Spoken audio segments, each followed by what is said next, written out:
Strange Tales of the Whistler.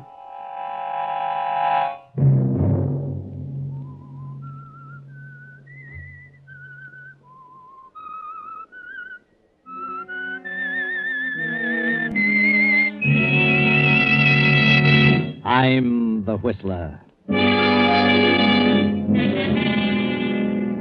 I no longer see fearful things in the night. All that has changed. Night and the shadows are friendly. Now it is the daylight that frightens me. Another Sunday night, and again CBS presents The Whistler.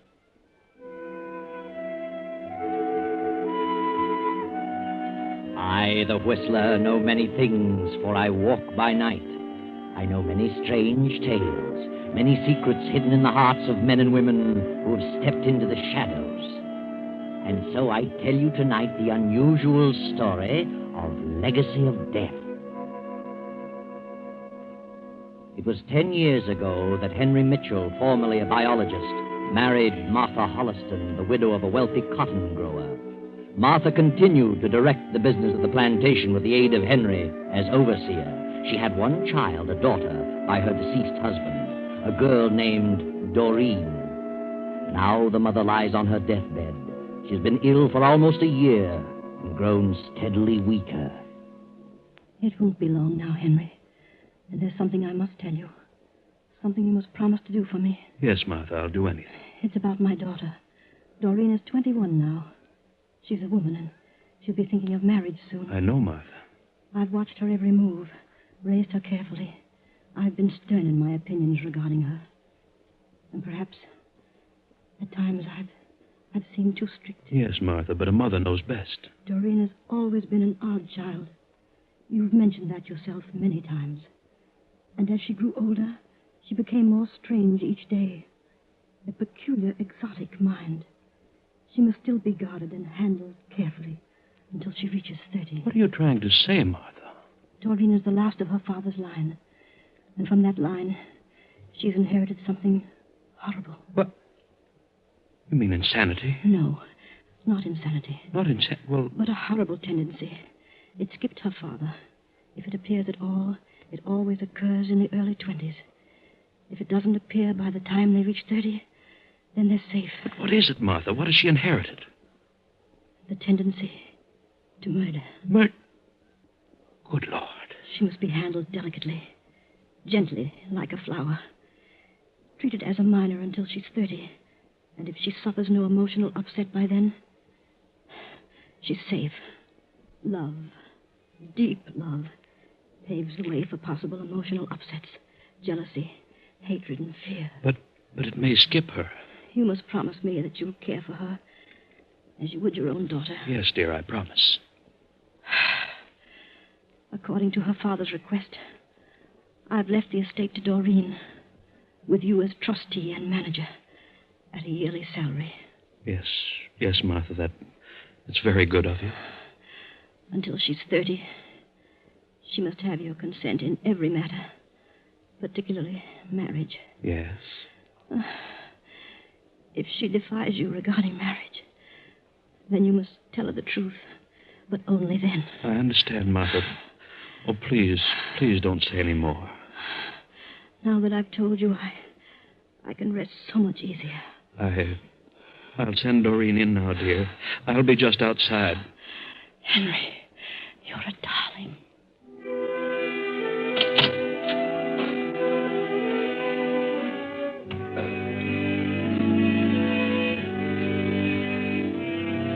Doreen stepped into the room, knelt at her mother's bedside, and a few minutes later, Martha was gone. Now 6 months have passed, and Henry has hired another overseer, young Irving Wallace, a graduate of Agricultural University. Irving has fallen madly in love with the strange, unpredictable Doreen. Do you realize, Doreen, I almost turned down the offer to take this job. And something kept saying to me, take it. And I did, darling. I don't know why at the time, but now I know. The night. I love the night. And the river and the moon. What? Daytime and the sun unnerves me. I'm never at ease, never able to think clearly. Till the sun goes down and I see the moon on the river. It is pretty. When I was a little girl, I was always frightened of the dark. I fancied all sorts of horrors waiting for me in every shadow. Yes. But now, in the last year or two, I've somehow lost my fear of the darkness. I no longer see things in the night. Night and the shadows are friendly. And it's the daylight that frightens me. Doreen, what are you trying to say? What? What sort of talk is this? What's happened to you, Doreen? You've changed. You've grown distant and detached. We come down here to the river now, and you just stare at the moon and talk in riddles. I don't understand it. No? I don't either. Well, I don't like it, darling. It's not natural. What do you mean by that? Well, I mean, I don't approve of such ideas coming from the woman I love. You don't? I want my wife to be normal. I don't want her to be afraid of the daylight and come to her senses only at night. What right have you to say what I shall like? And what do you mean by your wife? What? Doreen, I thought... Did I ever say I'd marry you? No, but what else would I think? Did I ever say I loved you? Well, you surely gave no indication that you didn't. What's wrong with you, Doreen? Doreen! What? Oh, please, darling, tell me what's wrong. What have I done? Nothing. Done nothing. Do you mean you don't want to marry me? I don't know. I'm afraid. Oh, darling, if you only knew how I worship you. I'm just afraid. Afraid of old men. What an awful thought. Please go. Please, leave me alone. I can't understand you, Doreen. Please go, Irving. All right. I'll go if you insist. But please don't stay here long. It's almost midnight. What? Nothing, darling. Nothing.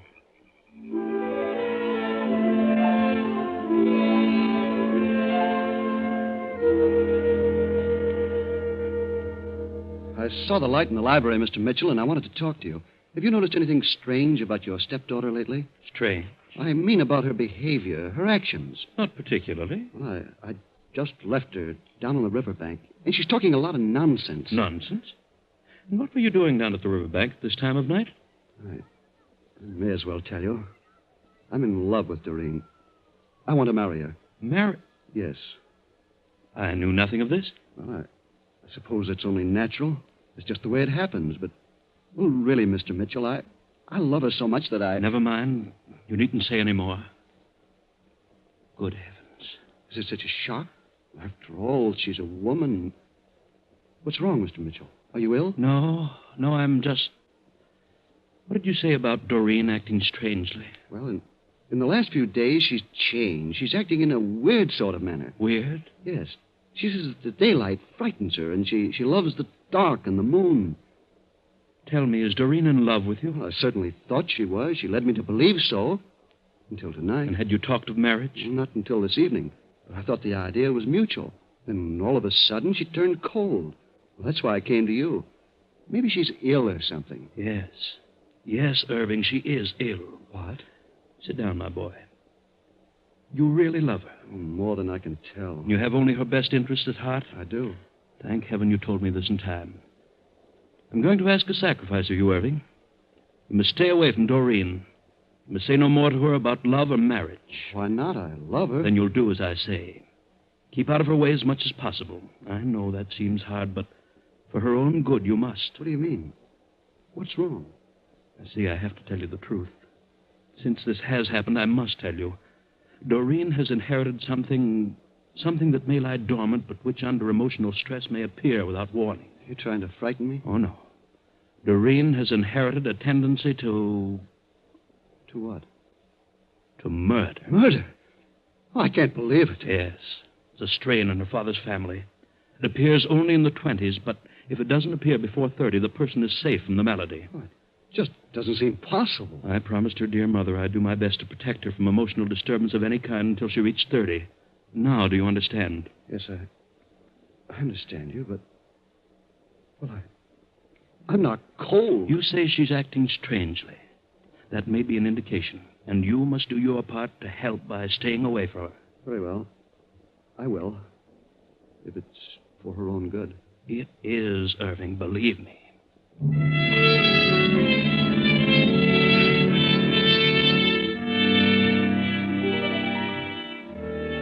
Irving keeps his word, and difficult as it is, he avoids Doreen. Then a few weeks later, Henry Mitchell's handsome young brother, his only living relative, Clyde Mitchell, a wealthy Hollywood writer whom Henry hasn't seen in years, drops in unexpectedly.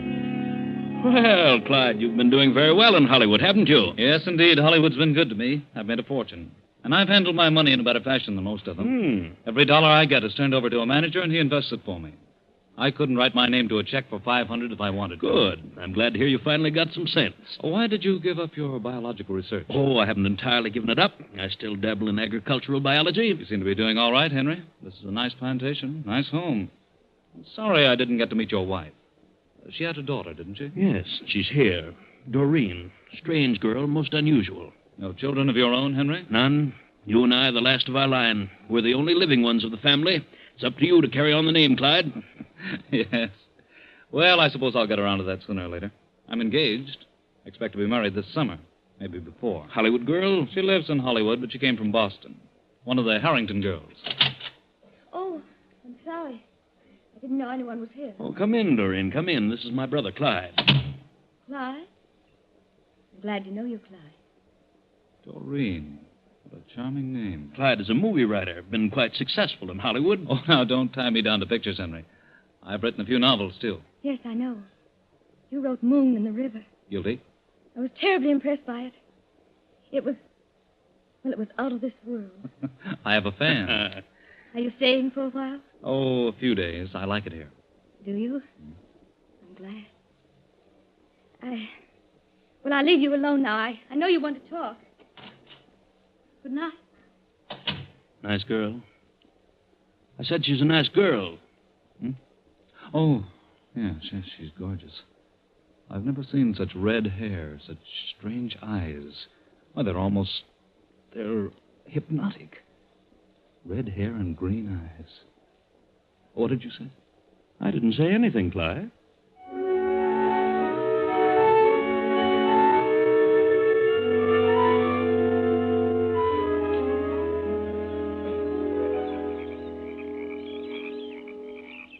Why have you brought me down here tonight, Doreen? The river, Clyde.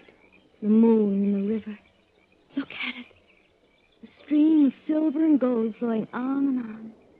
Down to the sea. To the melting pot. To eternity. Yes. It's very beautiful. That's your river. Moon and the river. You made me conscious of that, Clyde. It breathes and lives.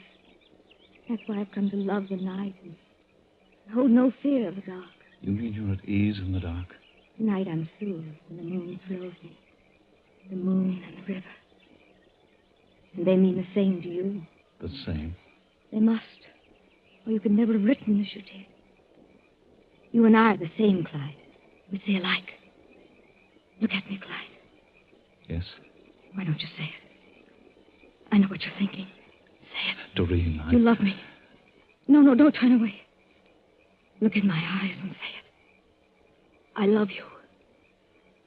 I love you, Doreen. And I love you, darling. Oh, Clyde, dear. If you only knew what it's meant to me, your coming here 2 weeks ago. You saved me, Clyde. Saved me. But you don't understand, Doreen. It's all wrong. Everything is wrong. Look at me, Clyde. Look. Everything's right. Just as it was intended. Isn't it? But you must listen. Hold me close, Clyde. Kiss me. Doreen, darling, Yes, dearest. What are you trying to tell? I don't know. I can't remember. Oh, I can't Clyde. think. Nothing else matters. Nothing is real but our love. And the moon and the river. And you won't leave me, Clyde, ever. I won't let you. Doreen, please. This can't go on. It isn't right. I've got to get away. You won't leave. You can't leave me because you love me. Yes, Helen, help me. I must be mad. But I do love you. But I just can't seem to... Don't say a word, dear. Just us. And the moon. And the river.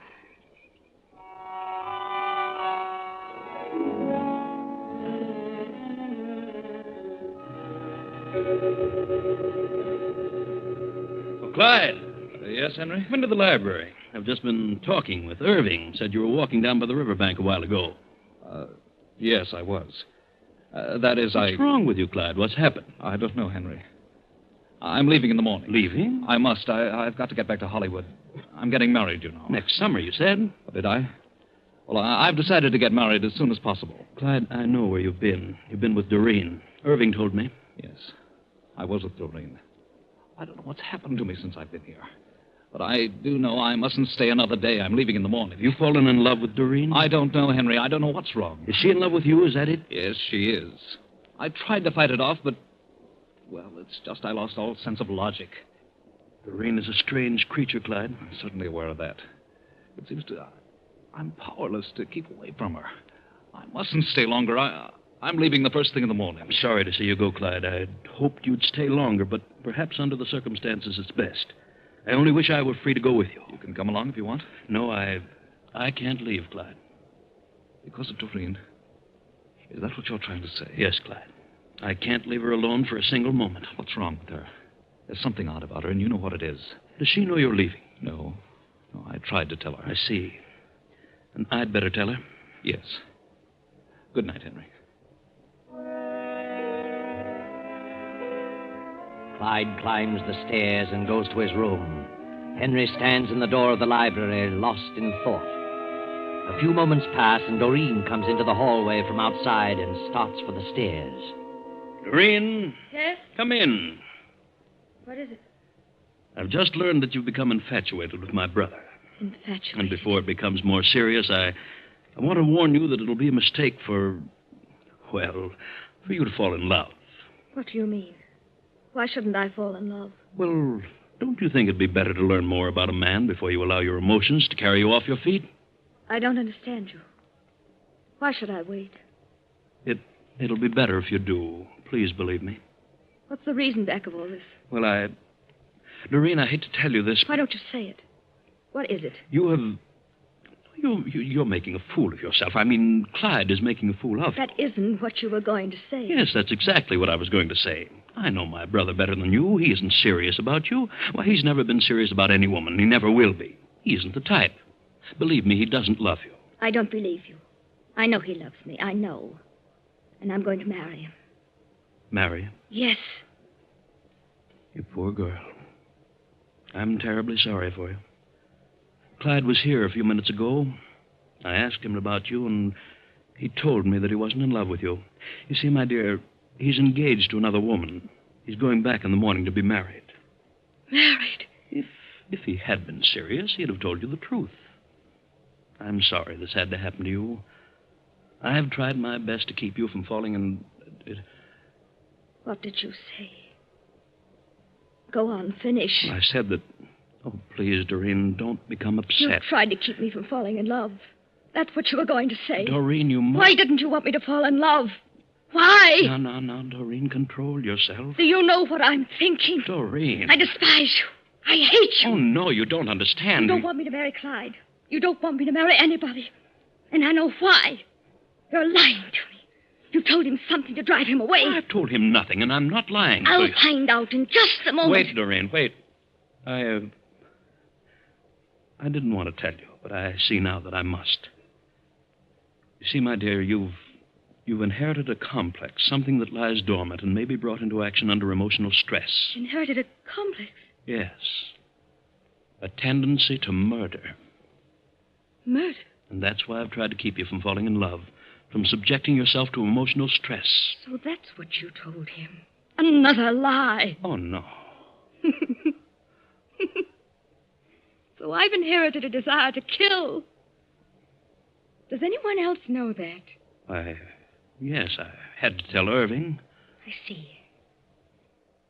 Good night. Oh, I beg your pardon, Mr. Mitchell. Oh, no. Come in, Irving. Come in. I wanted to talk to you about... Hello, Doreen. I said, what's the matter with you, Doreen? Nothing. Nothing is the matter. You look as though you... Doreen, what is it? Are you ill? Yes, I am ill. Haven't you heard? Doreen! Good night, both of you. What's wrong with her? I've never seen her like this. Do you suppose... I had to tell her, Irving. I had to. Then it's happened. She snapped. I can tell. I don't know what to do now. I just talked to Clyde. I told him he had to leave at once. The sooner the better. And I told him why. Told him about Doreen. I begged them to go for her sake. He only laughed at me. Told me to tend to my own business. If Clyde tells her the truth, which he will, she's liable to snap completely. But what can we do? I know what to do. When Clyde tells her, she'll turn violently against him. He's got to leave on the first train in the morning, but tonight she may do something. I'll change rooms with Clyde after she talks to him. What can I do? Nothing, Irving. Just try to forget it. Oh, you can get me some coffee. I've got to stay awake tonight.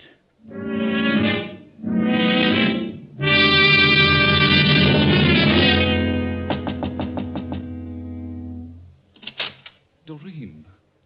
What is it? I want to ask you something, Clyde. What? Are you leaving in the morning? Well, yes, Doreen, I am. Why? I've some business to attend to. Why are you leaving me, Clyde? Why don't you take me with you? Take you? But I can't do that. Why didn't you tell me you were leaving? Well, it came up all of a sudden. Oh, did it?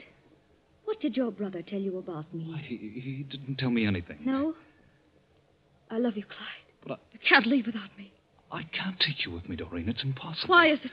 Because I'm going to be married. Married? Yes. I wanted to tell you, but... Married? I thought you loved me, Clyde. Oh, Doreen, I can't stay here any longer. I can't go on like this. Why didn't you tell me you loved someone else? Why? I don't know. I really don't know. Are you afraid of me? I'm leaving in the morning, Doreen. That's definite. Good night, Clyde. Doreen, Goodbye, darling.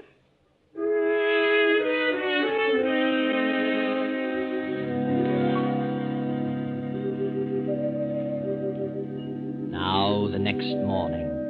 Breakfast is set early since the first train leaves at 8:30. At 7, Doreen, her face pale, deep shadows under her green eyes, comes slowly down the stairs to the sunroom. Good morning, Doreen. Morning? Sit down, Doreen. Did you rest well? No. I didn't sleep so well either. Guess the storm disturbed me. Was there a storm? Yes, an electrical storm. Didn't you hear it? I don't remember. What time does the train leave? 8:30. Clyde will be down in a few minutes. Mr. Mitchell. Yes? Mr. Bolton like to see you. Oh, tell him to come in. Morning, Mr. Mitchell. Morning, Bolton. This is Mr. Davis, my assistant. This is Dr. Upton. How do you do? How do you do? Gentlemen, this is my daughter, Doreen, and this is my superintendent, Irving Wallace. Yes, I know. How are you, Irving? What are you doing here? May we see the body, Mr. Mitchell? Yes, Sheriff. Sheriff! Body? Well, what's happened? Clyde has been murdered. Clyde! Murdered? Why, murdered? Yes, during the night. Clyde! Come along, gentlemen. Upstairs. The sheriff and his deputy make the routine inspection of the room and the body. And after the coroner completes his examination, they return to the breakfast room. I'm afraid I'm to blame for this unfortunate circumstance. My wife begged me to keep her from emotional upset. I did my best, but I'm afraid it wasn't enough. I never dreamed she was falling in love with Clyde. When I learned about it, it was too late. I made a mistake by telling her. It only upset her the more. Say she inherited this tendency to kill from her father? Yes. Her mother made me promise to guard her carefully until she was 30. You see, it only appears in the early 20s, if at all. It lies dormant and may be brought to the fore by emotional stress. I see. Too bad. Did you leave your room last night, miss? What? No. That is, I don't remember. You were in love with him, and you didn't know about the other woman? I loved him. I didn't know about the other woman till last night. I didn't kill Clyde. You have no recollection of leaving your room? No, I... Will you come to town with us, miss? Why? Oh, we just want to talk to Wait. you. Wait, I can't stand this any longer. Doreen, why, she didn't kill Clyde. I know. I killed him. You? But... Here we go again, Doc. You're trying to protect her, Irving, because you love her. I do love her. Sure you do. Where's the gun? Gun? There's no gun. Clyde wasn't shot. No? No. I killed him with a sickle. A sickle from my tool shed. Now, do you believe me? Has he seen the body, Mr. Mitchell? No, I didn't say how he was killed, but Irving... I killed him. I knew about Doreen, and I wanted to save her because I was jealous of Clyde. Well, he was killed with a sickle, all right. Yes, my sickle, from the tool shed. Now, do you believe me? Do you know what you're saying, Irving? I think he's shooting in the dark. No, and I can prove it. If Doreen had entered that room and stabbed anyone, she would have killed Henry. Not Clyde, but Henry. Why? Because Henry was afraid of what might happen during the night. So he changed rooms with Clyde. And I was the only one who knew that. Doreen would have killed Henry. Is that true, Mr. Mitchell? Why, yes, we did change rooms, but... And she didn't know that. Well, I don't know how she could have known it, but she must have discovered the switch. You know, I think Irving knows too many details to be lying. I think he's telling the truth. I am. I killed him. He didn't. Irving didn't kill him. He is trying to protect me. I remember something now. Remember what? If you killed him, Irving, what time was it? It was 4 a.m. Have you established the hour of death, Doctor? I have. Wait, I'll tell you. It was at midnight. 12 o'clock. What time was he killed, Doc? About 12 o'clock last night. Couldn't possibly have been 4. How did you know that? At midnight, I went to Clyde's room to talk to him. I was awakened by a horrible dream. It frightened me, so I went to his room. Clyde wasn't there. No one was there. So if Henry was occupying that room, then he was not there at midnight. Henry must have been in Clyde's room. What? Henry must have killed Clyde. What? Why would I kill my own brother? For the same reason you killed my mother. Oh, nonsense. I've been suspicious of you ever since Mother died. What? I know you've looted my estate. Now, look. That's why you didn't want me to marry. And you were your brother's only heir. He was wealthy and his money could save you. You knew I was suspicious of you. Why, this is ridiculous. So you killed Clyde for his money and tried to blame it on me because you knew I'd be suspected. That's why you told Irving about my hereditary tendency. Why, she's crazy, gentlemen, completely insane. Examine my mother's body. Check the account. She's mad. Mr. Mitchell, do you believe she inherited this tendency to murder? Why, certainly. Her mother warned me of all this. You're a biologist, aren't you, Mitchell? Oh, yes, I was. Still are, Dr. Henry Mitchell. Well, I still dabble in biology, only as it concerns agriculture. Mm-hmm. I recently read an article you wrote a few years ago in which you proved the one thing that was not hereditary was a criminal instinct.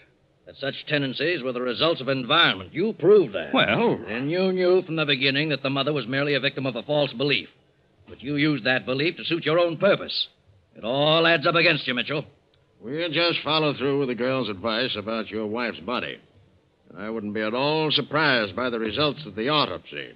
Let's go, Doc. And they did follow through on Doreen's advice. And they did find her estate rifle, and they found traces of poison in the mother's body. So Henry confessed.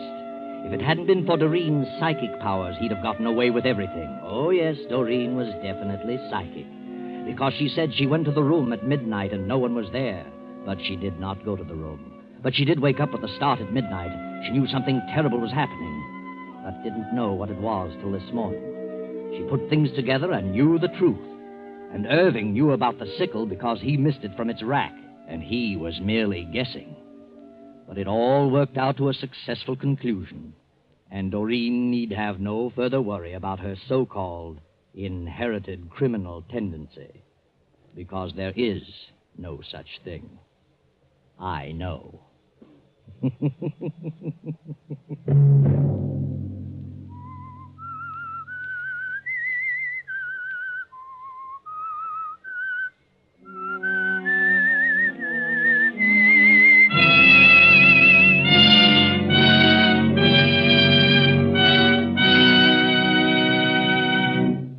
CBS has presented The Whistler.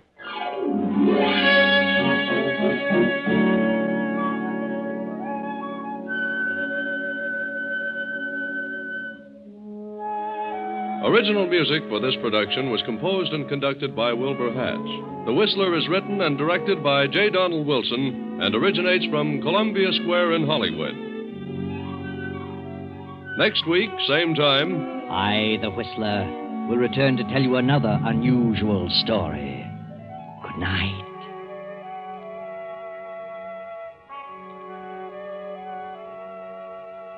this is the Columbia Broadcasting System.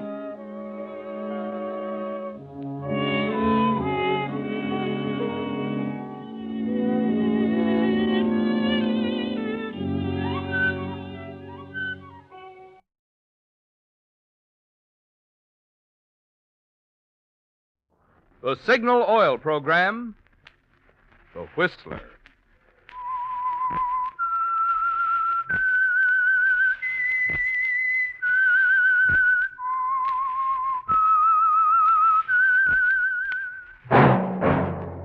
That whistle is your signal for the Signal Oil program, The Whistler.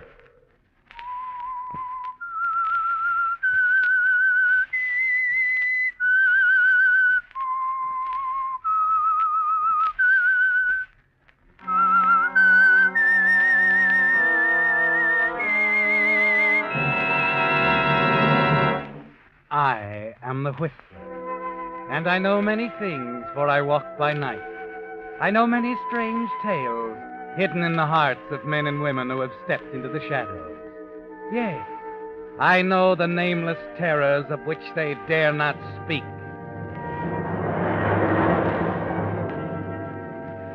Yes, friends, it's time for the Signal Oil program, The Whistler. Rated by independent research, the most popular West Coast program in radio history. And Signal gasoline is tops, too, tops in quality. It takes extra quality, you know, to give you extra mileage. And Signal is the famous Go Farther gasoline. So look for the Signal circle sign in yellow and black that identifies friendly dealer-owned Signal stations from Canada to Mexico. And now the Whistler's strange story. Murder in Haste.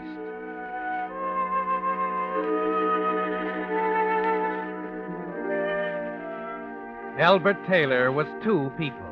To the Cafe Society crowd in Miami, he was the charming young husband of a silver fortune from Denver. To his wife, Helen, aged 45, amply mature, the silver fortune, he was something else again, an unpleasant little boy whose unpleasantness had a tendency to make the large fortune into a smaller one. This made for friction, of course. After 3 years of marriage, Helen was heartily sick of both Alberts. And Albert, too, had reached the saturation point. As a matter of fact, the unpleasant little boy was on the verge of a tantrum. Albert, is that you? Yeah. Albert, I'm awfully upset. Oh, what now? My bracelet, the diamond and emerald one. I put it in the drawer of my vanity last night after the party. Well, what about it? It's gone. I've questioned the servant. Did you call the police? No. Good. What do you mean? I told you I wanted to buy some things, Helen. I see. And what did you do with it? I sold it, of course. You sold it? That's very interesting. It didn't occur to you, of course, to consult me. It occurred to me. I rejected the idea after due deliberation. Why, you And I don't want a scene about it, Helen. I took it, I sold it, period. I'm through consulting you about anything, you understand? There'll be no more sitting up and begging. That's what you want, isn't it? Come one, come all. Watch Albert, the trained terrier. Eats, sleeps, walks, talks, thinks like a human being. That's enough, You Albert. bet it's enough. I'm sick of it. I'm through with being your favorite charity. You don't know how right you are. What do you think you're doing? I'm going to call the police and tell them you've stolen my bracelet. Give me that phone. Now. I told you what I'm going to do, Albert. Let go of me. You want to watch me jump, don't you? You want to crack the whip and watch me jump. Albert, don't. Please, Well, Albert. I'm through with that, Helen. I'm through with you and your whip cracking. All through.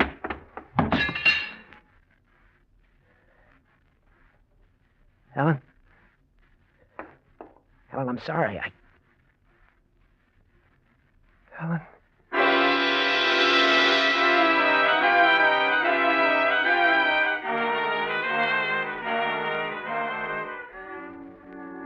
Why don't you do something, Albert? Why don't you go over there to the hearth and pick her up? Or perhaps you're not as dazed as you look standing there in the middle of the room. Maybe even now you know she won't ever get up because she struck her temple on the andiron when you hurled her across the room. Yes, Albert. She's lying there so very still because she's dead.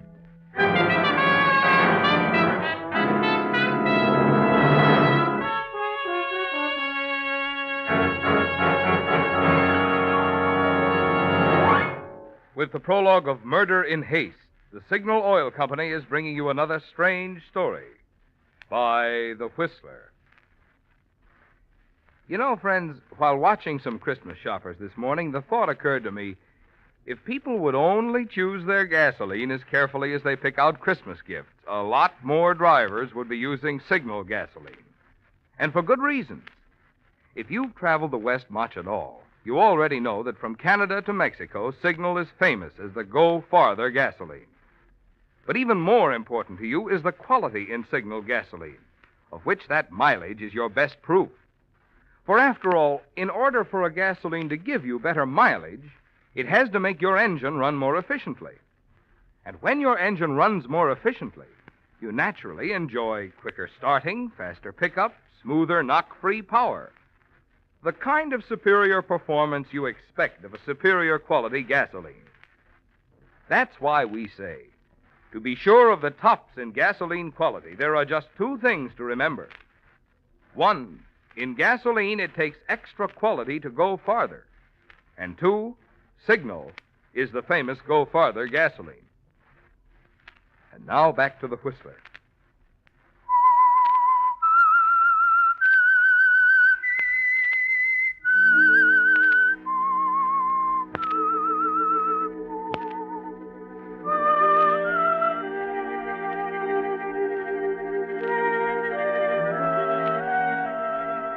Yes, Albert.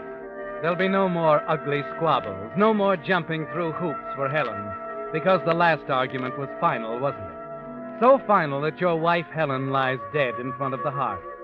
A minute later, you've decided on the only course of action possible.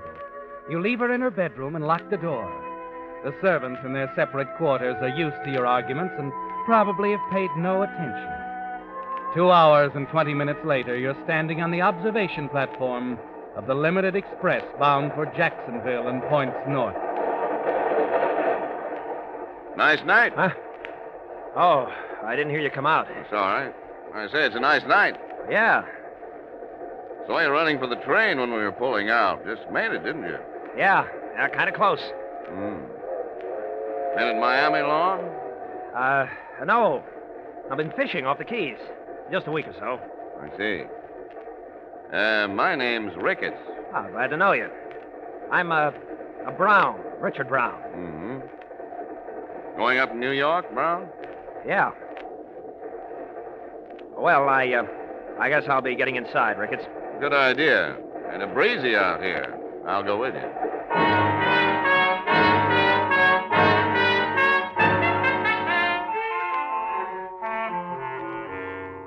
You knew it the minute he opened his mouth, didn't you, Albert?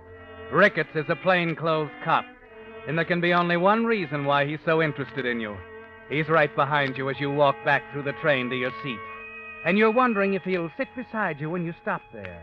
And then, when you're 10 feet from your seat, it hits you. You realize why he's following you. Your luggage with your initials E.T. on it is in the baggage rack over the seat. And Ricketts is just waiting for you to stop there. You hold your breath and keep on going. Brown? Yeah? Isn't this your seat? Why, no. I have a compartment up ahead. Oh, I see. Well, good night, Brown. Good night.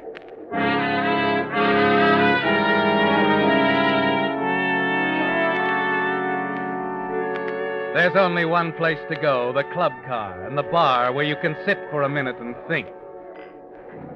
Yes? Make it a Manhattan dry. Dry Manhattan, yes, sir. Is this your magazine? Oh, no. No, go right ahead. You going to New York? Yeah. Oh, it ought to be cold up there this time of the year. A lot of snow and all that, huh? Yeah, I suppose so. Yeah. I'm as excited as a kid. I haven't seen snow for an age. Matter of fact, I haven't set foot in America for 5 years. Oh, it's great to be back. I get a kick out of just talking to an American again. Yeah. I was sitting in my compartment a few minutes ago thinking that I... You, got a compartment? Yeah, a couple of cars ahead. My name's Brown, Mr., Jameson. Leslie Jameson. Jameson? Yeah. Wait a minute, you're not the mystery writer. Oh, I'm afraid I am. Here you are, sir. Dry Manhattan. Oh, thanks. Well, here's to you. What's the matter? Nothing. Say, Jameson, why don't we go to your compartment? Be quieter there. We can have the drinks sent in. Why, of course. Well, that's a good idea.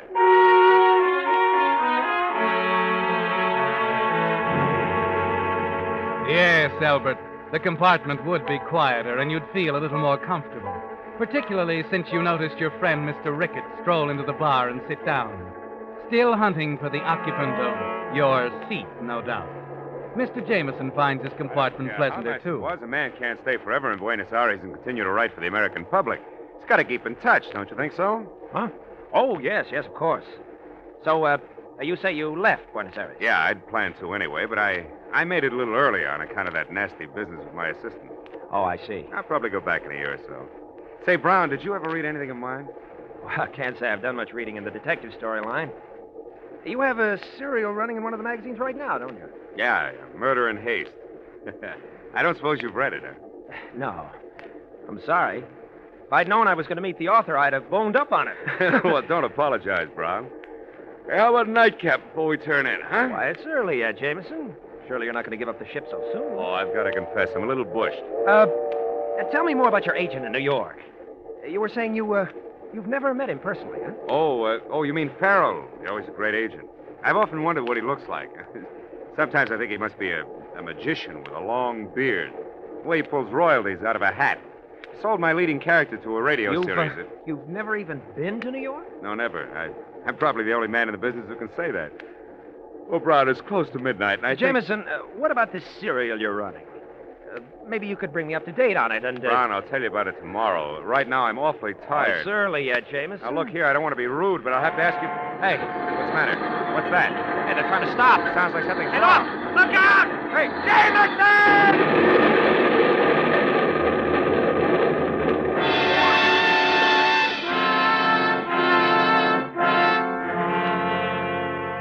An open switch, a signal down, and the southbound local is suddenly there on the same track without warning. It's over in a split second. Then you open your eyes, Albert. You're all right, miraculously safe in the tangled network of steel and splintered wood that used to be a Pullman car. And there's Leslie Jameson. He wasn't so lucky, Albert. There's nothing you can do for him now. The other end of the coach is in flames, and they're moving toward you. If I can make it out this window. There. Here, let me help you. Give me your hand. That's it. Thanks. You all right? Yeah, I think so. I'm a little dizzy. Scratched up, I guess. Yeah, I see you. Oh, it's you, Mr. Brown. Huh? Oh, Ricketts. Yeah, you're lucky. This car got it worst of all. Look at that fire. Yeah, just got out in time. Say, that fellow you were drinking with at the bar, went to your compartment with you. Is he still in there? Huh? My compartment? I'm pretty sure he's Albert E. Taylor. Murdered his wife in Miami. Is he still there? Why, no. He left a few minutes before the crash. Oh. Well, you better get on ahead, Mr. Brown. I got to give him a hand here. You make it up to the crossing? Yeah, I guess so. Well, take it easy. There's a highway restaurant up there. Sure, I'm okay. Thanks. Okay, Brown. Take it easy.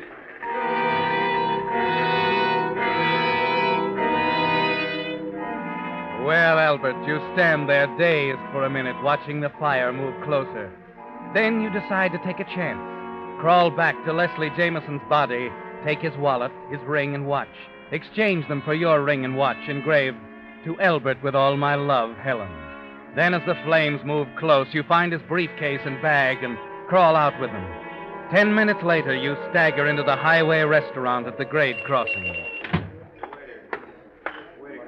Say, I wonder if you can help me. You hurt, mister? We got a doc in the back room. Come on. No, I'm all right. I just want to get out of here.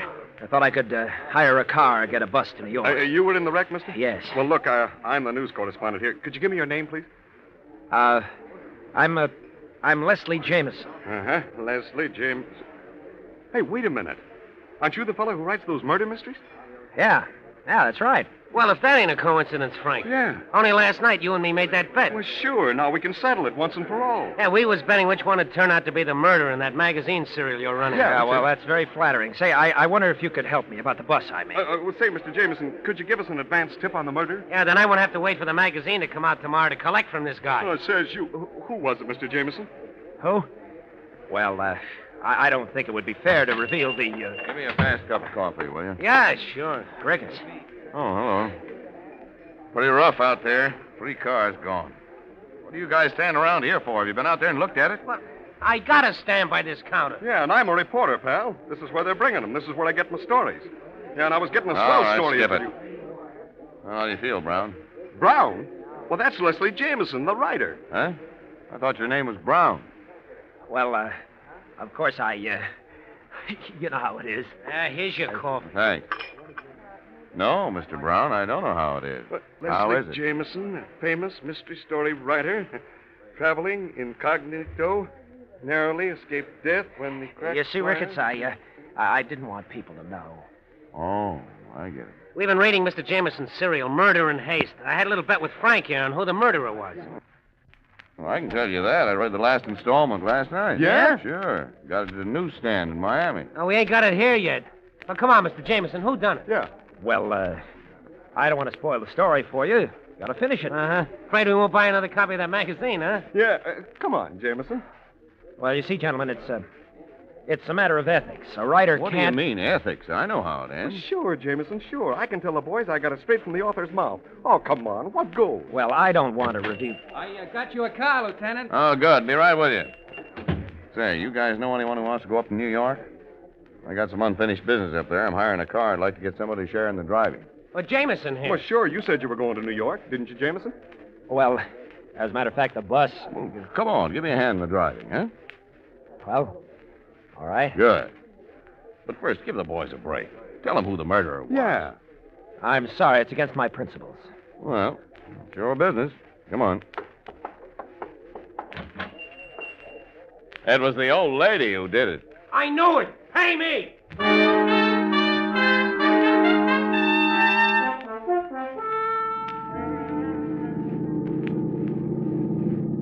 You got a hotel space in New York, Jameson? Well, not yet. I thought I'd arrange when I arrived. Oh. You haven't been around much lately, I see. Probably isn't a room to be had. Oh, is it that bad? Worse. Well, I think I might be able to fix it up for you at the Midtown. I know the manager there. Oh, I couldn't possibly. Forget it, Jameson. Glad to help you out.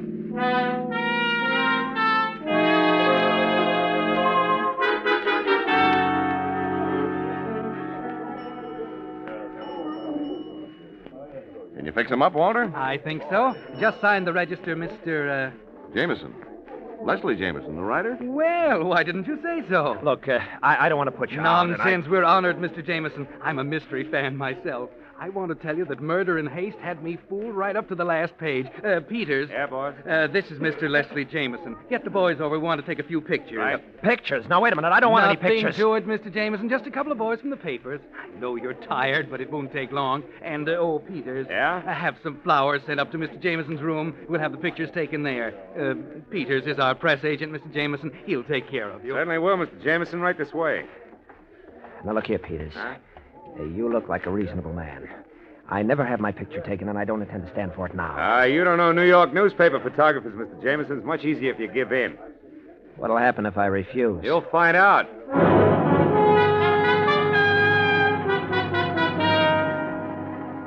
And you did find out, didn't you, Elbert? You were helpless. There was nothing you could do. They came, they saw, they took pictures. And all you could do was rage and try to keep your face covered.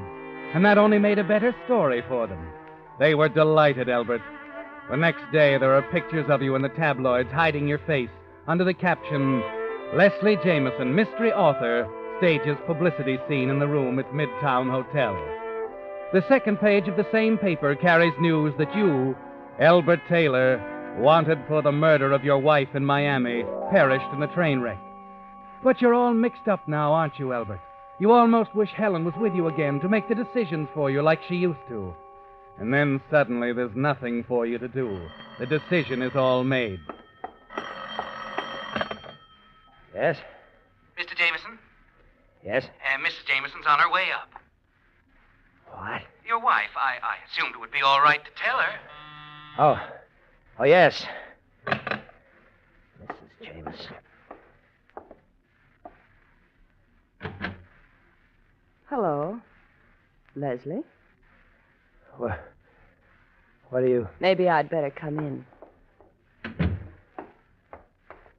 Well? Well, what? What are you going to do about it? You're an awfully simple sort, aren't you, Mr. whatever your name is? I suppose I am. How did you expect to get away with it after all the publicity? Where is he? What have you done to him? Now, wait a minute, Mrs. Jameson. I can explain everything. Maybe you'd better. Your husband was killed in that train wreck in Florida. I had reasons for wanting to disappear, so I took his identity. I never meant to keep it up. If you'll just... Just what? Look, there's nothing we can do for your husband now. He was killed in the wreck. You believe that, don't you? I don't know. Look, I'm going to leave town. All I ask is that you forget you ever saw me. Oh, I see. What are you going to do? Well, I could go to the police, of course. Oh, wait a minute. I can make it worth your while. Oh, stop simpering. Does anyone know you're here in New York? No. That's very fortunate. You see, Leslie and I didn't get along. As a matter of fact, we've been separated for some time. He said he was cutting me out of his will. With Leslie dead, I don't get anything at all. But with Leslie alive... Wait a minute. You wouldn't... Why not? He could retire right now and live on his royalties without doing another lick. You mean you want me to keep this up? Yes. Don't be ridiculous. There are a dozen reasons why I can't. They'll discover it in a week. You have his identification. Yes, I know his signature. I can imitate it perfectly. I know his background like a book. You may as well get used to it. Mr. Jameson. I tell you, I won't do it. It's the most fantastic thing I've ever There's heard a Lieutenant Ricketts down in the lobby. He seemed quite interested in our relationship. If you like, of course, I could bring him up to date. All right, Mrs. Jameson. Darling, just call me Ruth.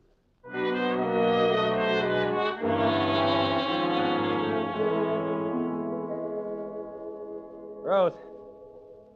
Ruth. Yes, what is it? I tell you, this can't go on. You're spending money like a child. $28,000 in 3 months besides the deposits I made to your account. Behind in the rent, the maid hasn't been paid. Well, look at these bills. Just look at them. I haven't got a penny. Are you all through? There's your quarterly royalty check due tomorrow. Well, that'll only pay part of the bills. It's not paying any of them, darling. That's going into my account. Oh, I see. And maybe you've got a fast way of getting out from under these bills? That's your worry, baby. Not mine.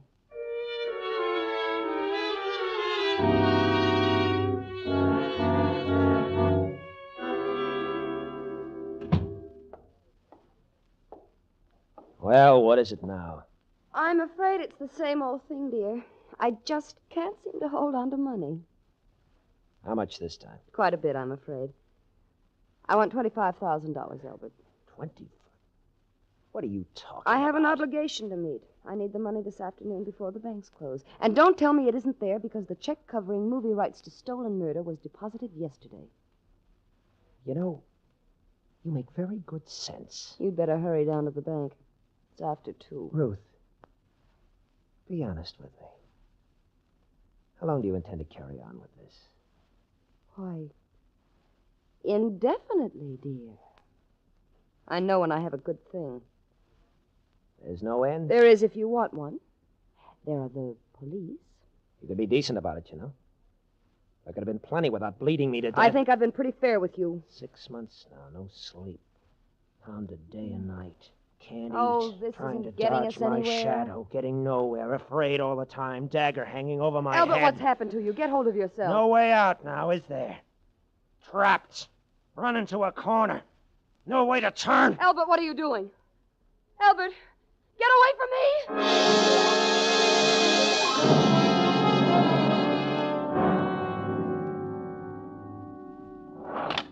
Main floor. Yeah. Just a minute, mister. I'm sorry, I'm in a hurry. You're Jameson, aren't you? Yes. In a hurry? I'm on my way to the bank. It closes in a few minutes. Take your time. There's always tomorrow, you know. But I can't. I've got Your wife's upstairs, isn't she? Well... I saw her go up a few minutes ago.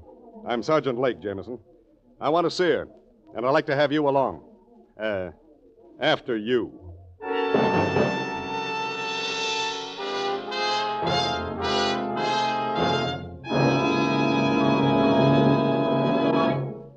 The Whistler will return in just a moment with the strange ending to tonight's story.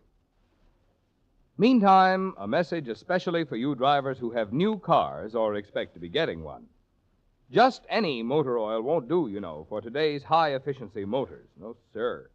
They need special protection against corrosion, wear, and carbon if they're to give you the long, trouble-free service you have a right to expect. That's why Signal has brought out a new and finer motor oil especially created to give modern motors this extra protection. Of course, Signal Premium has 100% pure paraffin base, but in addition, a total of 5 scientific new compounds have been added to Signal Premium motor oil. As a result, actual tests prove that this new type Signal oil keeps motors 6 times cleaner and reduces cylinder wear 1/3. Get that. Motors actually stay 6 times cleaner and cylinder wear is reduced 1/3 with Signal Premium motor oil. So if you want to keep the performance of your car young, make your next oil change a change for the better. Switch to the new type Signal oil that's your guarantee of a sweeter running motor. Signal Premium motor oil.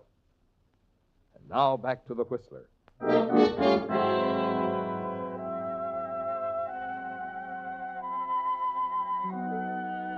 And that's how it ended, Albert.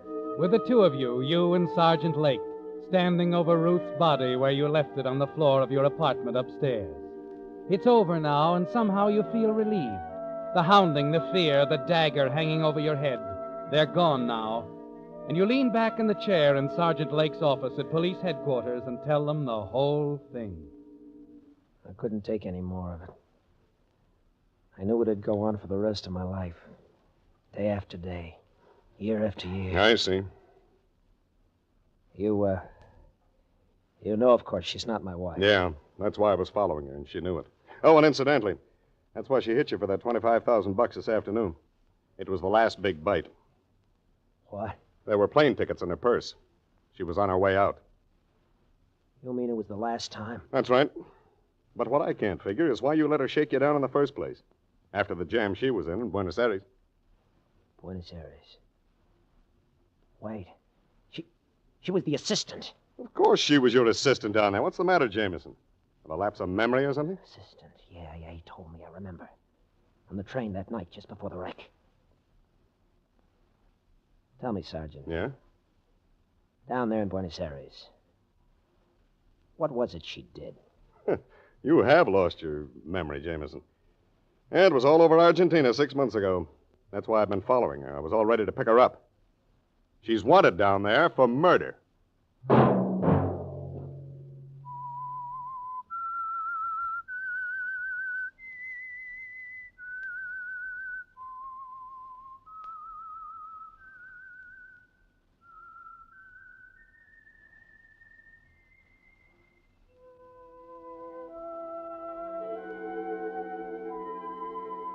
Let that whistle be your signal for the Signal Oil program, The Whistler.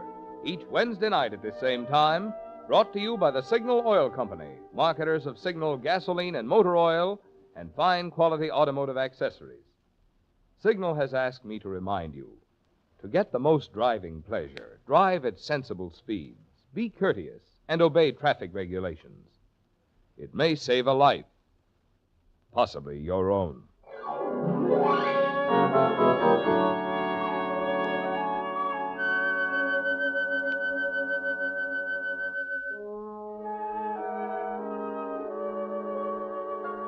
Featured in tonight's story were David Ellis and Joan Banks. The Whistler was produced by George W. Allen, with story by Eleanor Beeson and music by Wilbur Hatch, and was transmitted to our troops overseas by the Armed Forces Radio Service. Next Wednesday, for a full hour of mystery over most of these stations, tune in a half hour earlier. Enjoy The Saint, as well as The Whistler. Marvin Miller speaking. This is CBS, the Columbia Broadcasting System.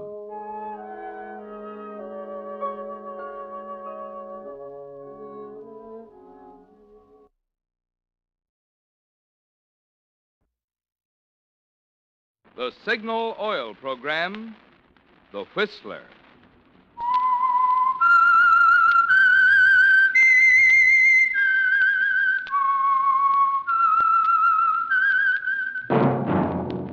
That whistle is your signal for the Signal Oil program, The Whistler.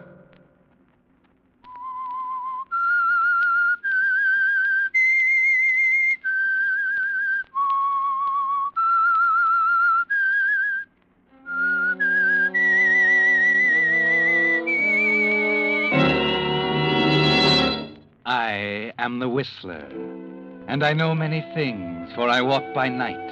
I know many strange tales hidden in the hearts of men and women who have stepped into the shadows. Yes, I know the nameless terrors of which they dare not speak.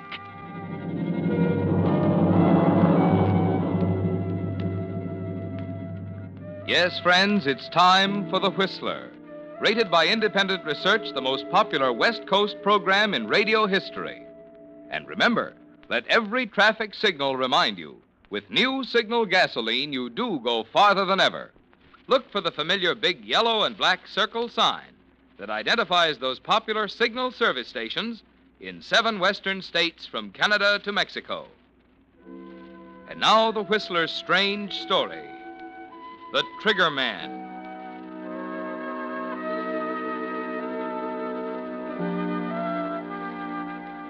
He was young, brilliant, confident. He had everything it takes to make a successful lawyer. But no matter how you looked at it, law school graduates were a dime a dozen, regardless of how brilliant and confident they were. And Stella and the baby had to eat. So that's why Martin Lane took his first case from Branch Malone, the gambler, and got an acquittal for him, the first of a long line of acquittals. Yes, his old classmates threw up their hands, said he was selling his soul to the devil, but there was good money in it. And he kept telling himself he had to get a start somewhere, so he kept right on getting acquittals for Branch, and the money kept rolling in. But it had to end sometime, Martin. There had to be a payoff eventually. Gentlemen of the jury, have you agreed upon a verdict? We have, Your Honor. How do you find? We find the defendant not guilty. Very well. The clerk will record the verdict of the jury. The defendant is discharged from custody. Jury dismissed for the day. Court stands adjourned till tomorrow. Oh, Mr. Lane. You wanted me, Your Honor? Yes, Mr. Lane. I wanted to compliment you on the way you handled the case. Well, I did my best, Your Honor. It was more than enough. Is that all, sir? Mr. Lane, I know it isn't any business of mine. What's that? There's something I'd like to caution you about. Oh? I don't like to see a clean-cut young fellow like you getting mixed up regularly with an out-and-out criminal like Branch Malone. I appreciate your interest in me, Your Honor, but I'm afraid You're not impressed. Is that it? You've got what it takes, Mr. Lane. But I've seen it happen time and again. A boy gets a start, wants to go places, gets mixed up with a criminal crowd, and it's all over. Is that all, Your Honor? Yes, Lane, that's all. Very well. Good day. Good day. Hello, Lane. Oh, hello, Lieutenant. Congratulations. Thanks. You know, sometimes I'm sorry I'm on the force. Yeah? Yeah, fussing around with the small stuff like homicides when I could be doing some great work like you are. Upholding the right, rushing to defend poor innocent little guys like Branch Malone. Well, there seems to be lecture day at the Hall of Justice. Justice?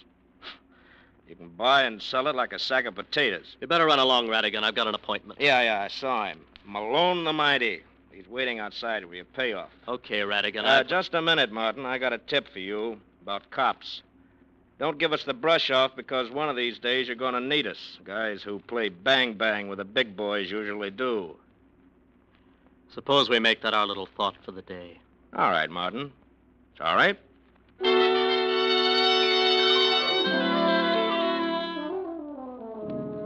Yes, Martin, you're on your way, aren't you? Another acquittal. Another $500 in your pocket. It doesn't matter much where it comes from, does it? His money's as good as anybody's. And that night, as you sit in the living room reading the paper, you try and reason it through and file it away. But it keeps coming back.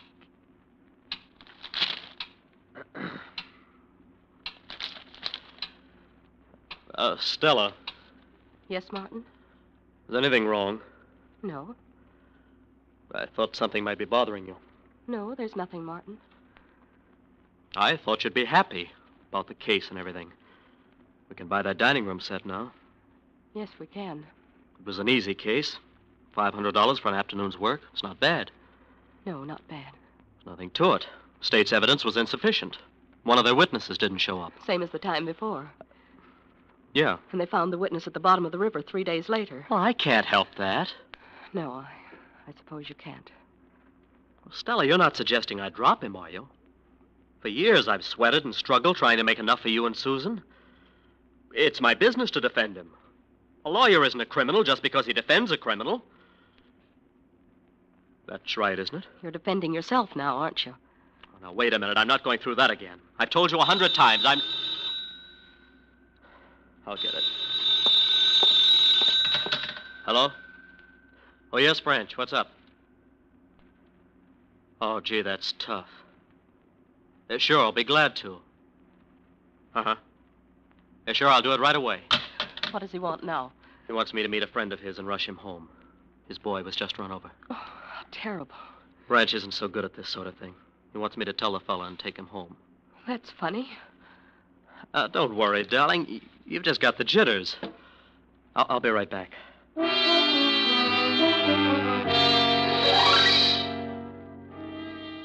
Just a little favor for Branch, Martin. It's the least you can do, isn't it? The tavern's only a few blocks away, and you arrive a few minutes later to find Mr. Williams in a booth at the rear. Are you Mr. Williams? What do you want? I'm sorry. I'm afraid I have some bad news. You are Mr. Williams, aren't you? What's on your mind? Your son. Lenny? Yeah. What's happened? Quick, tell me. Now, try to be calm, Mr. Williams. He's had an accident. What? What are you... Lenny? He was run over.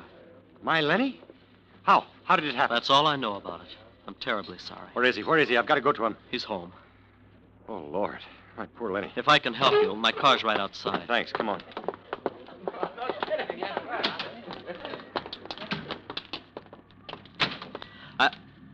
Branch, what are you doing here?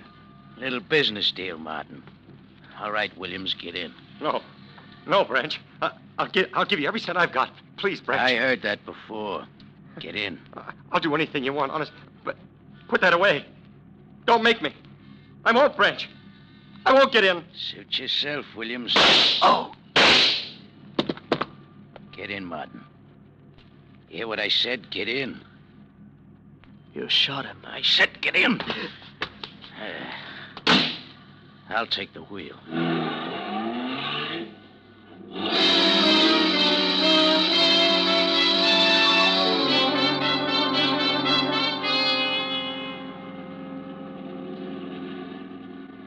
You're sitting kind of quiet for a lawyer. I can't understand it, Branch. It ain't that complicated for a man with your talent.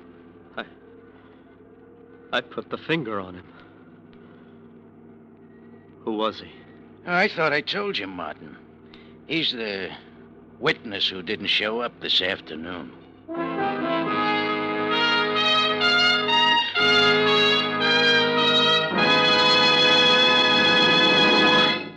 With the prologue of The Trigger Man, the Signal Oil Company brings you another strange tale by The Whistler. You hear people say there's a reason for everything.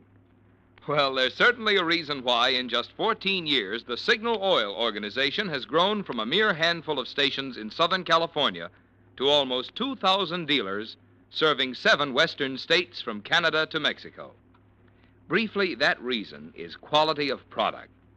14 years ago, it was Signal Oil Company that introduced the first guaranteed anti-knock gasoline at no extra price.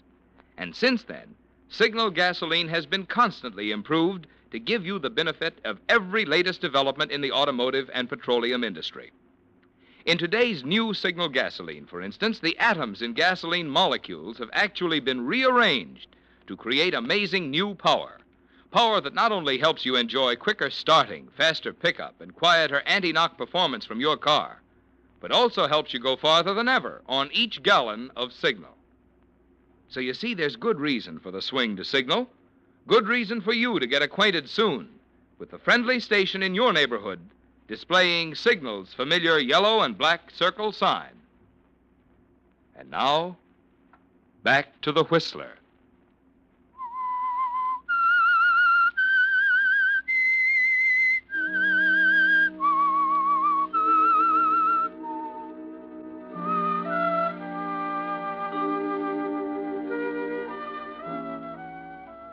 Well, Martin, you've discovered something, haven't you?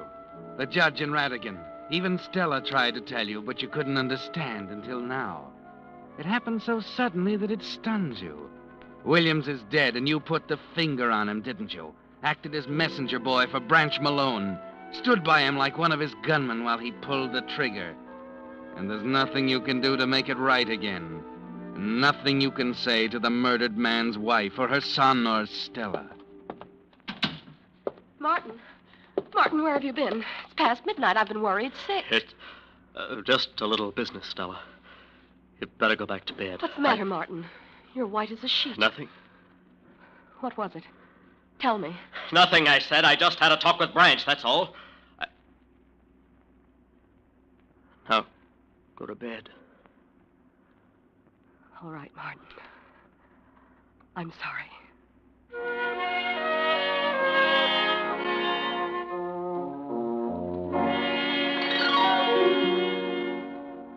There's only one thing to do now, isn't there, Martin? You're walking down a one-way street, and there's no way to turn back. You're part of the organization now. One of Branch's boys, his counselor, and the only witness living who could put a rope around his neck. And you know exactly how Branch feels about that kind of a witness. So there's nothing to do but keep your mouth shut and hope for the best. You can't face Stella the next morning at the breakfast table. So you leave the house before she wakes and go down to the office. No one's there. You try and concentrate on your work, but it's no use. Go down to the coffee shop and try to eat, but you're not hungry. Walk in the park for a while, over to the library. You can't get your mind off of it, can you? Finally, at 11 o'clock, you returned and find your secretary waiting. I've been trying to get you all morning, Mr. Lane. There was a call from Mr. Malone. What? When? About an hour ago. He wants you to see him. All right. Where, at his club? At the Hall of Justice. He was booked this morning on suspicion of murder.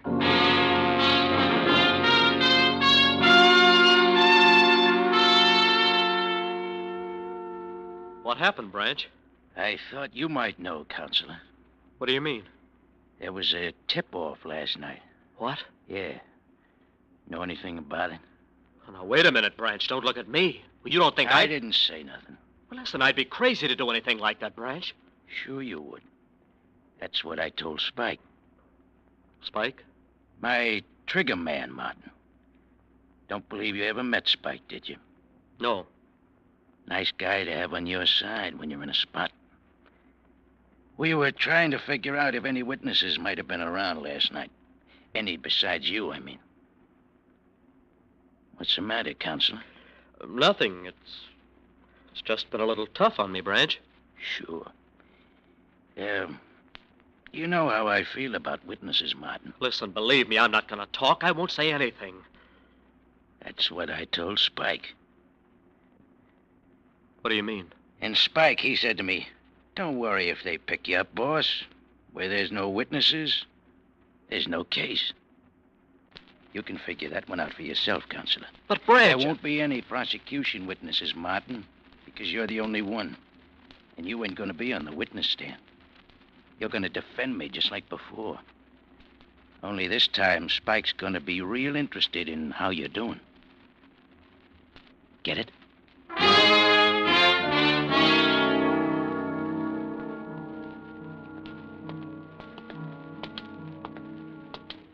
Lane. Oh, it's you, Radigan. Didn't mean to scare you like that, Martin. A little jumpy, aren't you? What do you want? Get it all settled with a big boy? Heard you just had a chat with him down in his cell. Did he put the heat on? I'm sorry, Radigan. I haven't got time to stand Yeah, I around. know. You're a busy man. You haven't got time to think about little things. Like a guy suddenly not showing up at home and his wife trying to explain it to his kid. What does your wife think of that, Martin? What does she think when she looks at your kid? Cut it, will you?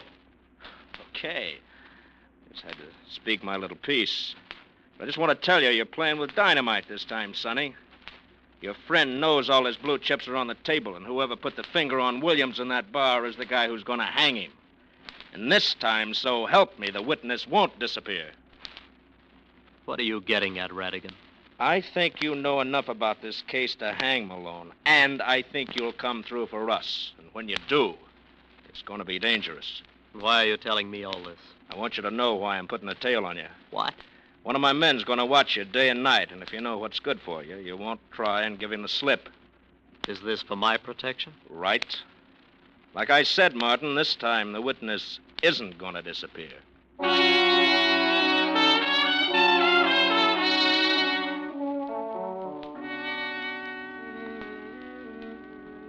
That puts it up to you, doesn't it, Martin? You can take your choice. Go along with Branch and toss the rest of your life into the ash can. Or tell what you know and face Spike later in a dark alley somewhere. Spike will be there, too, won't he, Martin? And you won't have a chance, because you don't know him from Adam. All you know is that he's never missed yet. That when Branch gives him the order, the witness disappears. You can't eat, you can't sleep. And worst of all, you can't explain to Stella. Martin, Yes? what are you going to do? Oh, will you forget it, Stella? He's my client. I've got to defend him. Do you? Of course I do. Why, Martin, you know he's guilty. Why must you involve yourself in it further? You've got a right to turn him down. He doesn't own you. Stella, please, will you let me alone? You're an accomplice. If you defend him, you're as guilty as he is. Where are you going? Out.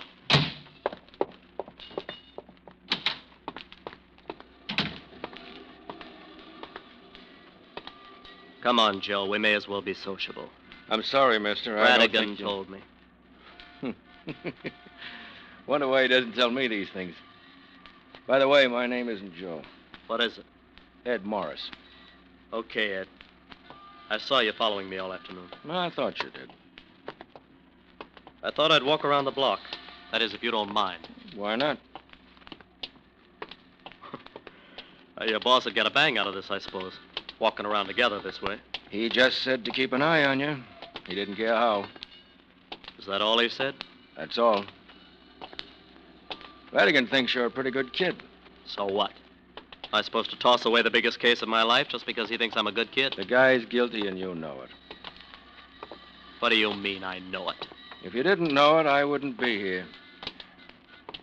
You better stick to your gumshoeing, Ed. Okay. Hey, there's a bar down the street. I don't want to go on any bars. Maybe it's just this bar, huh? Maybe because it's the one where William... Did you hear what I said? I don't want to go on any bars. All right, Martin. I've changed my mind about taking a walk. I think I'll go home.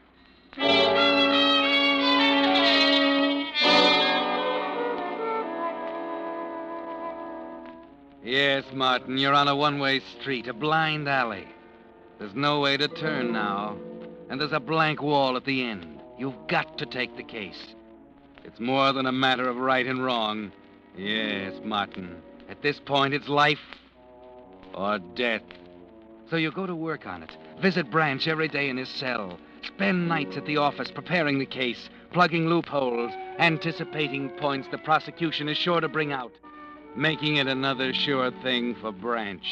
You have 2 weeks until the arraignment, and Branch wants bail. 2 weeks without sleep, forgetting to eat, until you're almost ready to crack. And worst of all, you can't tell Stella. There's no way to make her understand. And then suddenly, on the night before the arraignment, you can't hold out on her any longer. Martin, darling, you've got to tell me. You can't go on this way. Please, Stella. There's nothing. Are you afraid to tell me? No, Why did you lie to me, Martin? Why did you tell me you had nothing to do with the murder? Williams was the man you met that night, wasn't he? Listen, Stella, you've got to forget it. Please, don't even What think... are you afraid of? All right, I'll tell you. I'm the witness. I'm the only one who can hang Branch. Radigan knows it. They all do, but they have no proof. That's why that guy's always waiting for me across the street. He's a guard. All I have to do is open my mouth and I'm dead. But if that's all there was to it, I wouldn't worry, see? It's you, too, and Susan. Don't you see? He won't stop at anything. Spike Robertson's waiting for me somewhere, waiting for me to open my mouth. And if I do, the guard won't make any difference. Spike won't stop until he gets us all. Martin, Well, now you know it. You were right, all of you. But it's too late now. So you're going to defend him and let it happen again and again? Yes. Martin, I want you to stand up at the arraignment tomorrow and tell them everything. Don't be ridiculous. We'll take our chances, Martin. Susan and you and I. It has to be that way, dear. If we don't, there's nothing left, don't you see? No, I'm afraid I don't. No. You'd better go on to bed, dear.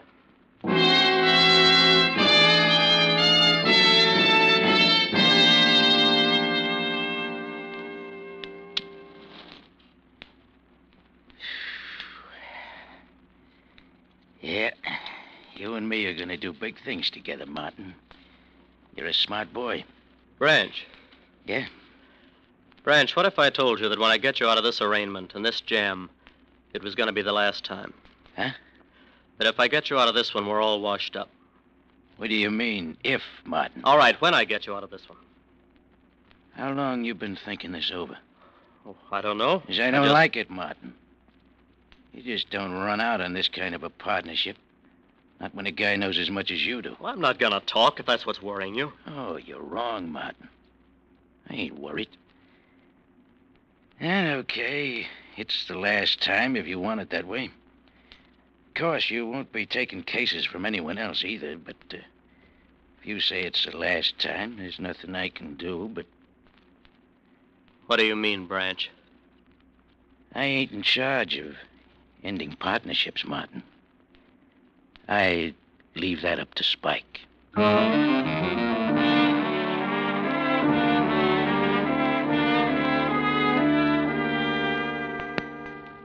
So you go into the courtroom, Martin, in half-lit prosecution, as you think about the one-way street with Spike waiting at the end. Stella is there watching you, her face white and tense. Branch, confident, half-smiling. The rest of them, Radigan, the judge, the jury, all looking at you, waiting, wondering what you'll say when the time comes. Then finally it comes, and you find yourself on your feet, going into your May I act. remind the court that the so-called evidence presented by the prosecution is neither circumstantial evidence, nor is it direct evidence. It's nothing, gentlemen, but suspicion, based simply on the fact that it is alleged that my client had ample and sufficient motive to... She's not looking at you now, Martin. She's bent over, her face in her hands. Radigan is turning away. The judge is looking down at the bench. William's connection has yet to be demonstrated to the satisfaction of either the state or...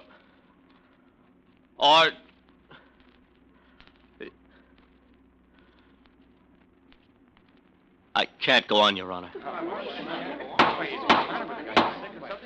I ask that the court disqualify me as counsel for the defense and offer myself as principal witness for the prosecution. Martin. Oh, Martin, darling. I knew you'd do it, kid. I knew it. Thanks, Radigan. Thanks.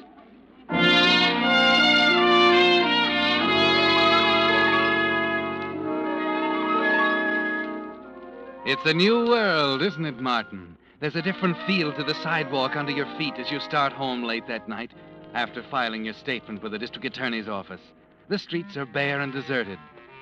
Just you and Ed Morris, Radigan's guard. Well, I missed you when I left the courthouse, Ed. I was there, don't worry. Well, looks like you've got a job on your hands now. I'm ready. That was quite a thing you pulled. I thought Malone was going to pass out in his chair. You know, it's funny, Ed. And now that it's over, I'm not scared at all. They sent 2 men along with your wife. Stake out at your house, you know. Yeah. Is this the car? Yeah. Hop in.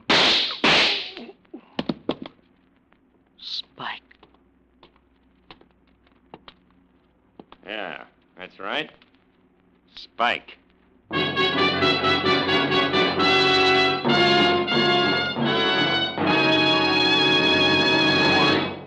The Whistler will return in just a moment with a strange ending of tonight's story. Meantime, a question. How much longer will your car last? Well, the answer to that question depends pretty much on the care your car gets. That's why the extra care of Signal double-check lubrication is really more important to you now than ever before. You see, when your Signal dealer lubricates your car, in order to make doubly sure that not a single part can be missed, he uses the famous Signal check chart, on which the maker of your car shows every lubrication point. And your Signal dealer checks each point against this chart not just once, but twice to make double sure. What's more, he uses 9 special types of Signal lubricants. So each part on your car gets the exact type of protection it needs. Yes, there is a difference in a Signal double-check lubrication. A difference that can spell longer, trouble-free miles for your car. If it's been 1,000 miles or 2 months since last lubrication, there's no better life assurance you can give your car than to drive into one of the friendly stations displaying Signal's yellow and black circle sign for a Signal double-check lubrication. And now, back to the Whistler.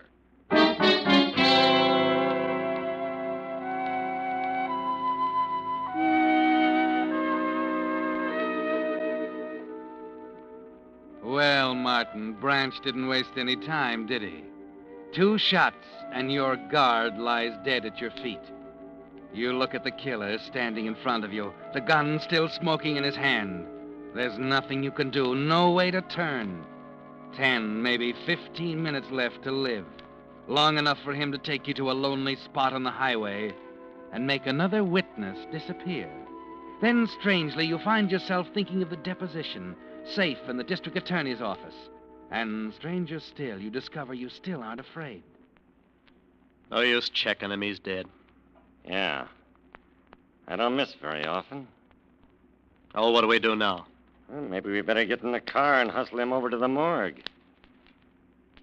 What are you talking about? That's what we usually do with the stiffs. I don't get it, Spike. Spike? Yeah? You know Radigan was putting a tail on you, didn't you? Well, sure I did, but... That's me, Stanley, DA's office. The guy in the gutter you've been palling around with for 2 weeks is Spike.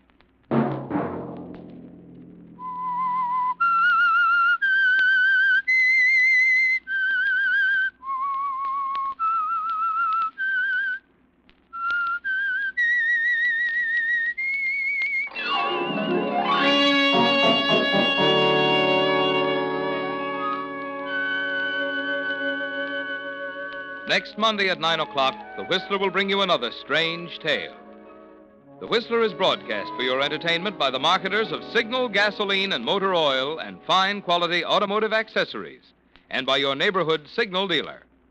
This program, produced by George W. Allen, written by Harold Swanton from an idea by Robert and Beatrice Gruskin, music by Wilbur Hatch, is transmitted to our troops overseas by the Armed Forces Radio Service.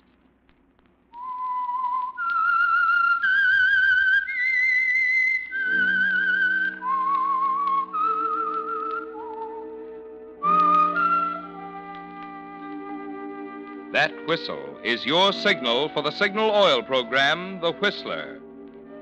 This is Marvin Miller speaking, reminding you to look for those familiar yellow and black circle signs that identify those popular Signal Oil stations in 7 western states from Canada to Mexico.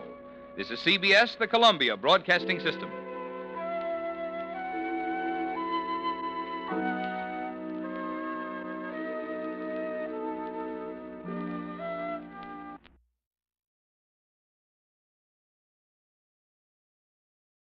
The Signal Oil program, The Whistler.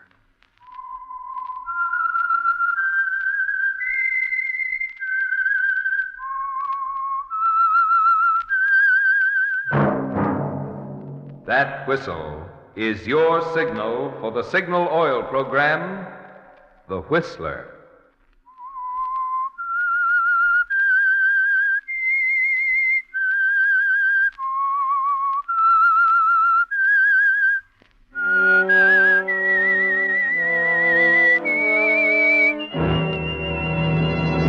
I am the Whistler, and I know many things, for I walk by night. I know many strange tales hidden in the hearts of men and women who have stepped into the shadows. Yes, I know the nameless terrors of which they dare not speak. Yes, friends, it's time for the Signal Oil program, The Whistler. Rated by independent research, the most popular West Coast program in radio history. In gasoline, you know, it takes extra quality to give you extra mileage. And Signal is the famous Go Farther gasoline. So look for the Signal circle sign in yellow and black that identifies friendly dealer-owned signal service stations from Canada to Mexico. And now the Whistler's strange story, The Black Book.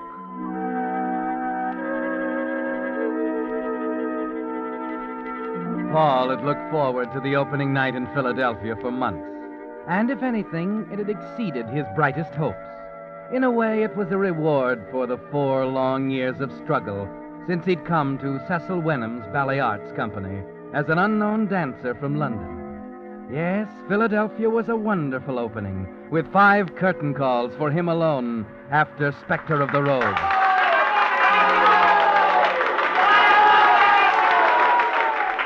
He knew he had America in the palm of his hand now, that the morning papers would hail him as a star, that he was no longer a promising newcomer, but a great dancer. So it was ironic on that night in Philadelphia, with the applause still ringing in his ears, that Cecil Wenham should come into Paul's room and shatter his dream into 1,000 bits. Paul. Hello, Cecil. Paul, I've done it. I've signed her up. You'd better tell me tomorrow. I'm dining with some friends. A 3-year contract, exclusive, with options on 2 more. Look, Cecil. Now, I want you to meet her, Paul. She's up in my office now. All right. Who is it, Cecil? Of course, I couldn't tell you her name until now, but...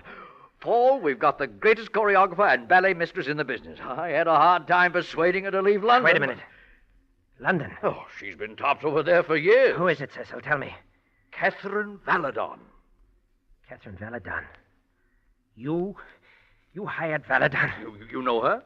But she doesn't dance. Well, I'm buying her head, not her feet. She'll direct the company for us. She's out there now? Yes. Come on, I said I was late, Cecil. Oh, come on. Did you hear me? I'm late. I don't want to talk to anybody. Now, please, leave me alone.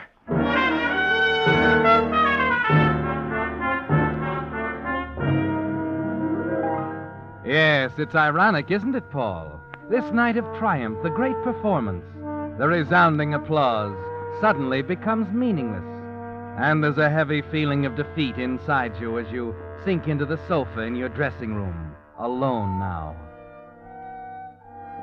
You sit there thinking, half hearing the music of the finale, and in your mind it seems to change slowly and strangely into another melody on a rehearsal piano 4 years ago in a London theater. A couple moves downstage center. The young man steps to one side as the woman comes to a point in front of him. The man is you, Paul, and the woman, Catherine Valadon.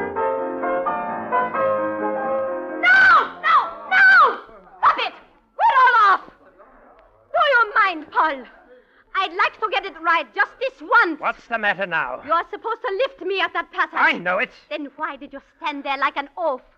You were at least 2 beats behind. I was following the music. That's more than I can say for you. You! Oh, wait a moment now. Quarreling won't get us anywhere.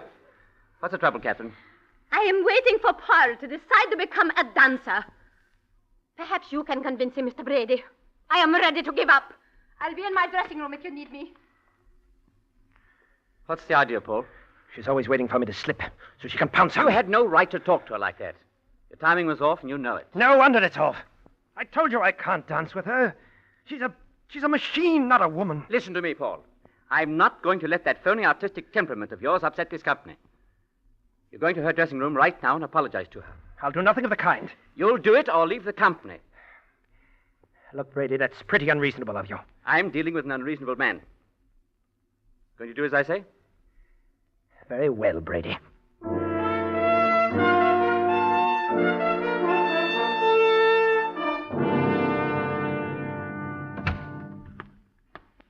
Well, Paul? I've come to tell you that I'm sorry. How sweet of you. You can write that in your little black book, too. At exactly 3:15 and a half, on the afternoon of October 18th, Paul Cartmel came into your dressing room and apologized humbly. Did you come here to insult me again? You could be a charming woman if you weren't such a machine. Everything so prompt, precise, exact. It's my profession. It's your life. You're not human, Catherine. Suppose you forget about me and concentrate on your own shortcomings. All right. All right, I'm sorry. Is he going on with the rehearsal? Of course. All right, let's try it again. And this time, keep your mind on your work.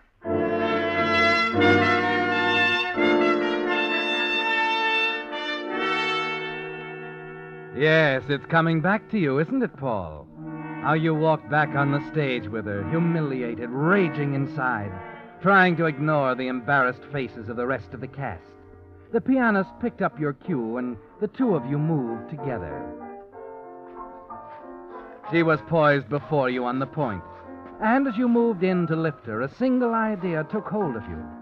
Yes, there's a traditional hazard in the ballet, Paul. A dancer dropped hard on a pointed toe will never dance again. You lift her above you, higher and higher. Then in a blind rage, you relax your hold.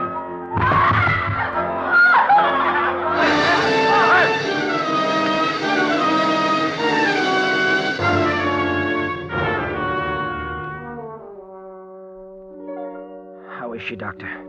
I can't say yet. We're waiting for the x-rays. Is it all right for me to go in? Oh, of course. Her friends are in there with her. Thank you. You're being a wonderful sport about it all, Kathy. Why not? You don't think a little thing like a bruised toe... Oh. Hello, Catherine. Paul, what a lovely bouquet. I hope you like them. I love them, darling. It's so thoughtful of you. Catherine, I want to tell you how awful I feel. I don't know what happened. Oh, not another word now. Oh, it was an accident, Paul. Of course it was. Happens in the best of And company. they've all told me I'll be as good as ever in a week or so. Now, run along, you two. I want to talk to Paul. Sure enough. Keep it up, old girl. Goodbye, Kathy. Goodbye. See you tomorrow at 1. 1:30, dear. Visiting hours, you know. Oh, good. Put me in the black book, darling. I'm so glad you're taking it this way, Catherine. I felt like such a heel. That's just it. You are a heel. What do you mean? Do you think I'm stupid, Paul? Do you think I'm blind? Accident. Everyone's talking about my unfortunate accident. Now, just a minute. You did not slip, Paul. I felt you let me go deliberately. And don't think I've swallowed that sugar-coated nonsense about coming out of it as good as ever. I'm through as a dancer. And I know it. Do you know what it's like to be through, Paul? Do you know how it feels to lie in a hospital bed with everything behind you and nothing ahead? Well, you're going to know, Paul. I'm going to show you, if it takes the rest of my life!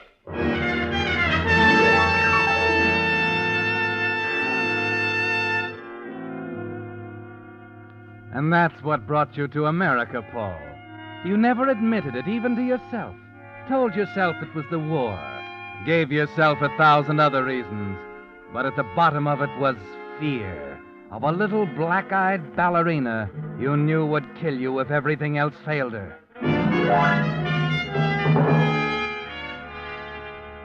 Yes, Paul. Catherine Valadon has caught up with you at last. In spite of the new name, Paul Cooper. The new country, the new career. And as you lean back on the sofa in your dressing room, you know that here in Philadelphia, in a single evening, you've won and you've lost. Paul? Yes, Cecil? Mademoiselle Valadon, may I present our star, Paul Cooper? Don't get up. I didn't intend to. Paul. Don't let it bother you, Mr. Wenham. Paul and I are old friends. We've been through a lot together in London. Haven't we, Paul? In those days, it was Paul Cartnell, though. For heaven's sake, Catherine. He's always this way when he's tired, Mr. Wenham. Well, I better run along. You can call rehearsal tomorrow morning at 9 sharp. Please see that no one is late. Well, taking over tomorrow, eh? Yes, Mr. Wenham. I'm taking over tomorrow.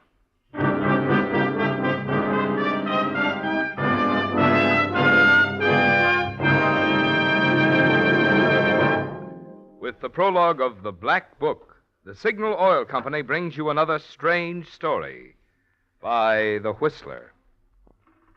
But now, a timely tip for you drivers. The hot summer months ahead put an extra strain on a car's cooling system, often causing motors to overheat. That's why it's a good idea to have your Signal dealer inspect your radiator now. As cars grow older, radiators often become choked with rust and sludge.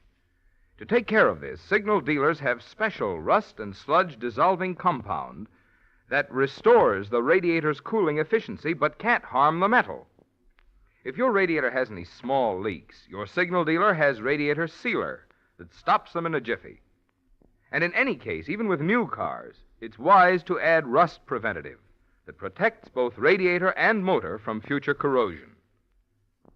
You see, Signal service stations are much more than places to buy Signal's famous Go Farther gasoline and Signal Premium Motor Oil. Wherever you see Signal's circle sign in yellow and black, there you'll also find complete, conscientious Signal service to help your car run better, look better, and last longer. And now back to the Whistler.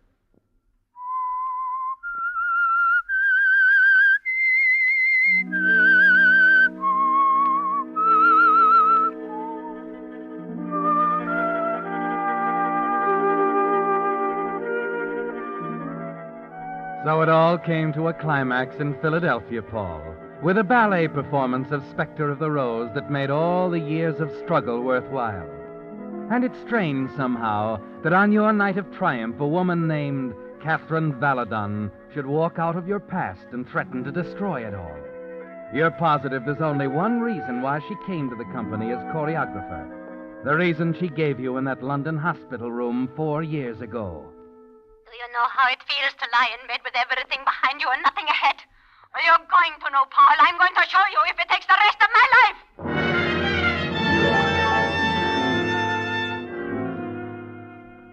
By morning, you know there's only one answer. You've got to make Wenham change his mind. I tell you it won't work, Cecil. Either Valadon goes or I do. What's happening to you, Paul?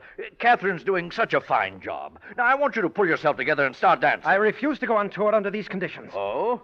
Must I remind you of your contract? I don't care. Well, you'd better care. If it's violated, you'll never dance again. Never dance again. That's what she said. What? Listen, Wenham. You don't know her.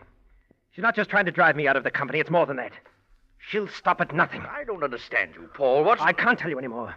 But you've got to make a choice right now, Cecil. Valadon or me. But I want you both for the good of the company. However, if you force me, well, you're big, but you can be replaced. All right. All right, replace me. There are other companies. Oh, you're talking nonsense. Furthermore, your contract is not for sale. I can hold you for 2 years, even if I put you to work shifting scenery. You don't even have to dance, you know. You better run along now. Valadon's waiting for you at rehearsal.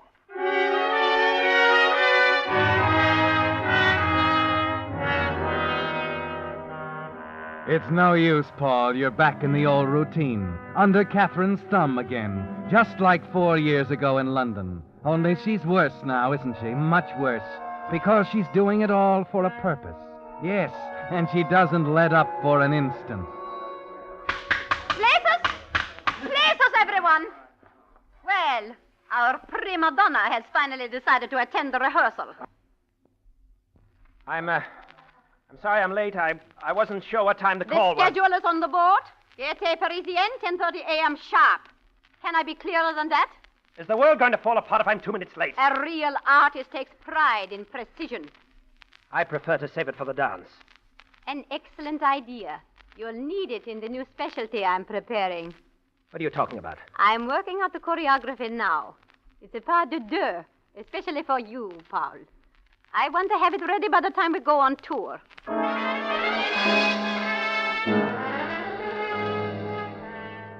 You're frantic now, not knowing what's in the back of her mind. And during the days that follow, you wonder about the special dance she's preparing. What she meant when she said it was especially for you. It becomes clear the afternoon she introduces you to Eric Ballard, a big, hulking man who'd look more at home in the wrestling ring than on a ballet stage. I meant to tell you more about Eric, Paul. He'll be an excellent supporting partner for you. Partner? Yes, in the new ballet I'm creating. Mr. Benham thinks it's very original.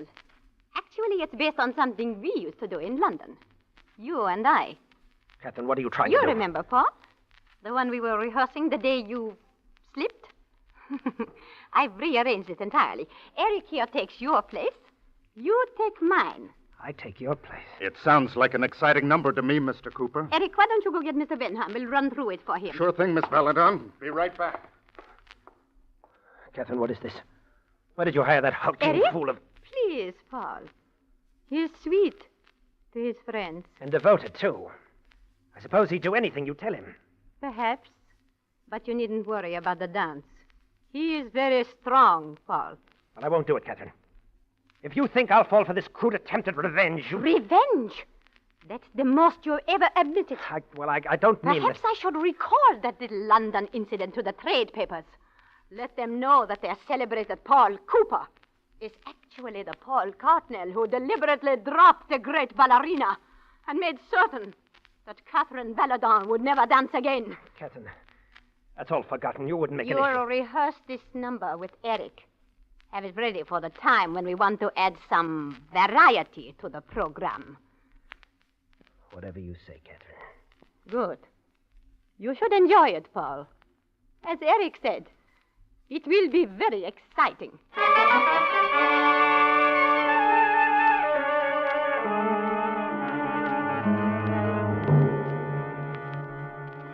The tour that follows is a nightmare, with each new city a threat. You've rehearsed the new ballet with Eric, and all but the spectacular bit which is to be performed on a high platform.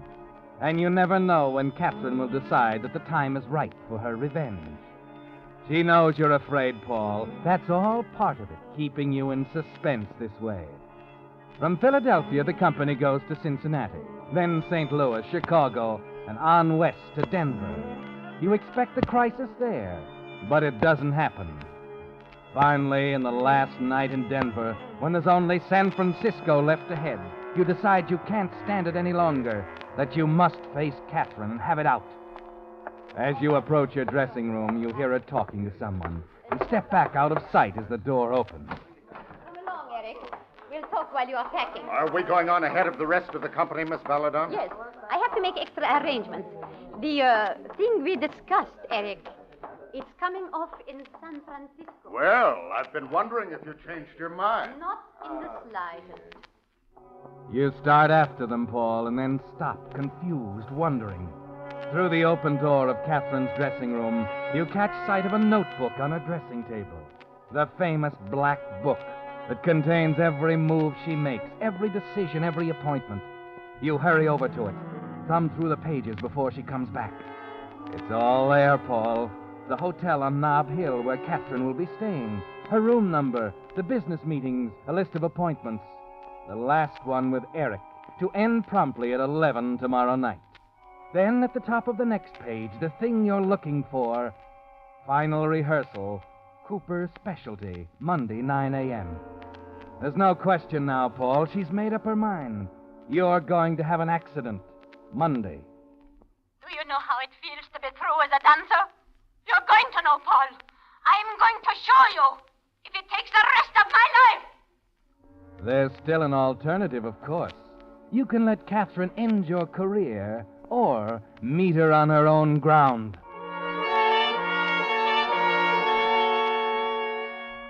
By the time she's left on the train, you still haven't decided. It's the only thing on your mind as you stand in line at the railroad terminal, waiting to pick up your reservation. There's a worried little man ahead of you. Listen, I've simply got to get space on that San Francisco train. I can give you an upper on the next one. But it won't do. It won't do at all. You see, I'm meeting the steamer there, the Silver Star, sailing for Shanghai. The next train will miss it. I'm awfully sorry, sir. Perhaps if you wait around, there'll be a cancellation. Oh, I see. Thank you. It comes to you at that moment, Paul. This is perfect. This train you'd planned to take ahead of the rest of the company. The frantic little man desperate for a ticket on his way out of the country. You pick up your reservation, walk over to the stranger pacing anxiously in the corner of the station lobby. Excuse me. You wanted to go to San Francisco? Tonight? Yes, I've simply got to get on that train. So I heard. I have a ticket here I want somebody to use. Oh? I'm a traveling man, you see, and, I want my boss to think that I'm on that train. Oh, but isn't that... Nothing to it. All you have to do is travel in my name. Paul Cooper. What about it? Cooper, eh? Mister, for a place on that train, I travel as Mickey Mouse. Oh, fine. Then it's a deal. Mr. Cooper.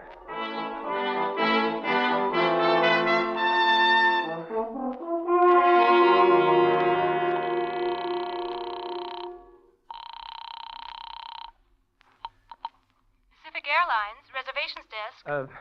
What time is your next flight for San Francisco? Oh, we have space available on our 5 o'clock flight tomorrow. Not till then? I could do almost as well by leaving by train tonight. Not quite, sir. Our plane arrives in San Francisco tomorrow night at 11. The train leaving tonight doesn't reach San Francisco until a half hour after midnight, 12:30. So you save at least an hour and a half. Well, I guess I can use an hour and a half extra sleep as well as anybody. Send the ticket over to the Denver Hotel, please. I'll leave the money at the desk. The name is, Jackson.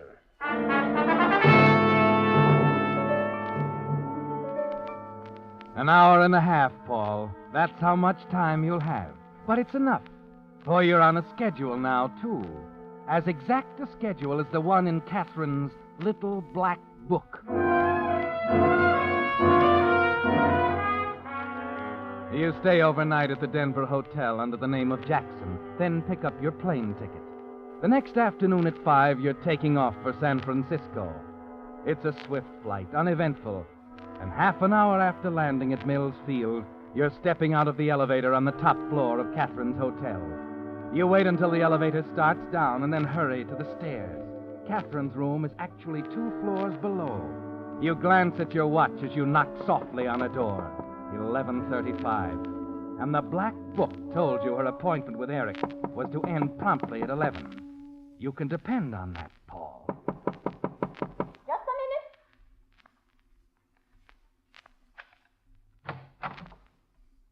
Paul! What are you doing here at this time of night? I thought you were on the train. I am on the train, Catherine. What's the matter with you? Have you been drinking? No, Catherine.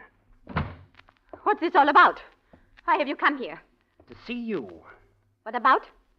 Your unfinished business, Catherine. I don't want to discuss that now. Please, go, Paul. No more discussions, Catherine? The appointment's for the day over. Complete. There'll be no interruptions. What are you... Paul! Come here, Catherine. Oh, no, not the telephone. Let go of me. Paul! I'll let go, Catherine, just as I did once before. But first... Stop it, Paul! Please! Put down that candlestick! Oh!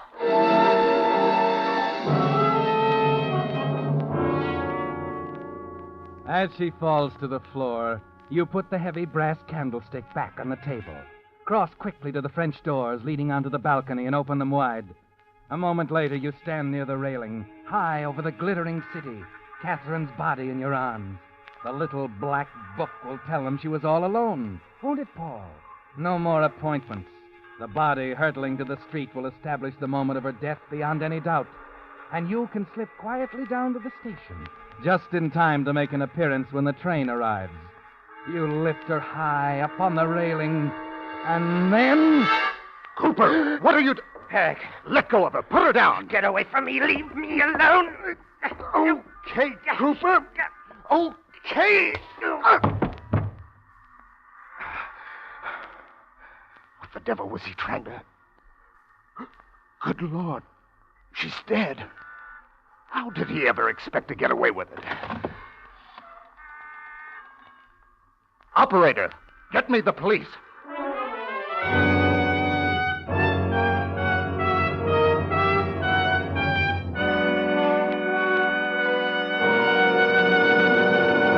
The Whistler will return in just a moment with a strange ending to tonight's story.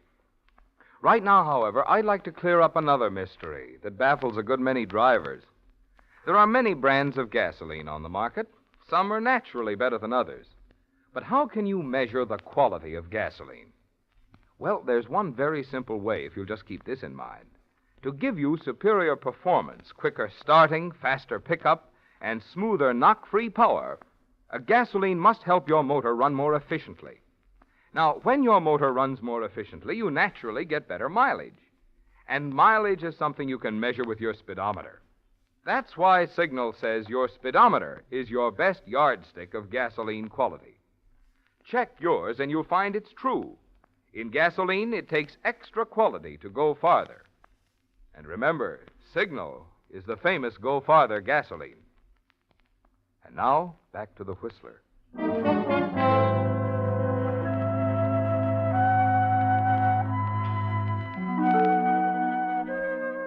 last you remember, Paul, is the smashing blow of Eric's fist there in Catherine Baladon's hotel room on the 12th floor. Everything's quiet now. No tension, no fear. Just soft, warm blackness.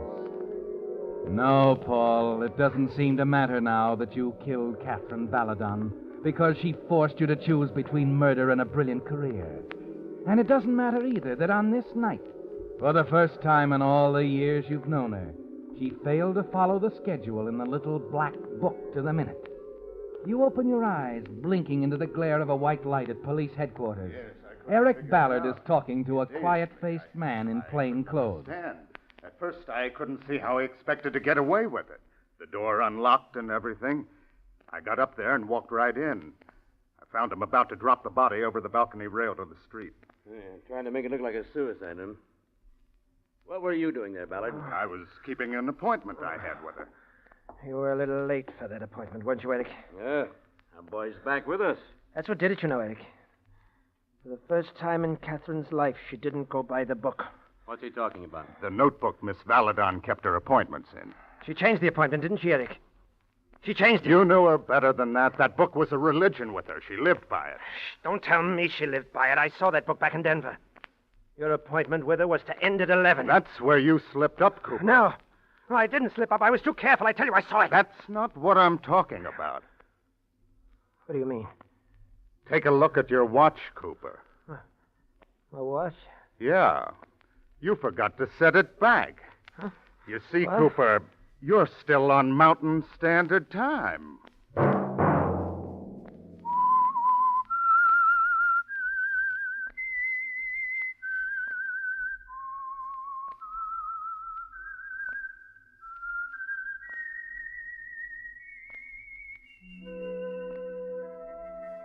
Let that whistle be your signal for the Signal Oil program, The Whistler, each Monday at 8. Brought to you by the Signal Oil Company, marketers of Signal gasoline and motor oil and fine quality automotive accessories. Signal has asked me to remind you, to get the most driving pleasure, drive at sensible speeds, be courteous, and obey traffic regulations. It may save a life, possibly your own. Featured in tonight's story were Jeanette Nolan and David Ellis. The Whistler was produced by George W. Allen with music by Wilbur Hatch, story by William Engvik, and was transmitted to our troops overseas by the Armed Forces Radio Service. This is Marvin Miller speaking for the Signal Oil Company. This is CBS, the Columbia Broadcasting System.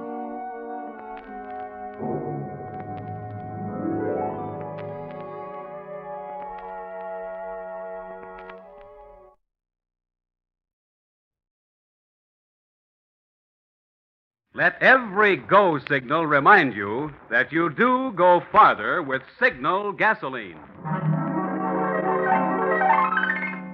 The Signal Oil Program. The Signal Oil Company and your neighborhood signal dealer bring you another curious story by The Whistler.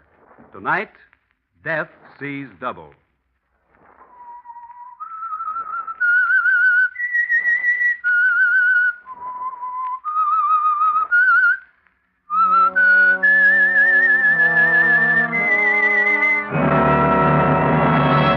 I am the Whistler, and I know many things, for I walk by night. I know many strange tales, many secrets hidden in the hearts of men and women who have stepped into the shadows. Presently I'll tell you of nameless terrors of which they dare not speak.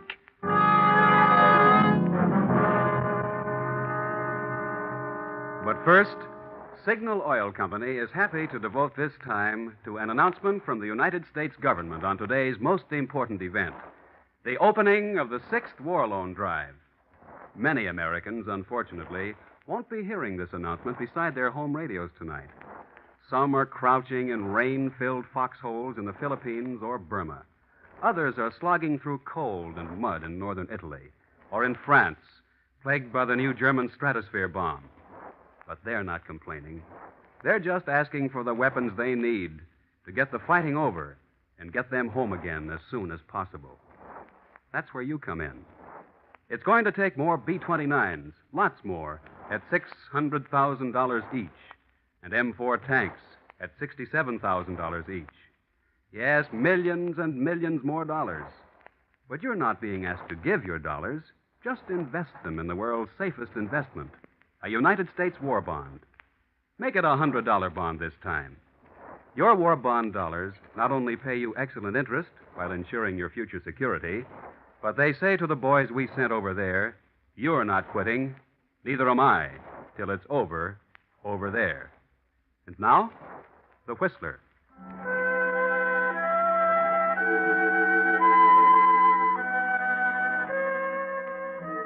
You've heard of identical twins, haven't you? Yes. You don't run across them very often, but once in a while you'll find two people who look so much alike that even their own parents can't tell them apart. And that can lead to all sorts of complications. There's one case I have in mind especially, the case of Mona and Martha Spencer, identical twin sisters. They were exactly alike. Their friends couldn't tell them apart. Their mother and father, before they died, had trouble distinguishing between them. After their parents' death, they were alone in the world. Two devoted, loving sisters. At least that's what everyone thought. Two loving sisters, beautiful, popular, surrounded by admirers. Then along came Bill Everett, handsome, successful, the catch of the season, as they say. And Mona caught him. Yes, they became engaged, and Mona bought out the stores for her trousseau. And one night, she and Martha stood in Mona's room, admiring the beautiful dresses and lingerie she had purchased. And this dress, and this robe, and... What's the matter, Martha? Oh, nothing. I think they're beautiful, all of them. Especially this dress. I wonder how I'd look in it. Well, you'd look lovely, dear, the same as I will. Why don't you try it on? Do you mean it? Well, of course. It'll be like looking in a mirror as myself. Go ahead. I'd like to see how it will look on me. Well, if you're sure you don't mind. Of course I don't mind. Go ahead. Try it on. Oh, you're a very lucky girl, Mona. Lucky?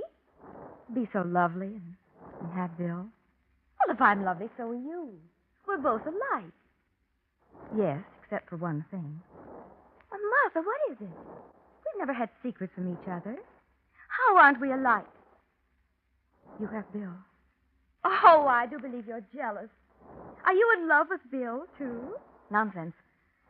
I just can't help feeling a little jealous, naturally. You found your man, and I... Well, do you blame me? We're not alike in another respect, Martha. You're weak, and I'm strong. Weak? Yes. I found my man, as you put it, because I made up my mind to find him. You should do the same. Darling, what's happened to all your boyfriends? You've been staying home so much lately. Well, I just haven't felt like going out, that's all. Martha, sometimes I don't understand you. You're so moody lately. Oh, that's probably Bill. Run down and let him in like a good girl. I'll be dressed in a minute. All right.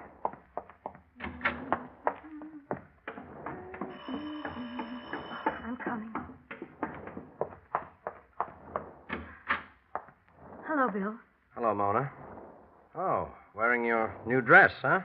Oh, yes, but Well, it's beautiful. Well, get your coat. We're late. Oh, but Bill, Oh, I'm sorry. I forgot. Oh, really? Well, that's hardly the way to kiss a sister. Huh? Oh. I've been trying to tell you, Bill. I'm Martha.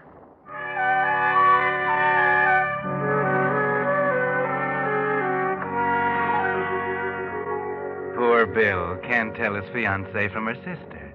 Yes. It's too bad that incident at the door had to happen, because it gave Martha an idea. She tried to put it out of her mind, but she couldn't. She thought about it all evening while Mona and Bill were out having a good time. Tell me from Mona. Couldn't tell me from Mona.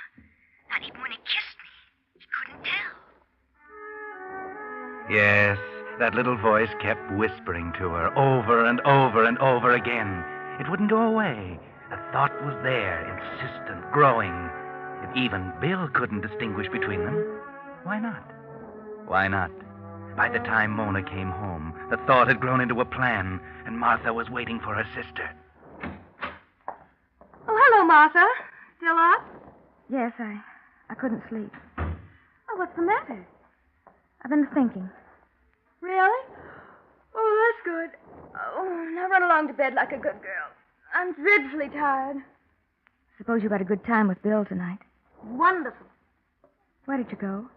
To the 74 Club in Maisie's, and... Oh, I'll tell you all about it tomorrow. Tell me now. Martha, what's the matter with you? Why are you still up? It's late. You should have been in bed long ago. I couldn't sleep. Well, that's too bad, dear. Why not take something? I was thinking. I didn't want to sleep. Well, that's a waste of time. Now run along and get to bed. I'm certainly not going to stay and talk just because you don't want to go to bed. I'll tell you all about tonight in the morning, dear.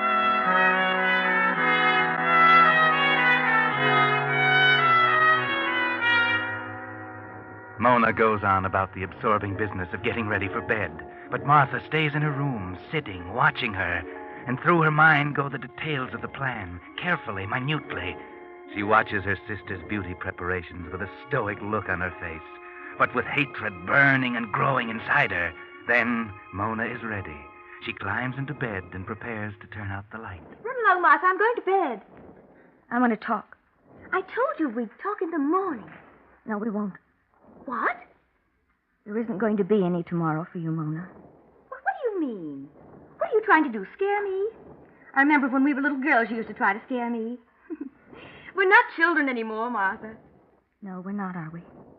But one thing is still the same. You always get the best of everything. That's the same. I've hated you for years, never really known it until now. Hated having a sister who always got the best of everything. And then Bill came along. So I was right. You are in love with Bill. Yes, Mona, I'm in love with Bill. You were right about another thing. I'm jealous of you. You're just lucky. You always have been lucky. You met him first, so he fell in love with you. Why couldn't it have been me? If I'd met him first, he would have fallen in love with me. Yes, you're laughing at me now, but you won't laugh much longer. You were right about several things, Mona, but you were terribly wrong about one thing. You said, I'm weak and you're strong. Well, you were wrong, Mona. I'm not weak. I'm strong. I'm stronger than you. I'm strong enough to kill you. You're a fool. You wouldn't gain anything by killing me. Wouldn't I? Now stop this nonsense and go to bed. We'll talk about it in the morning when you're more calm. You don't believe me, do you, Mona? You don't believe there isn't going to be any morning for you. But it's true, Mona. You're going to die tonight. I'm going to kill you. Martha! Where did you get that gun? That gun? Why don't you remember, Mona? This was Father's gun. Put that down! You can't order me around any longer. I thought it all up. Get away from me! Martha! Clumsy, aren't you, Mona? You can't run away from me. Martha! No! No! I'm following you, Mona. You won't go far. Just to the top of the stairs. Then you'll be down on your knees, begging me not to kill you. But it won't do you any good. Martha, in heaven's name! You see, it's you who's weak, not me. I'm strong. Martha! Martha, no! You're making a mistake. It won't do you any good. Martha, wait, please. Listen to me. You see, Mona, I told you you'd be begging on your knees. You must listen. No. You listen. You don't think I'll gain anything by killing you. You think I'll be caught and convicted and die. Well, you're wrong again, Mona. I won't be caught and I won't die. No one will even know you're dead, Mona, because after I kill you, I'm going to become you. They'll think I died. They'll think I committed suicide. Martha, please! Perfect, Mona. Perfect in every respect. Isn't it lucky we're twins? How fortunate we look exactly alike. How fortunate we sound exactly alike. You are me now, Mona. And you're going to kill yourself. No! Martha, don't! No! Martha, no! No! Hold still, Mona. Struggle. Won't do you any good. I'm strong, Mona. I'm strong enough to put this gun to your head. It must look like suicide, Mona. The gun. Close. Powder burns on your face. Hold still, Mona, while I pull the trigger. Ha ha.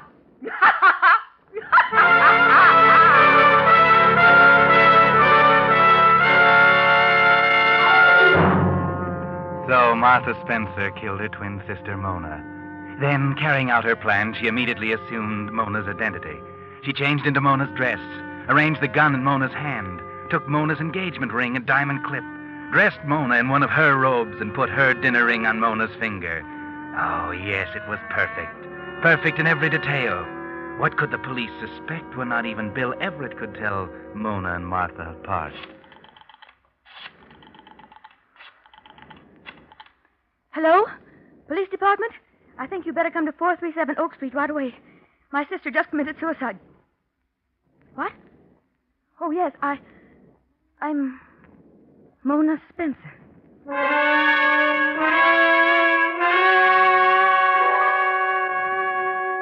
Yes, it's done now. Now there's no turning back, Martha.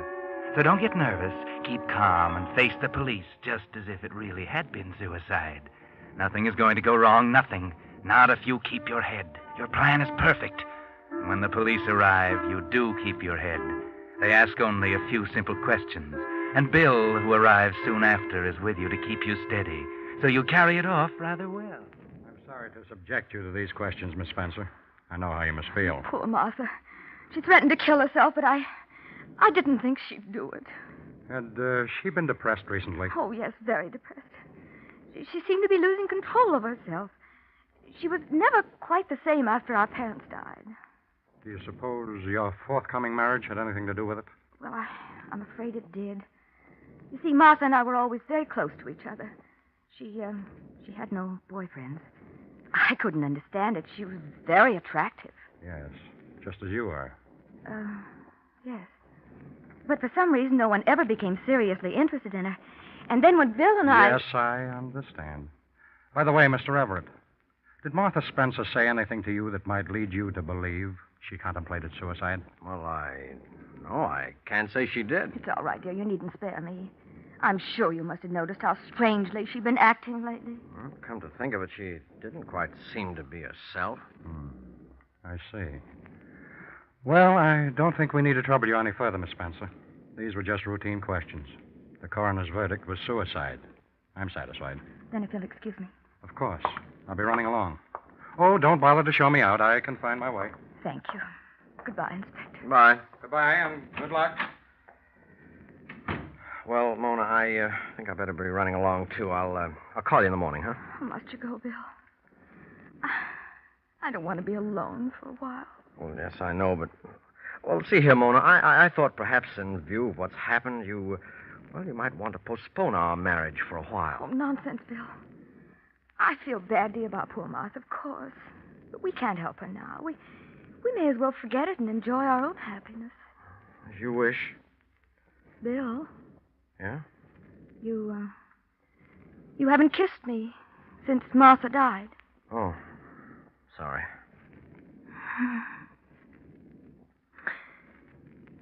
I love you, Bill. And now you're mine. Forever.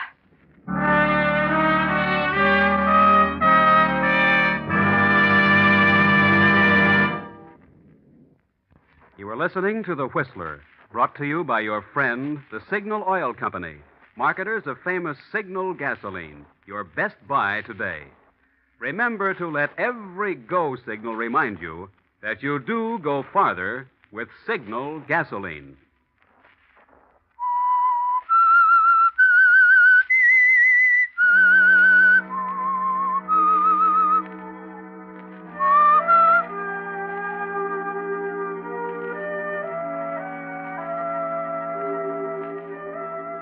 Well, several weeks went by.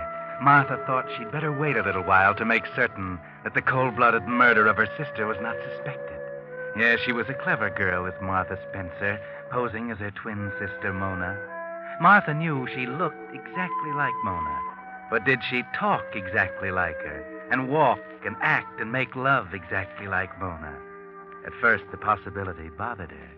Bill, kiss me. Okay. There. Bill, Yeah? you sometimes act so cold.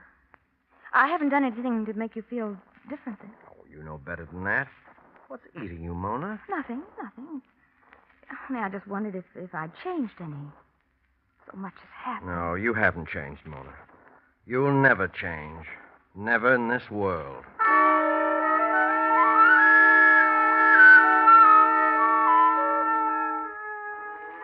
Yes, everything was going all right. Bill didn't suspect a thing, neither did the police. And after a few weeks, Martha felt secure. Bill didn't act as she had expected him to act. There was a sort of a chilly detachment in his attitude toward her, but perhaps that was only because he was shy or reticent to show his feelings before they were married. So the thing to do was to hurry up the marriage. Bill, why should we wait? Why don't we go ahead and get married? Right away. Okay, I suppose we might as well get it over with. That's a fine way to talk about our marriage. Okay, so we'll get married. We'll drive out to Raleigh tomorrow and get the license. Raleigh? Yes. Why drive way out to a little town like that to get it? Well, you know why as well as I do. Oh, yes. Of course, dear. Anything you say.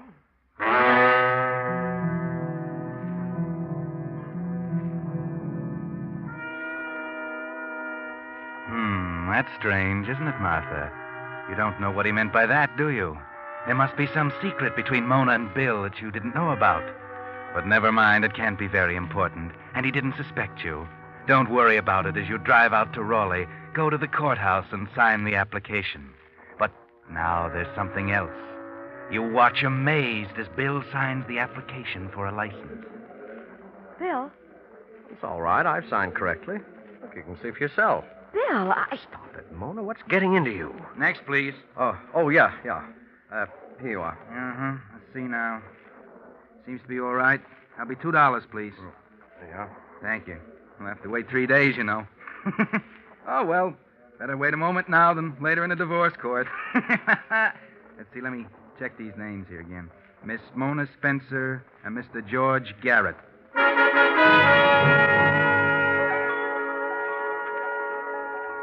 There was something wrong, something terribly wrong. Why did Bill sign the license, George Garrett? A cold chill clutched at Martha's heart, but she didn't say anything to him.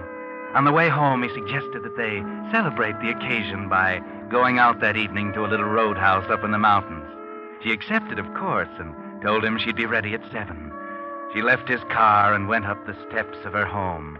Yes, her home now, all hers. She opened the front door. And as she closed it, something on the stairs caught her attention. She looked at the top of the stairs. There was nothing there. She shrugged her shoulders and walked up. Just her imagination. Or was it? She paused at the top and looked at the rug. This was where she had killed Mona. She could almost see her, hear her. Martha, no! You're making a mistake. It won't do you any good. Martha, wait! Listen to me!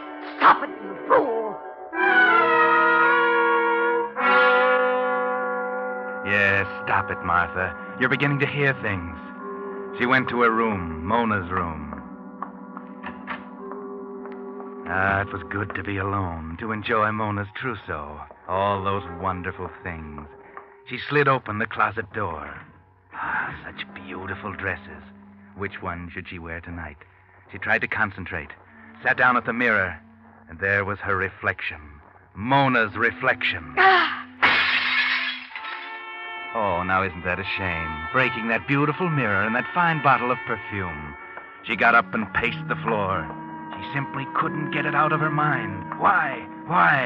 Why did Bill sign his name, George Garrett? And why do Mona's words keep coming back to her? You're making a mistake. It won't do you any good.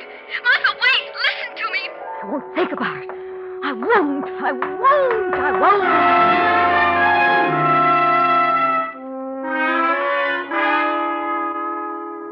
That's right, Martha. Don't think about it. Get dressed. Make yourself beautiful as Mona was. You should be happy tonight, Martha. In just 3 days, you'll be married to Bill. That's what you wanted, wasn't it? Well, then, be happy. Enjoy yourself tonight with Bill. Bill? Yeah? What's the matter? Matter? Nothing. Why? You've been so quiet. You've hardly spoken a word since we started. Oh, I'm sorry. Beautiful night, isn't it? That's no good, Bill. Something's wrong. What is it? Now, look, Mona, I don't remember that part of the bargain was catering to your whims. Bargain? Oh, never mind. Bill, there's something I don't understand. Yeah, what? About the name you signed on the marriage license. It's okay, I told you once. I signed my right name. Your right You name? saw it yourself. For heaven's sakes, Mona, will you cut it out? Yes, of course, Bill. I'm sorry. Sorry. That's a hot one. Bill, Yeah? you don't love me, do you? Oh, why go into that? Because I want to know. Okay. I love you. I love you. I love you. I love you. Do you have to keep hammering at me? Sorry, Bill. Please don't shout at me. Bill, Well, what is it now? where are we going? I told you once, to a little roadhouse. Well, I don't seem to recognize this road. Where are we? Well, we're up in the mountains. We'll be at the top soon. Bill, You have to talk, Mona. Aren't you satisfied? You've had your own way. What more do you want? I want to know why you don't love me. I do love you. I'm crazy about you. Now leave me alone, will you? I'm not a fool, Bill. I want the truth. Oh, you do?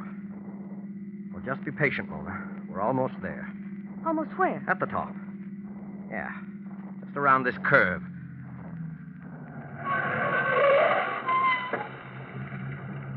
There. We're here. I don't see any roadhouse. No, there isn't any, Mona. Then why are we stopping? So you can get the truth. You're always getting everything you want. All right, Mona. Look over there. Where? Over there, while I... Bill, what are you doing? Just tying your arms. And now I'm gagging you. No, why are you doing that? There we are. No. Oh, No. neat. How does it feel to be gagged, Mona? Oh, no, Mona, it's no use. You're going to listen to me now. You had your own way long enough. Always talking, always ordering, demanding. Well, I'm not going to go through with it, Mona. I'm not going to marry you. You can only torture a man so long, and then he does something about it.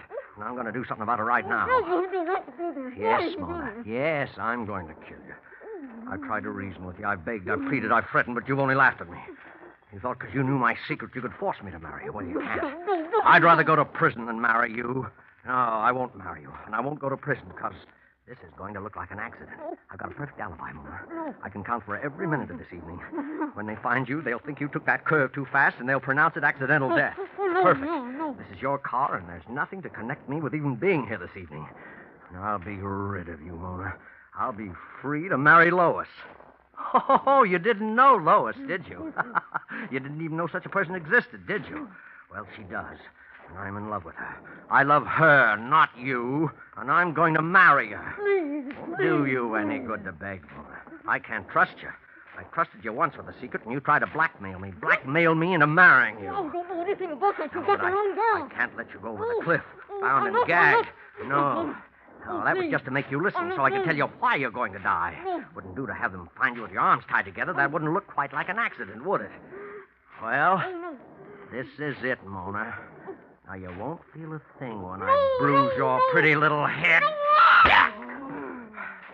Now, just remove the gag and the ropes. Release the brake. Engage the clutch. Stop the engine.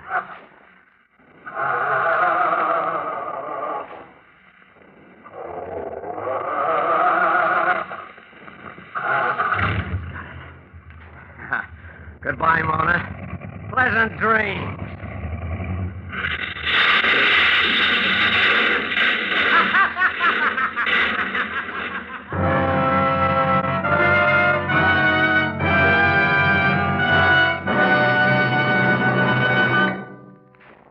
The Whistler will return in just a moment with a strange ending of tonight's story. Meantime, let's test your memory. How long has it been since you had the lubricant changed in your transmission and differential? That's an important question, because the tremendous pressure under which the gears in most modern cars operate gradually pulverizes tiny metal particles and turns even the best lubricant into a grinding, harmful abrasive.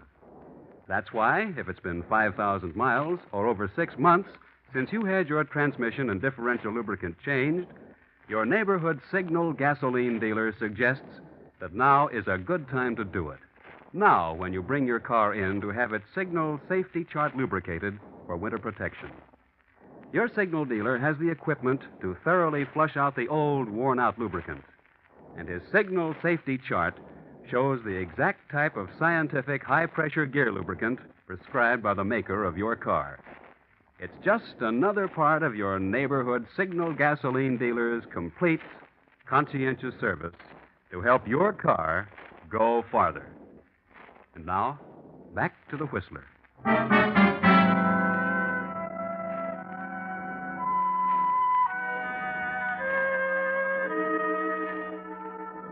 Poor William Everett, or George Garrett. That was his real name.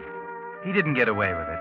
His alibi was foolproof enough so far as the accident was concerned.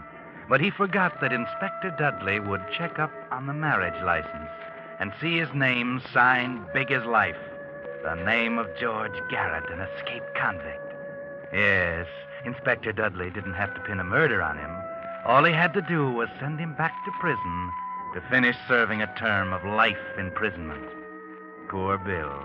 He only committed murder to protect his secret, and he never knew that it wasn't Mona he killed. It was Martha. And Martha hadn't the slightest idea that he had a secret, so she would never have given him away. Too bad Martha couldn't have known the truth before she killed Mona. Oh, well. That's what happens sometimes when you're a twin and you're in love with the same man as your sister.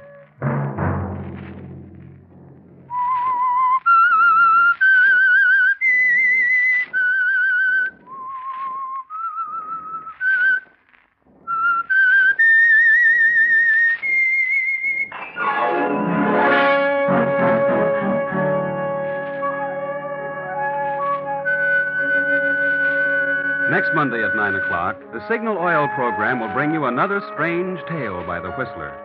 The Signal Oil program is broadcast for your entertainment by the Signal Oil Company, marketers of Signal's famous Go Farther gasoline and motor oil, and by your neighborhood Signal Oil dealer, who is at your service daily to keep your car running for the duration.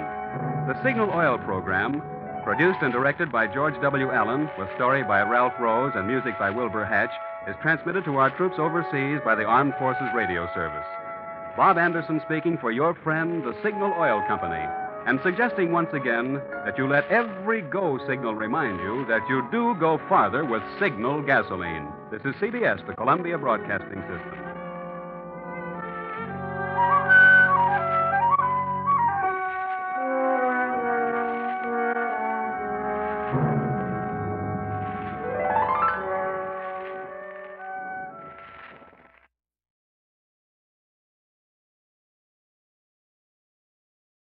Signal gasoline. Let every traffic signal remind you do go farther with Signal gasoline. Yes, you do go farther with Signal.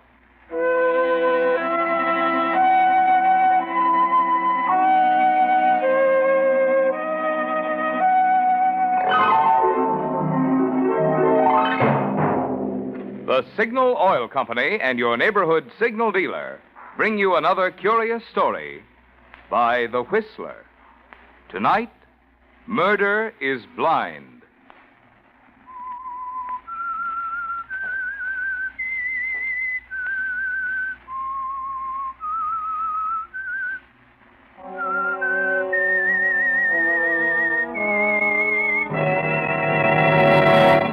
I am the Whistler, and I know many things, for I walk by night. I know many strange tales hidden in the hearts of men and women who have stepped into the shadows. Yes, I know the nameless terrors of which they dare not speak.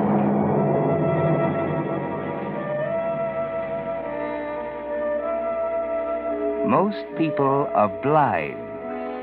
Yes, they're blind to the shortcomings of someone close to them, someone sometimes to their own. That was the way with the three women who lived in the old Hopkins house on the hill. Three very different women, but all of them blind to the characters of the others. There was Lorna Hopkins, mistress of the house, warm, sincere Lorna, happy in her coming marriage to Gregory. There was Patsy Hopkins, Lorna's cousin, whose only happiness is in herself, her youth, her loveliness. And old Fräulein, the old German housekeeper who has been Patsy's governess, and who had found happiness in serving her with years of devotion. None of them really knew the others. all of them were a little blind. That is, until it happened. It started the night Patsy was helping Lorna with her hair. There. That's finished. Fraulein can help you with the rest. Now what? Gregory. He's waiting in the living room. Do keep him company like a good girl, Patsy. Oh, really, Lorna? It's a bit tiresome playing substitute. Besides, he doesn't want to see me. Of course he does. Be an angel and try to keep him consoled till I get dressed. Listen. Greg playing the phonograph? Caselli's Serenade. Lovely, isn't it? Is it? Greg once said it was a musical description of me. Can you imagine?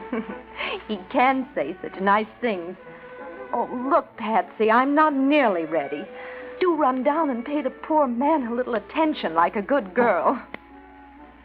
You're pretty sure of yourself. Sure about what, Pat? Nothing. I'll go.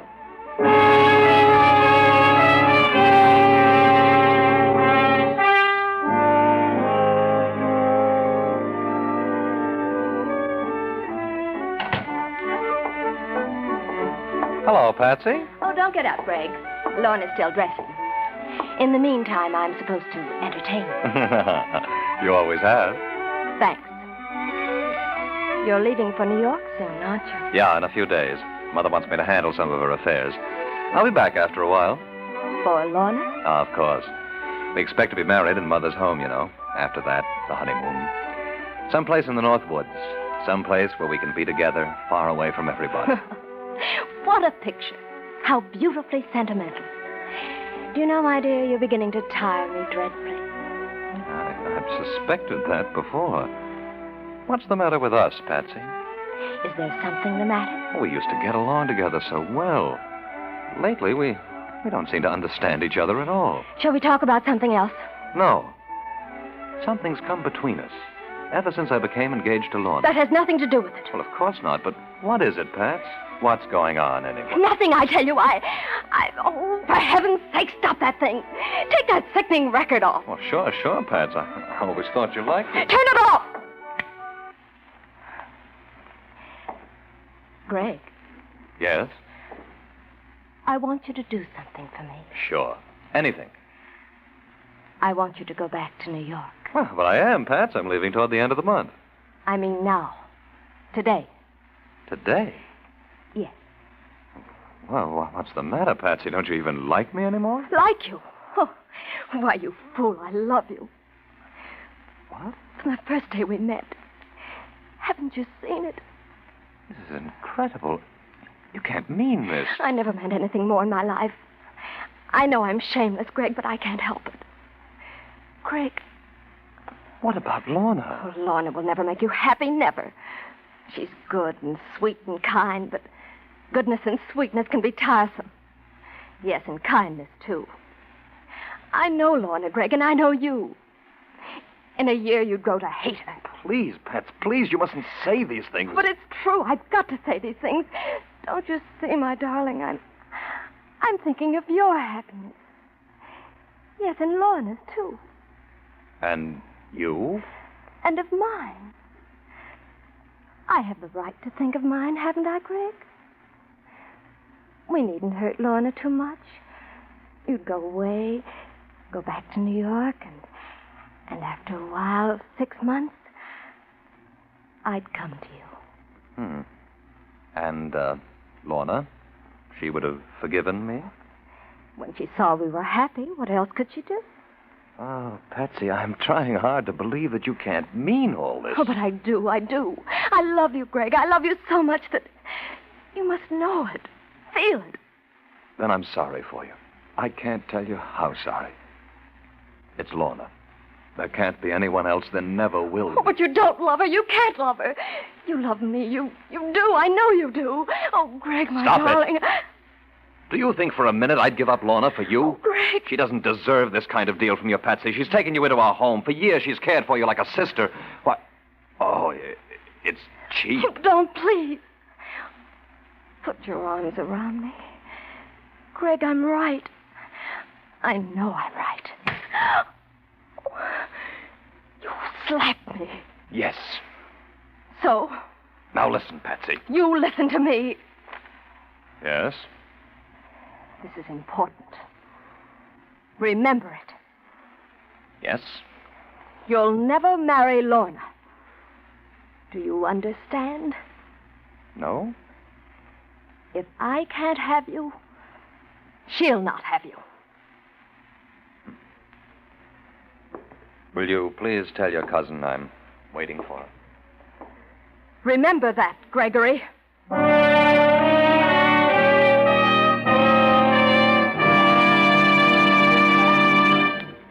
Conundrums.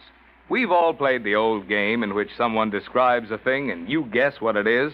For example, someone says, "It's round, it's black, and it has big yellow letters on it, spelling something that helps your car go farther." Well, of course, you Whistler fans know that's Signal's yellow and black circle sign, which identifies the friendly Signal gasoline dealers who bring you this program. And friends, in today's game of trying to make rationed gasoline go farther, remembering that Signal sign is your surest way to win most miles per gas stamp. You see, in keeping with its 14-year tradition of quality, Signal Oil Company is still bringing you the very finest gasoline that can be marketed under wartime conditions. And the famous Signal formula still places the emphasis on mileage. So to stretch those gas stamps, try Signal in your car. Prove for yourself that it's not just a slogan, it's a fact. You do go farther with Signal gasoline. And now, back to the Whistler.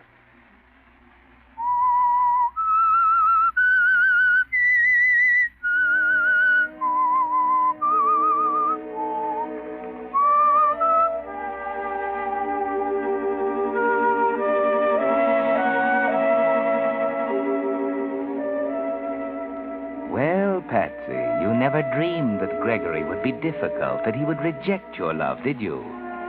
You were sure that he would fall just as all the other men in your life had fallen. But that's the way things go, Patsy. The one you really want is always the one who doesn't respond. And now as you lie in your lonely room, your thoughts aren't very pleasant, are they? You are sleeping, Miss Patricia? No, Fräulein. Come in if you wish. I've come to see what it is that's making my little girl unhappy. There is something, isn't there, yes? Unhappy? Why do you think that, Fräulein? Fräulein can always tell. What is it, my baby? Nothing. You're imagining things. So? Ah, you are so much like your mother. 1 minute laughing and gay, her eyes shining, and the next, poof, when she becomes sad. Was she really very pretty? Pretty and clever.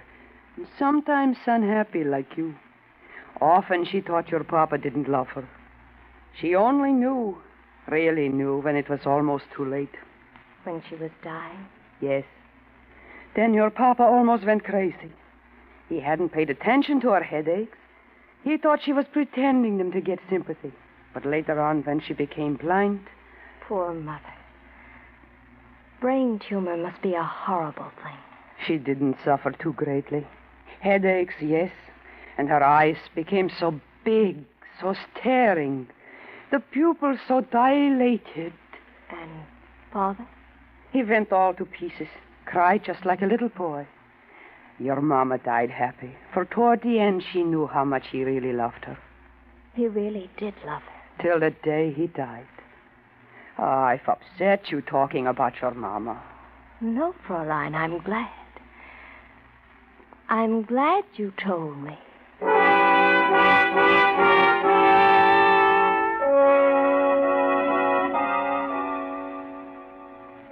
What's in your mind now, Patsy? Why do you leave your bed, go to the dressing table, and stare deeply, searchingly into its mirror? Your eyes slowly widen, and you shudder a little bit. After a while, you return to your bed, and your eyes hold a curious, furtive expression, as though, Patsy, you were hiding a guilty secret. And in the days that follow... I've kept you waiting, haven't I, Greg? I'm sorry, really. Oh, forget it. Anything the matter? Nothing serious. I've been upstairs comforting Patsy. Patsy? Poor girl, she's having such a headache. I know, Greg. That's why I called you. I'd counted on seeing you, too. But Patsy has a splitting headache. We'll make it tomorrow, shall we? It's Patsy again, Greg. I'm sorry. I'll call you later.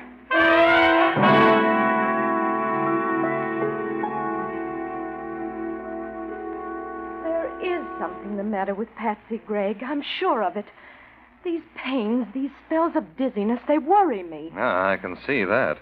But don't you think you're inclined to exaggerate her condition? After all, everybody has headaches, you know. Yes, I know, but not like Patsy's. They're doing something terrible to her. She looks badly, Greg. Her eyes seem so strange. I don't like it. This is something new, then? Her eyes, yes. But her headaches, well, she told me she's been having them for weeks. She said nothing because she didn't want to worry me. I see. These attacks, when she has one, she's practically helpless. Oh, she's so dependent on me, Greg. Yes, and always at a time when I want to take you to dinner or to the theater. That's not fair, Greg. Perhaps not, but are you being fair with me? I don't understand. I'm leaving for New York in a day or two, but that seems to make very little difference to you. Oh, that's not true. Let's not quarrel, Gregory. I'm not quarreling. All this nonsense is getting too much for me. If anything was seriously wrong with a girl... You don't think there is? Not as bad as she pretends. Frankly, I think she's putting on an act of some kind. What's that? Patsy! Miss Lorna, hurry, come quickly. What is it, Fräulein? It's Miss Patsy. She can't see. Oh, Miss Lorna, she's blind.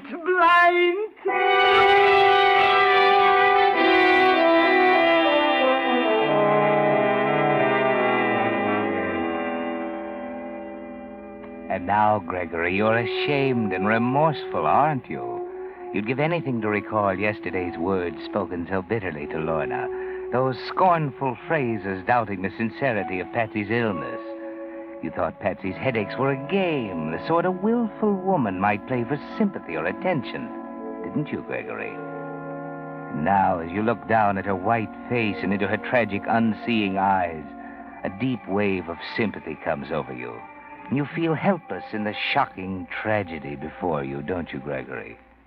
There's no fever, Greg. At least that's one thing to be thankful for. She slept a little last night. Didn't you, dear? Toward morning, I did. The pain seemed to go away then. Do I look terrible, Greg? Terrible? Oh, no, you could never look that, Pats. A little pale, perhaps. Your eyes. Yes? Do they pain you? They seem so big, the pupils so dilated. Tell me, what did the doctor say? She won't have a doctor. Fräulein and I are almost crazy. I won't have one. I won't. He'll operate. I know he will. Please, Lorna. But we must find out what this condition is. Do be reasonable, dear. Is there anyone in town, a good eye doctor, who'd know about this kind of thing? No, there isn't. There's no one. Now, Patsy, there is one, and you know it. He's considered very fine. I won't have him. He's old and... Do you want me to die just like my mother? Don't you care what happens to me? You see, Greg. What do you want us to do, Patsy? I don't know. We must do something. I thought that Yes? the best eye doctors, the specialists, aren't they in the big cities? I thought I could go to one of them. Where, Patsy? Isn't New York a kind of medical center? New York? Oh, no, that's impossible. You couldn't leave your job here in town, and I couldn't go alone. What do you think, Greg? Is that what you want, Patsy? Oh, but Lorna's job, she'd lose Oh, it. as if that mattered. There are other jobs, plenty of them. Even if there There's were... no necessity for your taking her, Lorna. I'm leaving for New York anyway. Patsy can come right along with me. With you, Greg? Can I? Of course. I'll put you up at Mother's place. Then we'll have the best men in the city come to look at you. I'd feel better if I went with her. I don't know. There's nothing you could do, Lorna. Don't you see? I suppose so. You could keep me in touch, couldn't you, Greg? Let me know everything. By long distance every day. You just sit tight and let me handle this. Can you get Patsy ready? Of course. Fräulein will help. It'll take 2 or 3 days to make the necessary arrangements. Haven't you both forgotten something? Have I? You and Lorna. Your marriage. Our marriage? You mustn't worry about that, Patsy. That'll keep till you're well again. We can wait, can't we, Greg? Naturally. Oh, I am a nuisance, aren't I? Oh, my eyes. They're starting to hurt again. Oh, do get me some ice, dear. I'm sure there's some downstairs. I shan't be long. Greg, Yes. you did forget, didn't you? Forget? About you and Lorna getting married? Did I? You did. You know you did. Suppose I get well, Greg. Well, of course you're going to get well. After we arrive in New York, everything's going to be all right. Do you know? I think so, too.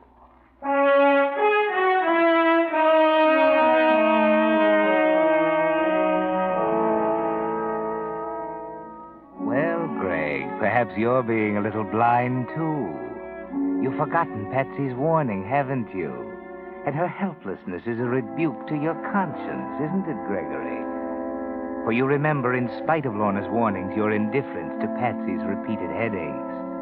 And you know that if this girl dies, nothing can ever be quite the same for you and Lorna. It's imperative that Patsy regain her health not only for her own sake, but for the sake of your marriage as well. And now, after a day spent in making traveling arrangements, you return to the house with Lorna. We're home early, Lorna. Yes, I know. It's nearly 7. Patsy doesn't expect us back for a couple of hours yet. It must be very quiet. Think she's sleeping? I hope so. She promised me she'd try. After a while, I'll go up and peek in at her. Oh, dear, I would forget. I meant to bring Fraulein something from the corner drugstore. Oh, want me to go for you? No, I'll go. I know what she wants. You stay here. I'll only be a few minutes. Mind turning out the lights? Just leave that small one on over by the phonograph. That'll be enough. I'm going to sit over here in the dark and relax. All right? Fine. Hurry back.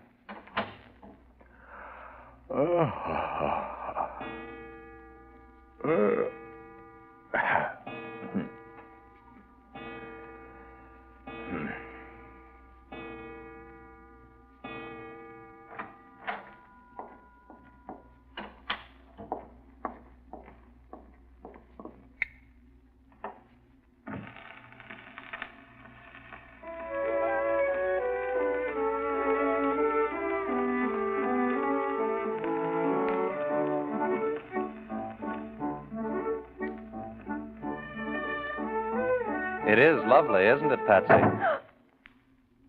Play it through. It's a bit late to stop now. Greg, Yes, gullible Greg. Simple, trusting Gregory. I didn't expect You to see me? Of course you didn't, my dear. It's all very obvious. Shall I leave you with your serenade? Well, this record, I knew where it was.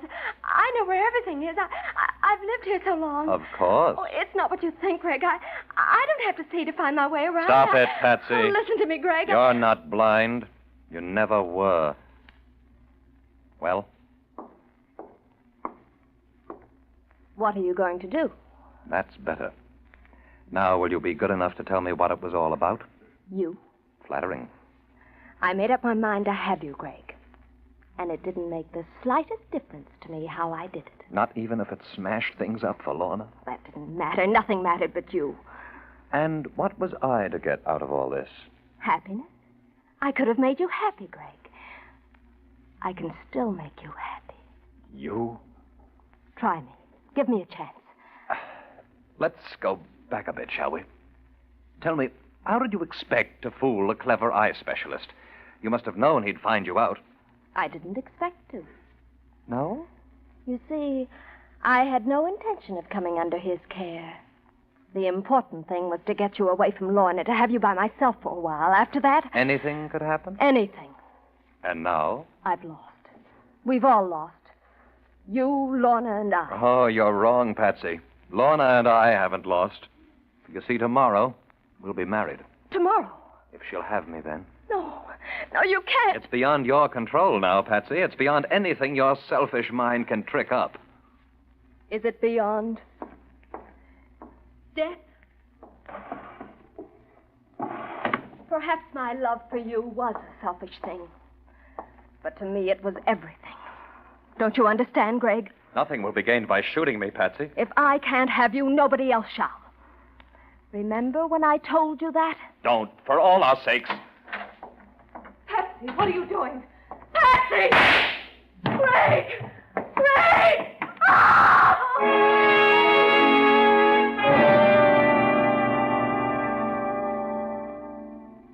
Yes, Patsy, you did it. You've killed Greg, the only man you ever really loved. You watch, fascinated and horrified, as Lorna drops to the floor beside him, weeping. And you want to tell her it's no use, that now she'll never have him. You're glad. You hate Lorna, Patsy. You turn all your suppressed grief for yourself into hate for her. Get up.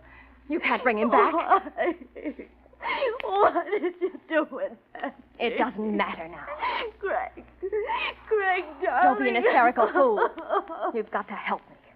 Here, take the gun. Take it and hide it, you hear? The gun? You want me to go to jail? Don't stop to think. There. Now you must hide it.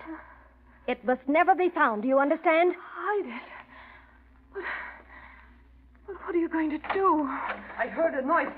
It's Mr. Gregory. He's hurt. Oh, what is it, Lorna? What happened? Tell her, Patsy. You can tell Fraulein.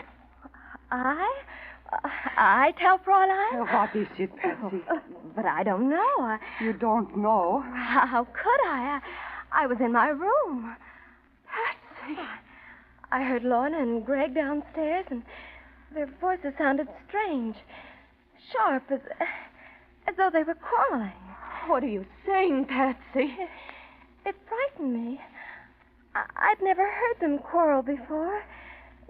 After a while, I got up and felt my way out of the room down the stairs. I could hear Lorna more plainly now. She was angry. She sounded as though she hated him. But that's not true, Patsy. You're not telling the truth. The tone of her voice was unbearable. I couldn't stand it. I opened the door, and there was this horrible noise, like an explosion. Oh, I'm frightened, Fraulein. There. Please take care of me. I didn't kill him. It was Patsy. Greg killed? Greg dead? Don't listen to her, Fraulein. I tell you, Patsy did it. She did it. Oh, this is terrible. You believe me, don't you, Fraulein? But why should Patsy do this horrible thing? What reason could she have? I don't know. I don't know. She's blind, Lorna. We both know that. She couldn't have seen to do this. I didn't do it. Then why have you a gun in your hand? Shouldn't we call the police, Fraulein?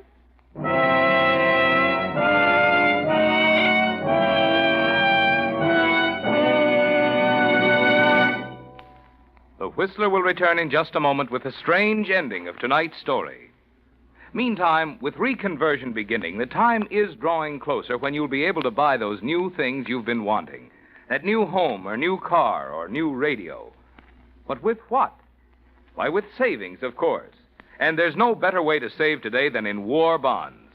In war bonds, your money is not only drawing good interest, but it's telling those brave guys who are fighting and dying out in the Pacific that you're still back of them.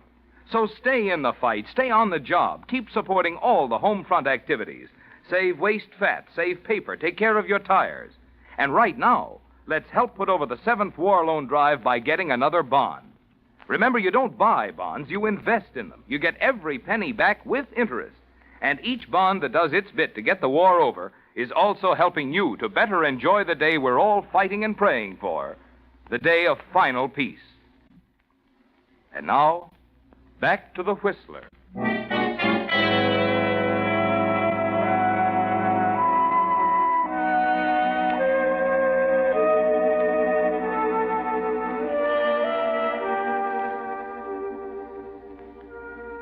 Well, Patsy, you've won, haven't you?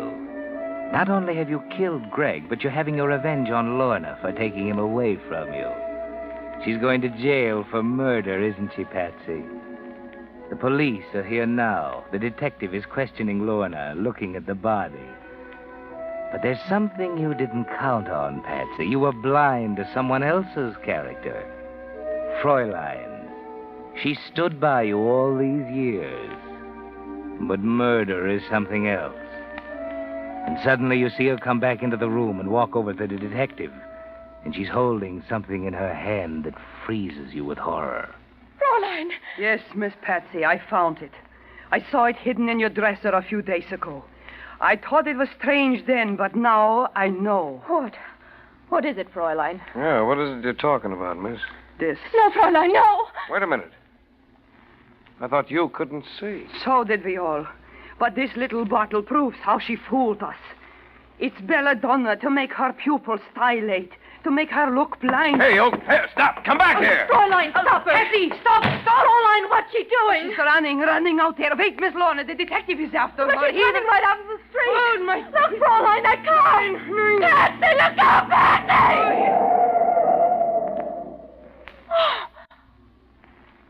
Oh, Fräulein. Himmel, she didn't even see it. The belladonna in her eyes. She didn't even see the car.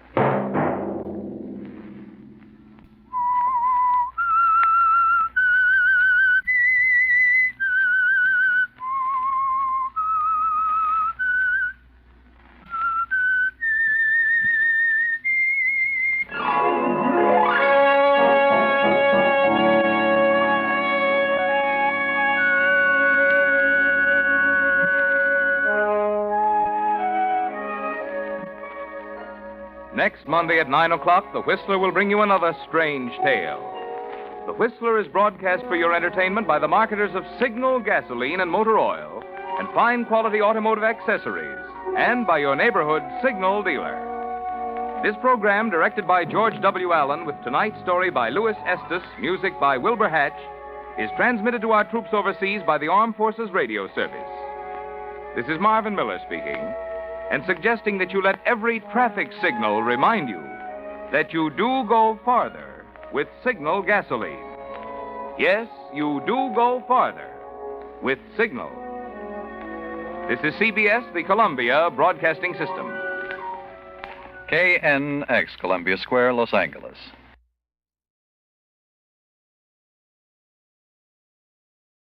The Signal Oil Program, The Whistler.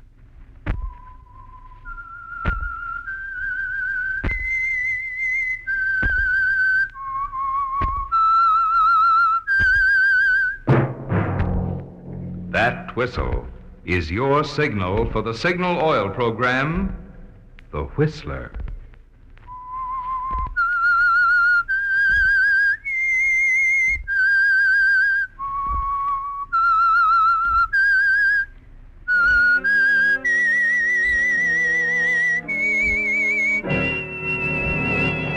I am the Whistler, and I know many things, for I walk by night. I know many strange tales hidden in the hearts of men and women who have stepped into the shadows. Yes, I know the nameless terrors of which they dare not speak.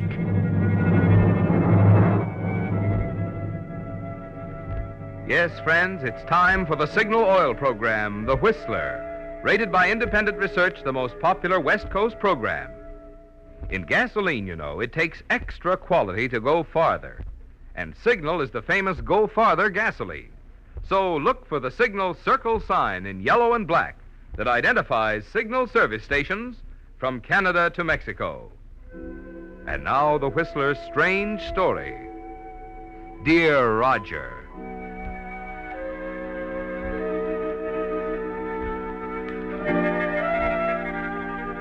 It was a strange meal they ate together that evening, full of long, awkward silences, both of them making useless attempts at light conversation, trying to fill in the gaps. Anne Martin looked across at her husband. She tried to smile, to make this dinner like all the others.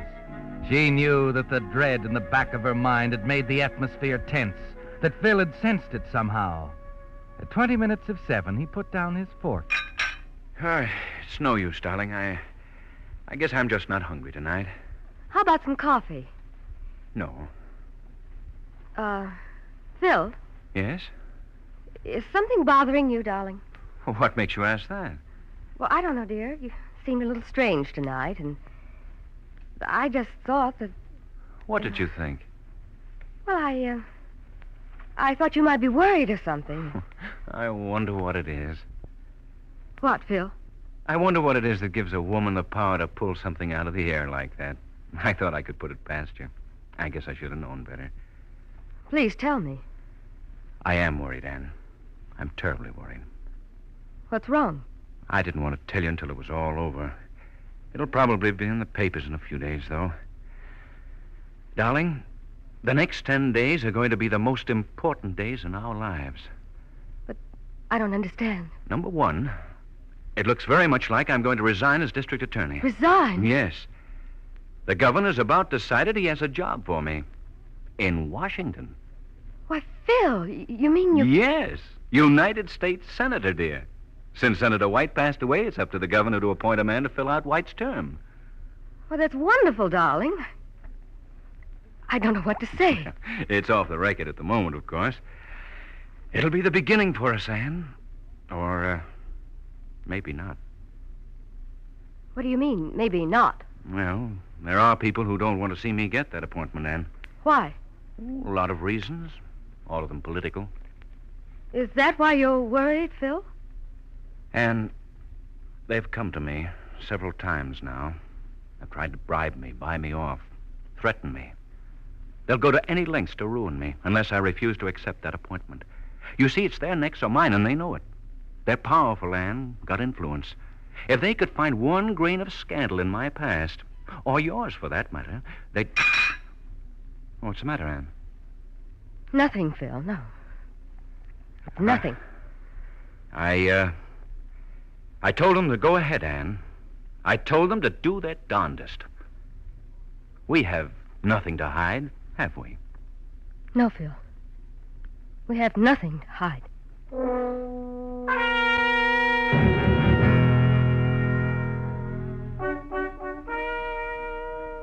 And that's the second time you lied to him, isn't it, Anne?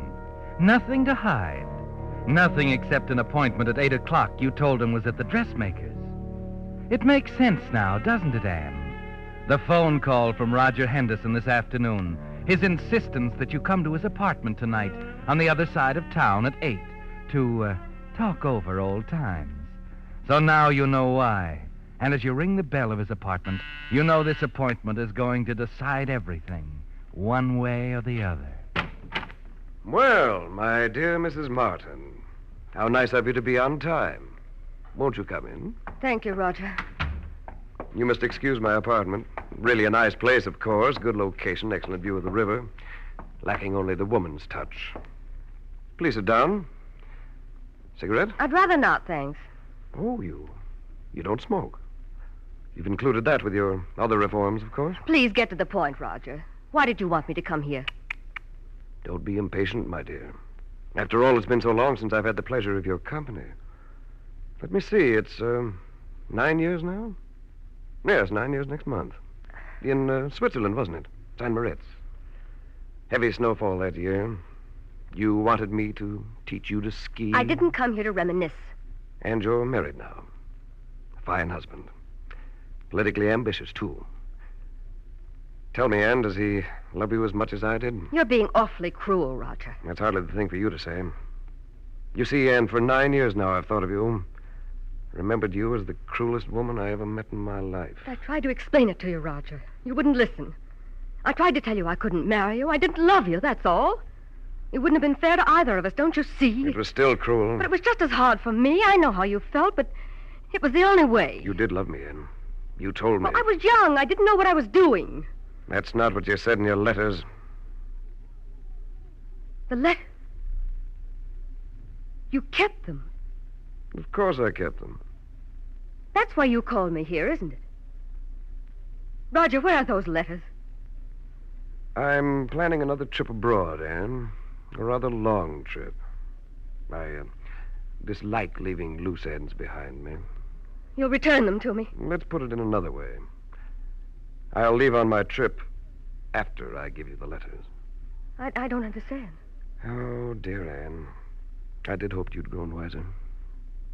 You want something for those letters. What is it? You're so businesslike, Anne, dear. Almost as much so as that man who came here this afternoon. A very convincing chap who deplores the coming appointment of your husband to the Senate. It's all so strange, Anne. He seemed to know about the letters, too. But, Roger, you wouldn't do that, would you? It's not like you. You think too much of me. Haven't changed a bit, have you? Oh, please, Roger, it's not for myself, believe me. It's Philip. I love him. If anything happened to him, to his career, What would you do? I'm interested. I don't think I could go on living. You do love him, don't you? He's the only thing in the world, Roger. I almost believe you, even though I seem to remember you telling me that once. I can't say any more. I've tried to explain to you so many times. You'd never understand. All right, Anne. You'll get your letters. Thank you, Roger. They'll cost you $10,000. $10,000? In cash. To arrive here by messenger not later than 3 o'clock tomorrow afternoon. But where can I get... managed to check your personal account. It comes to approximately $11,200.58. You should be grateful I'm generous enough to allow you the balance. But how can I explain away all that money to Phil? Don't you see, Perhaps you'd better explain everything to him. Now, I'm sure he'll understand that the organization opposing him will pay 10 times that price. But he mustn't know, Roger. He mustn't know. All right, Roger, I'll get the money for you. Some way.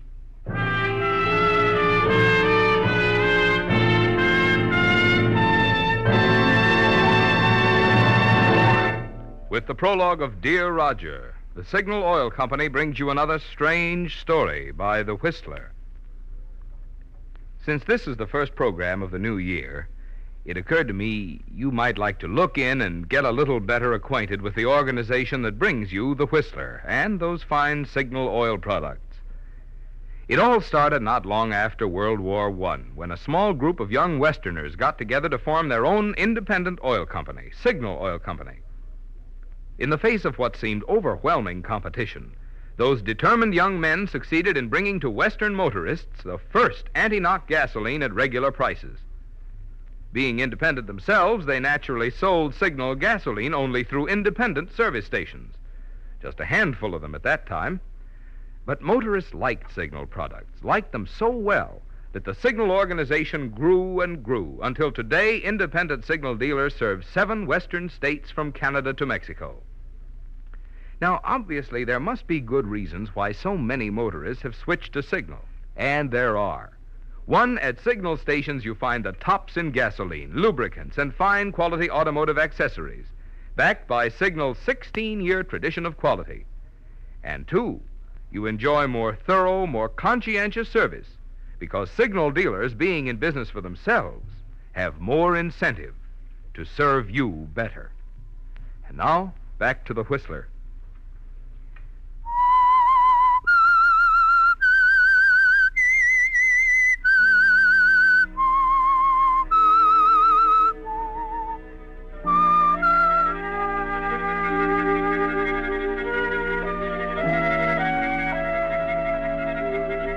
Yes, Anne. You know there's only one thing to do now. Roger must get his money. The letters must be returned and destroyed. And you must worry about explaining to Phil later. There's too much at stake, Anne. Phil's career, your marriage. Everything depends on the return of those letters. At 11 the next morning, you finish typing a note. Roger, I shall be waiting for the messenger who carries this package to you to return with the papers from your collection. You insert it in the package of bills you drew from the bank an hour ago. Give it to the messenger waiting at the door. There's nothing to do now but wait.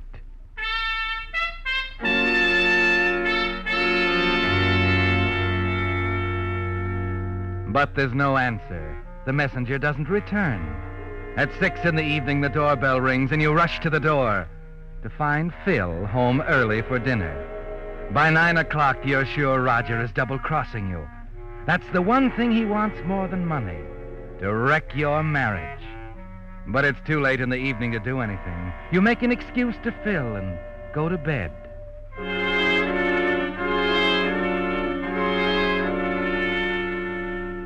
By morning, you've made a decision.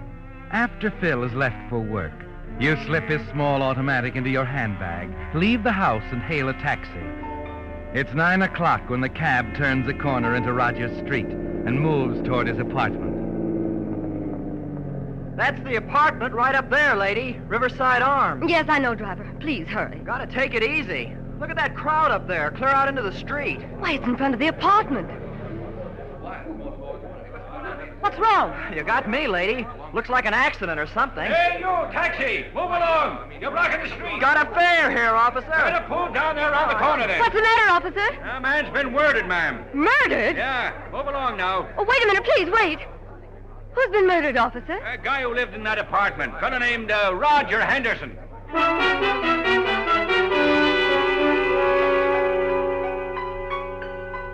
It's almost too much to take, Anne. The strain of yesterday, a sleepless night, now the single terrible fact that Roger Henderson is dead, that now the letters will come to light. There's a strange dizziness in your head, a half-sick feeling in your stomach. Things begin to fade. The whole world gets dark around the edges. Well, lady, where to now? Hey, where do you want to go to now, lady? If you like, we could go around by way of Park Street or even... Hey, what's the matter, lady? Something wrong? You look kind of pale, like you're going to pass out. Hey, wait!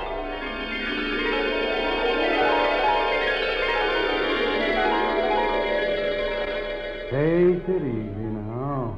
Another sniff of this ammonia. I know it's nasty stuff, but that does the trick. Breathe deep now. Now, lean back and relax for a minute. You're all right. What happened? It's all right, Mrs. Martin. You just pulled a feint in that taxi cab. Where am I? In my apartment. My name's Joe Burton.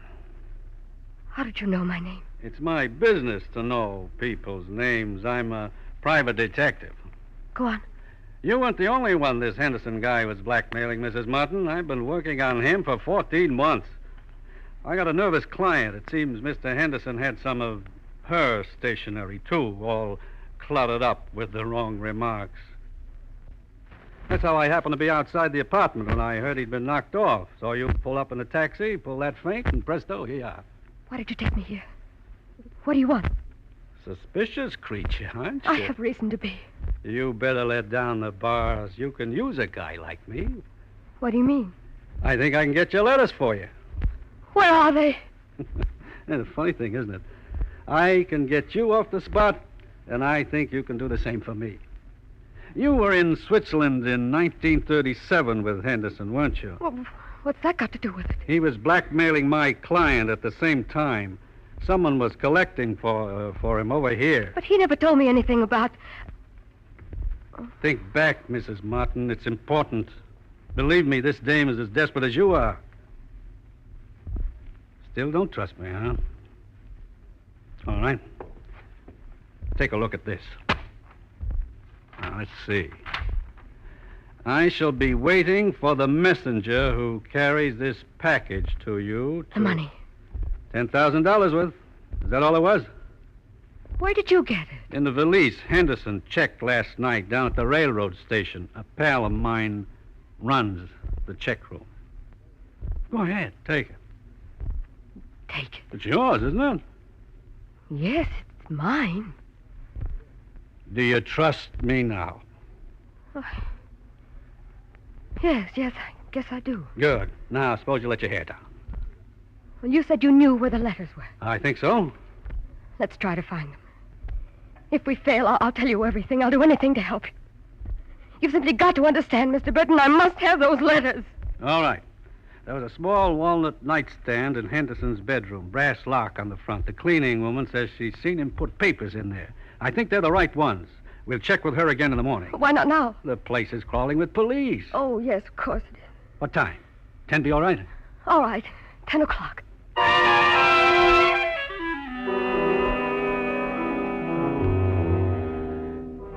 Yes, Anne, you've got to trust him. There's no one else to turn to now. You arrive home to find the phone ringing. It's Phil saying he'll be working late. But it's not until after 11 when he quietly walks into the bedroom that you realize what he's working on.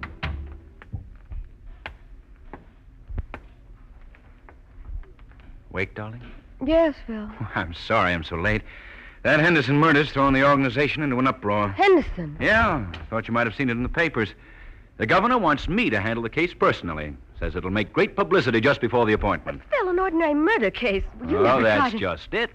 There's more to this one than meets the eye. This guy Henderson was a professional blackmailer mixed up with the wife of some political bigwig. We've got a report on him a mile long. No names yet. The guy's too careful. But, Phil, darling, I don't want you involved in this sort of thing. It might be dangerous. Don't you see? Oh, forget it, Phil, Angel. This is going to be my last one. I want to make this one big.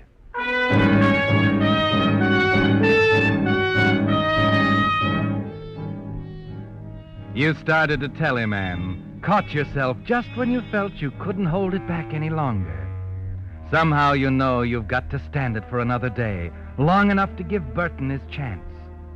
The next morning, the two of you arrive at the apartment building, wait for an opportunity to slip around through the corridor to the door with a brass nameplate on it. Mrs. Mooner, manager.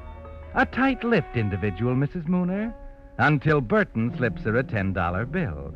Then it seems she can't say enough. Mr. Burton, I do the cleaning up there occasionally, and I'd remember a nightstand if there was one. I know it was there, Mrs. Mooner. Black walnut with red plastic knobs. Wait a minute. It was on the side of the bed toward the door. Oh, but that wasn't a nightstand. That was a liquor cabinet. He kept it locked all the time. The leg was loose. Mr. Henderson always told me to be careful of it, and... And what? Well, a repairman came around to the door just yesterday. I remembered the cabinet. You gave it to him? Yes. He took it to his shop. I've got the address right here.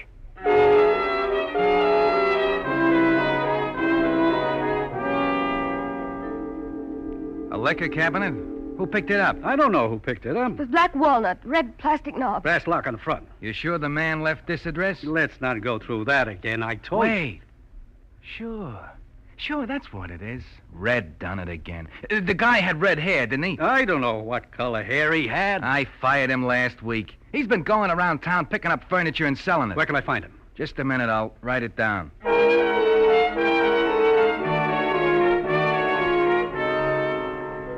Look, a red-haired fella came in here yesterday and sold you a liquor cabinet. I just talked to him. We see it around the floor anywhere? Oh, look, what about that one? Where? Right over there, next to the sofa. See? Ah, now we're getting somewhere. Come on.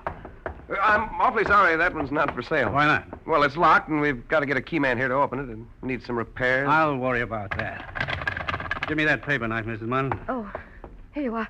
Now. Wait a second, you can't do that. I'm paying for it, pal. Now. Empty. Yeah. I guess he was one jump ahead of us. Well, how much for it, pal? $20. Okay, here you are. Thank you. What, you going to take it along? I'll send for it later. Well, What do we do now? I guess we go back to my apartment. Talk for a while. Start all over again.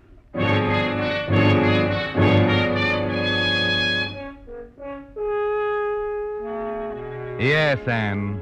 There's nothing to do now but start from the beginning again.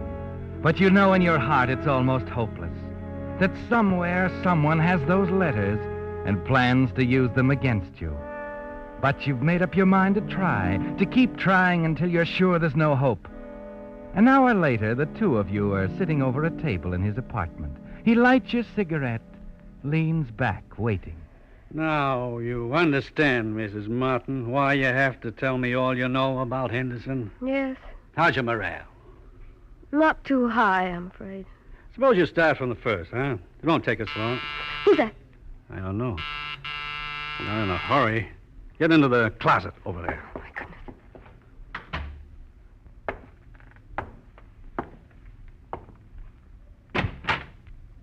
Hello, Burton. Well, Mr. Martin. Hello, D.A. Mind if I come in? I'm a little busy. It's important. What's on your mind? A lot of routine stuff. A murder, mostly. Fellow named Roger Henderson. Know anything about it? No, why? I think you do. I think you killed him night before last at 11 o'clock. Funny, I'd swear I was with a guy named Joe Rocca at the time. So did he, until we broke him down. He spilled it right from the beginning. Put up your hands, Burton. Ah, a 38. The boys in the laboratory will be interested in this. You back on the homicide detail, D.A.? On this one I am.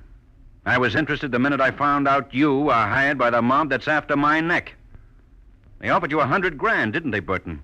You seem to know everything. Why don't you answer that one? We can do an awful lot of close guessing. Henderson was in the middle somewhere, wasn't he? Some woman he was putting the bite on, a package of letters you were after on the night you killed him. You made a mistake, though, Burton. The woman had nothing to do with me. I never saw her in my life. You can tell her to come out of that closet now. What makes you think? Cigarette with lipstick in the ashtray there, still burning. And another thing, unless I'm mistaken, the table here. Ah, dictaphone. Recording machine in the next room, eh? You still say she isn't here? Why don't you take a look? All right. I will.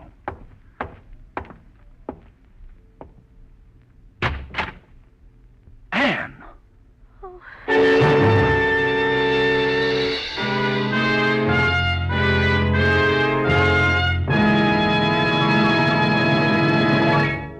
The Whistler will return in just a moment with the strange ending to tonight's story. Did you hear that? Just another New Year's resolution being broken. But there's one I hope you won't break, and that's the one we made on last week's Whistler. To try, just try, signal gasoline in your car. Because seriously, friends, there are real advantages for the driver who powers his car with Signal. Not only because Signal is the famous Go Farther gasoline, but now that the government has removed its limitations on the amount of lead used in gasoline, the quality of today's Signal is at an all-time high. You see, it's this extra quality, the extra efficiency today's Signal gasoline gets from your motor that gives you those quick starts, fast pickups, and smooth knock-free power. Yes, and it's these same quality features a gasoline must have for extra driving pleasure that also give you extra mileage. Mileage you can measure with your speedometer. For proof, just switch to Signal for a few fillings. Let the performance of your own car show you what more and more drivers are discovering. In gasoline, it takes extra quality to go farther, and Signal is the famous Go Farther gasoline. And now back to the Whistler.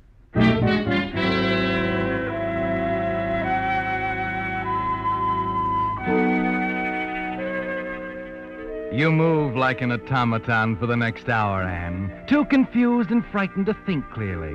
Following Phil's instructions to leave the building by the side entrance, take a taxi home and meet him there. It's only after you arrive home and relax quietly for a while in a chair by the fireplace that your mind stops spinning. You close your eyes and try to forget everything.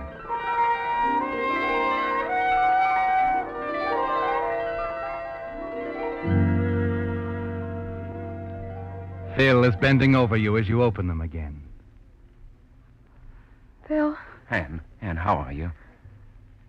I don't know, Phil. It's been terrible. I've done an awful thing. Relax, darling. Don't try to talk. What can I say, Phil? Don't say anything. Aren't you going to ask me any questions? No. No questions. Did you find me in a murderer's apartment? And the blackmail? Everything? No questions, huh? When you love someone like I love you, Anne, you don't ask questions. I've got to tell you everything. Right from the beginning.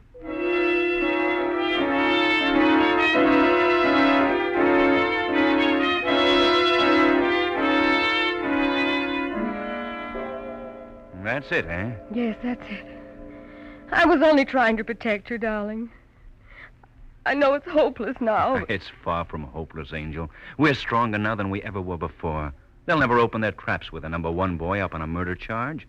And that doesn't matter now, Anne. Nothing matters except you and me. Not even your career. Not even my career. Oh, I almost forgot. There was a note for you waiting in the mailbox when I got home tonight. Oh, that's strange. Look. To be delivered January 6th.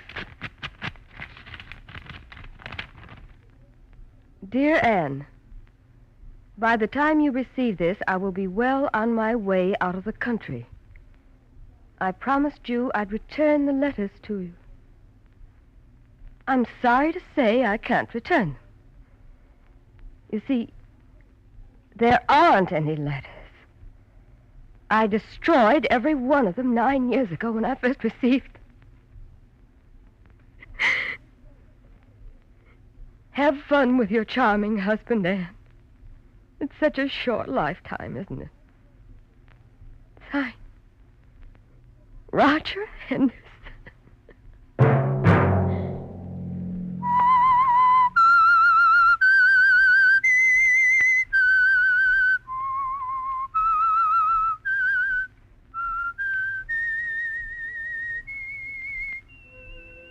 Let that whistle be your signal for the Signal Oil program, The Whistler, each Monday at 9. Brought to you by the Signal Oil Company, marketers of Signal gasoline and motor oil and fine quality automotive accessories. Signal has asked me to remind you to get the most driving pleasure, drive at sensible speeds, be courteous, and obey traffic regulations. It may save a life, possibly your own. Featured in tonight's story were Lorene Tuttle and William Johnstone. The Whistler was produced by George W. Allen with tonight's story by Stuart Nobbins, music by Wilbur Hatch, and was transmitted to our troops overseas by the Armed Forces Radio Service. This is Marvin Miller speaking for the Signal Oil Company. This is CBS, the Columbia Broadcasting System.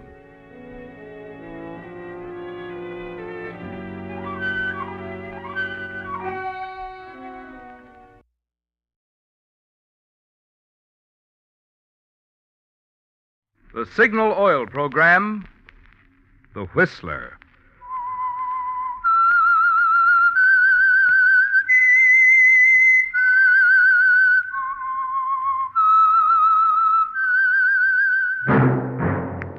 That whistle is your signal for the Signal Oil program, The Whistler.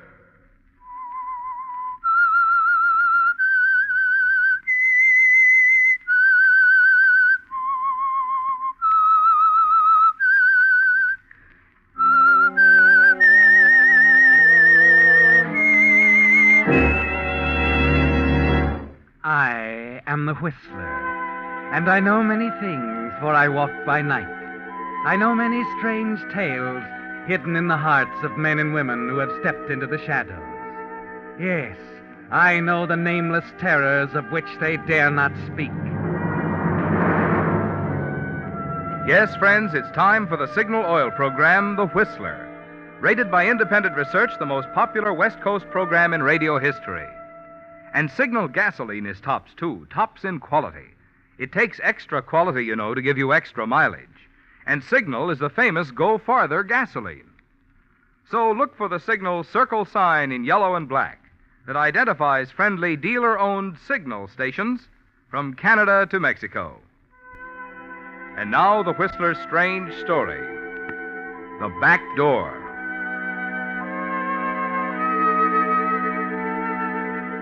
It had been a sensational trial, also a very strange one. If the men in the press room agreed on nothing else, they were unanimous in the opinion that the case of the people versus Edward Crane was the most amazing courtroom drama Hartley County had ever seen. The mere fact that now, after 51 days in court, after 16 hours of waiting for the jury to bring in the verdict, these men in the press room were still fascinated, still discussing the pros and cons. That was testimony enough. Okay, but I tell you, Ward, I got a feeling. Yeah, what? Edward Crane's going to lose this case. Well, make yourself some dough. They're betting 8-5 he gets himself acquitted. I know my hunch sounds crazy, but the whole thing was crazy from the first. Edward Crane, the biggest criminal lawyer in the business, hooked on a murder charge. And on top of that, acting as his own defense. Yeah, that part don't make sense, does it? Nah, it never did. No, but that doesn't mean they'll convict him. Plenty of guys are working the street today only because Crane pulled a rabbit out of the hat at the right time. There weren't any rabbits in this one, Ward. Funny, but it almost looked as if the guy weren't trying. as if he wanted to be convicted.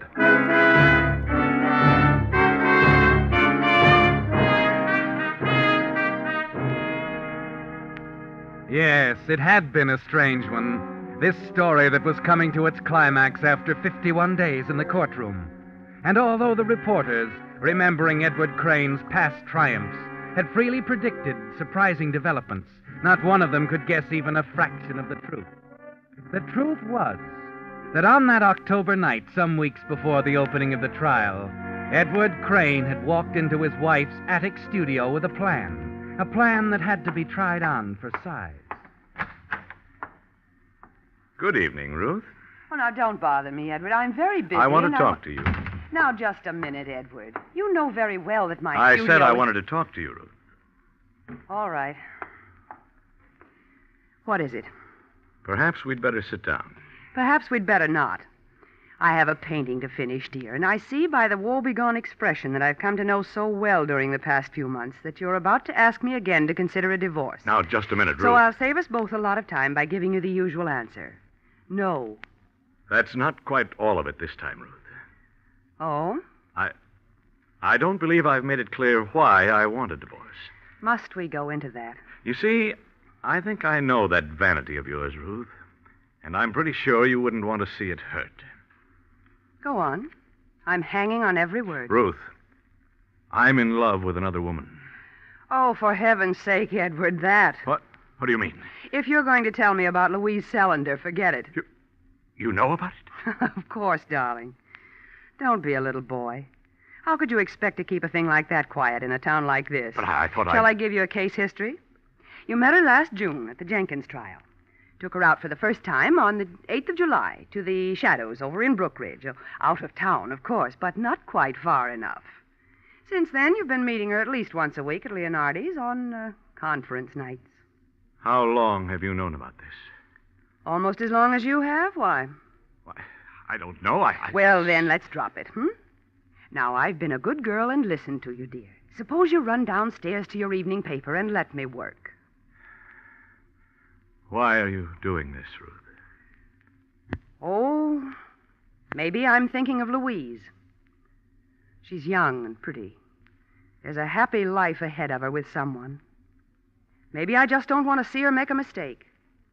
And you are a mistake, Edward, a frightful mistake. Thank you. Nothing at all. Ruth, do you still want to take that trip? To Canada? Yes. Certainly. I've been telling you for ages how I've wanted to do some landscapes. Yes, but I didn't want you to go until I had a chance to discuss this thing with you. Now that we understand one another. Of course. Now you'll be happy to see me leave. Exactly. I'll be gone for 7 or 8 months, you know. I know. Hiding out at Renee's Lodge in Manitoba for 3 months, and then west to lose yourself in the glories of the Canadian Rockies. You've been reading my mind. I know you pretty well, Ruth. Perhaps. But you know Louise as well, Edward. She's apt to change her mind. Take away the secret meetings and the glamorous restaurants, and you're just as monotonous as the next one. You know, maybe I ought to visit Louise. You'll do nothing of the kind. Well, it was just a thought. When can you be ready to leave on your trip? Tomorrow night. All right. But there's one thing I insist on. You must tell no one that you're leaving. What? Well, that's the most ridiculous thing I've ever heard of. Why, I'll have to cancel all my appointments. I'm addressing the Arts I'm Center. sorry, but I have a very good reason for insisting. Well, that's very strange. Why? Well, I'm afraid people might misinterpret the reason for your going. They know we aren't getting along too well. And there's your precious reputation. Very well, Edward. Now do run downstairs and let me finish my work.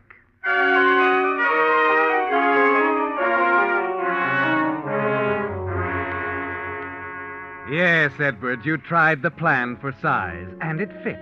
And somehow you're relieved. Your experience as a trial lawyer has made you a master at talking of one thing and thinking of another. And at the moment you were proposing Ruth's trip to Canada, your mind was on something else. Somewhere in the huge, imposing edifice known as criminal law, big and terrifying from the front, but with back doors here and there open to escape.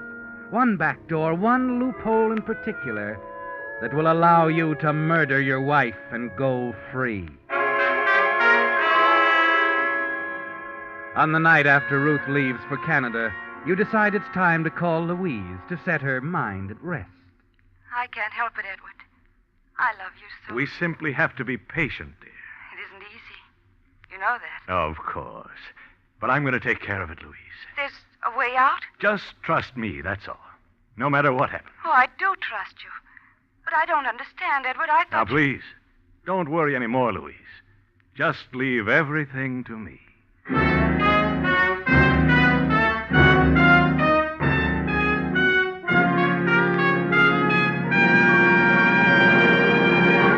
With the prologue of The Back Door, the Signal Oil Company is bringing you another strange story by The Whistler. But now, a message to drivers.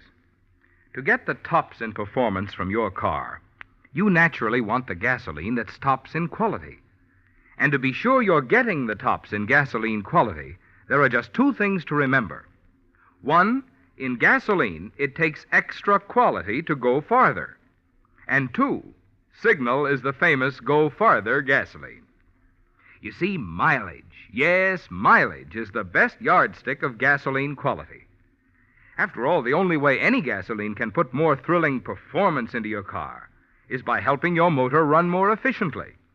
And when your motor runs more efficiently, naturally you see proof of it on your speedometer in mileage, the very thing Signal gasoline is famous for.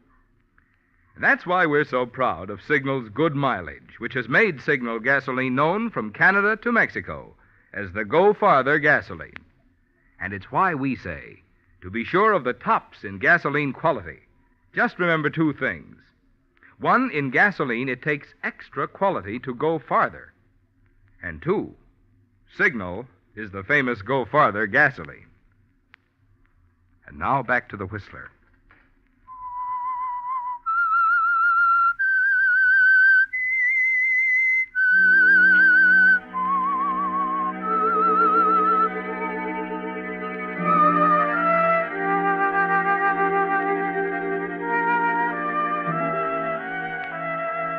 So you've made up your mind, Edward, and murder is the only answer. A new kind of murder, of course. An ingenious, audacious variety that can't fail, because it assumes at the outset that there'll be an arrest, a trial, that the law will run its course. Yes, Edward. You know that when the time comes, that back door will be open behind you, that secret back door to freedom and a new life with the woman you love. You begin the next morning with a call to the neighborhood plumber, a curious, gossipy little man named Potter. You purposely seem nervous now, a little wild-eyed as you go to the front door a few minutes later to admit him. Oh, yes, Mr. Potter. Right this way, please. You say you smell gas, huh? Just noticed it this morning. Where we going? Well, the kitchen. No. Better take a look at the basement first. The basement? Well, sure. Why not? No, not the basement. I think it's in the kitchen. Oh, well, okay. We'll check it after I look at the pipes downstairs. I tell you, What's happened to you, anyway? Oh, nothing. It's nothing at all. You look so pale. You're all covered with ashes. Oh, I was down at the furnace, burning some old rubbish. Looks like you were inside it. I needed a little cleaning, and Now, how come? Your wife just had me cleaned a week ago. Oh, say, by the way, Mr. Crane, where is the missus? Oh, well, Mrs. Crane is off on a long trip. She left the other night. Oh. Well, are we going downstairs now? No, I'd rather not. Might be dangerous, Mr. Crane. I said we're not going into the cellar. Is that clear? Well, I don't know. Maybe. Maybe not. Yeah, come on. I'll look at the kitchen stove.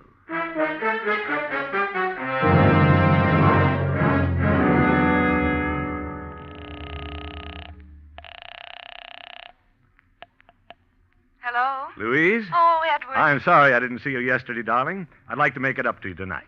Oh, really, Edward, do you think we should, the way things are? People are starting to talk. Oh, I'd give anything if we could be together forever, darling, but now I don't want to embarrass you. Oh, that's just the point. Let 'em talk. I'm tired of dodging the issue, meeting you in back alleys and out-of-town restaurants. It's high time we brought it out in the open. But, darling... I mean it. We're not going to Brookridge tonight, Louise. We're having dinner right downtown at Pierre's. I'll pick you up at 7. Now, listen, darling. Now, that's all there is to it now, Louise. I insist. All right, Edward. 7 o'clock.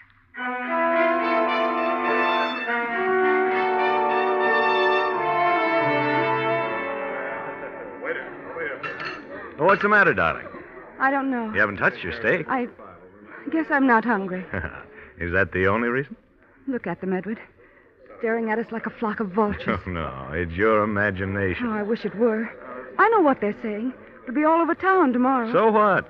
Maybe a little gossip will convince Ruth that Edward. Huh? Please. I don't want to talk about Ruth. I don't want to hear her name again, ever.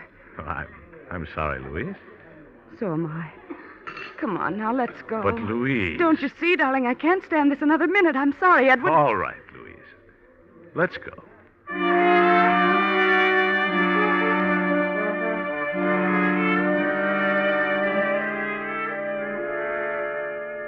You wish you could tell Louise how it's going to be, Edward, but you know you must be practical. There's only one time for that, after it's over. After the hue and the cry and the drama of the trial and the retreat through the back door. So you take her arm now as the two of you leave the restaurant. Note with satisfaction the smug faces, the staring eyes, the heads together over tables in the far corners of the room. You don't have to hear to know what they're saying. It's moving now, Edward. A last glance at Henry, the bartender, tells you that even he's part of it, too. There, that's him now. Sam Potter says Crane there has a case of jitters that make New Year's morning look like a sarsaparilla hangover. Oh? Well, maybe there's another reason. Look, Crane had been down in the cellar fussing with the furnace. Wait a minute, Bill. You mean that... I don't know. Maybe his wife is away on a trip. Who knows?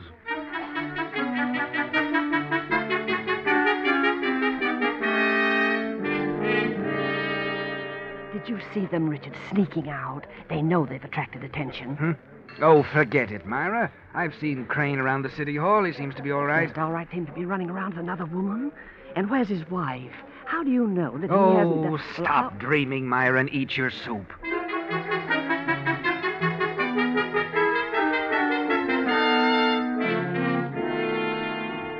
It's building solidly, isn't it, Edward? With each passing day, you can almost feel the wall of criticism and suspicion rising around you, closing in. Almost hear the words of your accusers, like the people at the art center. I can't understand Ruth Crane going away without telling us. She'd promised to conduct a special lecture on landscapes. Do you suppose that something's happened to her? Happened? Like what? Oh, I don't know, but she's always been so reliable, so punctual with her appointments. It makes one wonder.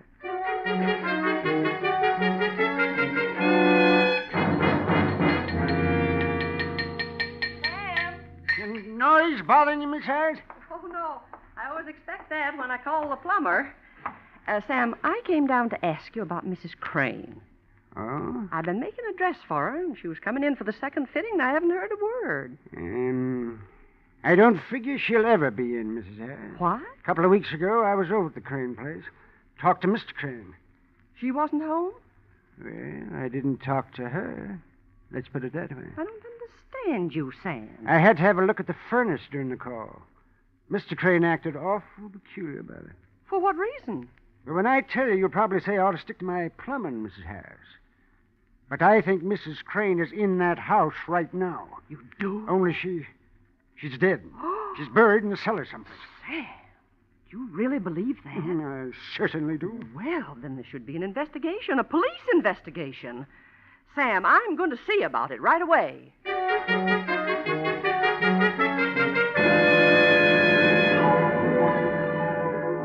Yes, Edward, the tongues are wagging all over town. But you're far from the usual frightened suspect as you learn about it. Watch the snowball begin to roll. It's exactly as you figured it, isn't it, Edward? First, the mutterings ripening into suspicion. The 2 thriving weeks of suspicion finally materializing into something more concrete.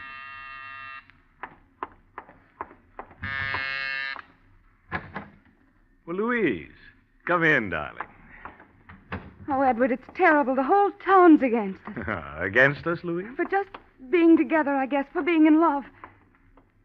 Edward, there's a man on his way here. From the district attorney's office. Really? They don't believe Ruth went away. Now, there's nothing to be afraid of. It doesn't matter what they think. But what will you tell them? The truth. Edward. Now, Louise, stop worrying. Oh, Edward. Darling. Edward, did someone... I told you not to worry. It's all right. You'd better answer, Edward. Yes, of course.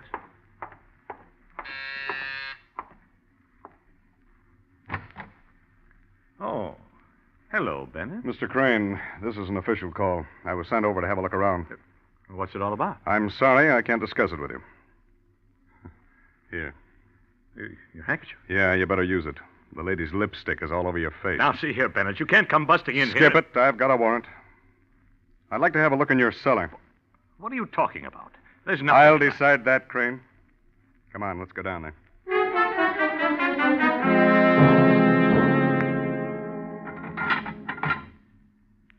Well, just what are these? What? Why, they're buttons. They're from an old painter's smock. Your wife's? Yes. You see, I cleaned up her studio just after she went away. Afterwards, I burned the rubbish in here. Uh-huh. Huh. What about this, Crane? Is this some rubbish, too? What? Oh, yes. That's a piece of bone. And where did it come from? Well, Mrs. Crane is of the realist school. She used it in the painting of still life. You can show us that painting? I know she didn't like it when she finished. I'm afraid it's been destroyed. I see. This is going to be a little difficult, Mr. Crane. You probably know the talk that's been going on around town. Well, I'm afraid we can't ignore it any longer. What kind of talk? People around here seem pretty convinced you murdered your wife. Why, that's... And a report from a man I've had checking on you for the past week makes me think they're right. I'm going to have to place you both under arrest. Both? You and Louise Sullender.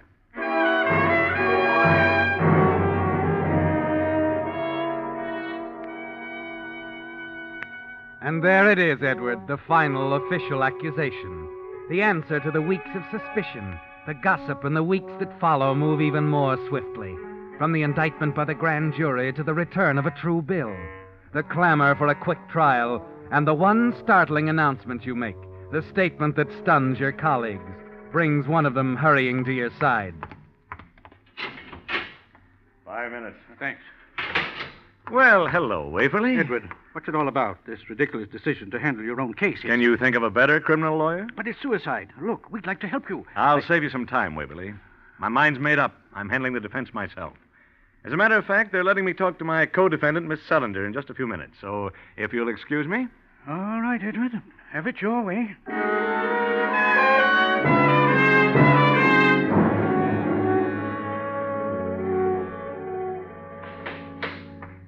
Edward, darling. Louise. Edward, it's all so horrible. They're saying I was the reason you... What does that matter? I didn't kill Ruth. You believe that, don't you? Of course. Well, Louise, you're not certain, are you? Darling, all I know is that I love you terribly. It's going to be all right. Remember that. No matter what happens, it's going to be all right.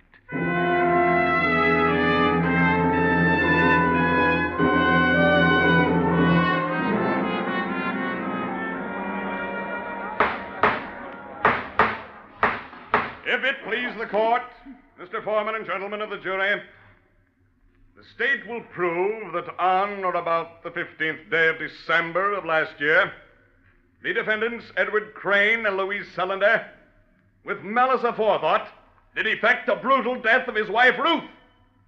Our witnesses will establish beyond any...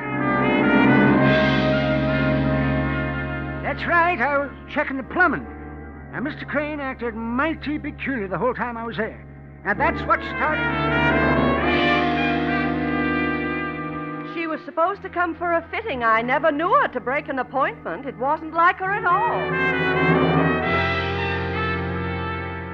Yes, Mrs. Crane often gave her lectures for us at the Art Center. She had one scheduled for early in January.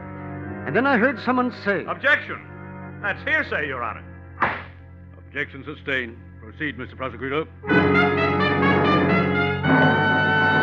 And my last words to you, ladies and gentlemen of the jury, the state has not proved anything.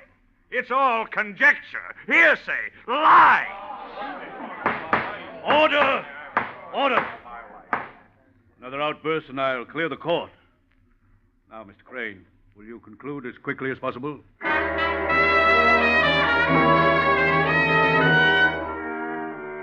So you conclude, Edward, without pulling the rabbit out of the hat, carefully evading the one vulnerable point in the prosecution's case, the assumption that the bone fragments found in the furnace were all that remained of your wife, Ruth. Yes, Edward, their whole case rests on that assumption, and that's the way you want it.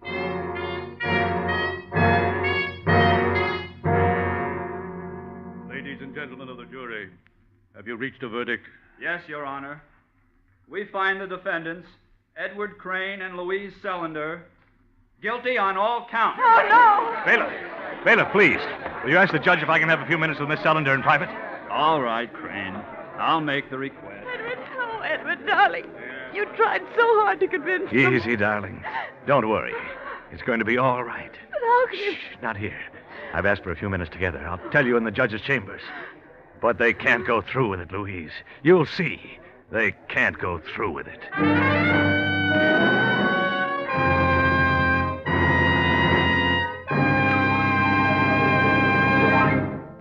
The Whistler will return in just a moment with the strange ending to tonight's story.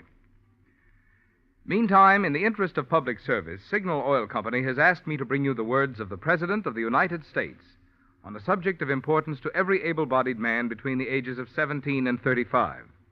I quote President Truman. Today, the new National Guard gives every man an opportunity to give that personal service to his country and at the same time to advance himself. In National Guard units all over the country, thousands of veterans and other ambitious young men are finding the opportunity to study and learn the things that help them advance in their civilian jobs. They are finding the fellowship that is part and parcel of America. They are participating in a sports and recreation program that keeps them fit, and they are receiving the training that helps keep America strong. Those are the words of President Truman. I might add, there are still many opportunities for ex-servicemen to enlist in grade, which means even higher pay for one night of training per week. Get full information by contacting your local headquarters of the National Guard. And remember, when you join the National Guard, you're benefiting not only your country, but also yourself. And now, back to the Whistler.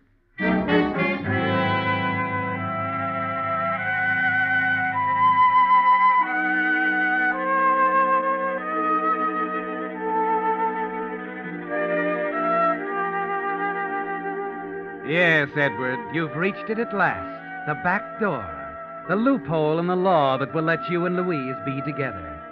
It's over now. All the planning, the long weeks of the trial, and the guilty verdict against you and Louise. You're trembling excitedly as the bailiff comes back to tell you that it's all right, that you can have 5 minutes together alone. You can tell her now, can't you, Edward? End her fright and grief with a simple explanation of your carefully conceived plan. You turn, take her in your arms as the bailiff withdraws from the room and the door closes. Darling. Edward. It's all right, Louise. She isn't dead. She isn't dead at all. What do you say? Don't you see? They've convicted us, legally. But Ruth's alive. She's in Canada. I sent her there myself. But No, wait. Let me tell you the whole thing, Louise. It's to bring us together. She said she'd never give me a divorce, and she wouldn't have. But I got her to go away. I wanted them to convict us. I don't understand, dear, not at all. Look, Ruth's in the Canadian Rockies. She went there after spending 3 months at a lodge in Manitoba run by a man named Rene. I'm going to have Rene brought here. But, Edward, Don't you see? He'll swear she was alive after the time we were supposed to have killed her. With testimony like that, they'll be forced to set us free. And then I'll find Ruth and really get rid of her. That's what I've been working for all the time, dear. After once releasing us, they'd never try to connect us with her disappearance again. Edward, why didn't you tell me? I couldn't, my dear. It had to be this way. But it won't work. It can't. Why, of course it can. When my witness gets here, we'll have proof. You won't have a witness. Edward, you can't. Ruth came to see me the night she was leaving.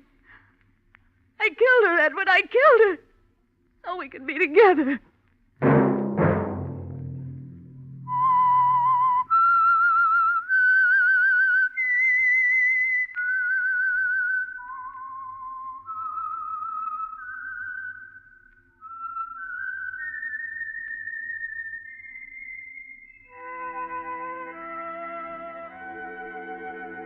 Let that whistle be your signal for the Signal Oil program, The Whistler, each Wednesday night at this same time. Brought to you by Signal Oil Company, marketers of Signal gasoline and motor oil and fine quality automotive accessories.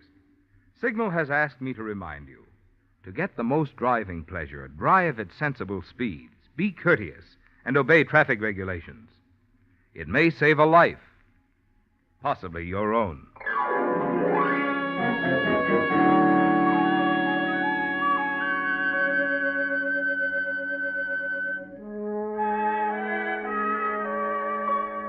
Featured in tonight's story were Willard Waterman and Virginia Gregg. The Whistler was produced by George W. Allen with story by James Erthine, music by Wilbur Hatch, and was transmitted to our troops overseas by the Armed Forces Radio Service. Next Wednesday, for a full hour of mystery, tune in a half hour earlier.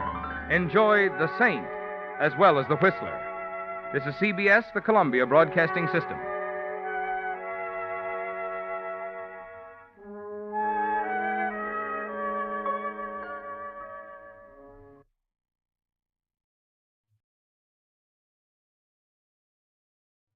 The Signal Oil program, The Whistler.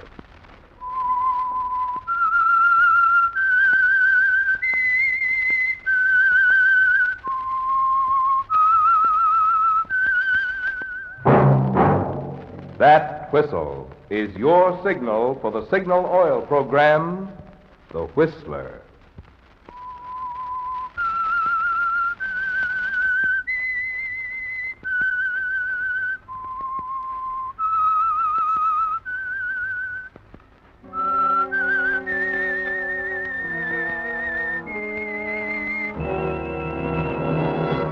I am the Whistler, and I know many things, for I walk by night. I know many strange tales hidden in the hearts of men and women who have stepped into the shadows.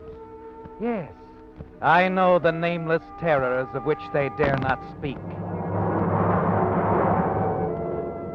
Yes, friends, it's time for the Signal Oil program, The Whistler, rated tops in popularity for a longer period of time than any other West Coast program in radio history. And Signal gasoline is tops, too, tops in quality. It takes extra quality, you know, to give you extra mileage. And Signal is the famous Go Farther gasoline. So look for the Signal circle sign in yellow and black that identifies friendly dealer-owned Signal stations from Canada to Mexico. And now the Whistler's strange story, Chain Reaction.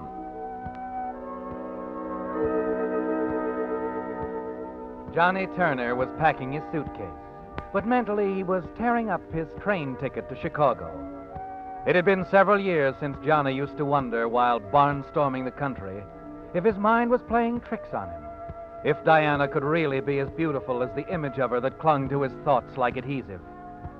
When he came back, he found that Diana was everything he dreamed of and more. She was not only as beautiful, she was married.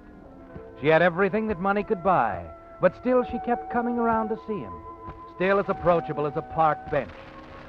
Now, as she sat on his bed in the cheap rooming house, watching him pack, he realized all over again how close love is to hate, as close as the two sides of his last thin dime. So you're leaving, Johnny, huh? You catch on quick. Just to avoid me, is that it? Where are you going? Traveling. I got a road job selling song sheets and razor blades. If I work hard, they'll put me on buggy whips. Any more questions? Johnny, darling. Go away. I'm not in the market. Johnny, why don't you stop pretending? You still love me. You know you do. I said go away. You depress me. You need me, Johnny. I need you like I need 3 thumbs. You really don't mean that. Try me again. All right, Johnny. Have it your way. I just dropped by to see if you'd be interested in the job. I have a job. This one pays a lot of money. Then my income tax would be too high. No. A lot of money. Just fly a plane. Whose? If you're interested, you can get all the details tonight. It's a nice setup, Johnny. And temporary. Like everything else. Are you interested? Yeah. Oh, Johnny. In the dough, sweetheart. You're so eager. But then you always were. I don't ever remember you throwing rocks at me, darling. Where do I get the details?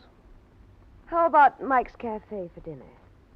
Do you have enough money to get your pants pressed? Yeah, sure. Maybe both legs. Oh, here, Johnny, take this. I told you before, I don't need any handouts. Stop being so touchy.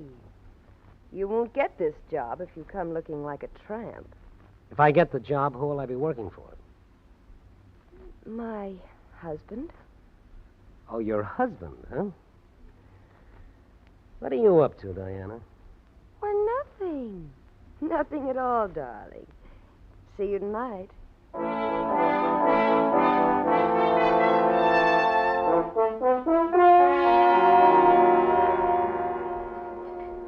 Bartender, Yeah?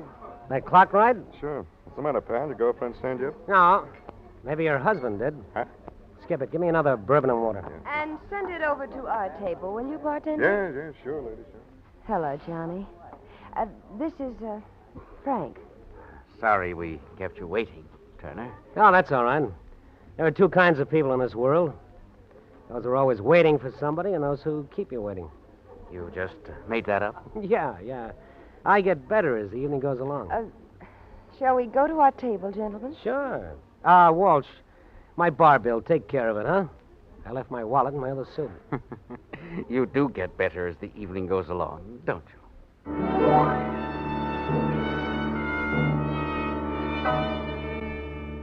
Somehow you hadn't pictured Diana's husband this way, had you, Johnny?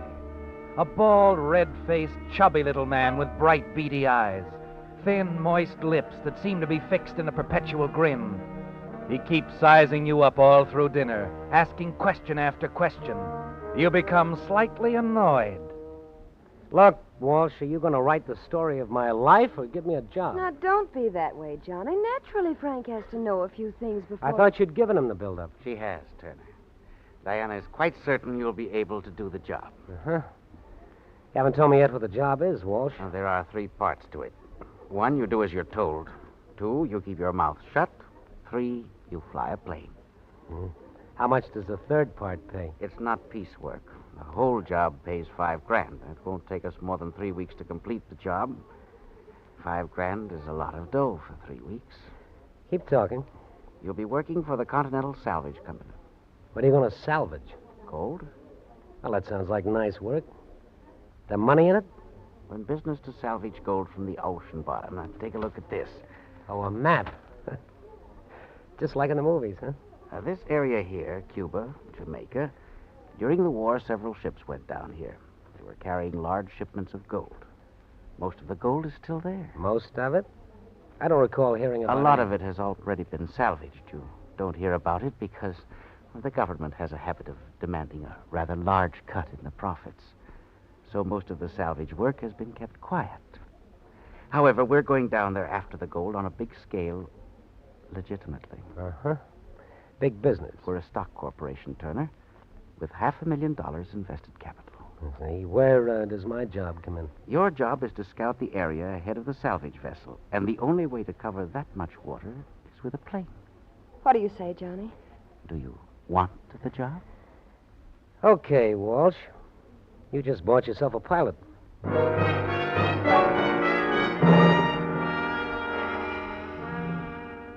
Even for $5,000, there's something about this deal you don't like, Johnny. And the following day, when you see the Queen Oriana, the ship chartered by Continental Salvage Corporation, you like it even less. An old, broken-down tub, built back in the 90s as a yacht, now part of a small fleet of fishing boats. There's nothing left of her bright work, and the varnish is all peeled off her rotting mahogany. She doesn't look safe enough to sail in a fish pond.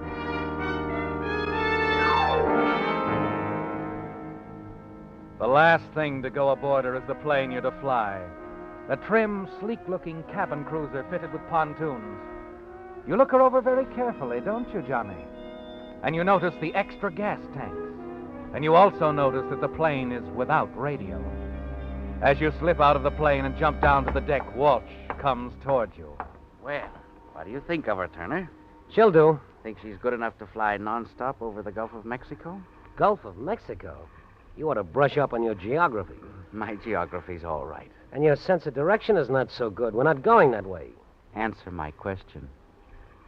Okay. If you want to fly the Gulf of Mexico, I guess she'll oblige. But I wouldn't figure on setting her down in the water. The Gulf can get awfully nasty at times. In bad weather, this plane wouldn't last an hour. I said nonstop, didn't I? Yeah. Yeah, that's what you said.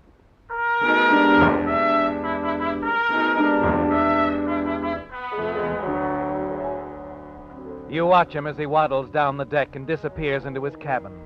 And you wonder about his sudden interest in the Gulf of Mexico. Yes, there's something about all this you don't like. And then, just before you sail that night, while Walsh is below decks, you meet Diana. Her eyes are glazed with the sweet sorrow of parting. Goodbye, darling. Goodbye, Diana. When you come back, Johnny, I'll be waiting for you. You said that the last time, remember? Don't you think I know what a terrible mistake I made? I think saying goodbye is a sort of pastime with you.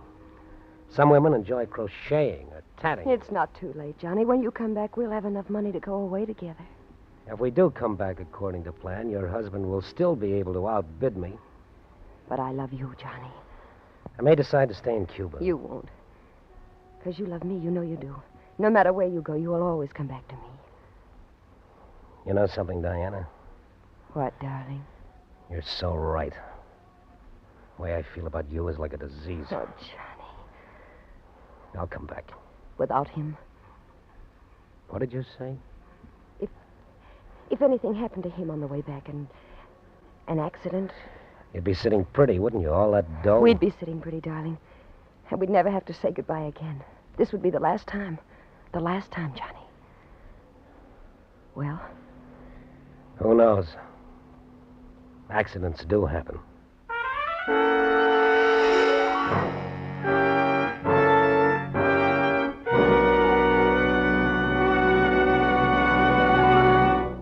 With the prologue of Chain Reaction, the Signal Oil Company is bringing you another strange story by The Whistler. But now a word to you drivers. If you want to keep performance up and wear down during the months of hard summer driving ahead, it's time to see your Signal dealer now for a spring changeover from winter-weary lubricants. Costly transmission and differential gears need the protection of fresh summer-weight Signal Gear Lube. For limbering up the chassis, there's no spring tonic like a Signal double-check lube job. And, of course, your motor should be drained and refilled with fresh motor oil. Wait a minute. Did I say motor oil? Well, don't you say motor oil. Be sure you say Signal Premium Compounded Motor Oil. For Signal Premium is the improved type lubricant that far outperforms the finest regular motor oils money can buy. You see, because Signal fortifies 100% pure paraffin base with scientific compounds, Signal Premium does more than just lubricate. In fact, tests prove Signal Premium actually keeps motors 6 times cleaner and reduces cylinder wear 1/3. Your guarantee of a sweeter running motor.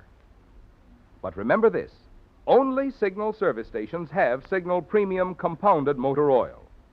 A mighty good reason, I'd say, why there's just one place to take your car for this spring's changeover. Your neighborhood Signal service station. And now back to the Whistler.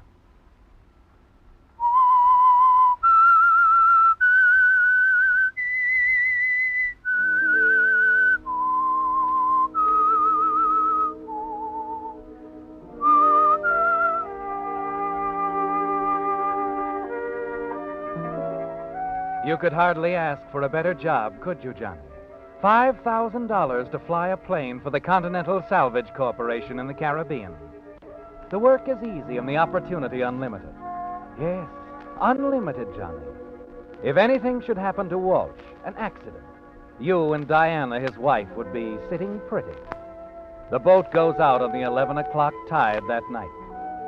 On the second day out, you discover the ship is off its course, and you hurry to find Walsh.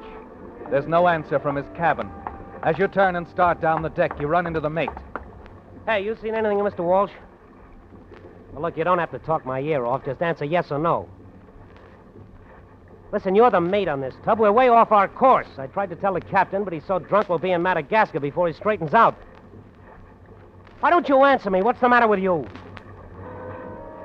He stares at you stupidly, then walks away without a word. Yes, that's something else you'd notice. There's something strange about the crew, isn't there, Johnny? There are 6 Chinese who sleep below decks. None of them speaks English. The cook is a Korean, and his conversation consists of a wide grin. The 3 deckhands are fresh out of Portugal. The mate is a sullen German, and the captain lies in his bunk in a drunken stupor. There isn't a man in the entire crew you can talk to. But wait, you've forgotten the radio operator. Quickly, you hurry to the radio shack. You find him at his table.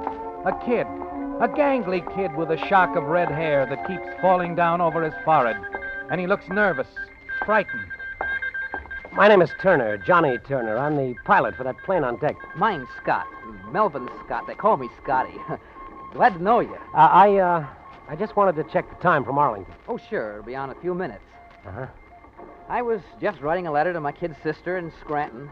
Thought I might get it in the mail when we put in somewhere.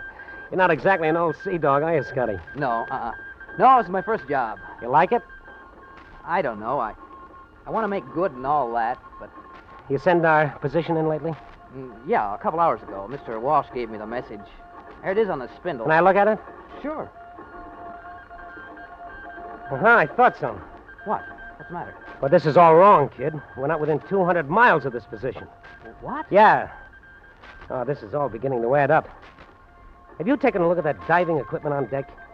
Yeah, I kind of wondered about that. It doesn't look so good to me. I wouldn't wear it in a bathtub. I hate to think of anybody using that stuff.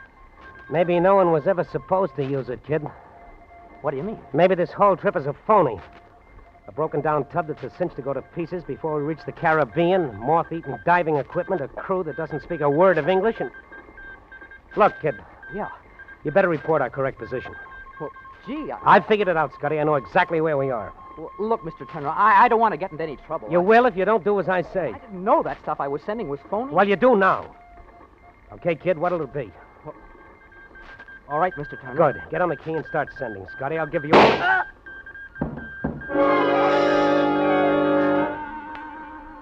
You turn around to find Walt standing in the doorway, his eyes wild, red-rimmed, the gun trembling a little in his pudgy hand.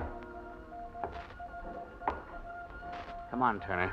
We're getting out of here. He was just a kid. Why did you have to... Very sad, I know. Now, come on. A poor, dumb, innocent kid. I said, come on. We're going for a little airplane ride, Turner. Time you started earning your money.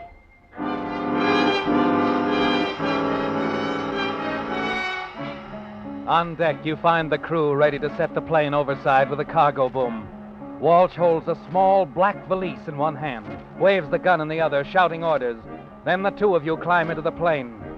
A few minutes later, you're gathering speed like a roller coaster, the waves slapping at the pontoons, and then slowly she lifts.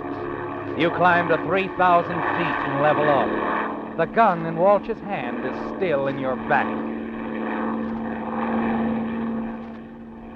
You can put the gun away now, Walsh. Keep flying. Where to? A few miles north of Tampa. My wife will be waiting there, on the beach. And after that? Mexico, across the Gulf. Think you can make Veracruz?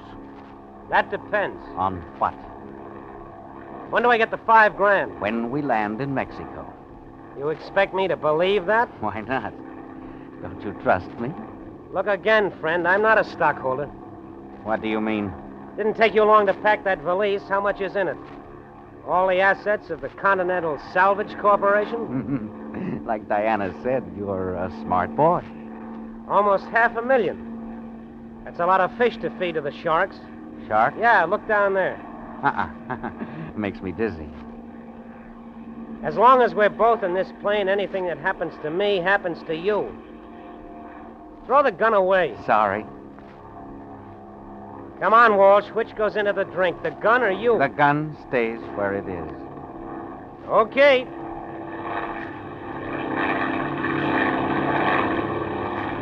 You climb to 5,000 feet. His hand is steady, the gun still in your back.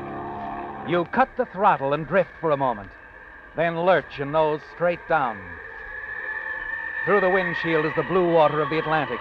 You can hear the wind sing louder and louder past the wings. You look at Walsh again. He's pale, but his gun hand doesn't move an inch. At 2,000 feet, it twitches.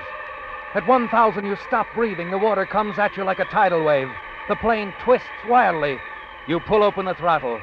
The wind hits you like a pneumatic drill, threatening to crack the plane wide open. And then, by a miracle, you level off.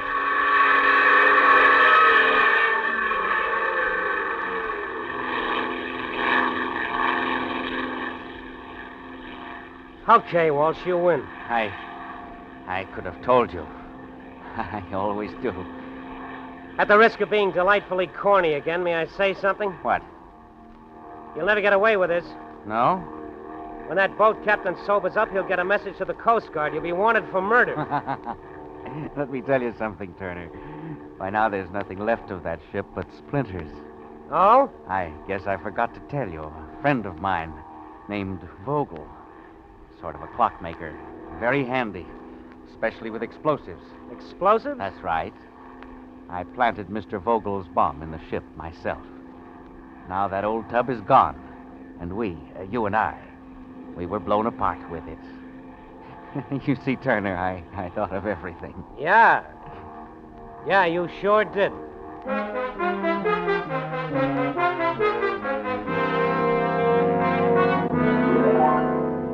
By nightfall, you reach the west coast of Florida.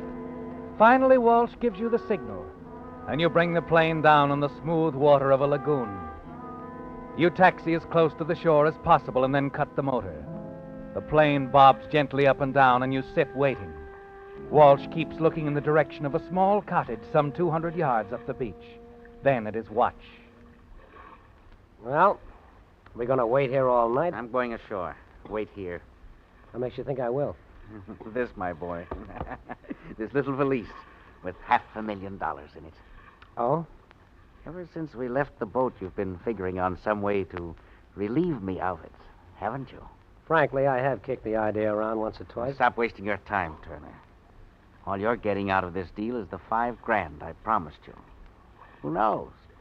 When you drop us safe and sound in Mexico, I might be tempted to throw in another $5,000. That's big of you. I'll be right back. Don't go away. I won't, Walsh. I won't.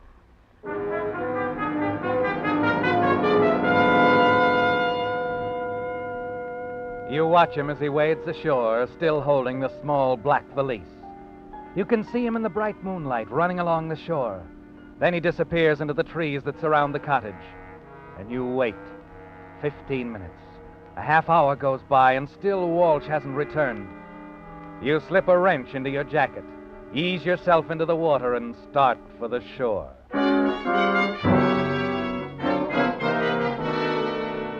A few minutes later, you're hurrying toward the cottage, and you're almost there when the front door opens, and you duck into the shadows.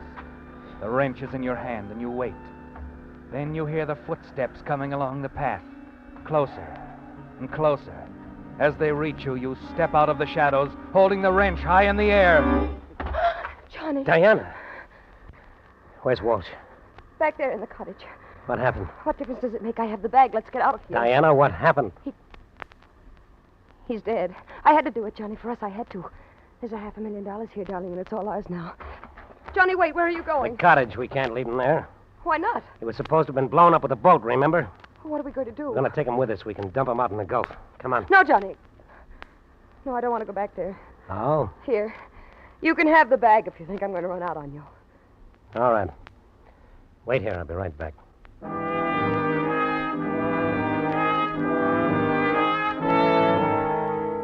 You find Walt sprawled on the cottage floor, stabbed to death, the murder knife a few feet away. Quickly, you pick him up and return to the beach where Diana is waiting for you. Then you wade out to the plane, and a few minutes later, you're skimming across the bay, headed toward the Gulf.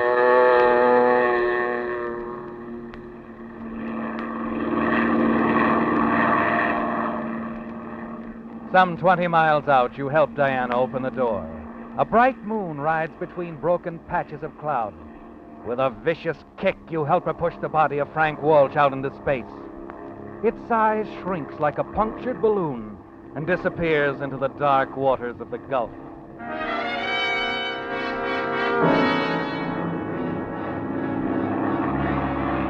You nose the plane up for a steady climb and then level off. Mexico, Johnny.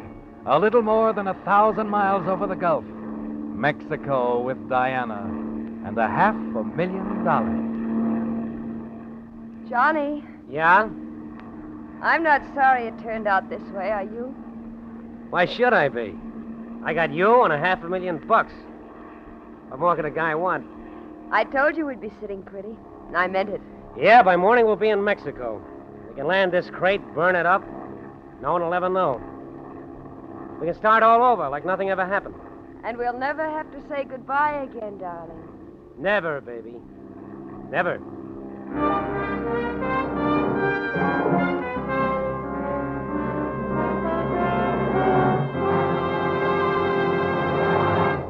The Whistler will return in just a moment with a strange ending to tonight's story. Meantime, a tip to you drivers who have wished there was some way to be sure that the gasoline you're choosing is tops in quality. Check your speedometer. Because in gasoline, it takes extra quality to go farther, which explains why we're so proud of the fact that throughout the West, from Canada to Mexico, Signal is famous as the Go Farther gasoline. Sure, you Signal drivers are enthusiastic about Signal's quicker starting, Signal's faster pickup, and Signal's smooth, knock-free power. But remember this, the only way today's Signal gasoline can give you that superior kind of performance which you expect of a superior quality motor fuel is by helping your motor run more efficiently. And when your motor runs more efficiently, you don't have to guess about it. You see proof of it right on your own speedometer in mileage, the thing Signal gasoline is famous for. That's why Signal says, to be sure of the tops in gasoline quality, there are just two things to remember. One, it takes extra quality to go farther. And two, Signal is the famous Go Farther gasoline. And now back to the Whistler.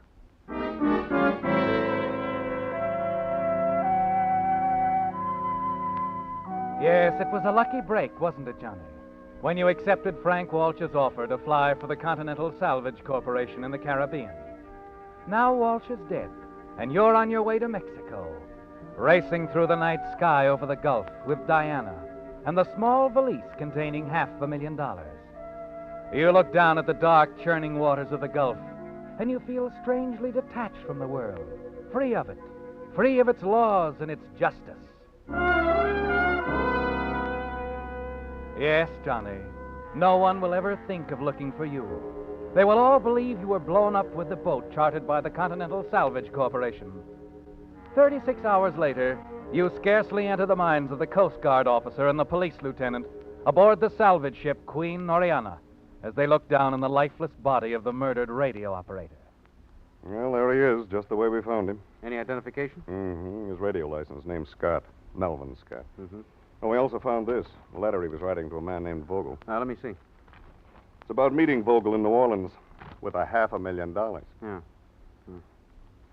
You should see me play the innocent kid. My own mother wouldn't know me. I found the bomb you gave Walsh. He'd already planted it. I dumped it overboard the first night out. The way I got it figured, Walsh won't try a getaway in the plane to Mexico until tonight. It'll be a cinch for me to get into his cabin and switch bags on him. And I'll have $500,000 when I meet you in New Orleans. It's really funny. But... Yeah. Looks like the joke was on Scott. He was shot before he got a chance to switch bags. You send an alarm out on this man Walsh, his pilot Turner? Mm-hmm. The whole Gulf area has been on the lookout. But no one sighted them. No one will. You mean Walsh and Turner got away? No, they didn't. I managed to get some information out of the mate with my limited knowledge of German and a lot of gestures. And what's that? The mate saw this radio operator, Scott, around the plane the other night. You can still smell the gasoline in the afterdeck. Scott drained the extra gas tanks. That plane didn't have enough gas to take them more than 100 miles out over the Gulf.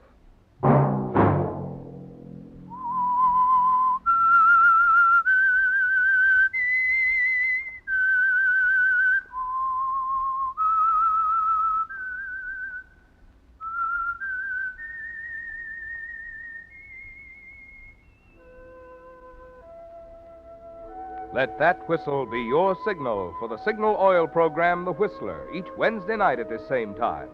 Brought to you by the Signal Oil Company, marketers of Signal gasoline and motor oil and fine quality automotive accessories. Signal has asked me to remind you, to get the most driving pleasure, drive at sensible speeds, be courteous, and obey traffic regulations.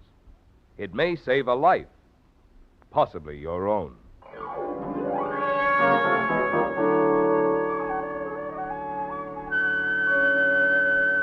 Featured in tonight's story were Frank Lovejoy and Joan Banks. The Whistler was produced and directed by George W. Allen, with story by Sidney Renthal and music by Wilbur Hatch, and was transmitted to our troops overseas by the Armed Forces Radio Service. Next Wednesday, for a full hour of mystery over most of these stations, tune in a half hour earlier. Enjoy The Saint as well as The Whistler. Marvin Miller speaking. This is CBS, the Columbia Broadcasting System.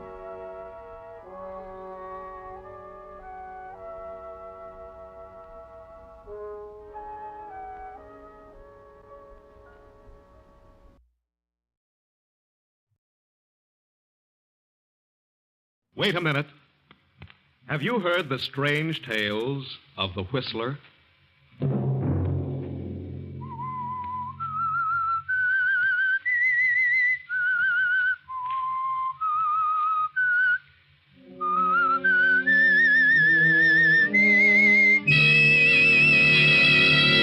I'm the Whistler. You cops are going to be on the scene of a crime instead of coming in after it's all over. Tonight, I'm going to do a little exterminating. Sunday night, and again CBS presents The Whistler.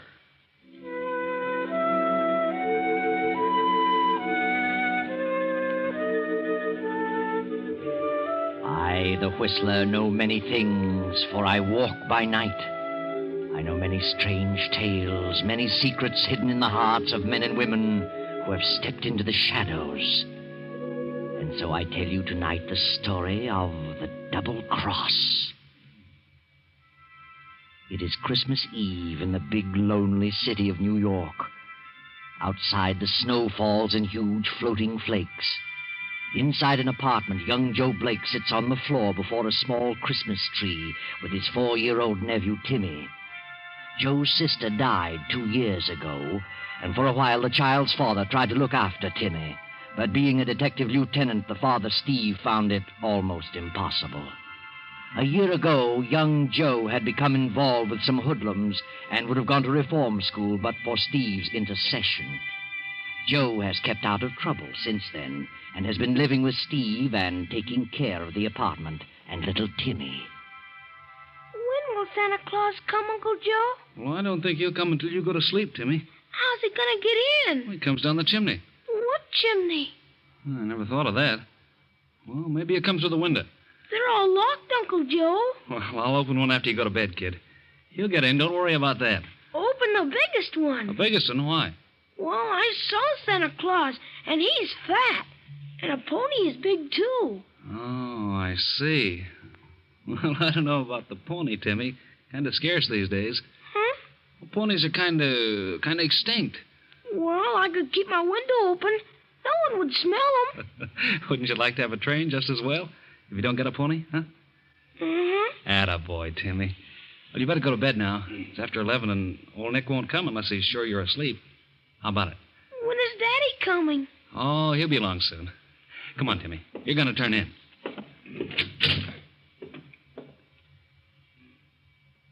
There we are. Tucked in fine. Night, Timmy. Don't forget to open the window. I won't. I'll open them all.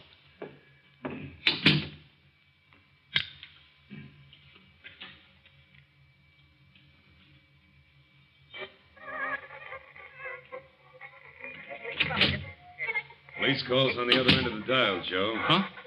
Oh, hello, Steve. I didn't hear you come in. Let me help you. I wasn't looking for the police call. No? I just put Timmy to bed. Why so late? Oh, he wanted to see Santa Claus. He's going to be kind of disappointed in the morning. How so? Well, it's a pony. Well, maybe you can buy him one, Joe. Are you kidding? No. I don't get it. What's the matter with you, Steve? Something go wrong tonight? Have you been here all evening? Why, sure. Haven't been out. Don't I always stay with Timmy when you work late? You didn't slip out for an hour or so while Timmy was asleep, huh? No, why should I? But you could have. Sure I could, but I didn't. Joe, when I got you out of that last scrape, I did it because I had a lot of faith in you, in your promises. I still don't get it. I was the one who got you that relief job in that department store. I vouched for you. I know that. What about it? Somebody opened the store's safe tonight. Somebody with slick fingers. Sensitive fingers like yours, Joe. What? Why, I've been near the store since noon. You sure? Certainly, I'm not crazy. I've had my lesson. I wish I could believe that. I swear I haven't been out of this house. Why should you try to pin anything like this on me just because I'm working there during the holiday season? I'm not trying to pin anything on you. Just has all the earmarks of your abilities to open a safe. That's not fair, Steve. I'm through with that kind of stuff. I got plans. I'm going to make something useful of myself. You're sure you weren't out of this place? I swear I wasn't, Steve. I swear it. Okay. I'll take a chance on it. I'm not on the case, but I heard about it. Now, look, they'll start checking on all the records of guys like you, and they'll probably drop around to see you tomorrow. I didn't leave the house, Steve. I didn't. Okay, but you got to have an alibi. Well, Timmy was here. Timmy's a baby. He won't count. Oh, hello, Steve. Why, evening, Captain. Come on in. Yeah. You know my brother-in-law, Joe. Yeah, I remember him.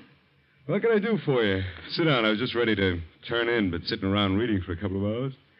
Kind of drowsy. Yeah? How long you been here, Steve? Oh, I got off duty at 8. Been home since 8:30. Why? How long has Joe been here? Oh, he was here when I came in. He's been here all evening. Hasn't been out? Certainly not. What are you getting at, Captain? Joe's been working mornings at Shelby's department store, hasn't he? Yeah, that's right.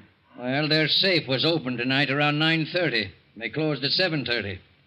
I thought we'd check up on the boys with sensitive fingers. Joe? Why, he hasn't been out of the house. I'll swear to that. You will? Certainly I will. Joe's through with that kind of stuff. Yeah? Well, then how would you explain this, Steve? Why, where'd you get that cigarette case? Wait a minute. Let's see that. Sure. We found it beside the safe. Joe, this is the case your sister gave you a year before last. I had your name engraved on it. Yeah, but how'd it get there?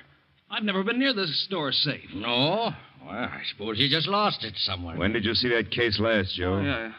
I had it this morning. As a matter of fact, I hadn't missed it. You expect me to believe that, Steve? No. And you expect me to believe that you were here all evening? No. You dirty little rat. You did pull that job. No, I swear I didn't, Steve. I swear it. You know what this means, Steve? You haven't been here all evening. You're lying. You're trying to furnish an alibi for Joe. Do you know what that means? Yes, I know what it means. Sneaking little crook, I believed in him. Get him out of here. Get him out before I break his neck. Steve, please listen. There'll be a hearing about you, Steve, in the morning.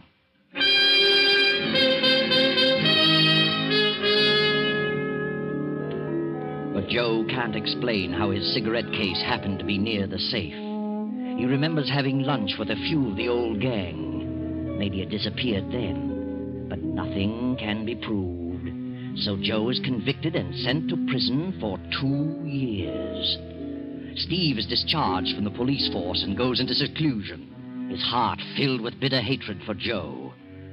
2 years pass, and Joe is released, determined to make a success of his life regardless of his past.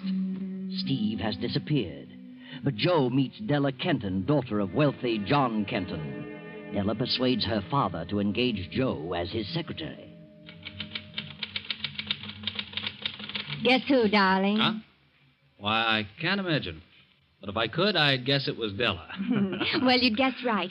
Are you going to type all day, Joseph? No, not all day, darling. I'll be through in a few minutes. I've got a message for you. I knew you were busy, so I answered the phone. It was a man, thank heaven, and he said to tell you that he'd located your friend Steve. What?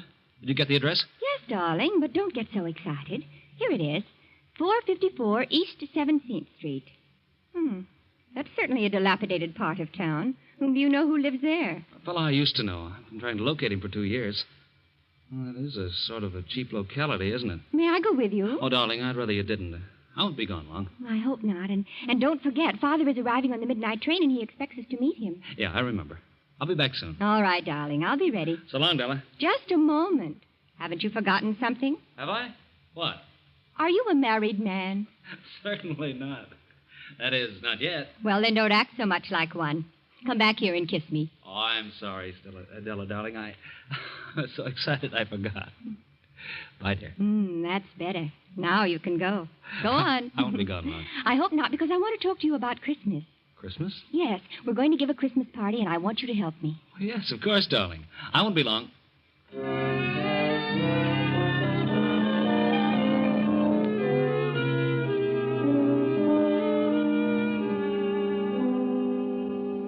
Timmy. Well. How are you, baby? Huh? What do you want? Why, Timmy, don't you remember me? It's your Uncle Joe. Oh, gee, it's good to see you. Uncle Joe? Gee, Uncle Joe. By golly, I've been looking for you and your dad ever since, well, for over a year. Where's your dad? I don't know. Someplace, I guess. Yeah? How long you been in this place? Oh, a long time. What's Steve doing? I don't know. It's almost Christmas again, Timmy. Remember that last Christmas when you wanted a pony? What would you like to have most this Christmas? Huh? How'd you like a bicycle or a pair of skates? Or...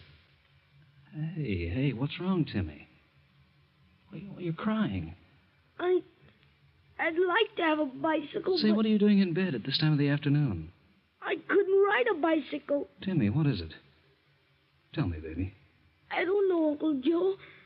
I just can't walk. When did this happen? Last summer. First my foot wouldn't work, then my leg wouldn't work, and... Oh, Timmy. But I'll be all right pretty soon. As soon as Pop gets the money for the operation. Of course you will, Timmy. You'll be all right in no time at all. Well, that must be Steve now. I'll close your door for a minute, Timmy. I want to talk to Steve. You'll come back, Uncle Joe? Yeah, I'll be back a lot now. Hello, Steve.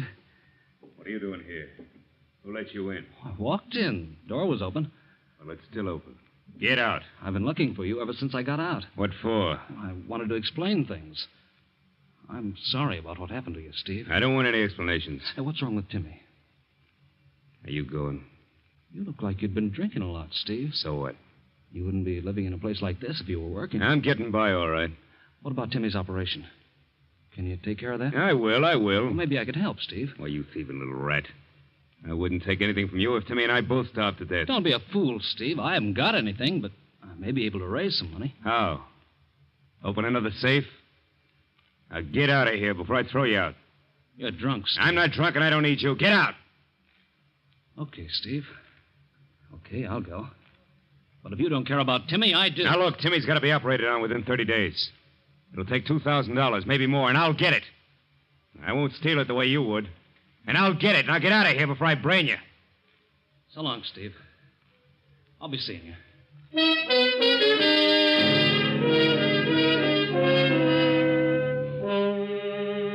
Dusk has descended as Joe leaves the cheap apartment and drives to the palatial estate of his fiancée, Della.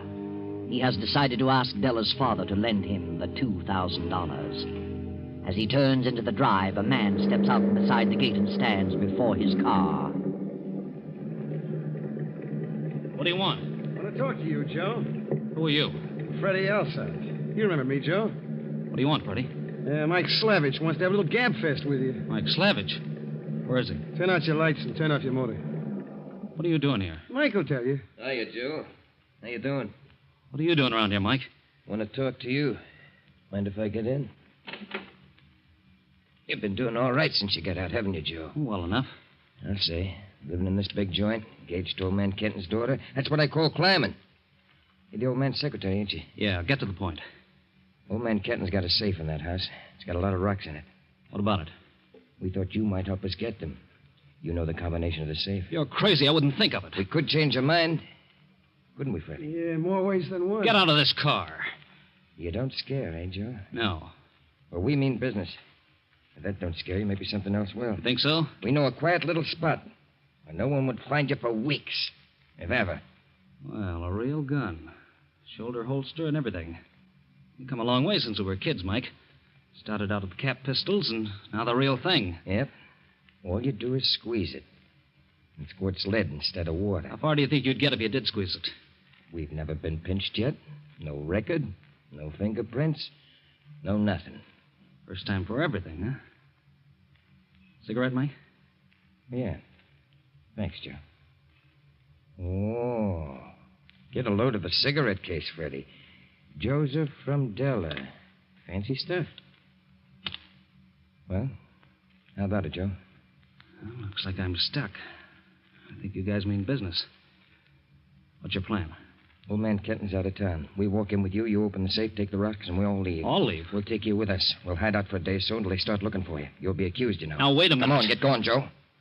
Out of that car and up the drive.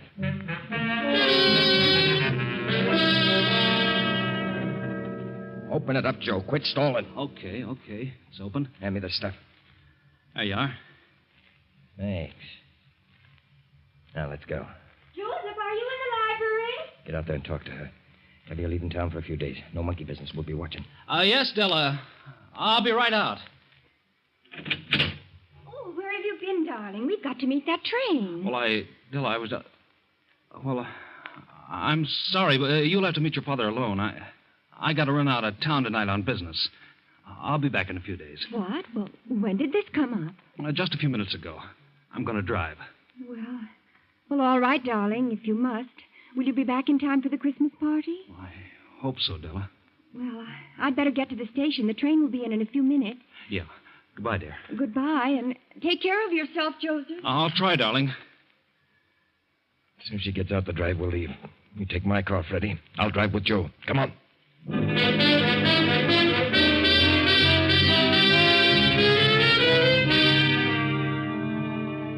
Now, 2 days later, the story of the jewel theft breaks in the newspapers. Joe Blake is suspected, and old man Kenton has offered a reward for the recovery of the stones and apprehension of Joe. Gee, Mike, he's offering $10,000 for the recovery of the rocks and $2,500 for the capture of Joe. I see. Well, we'll lay low for a few more days, then skip to Chicago and unload this stuff. Why do that? You got a better deal right here in town. How do you mean, Joe? You'd make a lot more by collecting this reward than you would from a fence out of town. You mean we go back to Kenton and hand over the stuff? Why not? Not a bad idea. We'd have to take you with us and turn you in. Well, certainly. You'd have to do that to prove how you found the jewels. What's your plan? Oh, look. You guys are a couple of private detectives, and you read about the reward, see? You just happened to spot me and grab me. Brought me back to Kenton. You turn over the stuff, and he pays off. I'll make a break for the door. You got to take a few shots at me to make it look real, but you shoot wild. I get away. Then later on, when the coast is clear, I'll drop around. That leaves you in the clear, and I don't get locked up. I think it's a nutty idea. What if it don't work? Shut up. That ain't a bad idea, Joe. I'll take you up on that.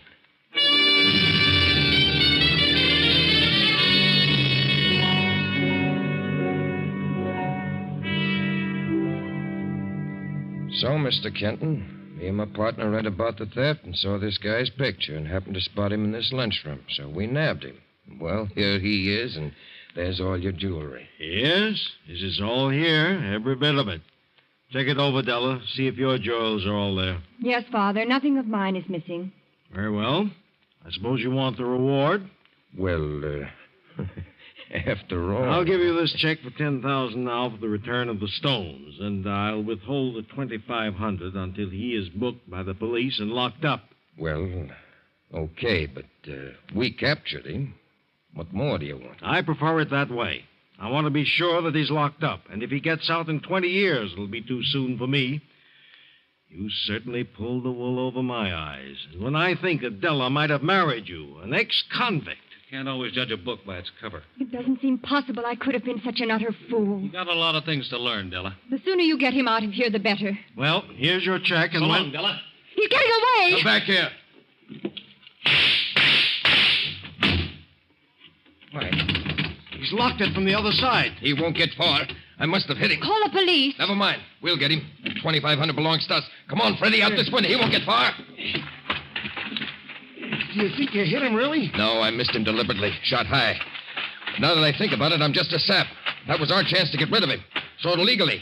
He knows too much. I don't trust him. Yeah, but we ain't really cops. So what? Any citizen's got a right to catch a fugitive. Come on, we're going to get that baby.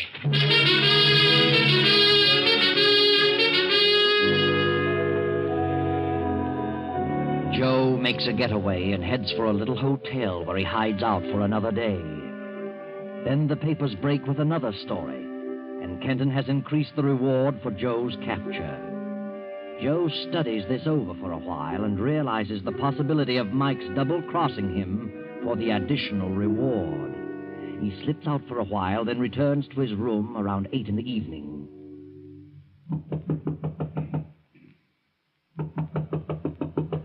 Who is it? Open up or I'll kick it down. Steve.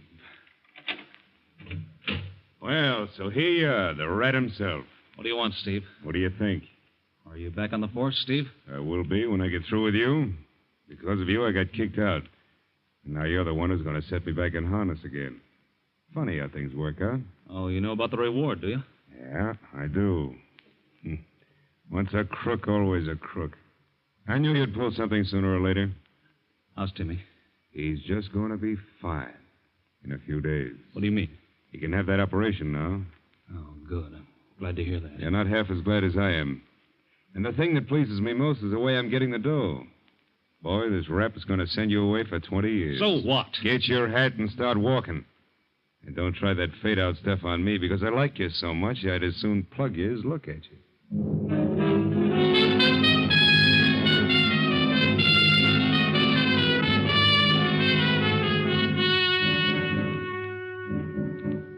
Thanks, Mr. Kenton. Thanks very much. I wouldn't have come out so soon, but, well, this money's a lifesaver. How's that, Bradley? My kid, Timmy's got to have an operation, and I didn't have a cent. Has to be done in a few days, or he won't live. Check's a real Christmas present. Mr. Bradley, what do you think they will do with Joseph? Oh, he'll get 20 years. Two-time loser. What a shame. I had a lot of faith in that boy. So did Della. I just can't understand it. There's been some others who felt that way. Well, what did he have to gain? He was engaged to Della, and he could have had everything. And he was very stupid to do what he did. What do you mean? Well, he took a chance on his life when he escaped from this room. He knew those two men had guns. Good thing for him that the big fella couldn't shoot straight. They fired at him? The big man did, as he went right through that door. Look up above the door. All 3 shots near the ceiling. Yeah. Yeah, I see. You know, I'd say there was either very good shooting or he had a gun that kicked like a mule. It wasn't a big gun. Snub-nosed revolver. Snub-nose? Not a service pistol? No, I'm sure it wasn't. I may drop in on you in a few days, Mr. Kenton. Certainly, Bradley. Anytime.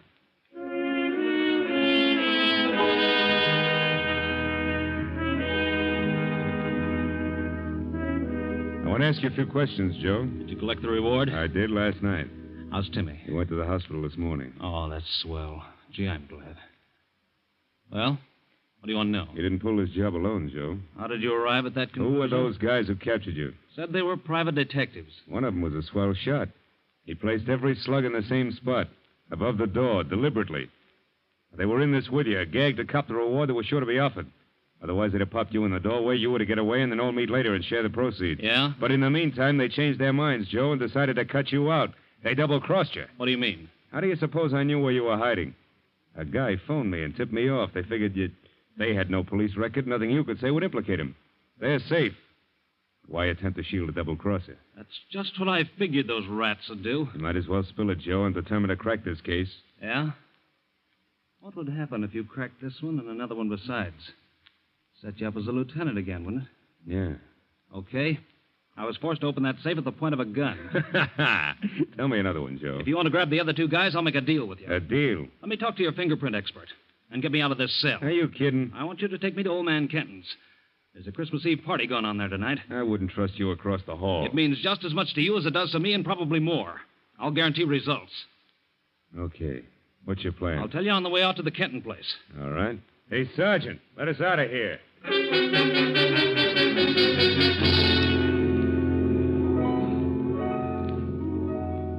Come with me, gentlemen. Father's waiting for you in the library. Looks like you're going to have quite a party here tonight, Miss Kenton. Yeah, sure does. Here are the 2 detectives, Father. Oh, yes, yes. Come in, gentlemen. Come in. Close the door, Della.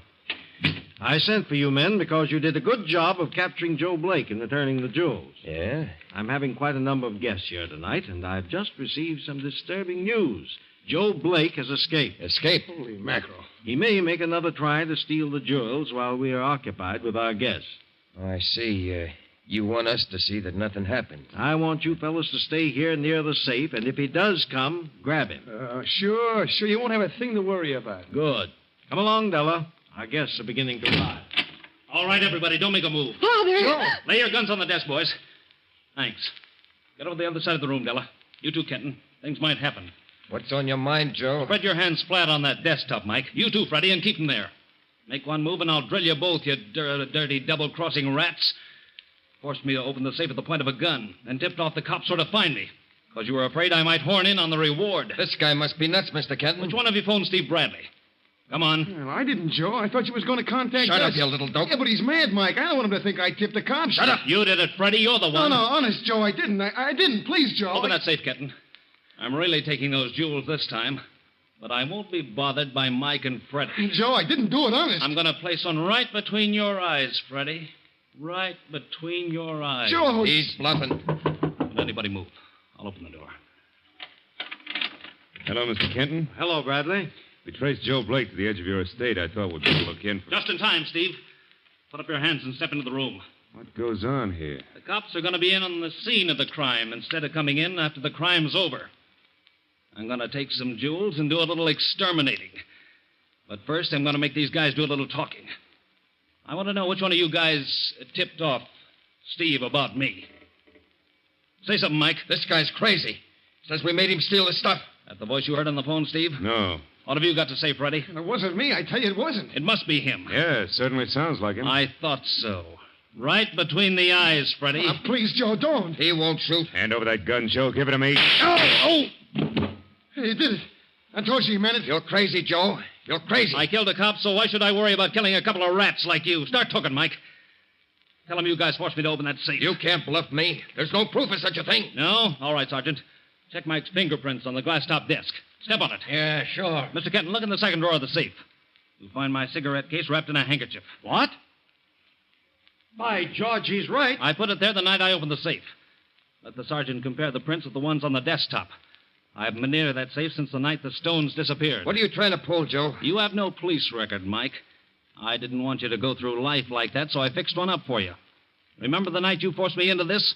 I offered you a cigarette? Well, you got a record now, Mike. Well, Mike's prints on the desk check with the ones in the cigarette case. And how about that photo of prints you found on that safe I was supposed to have opened several years ago? You brought them along? Say, why, they're all the same. They all check. Now you guys start talking. Go on, tell it all. I'll tell nothing. I don't know what you're talking about. Right between the eyes, Freddie. Right between the eyes. Tell him, Mike. Tell him he means it. I'll tell him nothing. Joe! Well, that finishes Freddie. Are you ready to talk, Mike? Yeah, I'll talk, Joe. I'll talk. You robbed that department store. You planted my cigarette case there. You copped it at the lunchroom, didn't you? Yeah, that's right. I had nothing to do with that job. And you did force me to open this safe, didn't you? My cigarette case proves that. Yeah, that's right. I'll admit it. You're innocent, Joe. All right. There you are, Steve. You can get up now. Yeah, very nicely handled, Joe. Hey, I thought you was... I've been framed. Pour some water on Freddie. Joe was using blanks. Hey, Joe. No, Joe, I'll tell everything. Nothing more to tell, Freddie. It's all been told. Well, that certainly leaves you in the clear, Joe. And, Joe, I want to apologize for everything. Okay, Lieutenant. Apologies accepted. Merry Christmas, Joe. Same to you, Steve. And tell Timmy that Della and I will be down to see him in the morning. Well, there you are. Everything worked out very nicely, just as everything should, but seldom does. But there's something I should explain about the person who tipped Steve off as to where to find Joe. It wasn't Mike, and it wasn't Freddie. No, it was Joe himself. It was Joe who phoned Steve, knowing it would give Steve an impetus, a new start in his career of sleuthing. And it really worked. And it saved Timmy's life, and Joe's too, for that matter.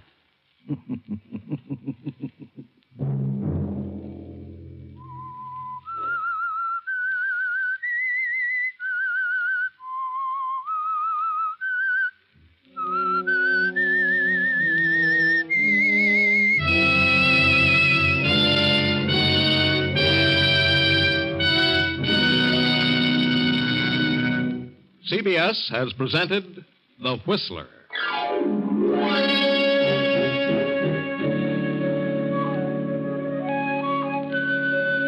Original music for this production was composed and conducted by Wilbur Hatch. The Whistler is written and directed by J. Donald Wilson and originates from Columbia Square in Hollywood. Next week at 9:30... I, the Whistler, will return to tell you another unusual tale. Good night. This is the Columbia Broadcasting System.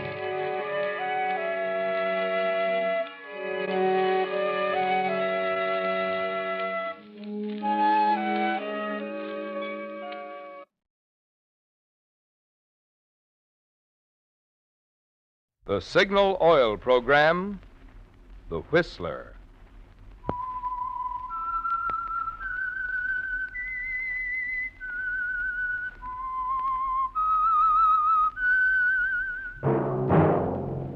That whistle is your signal for the Signal Oil Program, The Whistler.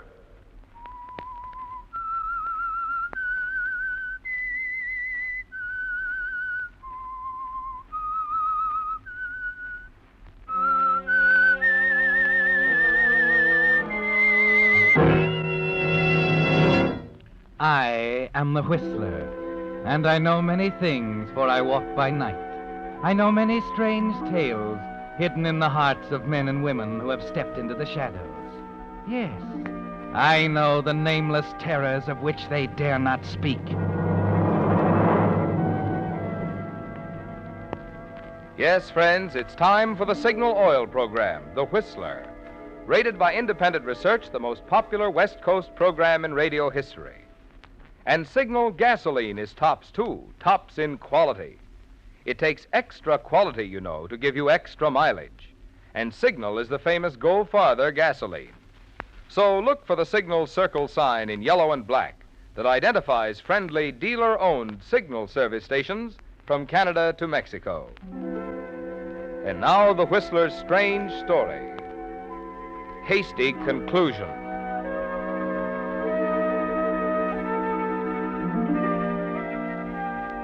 Professor Wagner sat in his office in the old brick chemistry building, a late issue of the Chemistry Journal open on the desk before him. The drowsy afternoon sounds of the campus and the reassuring tick of his secretary's typewriter made him sleepy, unable to concentrate on his reading. The article was in fine print, and the professor found himself tempted to drop it into the wastebasket. But he was forced to continue reading. When the dean published, the rest of the department was expected to read it. Suddenly, he turned back the pages and reread the article more carefully, his mind shuttling between memory and suspicion. Why was all this so familiar? Could it be what he suspected? His secretary, with her spinster's efficiency, would know. Very interesting. Very. Oh, Miss Rhodes, Yes, Professor Wagner? did you type this latest article of Dean Emerson's? Why, yes. Good, isn't it? He's had much favorable comment. The subject interests me. Didn't it seem familiar to you? Yes, it did. I remember thinking so when I typed it. Any idea where you might have read it before? Why, some thesis notes. One of the students. That's it, of course. Nielsen's notes. Nielsen? Oh, yes, the graduate student. Where are they, Miss Rose? In the files. I remember you particularly wanted them saved. Get them. Oh, this is too good to be true. Let me see. Lloyd Nielsen. Poor man, such a tragedy. So young to be taken like that. Yes. Very unfortunate. Are they there? Yes, here they are. Oh, all that research and never to finish it. It doesn't seem right. I'll take them, please. Now let's see the dean's article. Here. Yes, identical. I thought this was better than his usual drivel. Get him on the phone, Miss Rose. But he's lunching at the faculty club. Call him there. Tell him I want to see him at 3 o'clock. But he's... If there's any question, tell him it's about the late Mr. Nielsen.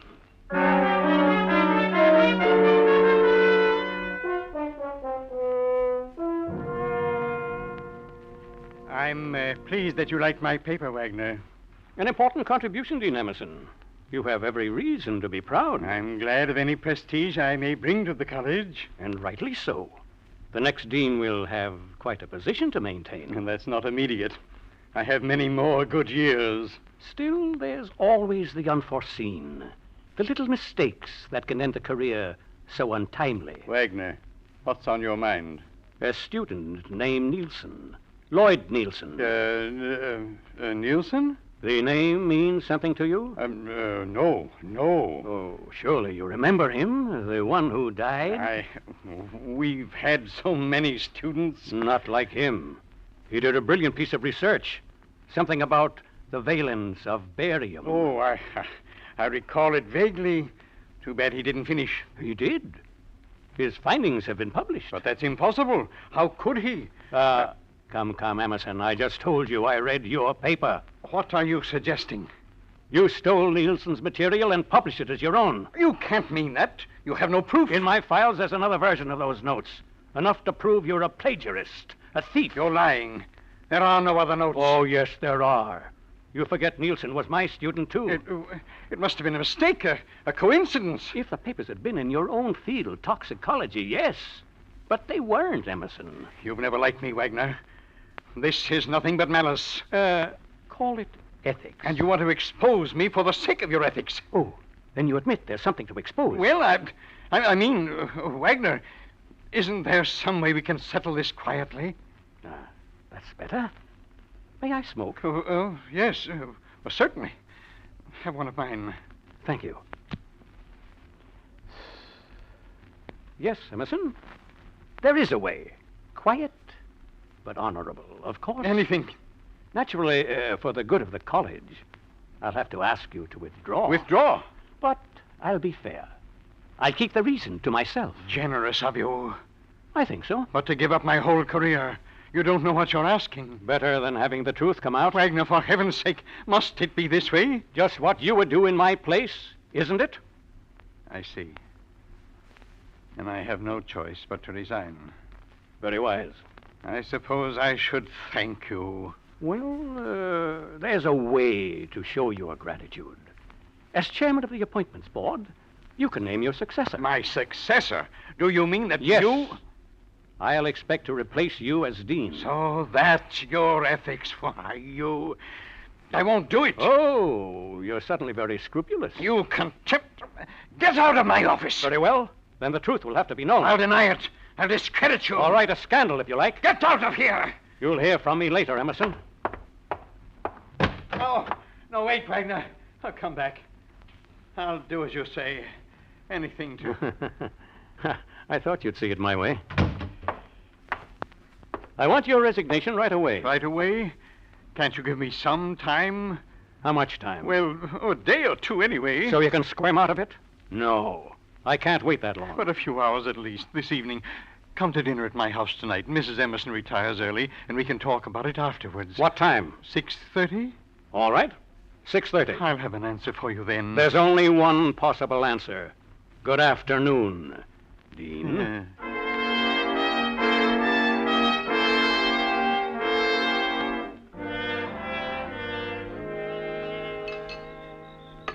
You're sure you won't have some coffee, Professor?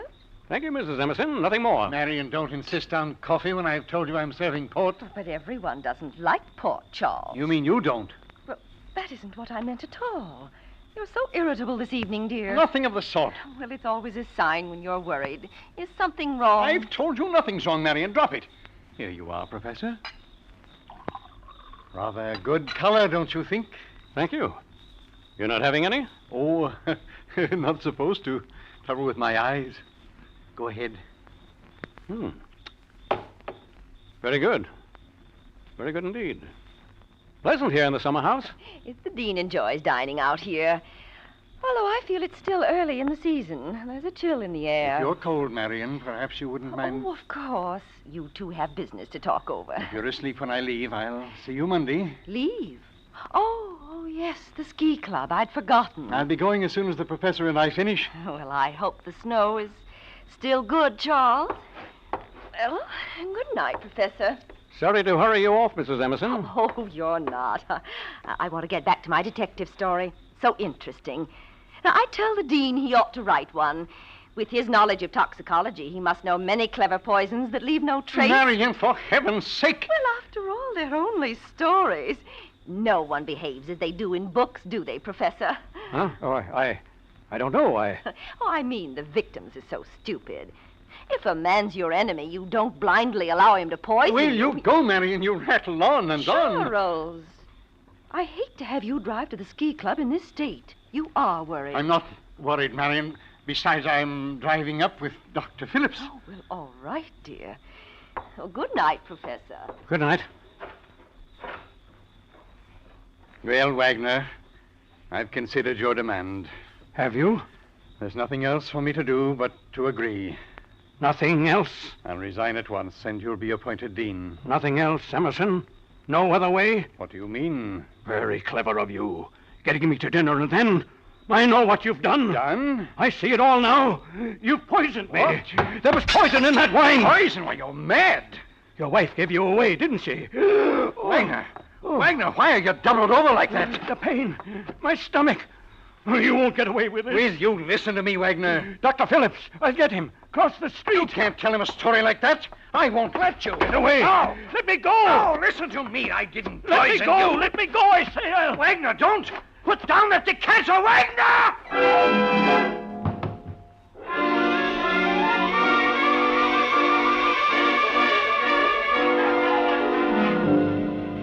For a stunned moment, you stand there, and then suddenly find yourself running pell-mell down the gravel path toward the garden gate, doubled over, clutching at the burning pain in your stomach, knowing it's your life now, unless you can get across the street to the doctor's office before the poison strikes you down. A minute later, you stumble up the steps and burst into the doctor's office. Phillips acts quickly, efficiently. Pulse a shade fast, blood pressure up a bit. Well, that's probably due to excitement. You say the pain's gone now, huh?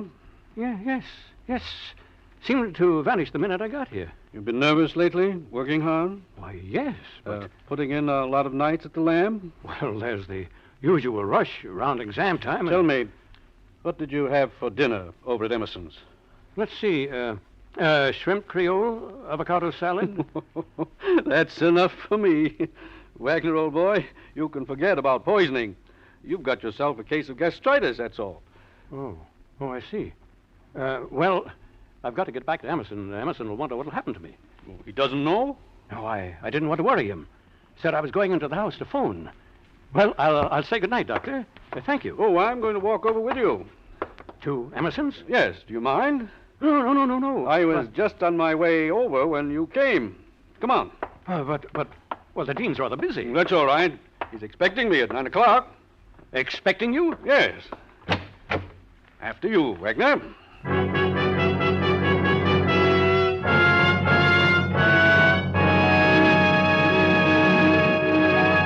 With the prologue of Hasty Conclusion, the Signal Oil Company presents another strange story by The Whistler. But now, 2 points that'll pay every driver to remember if you want to be sure you're getting the tops in quality when you buy gasoline. 1, in gasoline, it takes extra quality to give you extra mileage, to go farther. And 2, Signal is the famous Go Farther gasoline. After all, the only way any gasoline can put more thrilling performance into your car is by helping your motor run more efficiently. And when your motor runs more efficiently, naturally, you get better mileage. So mileage is really the best yardstick of gasoline quality. That's why we're so proud of Signal's good mileage. And it's why Signal says, when you buy gasoline for your car, to be sure you're getting the tops in quality, there are just 2 things to remember. 1, in gasoline, it takes extra quality to go farther. And 2, throughout the West, from Canada to Mexico, Signal is the famous Go Farther gasoline. And now, back to the Whistler.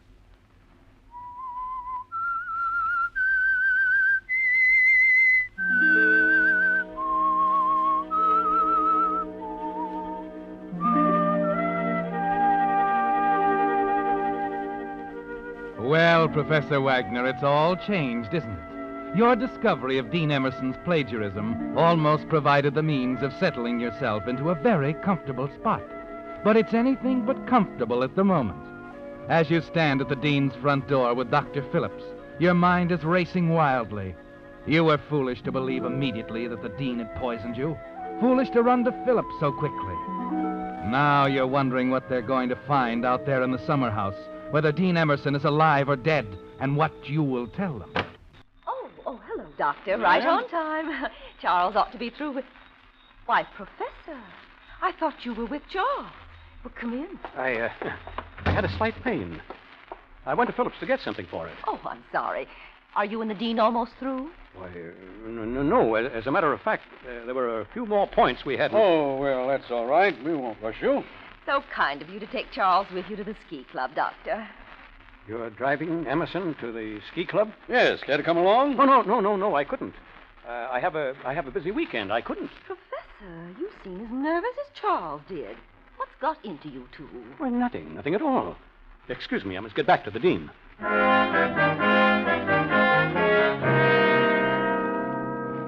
You go out the rear door, Wagner, into the quiet night. Your heart pounds, choking you in a surge of anxiety as you reach the green lattice building at the far edge of the lawn. At first, you see nothing in the dim lights of the summer house, and you're almost convinced that Emerson has recovered and walked away. Then your eyes focus on the sprawling shape at your feet, right where you left him. Emerson! Emerson, for heaven's sake! Emerson, please!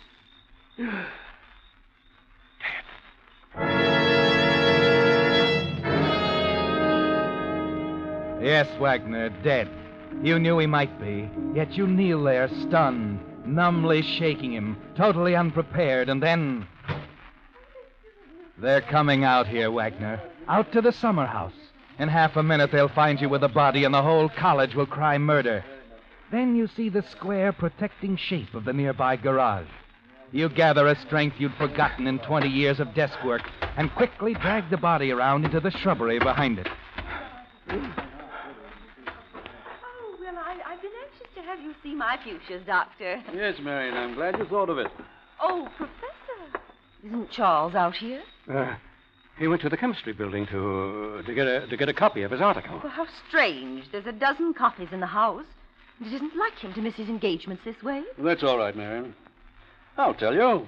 I'll get a ride with Mason and leave my car here for the Dean. He can drive up when he's ready. Well, I'd rather Charles didn't drive over those mountain roads. He's been so nervous lately. Oh. Well, I guess I've got to wait for him. It's too bad. Wait a minute, Doctor. There's no use in your doing that. Doing what? Delaying your trip this way. See here. Why don't I drive the Dean up in your car? Well, I thought of that, but you said you'd be busy. Oh, nonsense. It's nothing very urgent. I don't like to leave Emerson in a spot like this. Besides, in view of what you said about my being overworked... You're perfectly right. The change would do you good. Well, that's it then. My car's in the garage here. The Dean is kind enough to rent me his garage. Here are the keys. This is very nice of you, Professor. Oh, no, not at all. Well, I'll see you to the door, Doctor. Thanks, Marion. Left my coat in the hall.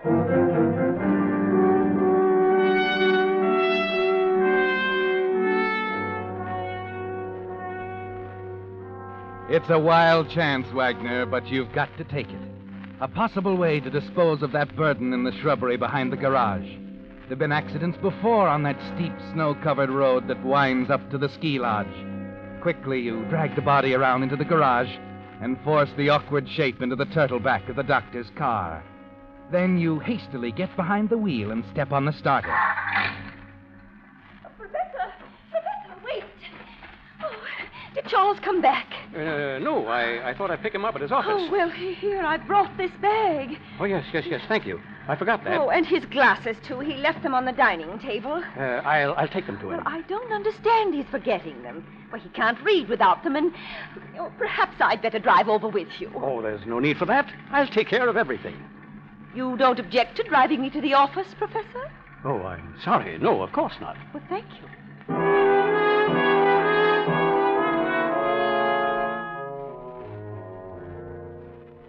You're sure sure he hasn't been here, Miss Rose? I'm sure. He rarely comes to the office at night. But couldn't he have come in without your knowing it? Oh, no. I have these reports to finish by morning, and he gave me his key. Oh, then he didn't mean to come here at all. I don't understand it. Why don't you let me take you home, Mrs. Emerson? He's probably there by now. Well, I suppose there's nothing else to do, but I'll wait up for him. I want to be sure he's all right.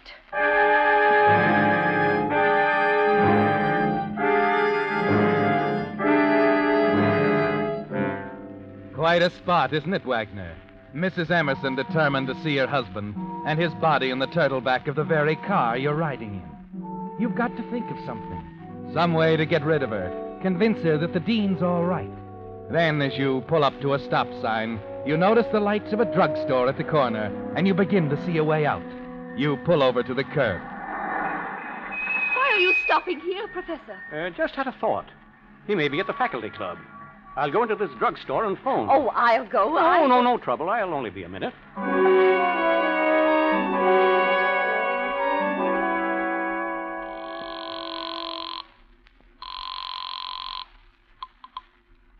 Emerson's residence? Is Professor Wagner there? Why, he and Mrs. Emerson drove off just a few minutes ago. I see. I'm calling from the faculty club. The dean's just leaving here, and he wants Professor Wagner to meet him in front of his office as soon as he can. Well, I'll have Mrs. Emerson tell the professor when they return. Thank you.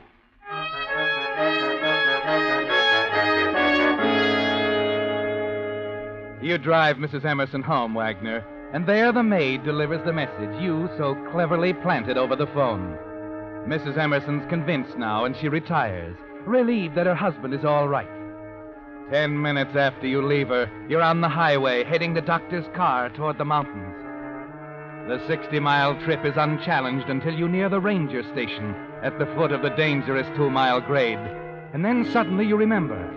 The ranger will make a check, and he's got to see 2 men in the car. You put on the brake and pull up at the side of the road.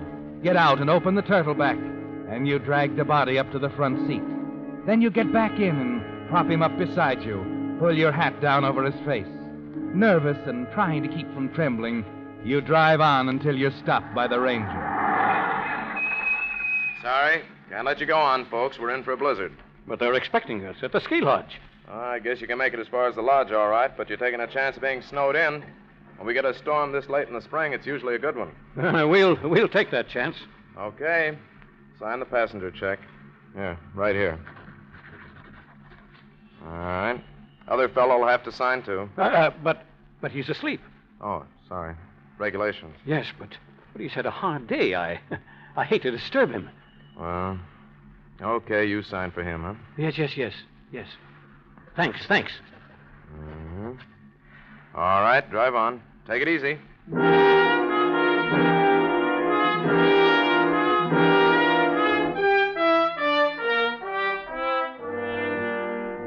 You drive another 1.5 miles through a trough of snow, looking for a break in the high white walls, some place where you can send the car over the edge.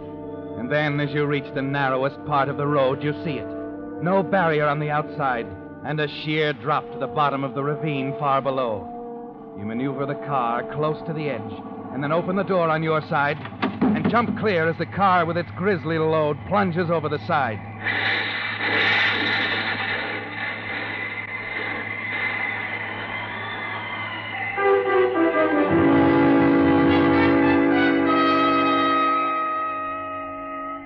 You stumble the rest of the way to the lodge, clawing at your face and tearing your clothes to create the final evidence for your accident story. The distance is farther than you remembered, and you drop with exhaustion as you reach the door and Phillips and Mason hear your faint knock and drag you into the lodge. And as they chafe your hands trying to thaw you out, you gasp your accident story. You watch their faces for a sign of suspicion, but there's nothing but sympathy. You're getting it across, Wagner. They're believing you. Couldn't see through the windshield. And suddenly I knew we were going over. I called to Emerson to jump. Steady, Wagner. Better lie down. But he didn't jump. He was too late. Come on now. Don't try to talk anymore. I think we better try to get Emerson. From that ravine? We're snowed in already. It'll take days. It was all my fault. I shouldn't Forget that. Lie back and rest. All right. There you are. Now relax and don't worry. It was an accident. Nobody's going to blame you. Of course not. It was bound to happen on that road. Might have been any of us. You really think so? Of course. Now, for Pete's sake, relax. You need sleep. It's going to be all right, Wagner. You can count on us. Thanks. Thanks.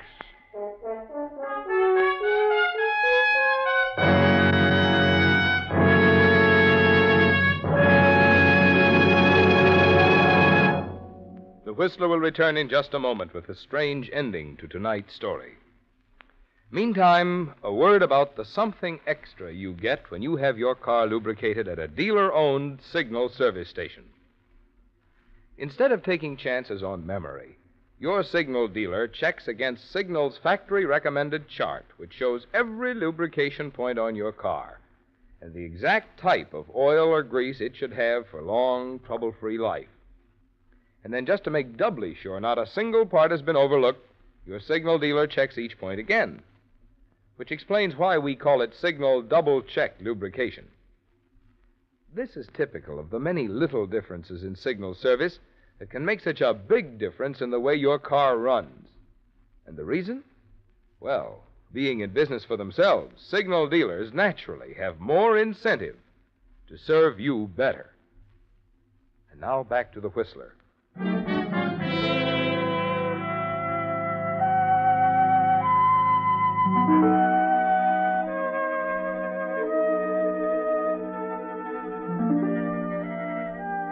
Well, Professor Wagner, you're safe now. Safe in bed where Mason and the doctor put you after hearing your story. They've assured you that no one will blame you for the accident. It was a dangerous road. The snow was blinding. You lost control of the doctor's car and jumped clear as it plunged into the steep ravine with Dean Emerson in it. No way they could know that he was already dead when he took that final plunge.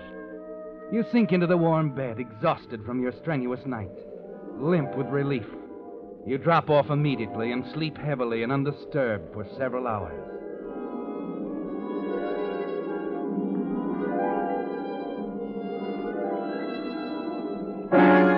Then suddenly you're wide awake, trying to recognize this room, this strange bed. You're fighting to clear your mind when it strikes again, a shattering stab of pain in your stomach. You find yourself doubled up in agony, the same knife-like pain you felt hours before in the summer house. Doctor! Doctor! Phillips! Wagner, what's the trouble? My stomach. That pain again, like before. Pain? Hold on, I'll take a look. Take it easy now. Hurt when I press here? Oh, stop! Yes, there. Good Lord, man, it's your appendix. Appendix? You threw me off with that poison idea. Afraid I made a hasty conclusion. Hospital. Get me to a hospital. No time, too much snow. That's going to break in 1 minute. I've got to operate right now, Wagner, right here. You game? Yes, hurry. What is it, Phillips? His appendix. Got to work fast. Bad? Bad enough to kill him if I don't get to it right now. Stay with him, Mason. I'll get my instruments. Right. Good thing he drove up in my car. There's not a thing to work with here. Good Lord, Mason. Phillips, what's the matter? What is it? Mason, my instruments. They're in the car. I'll go get them. Oh, you can't. My car's at the bottom of that ravine. He hasn't got a chance, Mason. Wagner hasn't got a chance.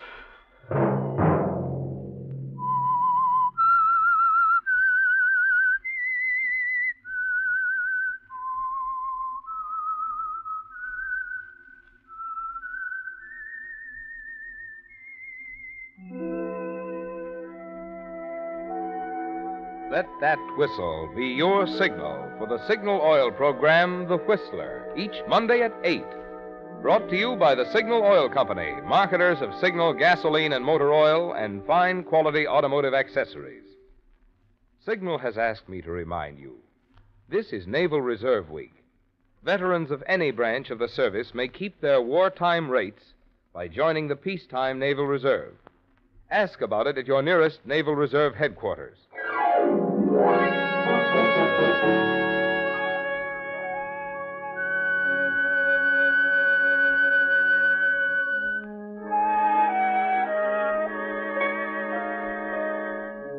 Featured in tonight's story were Charles Halton and Norman Field.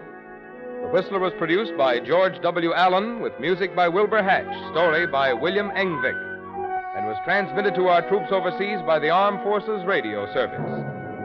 This is Marvin Miller speaking for the Signal Oil Company.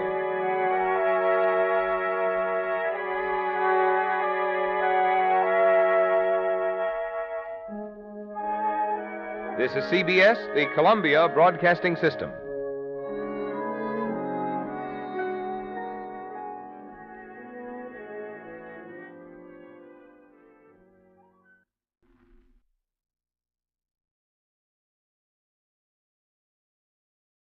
The Signal Oil Program, The Whistler.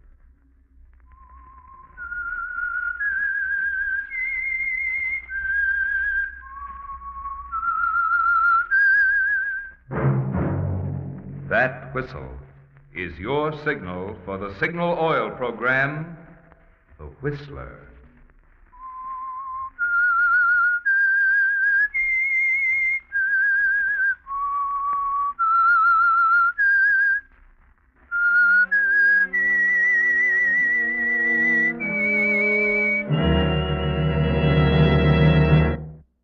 I am the Whistler, and I know many things, for I walk by night.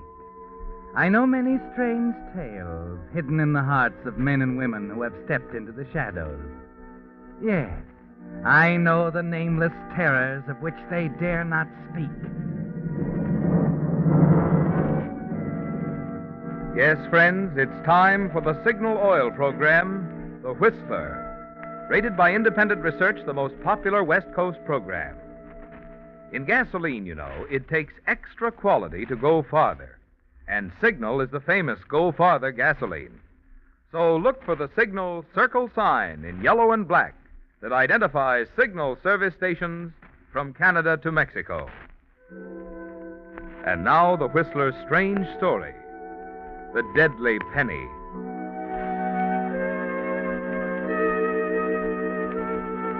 It was only day before yesterday, just last Saturday, in fact, that Millie Parker made a decision.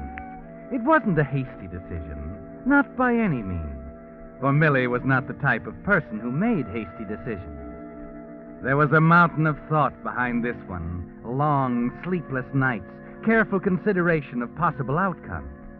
She knew, of course, that it would involve stepping over the line into illegal territory, that very possibly she would find herself a fugitive from justice.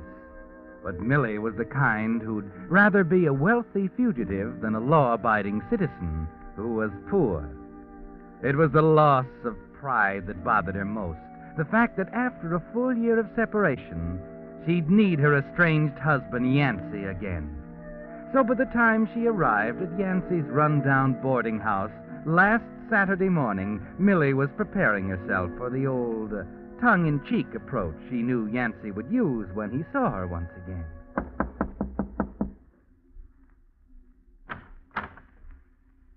Well, Hello, Yancey. mind if I pick myself up off of the floor? It's been a long time. Yeah, 13 months. I counted them. Well, I see you haven't changed a bit, honey. Thanks for the compliment. It wasn't a compliment. Mind if I come in? Yeah, sure. Sure, I mind, but so what? You'd come in anyway. Thanks. Take that chair by the window. No, don't lean back in it. That's Mrs. Jolly's best Duncan 5. Oh, wonderful landlady, Mrs. Jolly. She and I have the same appreciation of fine things. The old and the rare, you know. Now, take that dress up. Got it for a song only the other day at a junkyard on 3rd Street. Yancey. Yep. Yancey, you have had a tough time, haven't you? Oh, not at all, Millie. As a matter of fact, I've got myself a new soul. No more worldly pleasures, just the life of the mind. Please don't be ridiculous. All right, Millie. What do you want? It's about you. Yeah? You know, of course, that the divorce business is out of the question. It's not that. Only one other thing could bring you here, then. Money. Yancey, you've got to... Wait a minute. Tell me first. Is it money? Yeah, it's money. You ought to have known better. I'm not exactly wealthy, Cherub. You will be if you stop making a fool of yourself. Well, I'm listening. You know I'm working at the Consolidated Investment Company. Naturally, I called there 3 times this morning. Why? I got your message about coming today. I was just trying to save you a trip. What did you tell them? Oh, relax, darling, relax. When they said you weren't there, I hung up. Oh. The same old Millie. The blonde hair, the Cupid's bow lips, and deep in the eyes, the little sparkling dollar signs. How much are we going to steal, darling? Please, Yancey. Come on, get to the point. You're here for one reason. There's some big dough kicking around loose, and you want me for a fall guy. That's not it, Yancey. Oh, I know you, baby, just like a book. You're not the fall guy. Go on. It's $45,000, Yancey. And you walked out on me because you were through with the rackets. Just petty rackets, Yancey. Listen, you know I'm private secretary to Mr. Poole of Consolidated Investment. He has a lot of faith in me. Poor guy. I do his banking. I'm the only one besides Mr. Poole who can get into the safe deposit box in the bank. That's interesting. This morning he gave me $45,000 in negotiable bonds to deposit in the box. I've been expecting it for some time. Mm-hmm. And being a dutiful wife, you want me to share in the windfall. I'm not finished. Last week was the end of the company's fiscal year. Yesterday, an accounting firm finished auditing the books. That means it'll be almost a year before they go through the books again. So what? So now they're through. Mr. Poole won't go near the safe deposit box until next year. Unless I leave, of course. That's why I came to see you. There's only one sure way to turn those bonds into cash, and that's to do it before they're known to be missing and the traces are sent out. So that's where I come in, huh? You have an unusual talent for selling securities without exciting much attention. Touching the way you trust me? I think I can trust you. You're smart enough to know... Yeah, sure. What is it, 50-50? Right. You can sell them in San Francisco. Stay at the Harbor Hotel. I'll meet you in 2 weeks. When do I take off? Now. Where are the bonds? I just happen to have them here in my purse. You've thought this over, Millie? You know what's going to happen. Yes, I know what's going to happen. We could have a lot of fun on $45,000. Just like before, Yancey. Places we can go together, the things we can do. Just like it used to be, Millie. Just like... What's the matter, Yancey? The dollar signs again. Like where they always were, in those great big baby blue eyes. Skip it, Millie, skip it. Give me the bonds. I'll see you in San Francisco.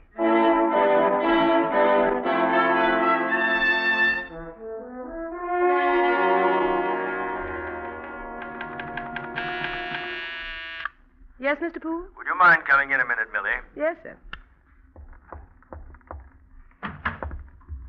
Just get in, Millie? Yes, sir. I was down at the bank. Oh, of course. I sent you down with the bonds. I forgot all about it. I've been buzzing you for 10 minutes. That's quite all right, Mr. Poole. Millie, I don't quite know how to begin. It really isn't any of my business, but somehow I feel quite concerned. Is something wrong, Mr. Poole? Millie, you know how I've always valued our friendship. I really feel quite close to you. That's why I'm taking the liberty of saying what's on my mind. What? Why, go right ahead, Mr. Poole. It's over a year since you left your husband, Millie. Yes, I guess it is. He called here at the office 3 times this morning. Oh, that's nothing, Mr. Poole. Then, why are you so nervous? What? You're shaking like a leaf. Oh, I didn't realize. Millie, you're afraid of him, aren't you? Well, he's harmless, Mr. Poole. It's just that he and I didn't agree on the separation, and, well, he's always hounding me, trying to get me to come back. I don't think he's harmless, Millie. Matter of fact, I think he's rather dangerous. I want to help you if I can. Please, there's nothing you can do. I'm just keeping away from him as best I can. It'll just take time. Oh, very well, Millie. I still think you're being a little foolish, though. That's all I wanted to talk to you about. Thank you, Mr. Poole. Oh, Millie. Yes? I'm sorry. There was something else. I wondered if you'd help me out a little this afternoon. I know it's Saturday, but I thought if you hadn't planned anything... What was it, Mr. Poole? We're in quite a spot with that audit. Houston and Company just told me they're tied up on another account every morning of next week. They can't send the auditors over here until the afternoon. The auditors? They were here all last week, Millie. Surely you know them by now. What are you talking about? The audit was all finished yesterday. Of course. I was thinking you were here when they called this morning. I'm afraid we're going to have to get things ready for the auditors all over again. That's why I was hoping you'd stay. Mr. Poole, what do you mean, get things ready? It seems our books were out of balance by the impressive sum of 1 cent. Do you mean they're going to have to do another audit for 1 cent? It seems silly. It's ridiculous. But it's necessary. Since the auditors are only available afternoons, we'll start Monday by checking the securities down at the bank. And this time, I'm going over it with him. I see. How about it, Millie? Will you stay this afternoon and help me out? I'm sorry, Mr. Poole. I don't feel well at all. I've been working pretty hard. Of course, Millie. I thought I'd go home this afternoon and rest. You don't mind? I'm not such an ogre as that. Go ahead. I don't have to tell you that anything you want is all right with me, do I?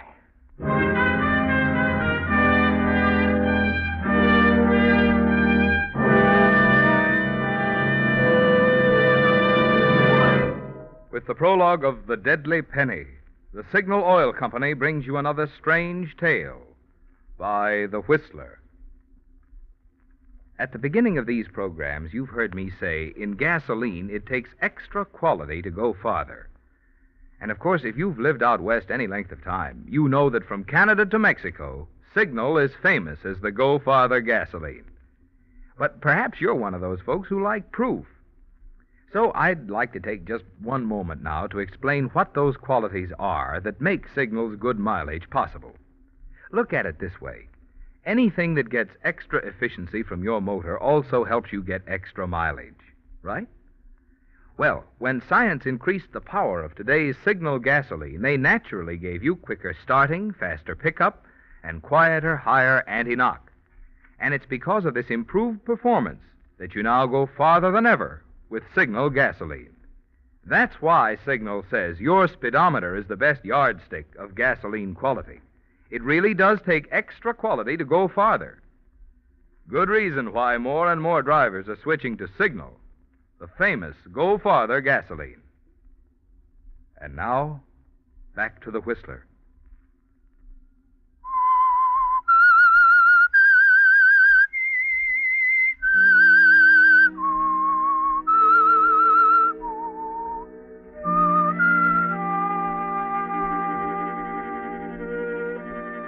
Well, Millie, you weren't lying when you told Mr. Poole you weren't feeling well. His remark about the return of the auditors had pretty much the effect of the floor being suddenly yanked out from under you, and you had to hang on to the edge of his desk for support. The minute you're out of his office, you grab your hat and coat and hurry down to the drugstore on the ground floor. There's a telephone booth just inside the door.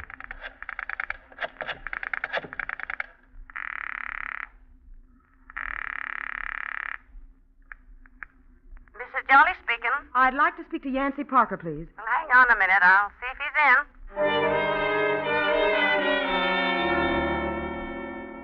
in. Your mind is spinning now, trying to grab the essentials, fighting to get through the maze that has suddenly sprung up before you. It's Saturday now. The auditors won't be available until Monday afternoon. That gives you 2 hours, from 10 until 12 Monday morning, to get the bonds back from Yancey and into that safe deposit box. Hello? Yancey? Well, it's my little apple dumpling again. In case you're interested, baby, the airlines are all tied up over the weekend. I can't get out till Monday morning. Wait a minute, Yancey. Something terrible has happened. Don't tell me. Let me guess. Listen to me. The auditors were a penny off. Huh? They've got to do the audit all over again. Mr. Poole's going down to the bank with them Monday afternoon to check the securities. What kind of malarkey is that? A penny off? I know it sounds crazy, but it's true. When did all this happen? This morning while I was gone. Well, that kind of puts a finger on me, doesn't it? I better get a move on. What do you mean? Get rid of them today somewhere. What are you talking about? We wouldn't have a chance. They'd know they were gone 2 days after you sold them. They'd catch us in nothing flat. So, what's the other answer? I've got to put those bonds back. What? I'll come over and get them right now, and sometime between 10 and 12 Monday, I'll put them back in the box. The old dollar signs again. What do you mean, Yancey? Just came over me like a flash, honey. You suddenly decided old Yancey wasn't good enough for the 50-50 split, so you found yourself another boy. Don't be stupid. No, not stupid, honey. Just careful. You've done it before. Please, Yancey, you got to believe me this time. Where can I see you? I'm going home right now. I'll be right over. Thanks, and darling. Skip the darling. Yancey, bring the bonds, will you? All right, baby. I'll bring the bonds. Thanks.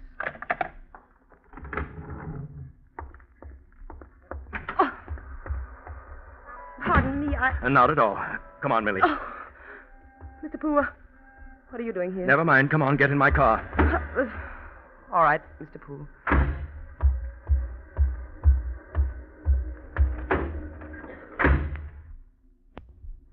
All right. What is it? Just this. Next time you take it upon yourself to go home sick without letting me offer you a ride, you're fired. Is that clear, Millie? Yes, Mr. Poole. I'm glad that's understood. Now, suppose you tell me where you live.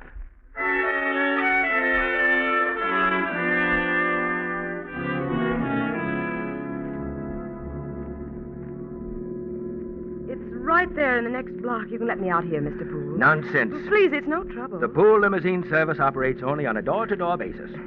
You've been very nice. I'm trying to be in my own crude way. Incidentally, Millie, I thought for a long time that you're quite nice, too.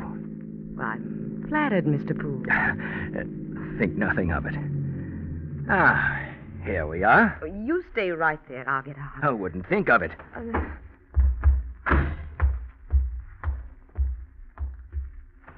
At your service.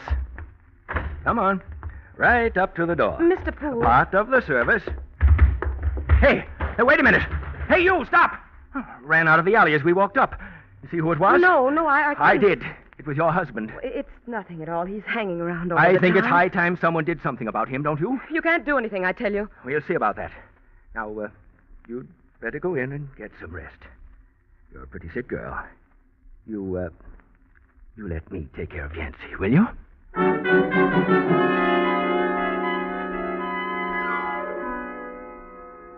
Well, Millie, it's getting a little beyond you, isn't it?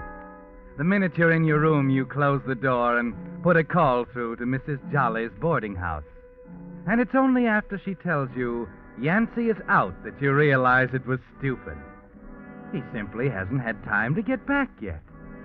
So you call an hour later, and an hour after that, but still he hasn't arrived. It's 9 o'clock when your phone finally rings. Yancey. Well, you're psychic, baby. How'd you know it was me?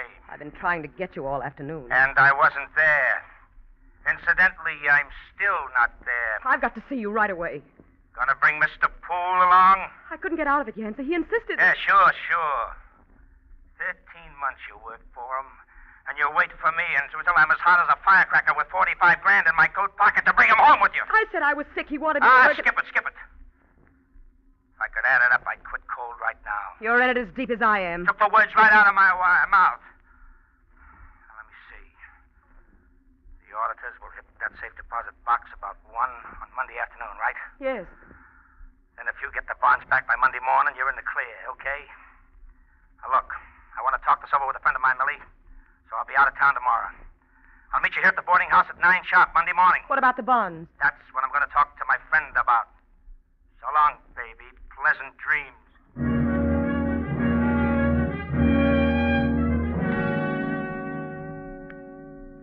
Well, Millie, if you live to be 100, you'll never face another day like Sunday. Deadly, tense, interminable Sunday, with a wall clock ticking like a sledgehammer in the corner, the ashtrays filling with half-smoked cigarettes, the floors littered with unread magazines, and Monday hanging over your head like an axe. It's just 9:15 on Monday morning when you race up the stairs of Mrs. Jolly's boarding house and down the hall to Yancey's room. Yancey! Where is he? Yancey! Looking for Mr. Parker. Yes, he said he'd be here this morning. I'm Mrs. Jolly. Sort of keep track of my boarders. I don't know why he doesn't answer. Oh, good reason. What? Well, he ain't in there. Left about 15 minutes ago. But he told me that... Oh, don't make no difference. Quite that, Mr. Parker. Hard to follow his comings and goings. Where did he go? Don't know rightly. Had his suitcase with him, though. Oh. Thanks, Mrs. Jolly.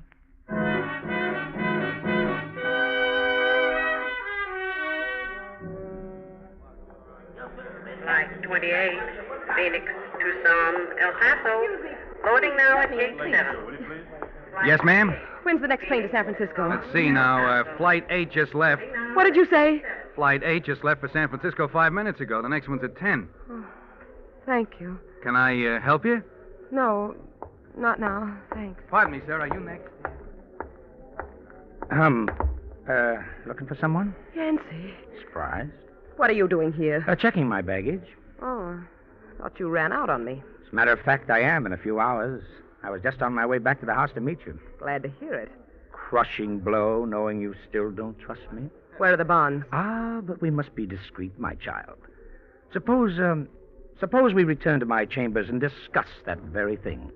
Shall we?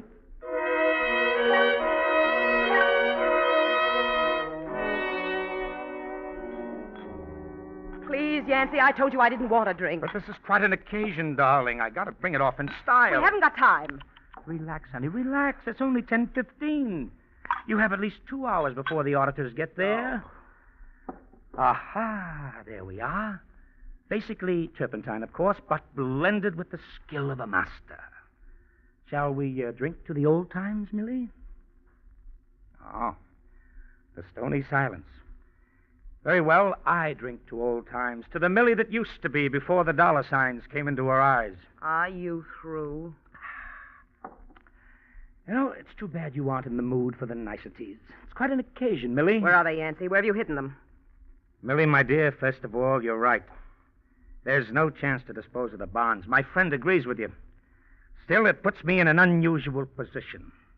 For the first time since I've known you, Millie, I've got the upper hand.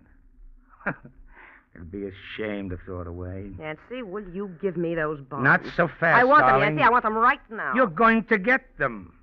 I've decided to let you have them, darling. Just on one condition, though. Go on. You'll get them back, Millie. Sound and whole on Tuesday morning. Wait a minute.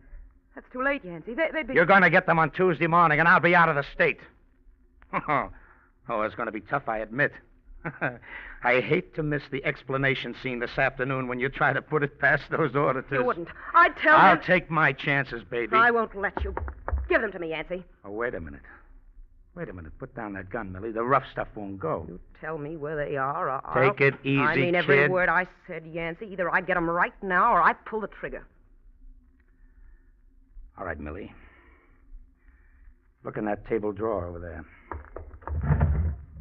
Where? In the back. I put them in the back. Oh, no, you don't. Pull a gun on me, will you? I'll break your arm.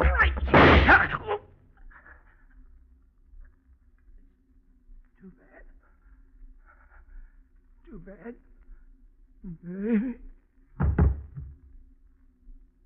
Yancy. Yancy, I didn't mean to. Yancy.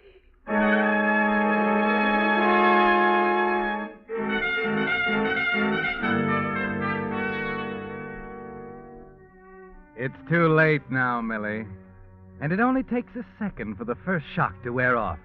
For that practical dollar and cents mind of yours to start clicking again. You've still got more than 2 hours. And you know the bonds is somewhere in the room. You go through Yancey's clothes first. And a piece of paper you find in his wallet saves you looking further. It's a receipt from the Eagle Delivery Service. Delivered not before Tuesday morning to Mrs. Millie Parker, Consolidated Investment Company. Insured value $45,000. He was going to double-cross me. He wasn't kidding. But... Open up. I said open up or I'll shoot out the lock. You all right, Mrs. Parker? I heard the shot. Well. He came at me. Wait a minute. And Drop that gun. Hurry up. Yeah. That's better. Is it yours? Doesn't matter. We'll check it. You know, this is very funny. I was hired to protect you from him. That's how I happen to be here. Thoughtful boss you got. Cost him $20 a day. I've been trailing you ever since Sunday. I didn't mean to do it. Listen, I've got money. I'll pay you anything you want if you'll only... Sit down, lady. If you're going to talk, you may as well be comfortable.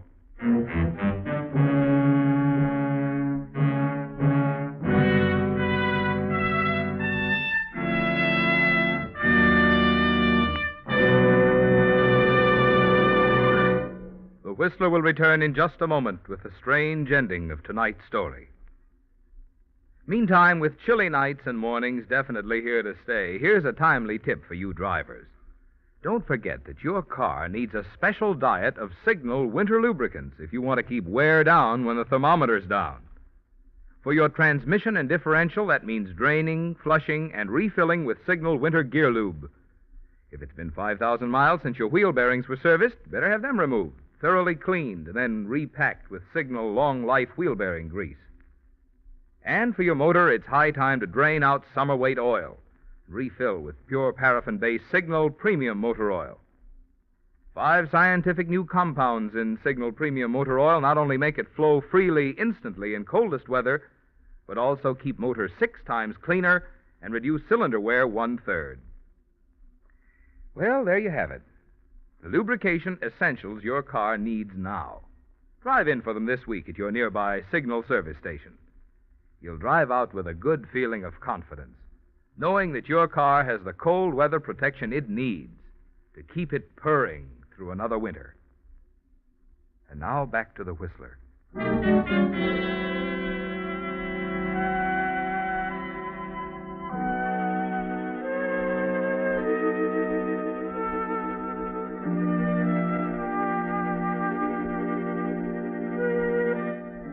Well, Millie, it's something you'll never forget, isn't it? The awful scene in Yancey's room. Mr. Poole's private detective sitting opposite you, toying with his automatic as you tell him everything. From the moment you decided to steal the securities and sell them through Yancey, until a minute ago when he broke through the door to find you standing over Yancey's body. You watch him carefully as you talk. Notice the interest in his eyes when you mention the $45,000. And there's a foolish, stupid glimmer of hope in your heart as you finish. That's all I know. Yancey hated me. That's why he turned the bonds over to the delivery service marked deliver Tuesday morning. He knew they wouldn't get there until too late. Listen, Mr. Kelly. Trite but true. I'm a detective named Kelly. Mr. Kelly, you could say you lost me back at the airport. I'll give you everything I have. There's a few thousand in my name, and I... What about it, Mr. Kelly? No. I'm not for sale. Let's go, huh? All right, Mr. Kelly. No, it's too bad, Mrs. Parker. All seems so useless when you look back at it. Guy gets himself knocked off. Beautiful dame goes up for murder. It was useless. How right you are. You say the auditors were only working afternoons? Yes. Huh. The bonds would have been in your hands tomorrow morning. That's a dirty shame. What do you mean? Why didn't you wait, baby? You could have put them back in that safe deposit box tomorrow morning. You had all the time in the world. No, I just told you the auditors will be at the bank today, this afternoon. Not this afternoon, kid. This is Armistice Day. The banks are closed.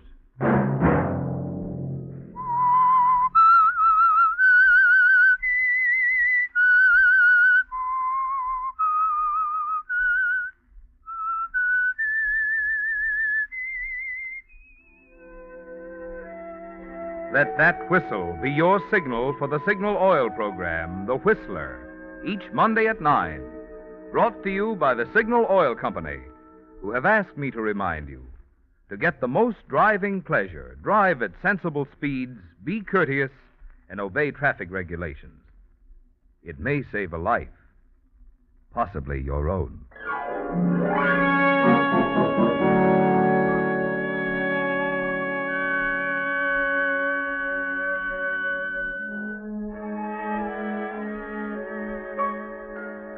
Featured in tonight's story were Betty Lou Gerson and Wally Maher. The Whistler was produced by George W. Allen, based on a story by Bernard Gerard, music by Wilbur Hatch, and was transmitted to our troops overseas by the Armed Forces Radio Service. This is Marvin Miller speaking for the Signal Oil Company. This is CBS, the Columbia Broadcasting System.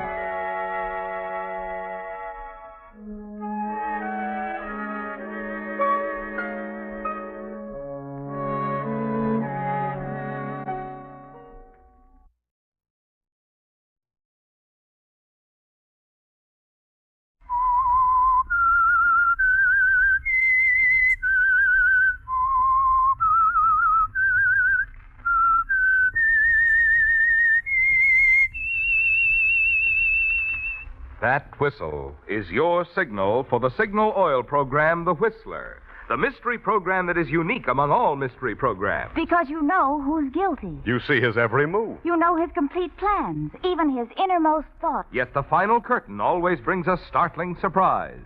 In the signal oil program, The Whistler.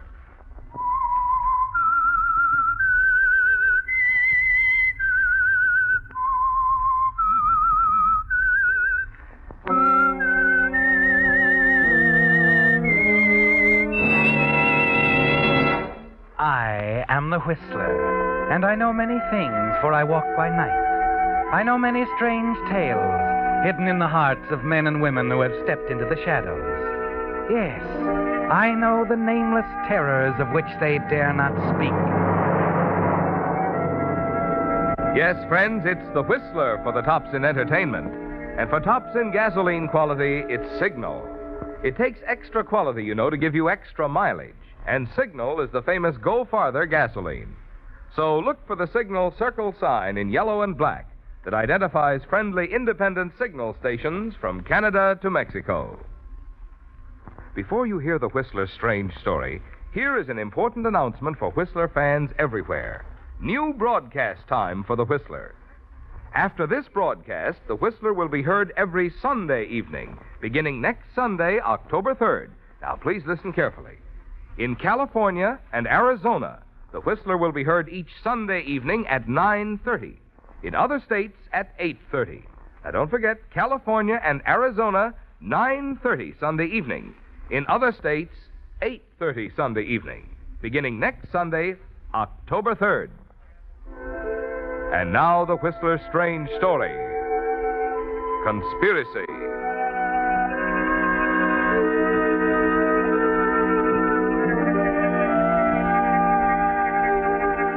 The lunchroom was deserted, except for a young man who sat perched on a stool at the end of the counter. From time to time, he looked up, stared out the window into the driving rainstorm, and then his eyes wandered back to the newspaper spread out before him. Here's your melted cheese, Joe. Anything in the paper about the storm? Mm-hmm. Who's that guy's picture there? Alvin Pettis, local citizen, shoe clerk, and murderer. Coffee or milk, Joe? Coffee. Who'd he kill? His wife. His wife, huh? On account of another guy? No. He had a dame? No.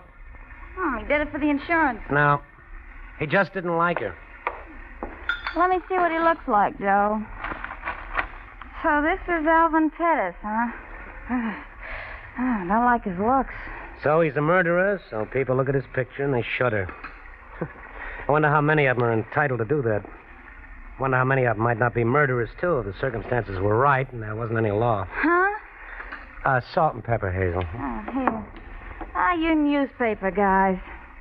What about people being murderers under the right circumstances? Haven't you ever hated somebody enough to kill him if you knew you could get away with it? Well, I don't know. Still, there was a guy in St. Louis once. Yeah. Mm-hmm. You take a city full of people, the innocent and the guilty, with their loves and hates, their pride and greed and jealousies.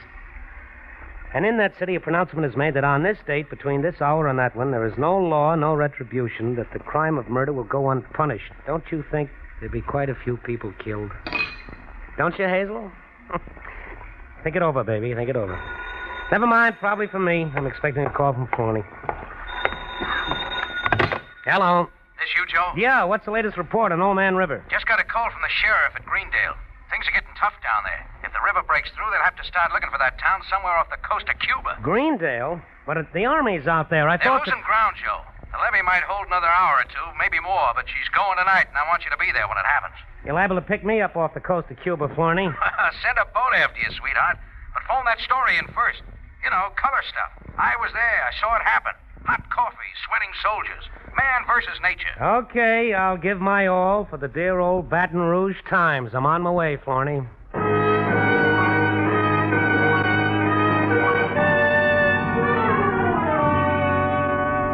A half hour later, you swing off the main highway, drive into Greendale, a low, flat, flimsy town with nothing between it and the Mississippi but a levee. Your editor was right, wasn't he, Joe? If the levee gives way, Greendale will go down the drain like wet cornflakes.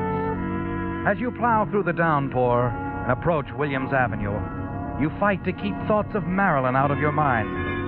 Marilyn. She lives on Williams Avenue, doesn't she? The beautiful Marilyn. The vicious, cruel Marilyn with a soft, mocking voice. The woman who ruined things between you and Alice. Who took you for every cent you had and then laughed at you. Who's still laughing at you. You turn into the familiar rain-soaked street. Slow down for a moment as you pass the small wooden frame building. The 2-story apartment house where she lives. Marilyn, the one human being on this earth you'd almost enjoy killing. And then you slam your foot down on the accelerator and race off in the direction of the levee.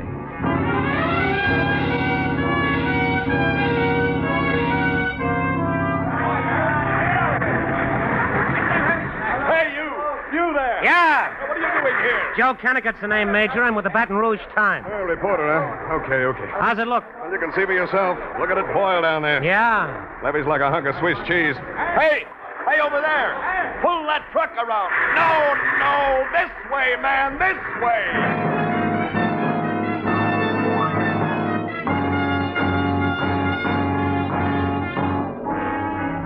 It's a weird scene, isn't it, Joe?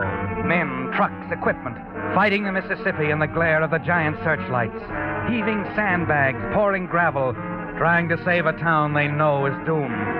Your eyes take it all in. Your pencil is busy making notes, but your mind is on Marilyn. You wonder if she's back in that apartment on Williams Avenue. You hope that she's asleep, that somehow she'll get washed out into the river with the rest of the rubbish, and then suddenly everything stands still. The pencil slips from your hand.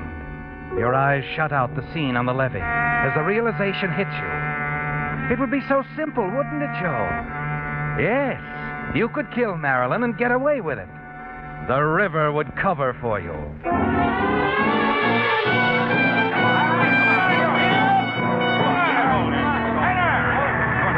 right, hold it, fellas. Hold it. There's no use punching any longer. We're licked. Come on, pull the equipment out. Evacuate. Come on, hurry up. How much longer before the river breaks through, Major? 10, 15 minutes at most. Oh, Sergeant. Yes, sir. Send a man to warn them down at Greendale. Hey, look, Major. Yeah? You'll need every man you've got here. I'll go. Oh, now don't be a fool, Kennicott. If the flood hits before you get to Greendale... I'll take my chances, Major. That's where my story is going to be, Greendale. Besides, I can spread the warning myself.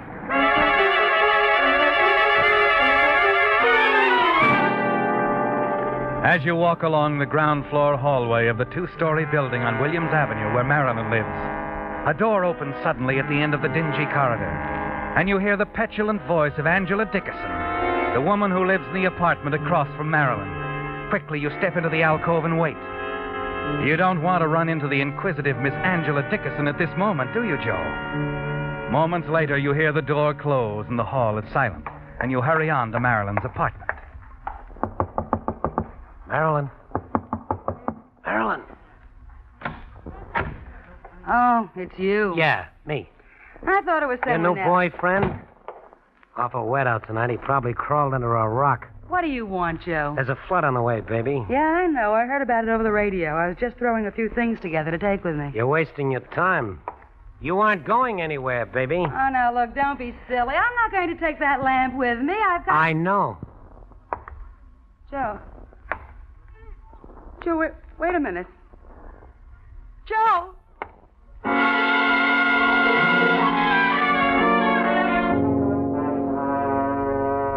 You stand there in the center of the room, staring down at her. Then, as you set the lamp back on the table, you hear it. A distant rumbling, and the floor seems to be swaying beneath your feet. The door behind you bangs shut, and you wheel around and watch it open again and then close. It's not your imagination, is it? The building is actually swaying. The flood has come. Quickly, you run into the hall and right into a thin-faced little man. You hadn't counted on a witness, had you, Joe? Wait a minute, buddy. Come here. Get out of my way. I gotta get out of here. No, you don't. No, you can't stop me. What's your hurry? Let me go. No use struggling, pal. You're not going to get away from me. Hey! You can't let him get away, can you, Joe? You're sure he saw what happened in Marilyn's apartment, and you've got to kill him, too. You reach him just at the entrance of the apartment building, and and the two of you go crashing down into the flooded street. No, don't. Please let me go. Murder's a solo job, pal. Strictly solo. Why you? Don't think you can get away from me. You scramble to your feet, stagger after the little man. You're gaining on him. 30, 20 feet. And then... a telephone pole crashes down in front of you. There's a crackle of flame, and the main force of the flood hits at that moment. Everything is water. You remember reaching for something solid, finding it, and then... nothing.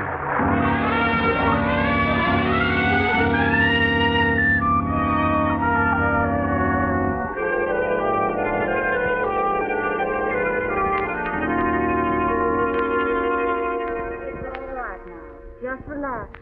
You'll be all right. All right. What's going to be... Where am I? In the hospital. You're a lucky man. They picked you up right in the middle of it. Had quite a time making you let go of that telephone pole. Oh, yeah, the pole. Telephone pole. What's that? Oh, no, it's just the man in the other bed. They picked the two of you up at the same time. Brought you in here together. Nurse, will you give me a hand with this patient? Oh, yes, Doctor. What do you make of it, Doctor? I don't know. Man's had a terrible shock, of course. Amazing he wasn't killed. William, Doctor. Murder. He's been going on like that for over an hour. The same thing over and over again. About a murder. Murder? Yes. Something about the flood covering it up. Then about a fight. Uh-huh. Might be the result of shock, but... well, I think we'd better pass it on to the police.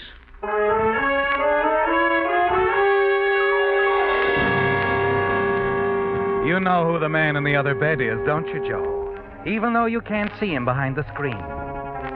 The man you're certain saw you commit murder, and they put the two of you in the same room. 1,000 crazy thoughts hit you all at once. You want to kill him, jump out of the window, run. Anything but face him when he comes to. You wait till the doctor and the nurse snap off the lights and leave the room. Quickly, you fumble around for your clothes, throw them on, and step falteringly into the hall. Where do you think you're going? Oh, Florney, I got a little tired of this place. I thought you might need some help. Thought I might need some help, huh? Look, just leave it to me, huh, Joe? So you're a hero. So you warn the town and get caught in the flood. Well, fine. Don't overdo it. Well, listen, Florney. I'm not going to lose my best reporter because he's too dumb to know when he ought to stay in bed. And that, sweetheart, is where you're going right now. Will you listen? Don't butt in. You've been through a lot tonight. You're lucky to be alive. Now back into that room and get to bed. The doc's ordered a hypo to make you sleep. And just to make sure you don't get any more ideas about leaving, I'm taking your clothes.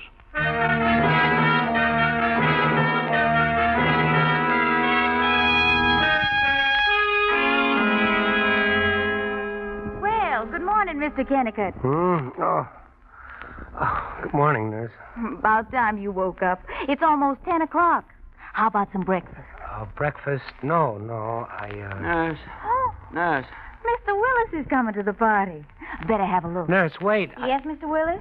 Well, good morning, Mr. Willis. How are we feeling this morning? Better, thanks.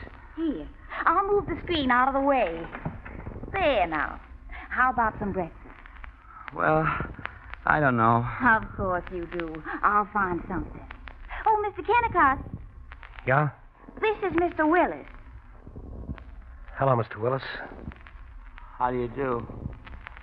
Now, about some breakfast, Mr. Kennicott. Nurse. Those bandages on his head, what? He's had a terrible electric shock. He's blind.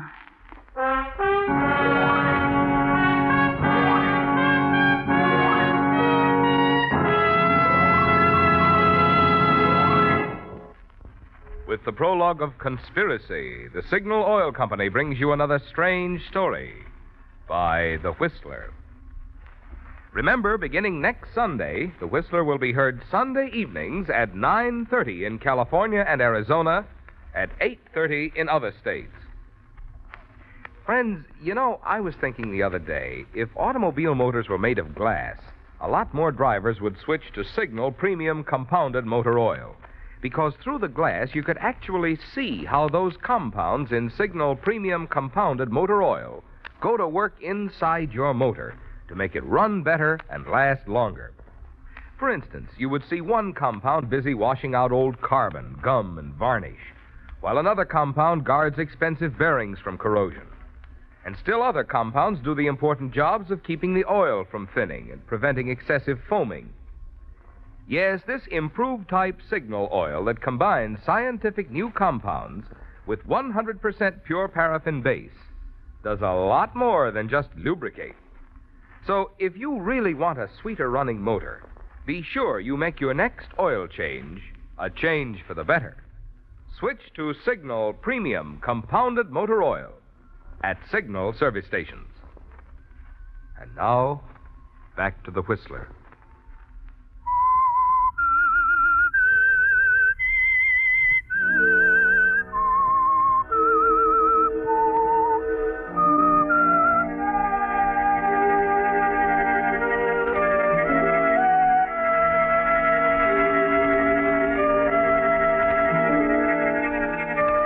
Well, Joe, you're relieved, aren't you?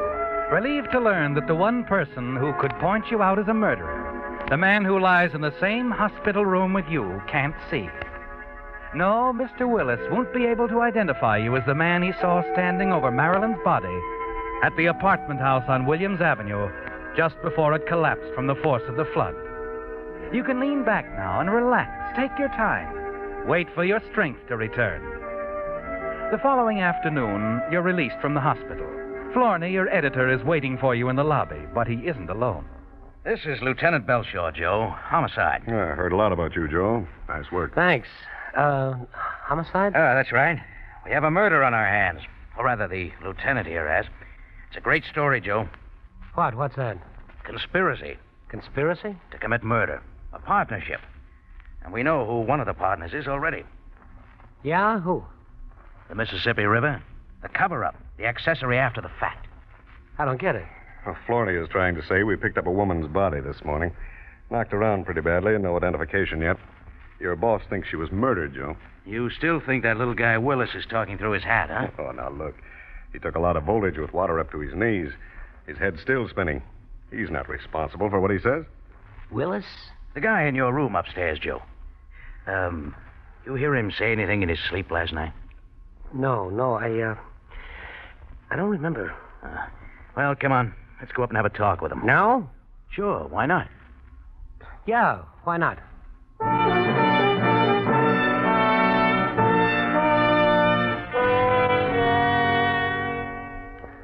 Please, gentlemen, I can't remember now. I don't know what happened. Well, you've got to try, Willis. Oh, look, Florney, the guy's sick. Leave him alone. Willis, I know you've had a tough go of it. I want to be as easy on you as I can. Then please go away. Sure, after you level with us. Now, 10 minutes ago, I was willing to write this thing off as a flood death. Now, I'm not so sure. Listen, Lieutenant, I told you If it's murder, one thing can lick us. Time. We've got to move now. So, let's go over it again, huh? I told you. I must have been dreaming. You don't dream the same thing over and over again without a reason. We picked up a woman's body out of the wreckage this morning. She could have been murdered. And she could have lived in that apartment on Williams Avenue you mentioned. Who was she? We don't know. There's nothing to identify. Now, look, I asked you for a straight story when I got here, and I haven't got it yet. Well? You're scared, aren't you? No. Oh, why should I be? Come on, Willis, come on. We'll take care of you. Just give me the story. Well, I ran into the building because I thought I heard someone shout. A woman. Mm-hmm. And then water must have hit just about then because the building started to sway. And the door flew open, and I saw him standing there. Who was he? Well, I don't know. I never saw him before. Then he came after me. We rolled down the stairs into the water. I managed to get away. I ran out in the street, and I don't remember anything after that. Mr. Willis, think now. What did this man look like? Oh, dark hair, about 6 feet, I guess. Medium build. About your size, Joe. Uh-huh. Do you think you could identify him? If I could see, yes. How about his voice? Sound something like the lieutenant's or mine or maybe Joe's here? I don't know, really. Please, I'm very tired. I'd like to rest. Sure. Okay, Willis. Take it easy. Come on, Florney. Joe. We'll be back to see you, Willis, when you feel better. Lieutenant. Yeah? What about his eyes? I mean, Well, is he, the doctor says it's just temporary due to shock. He might regain his sight any time. Oh, any time, huh? Mm-hmm. Well, Joe, how's that for a story? Oh, it's great, Florney. Now, here's the angle. Conspiracy with the Mississippi River. You know, play it up as a hunk of human drama. Here's a law-abiding citizen. Maybe a bookkeeper or a salesman. Hews to the line, cuts the lawn every Saturday. Turns the paycheck over to the little woman, obeys traffic signals. Yeah. I know. The flood comes. The big cover-up. No law, no nothing, see? Mr. X turns into something else. A lifetime of frustration suddenly breaks loose. He turns into a murderer with no fear of the consequences. Bingo. He kills. Sure. It figures, Joe, don't you think? Oh, yes. It figures, all right.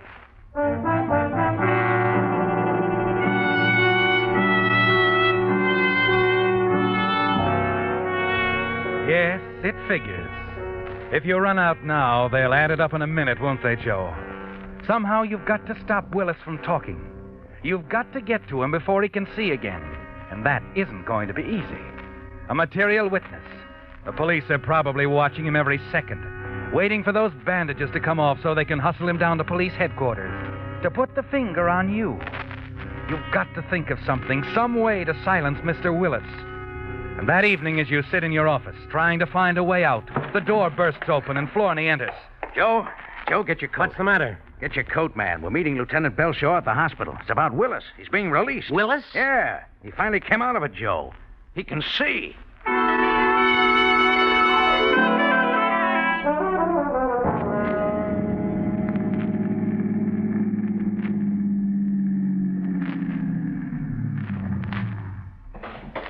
Come on, Joe.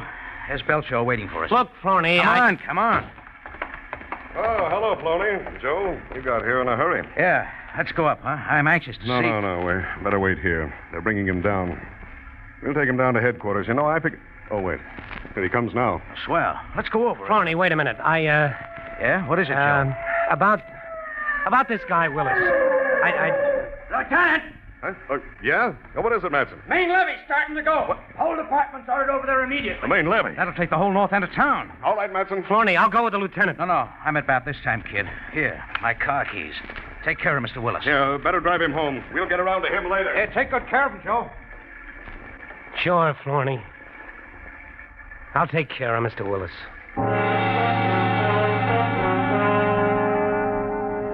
It's the sort of a break you get once in a lifetime, isn't it, Joe? Just a split second before Willis had a chance to identify you, the river saved you. The police are gone now, Florney with them. And you stand alone in the rain and watch Mr. Willis approach. He won't get away this time, will he, Joe? You turn up the collar of your overcoat. Keep your face away from him and hustle him into the car, the back seat where he can't see you. Minutes later, you're racing across town. Then as you hit a deserted section not far from the Red River Bridge. Mr. Kennicott. Yeah? Would you stop the car? Stop the car? Sure.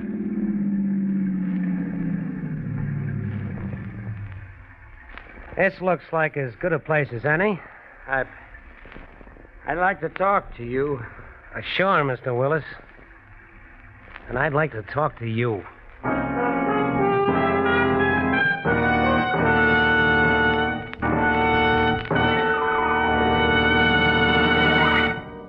The Whistler will return in just a moment with the strange ending of tonight's story. Meantime, for the benefit of any contract bridge players who missed last week's Whistler, I want to repeat some news of especial importance. The first changes in the rules of contract bridge since 1941 were made this month at the Culbertson Teachers Convention. You probably already know that. But the news is that all of these new bridge rules have been boiled down into compact, easy-to-understand form by Signal's own bridge expert, Robert Lee Johnson. And a copy of them is already waiting for you at your nearest Signal service station.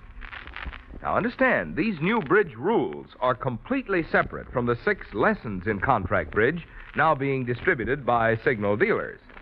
So, whether you're collecting Signal's bridge lessons or not, if you play contract bridge at all, you'll want this handy summary of all the new rules in contract bridge.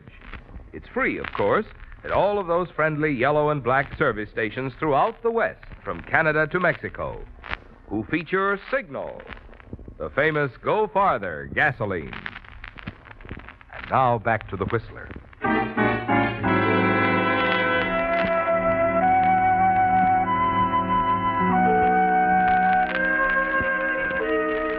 The morning broke bright and clear.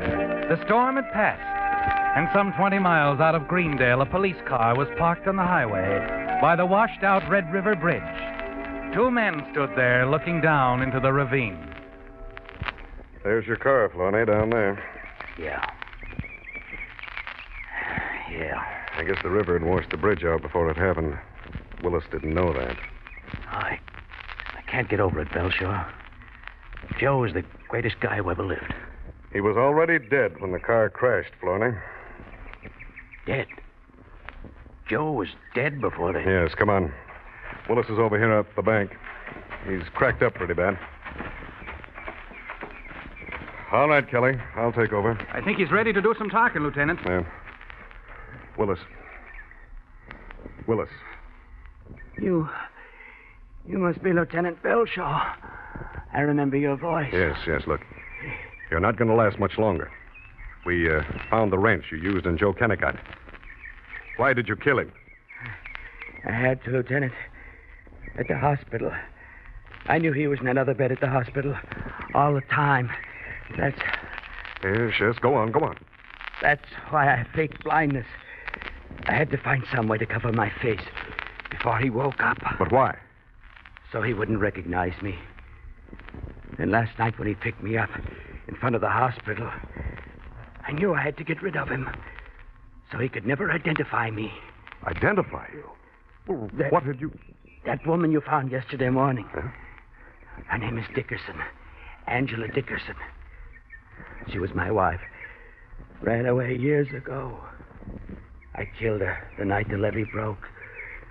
There at the apartment on Williams Avenue. I killed her. Joe Kennicott was in an apartment right across the hall. He must have seen me. That's why he chased me. I see. But there's one thing I'll never understand. He wasn't just trying to catch me. He was trying to kill me. I can't figure out why.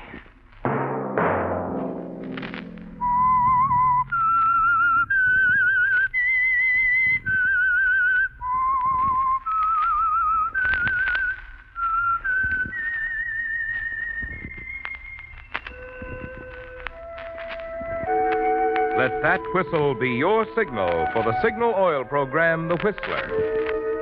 Don't forget, friends, beginning next Sunday, The Whistler will be heard every Sunday evening at 9:30 in California and Arizona and at 8:30 in other states.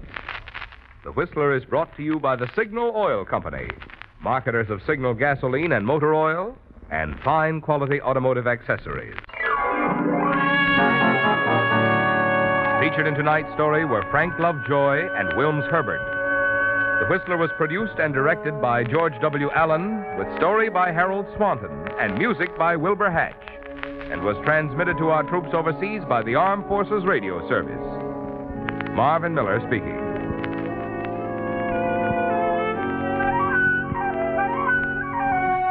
This is CBS, the Columbia Broadcasting System.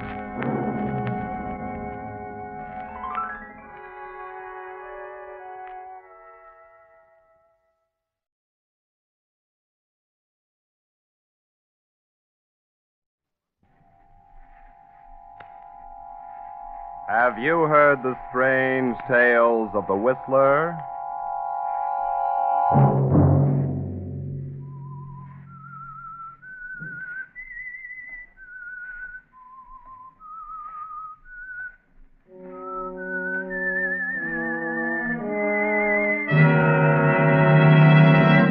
I'm the Whistler.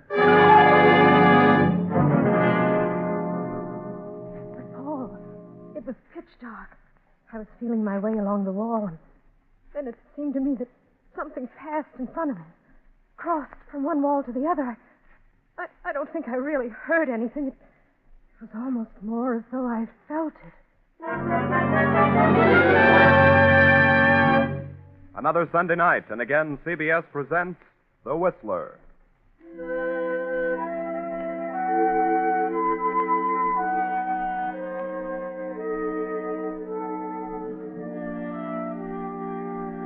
I, the Whistler, know many things, for I walk by night.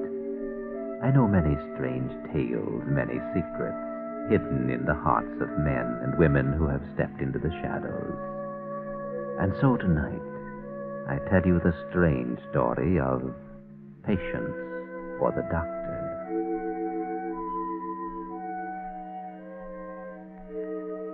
Have you any idea what a burning desire to practice one's profession may lead to? A man whom I know can tell you of such a desire. He is Dr. James Harris, and he lives with his wife, Mary, in an isolated cabin at the end of a lonely road high up in the Snoqualmie Mountains.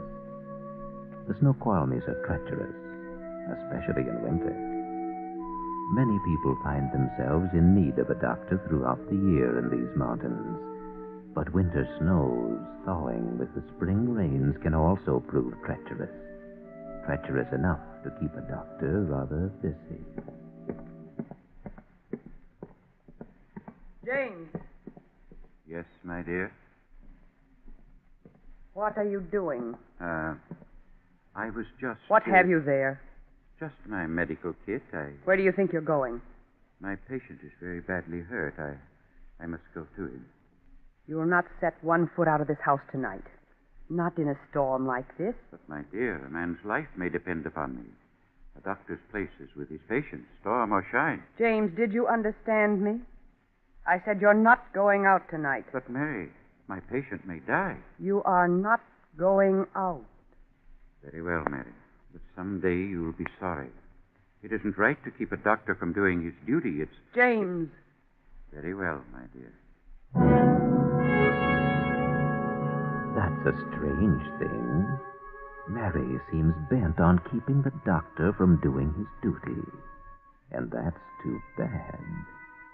For there are people who need a doctor tonight. People such as the three riding along the Snoqualmie Pass Highway, riding there in that car under the jutting buttresses of that glacier which hangs dangerously out over the highway.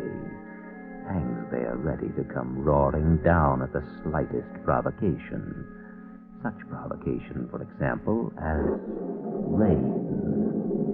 Rain, the import of which is not immediately apparent to Paul Evans, his wife Jane, and his mother-in-law, Mrs. Whitcomb.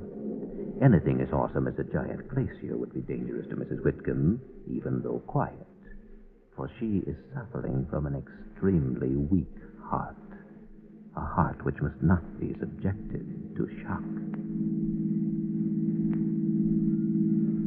Look up there ahead. There's a sign. Maybe it'll give the miles to the next town. Can't be much farther. Can you read it, Paul? Oh, wait till I get the spotlight on it. Oh, it just marks that little side road. Oh, Dr. James Harris. What do you suppose a doctor's doing way up here? He couldn't possibly have any patients. Oh, hardly. I'll bet there's not another house 5 miles in any direction. Well, perhaps he's retired. Yes, that's probably it. Oh, Paul! Paul, that's a slide! Paul, stop the car! oh yes, yes.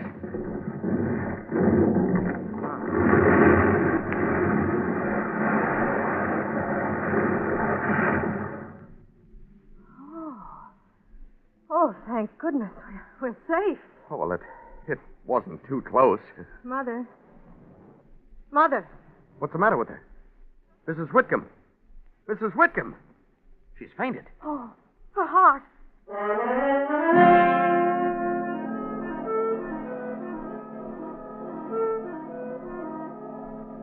But Mrs. Whitcomb is more hardy than her daughter imagines. 5 minutes later, Paul has hurriedly turned the car around and drives back up the road to the turnoff marked Dr. James Harris.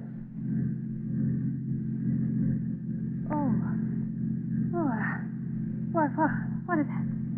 The slide. Mother, it's all right. We're safe. We're all right. Oh, I must have fainted. Do you feel all right now? I don't know. Don't try to talk, Mrs. Whitcomb. We're taking you to the doctor. Oh, Paul, try to drive more carefully. Well, I'm being as careful as I can, Jane. This isn't much of a road. Does the bumping bother you, Mother? No. Bridge up ahead. We're on the right track. See the sign? Dr. James Harris, welcome. Paul, be careful going up onto the bridge. You may jar Mother. All right.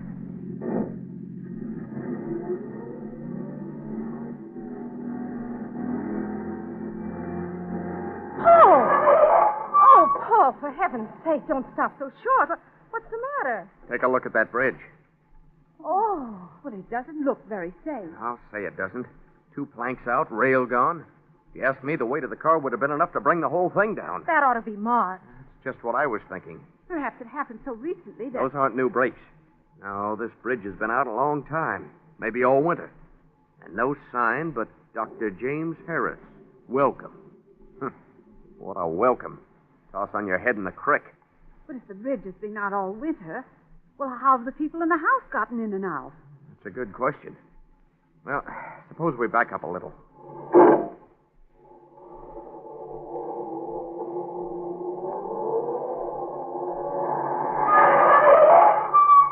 Look, Paul, they're on the right-hand side. Uh-huh.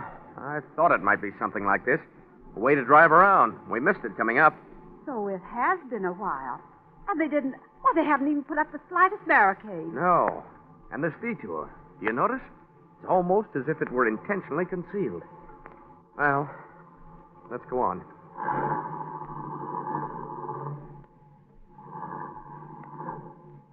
Paul. I don't know. Maybe we better not go on. What else can we do? We can't risk going back to the highway. Might be another slide.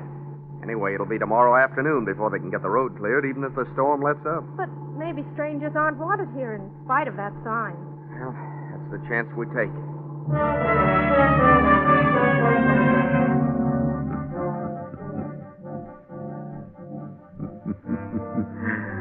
But strangers are wanted. Wanted very much indeed, in spite of any appearance to the contrary. Even though it may seem a long time to wait for someone to answer the door as you 3 stand there. Funny they'd have a fancy door knocker like this way up here. Nobody answers. Perhaps there's no one here. That's possible, but I've got an idea there is. I'll give it another try. Yeah, sounds like someone's coming. Yes, it does. I wonder... Oh, hello. Your sign said welcome, so we thought that... The sign is wrong. You aren't welcome here. We don't mean to intrude, but the highway's closed off. There was a slide. I heard it. Well, then you know. We wouldn't insist, but my mother-in-law isn't well. We'd like to see the doctor if we could. He's asleep. I wouldn't disturb him. I see. Well... But he wouldn't see you anyway. I'm his wife. I can speak for him. It's Mother's heart, Mrs. Harris. It's really serious. So much more the reason not to come where she's not wanted. Well, all right, just as you say, Mrs. Harris. Oh, but we... Come on, Jane. Mother. Mary. Now you see what's happened. Mary, Yes, James? is there someone down there? No, no one. What if that's the doctor? No, there's no one here. Is it a patient, Mary? There's no one here, James. Now will you go? Don't you see you're not wanted? I'm not so sure. Hello, doctor. Yes, there is a patient here. What's that? Who are you? There's a patient here. Will you come down and see her? You fool. All right. I'll go get the doctor. Just a minute, James. You mind if we step inside? Please yourself.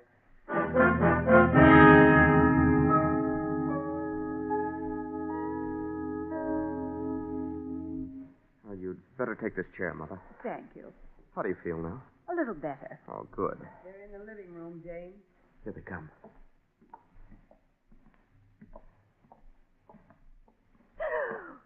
Which one of you is the patient? Why, my mother-in-law, Mrs. Whitcomb. Oh, yes. Now, what's your complaint, madam? Oh, doctor, it's my heart. Please don't be alarmed at my appearance. Oh, no, of course not. Dr. Harris was burned several years ago when our house in Seattle was destroyed. Yes. It was a serious fire. We lost everything. Fortunately, we had insurance, but insurance can't bring back old keepsakes, mementos accumulated through a lifetime. No, that's true. But I saved Evie. Evie's our daughter. Never mind that, James. No? Well, now, Mrs. Whitcomb, about the heart condition. Do you think you could sketch the case history for me?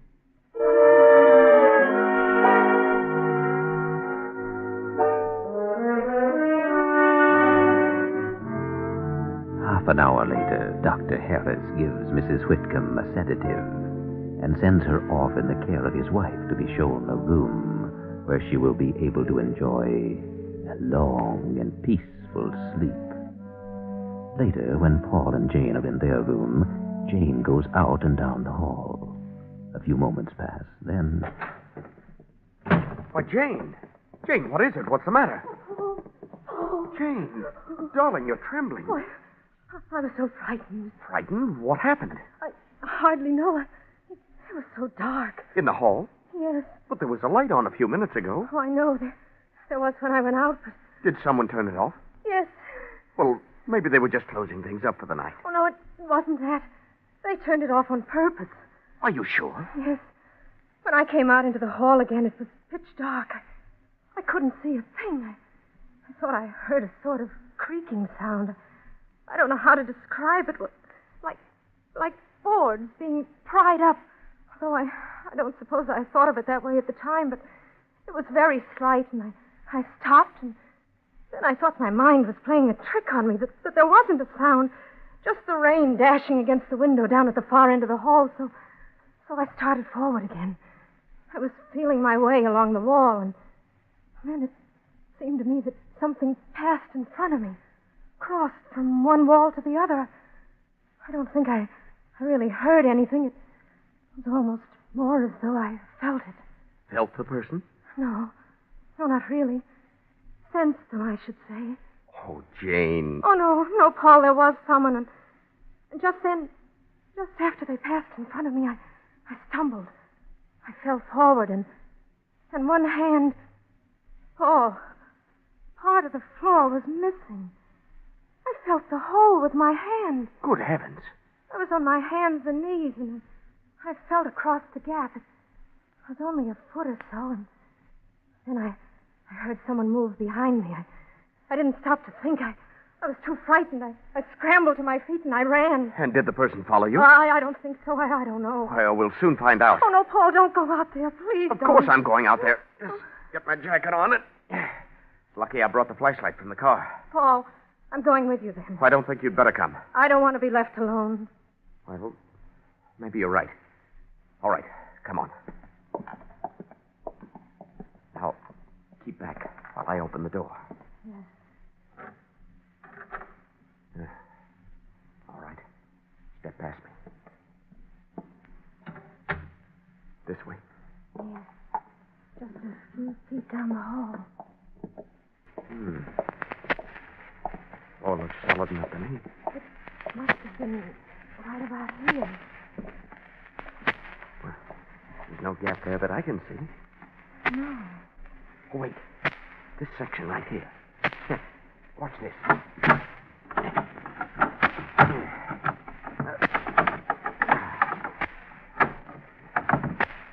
So that was it. Just get it in here. You can lift it right out. And someone did lift it out.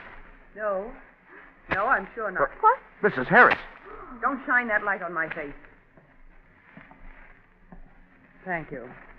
That's better. No, I'm sure no one was careless enough to leave this section of floor out. Oh, but it was out. Never mind, Jane.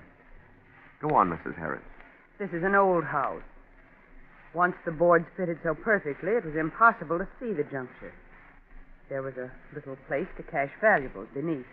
It was an earlier owner's idea. I see. Not exactly the place anyone would look for things to be hidden, was that it? I suppose so. The man was very rich, and this is a lonely neighborhood. Yes, it is. You don't have many visitors, do you? No. I gathered that from the condition of the bridge. Oh, yes, the bridge. Well, good night. Well, good night. How do you like that? Paul, something's awfully funny. Yeah, I think so, too. She walks along in the dark like a cat. Do you suppose Mother's all right? I was just wondering about that myself.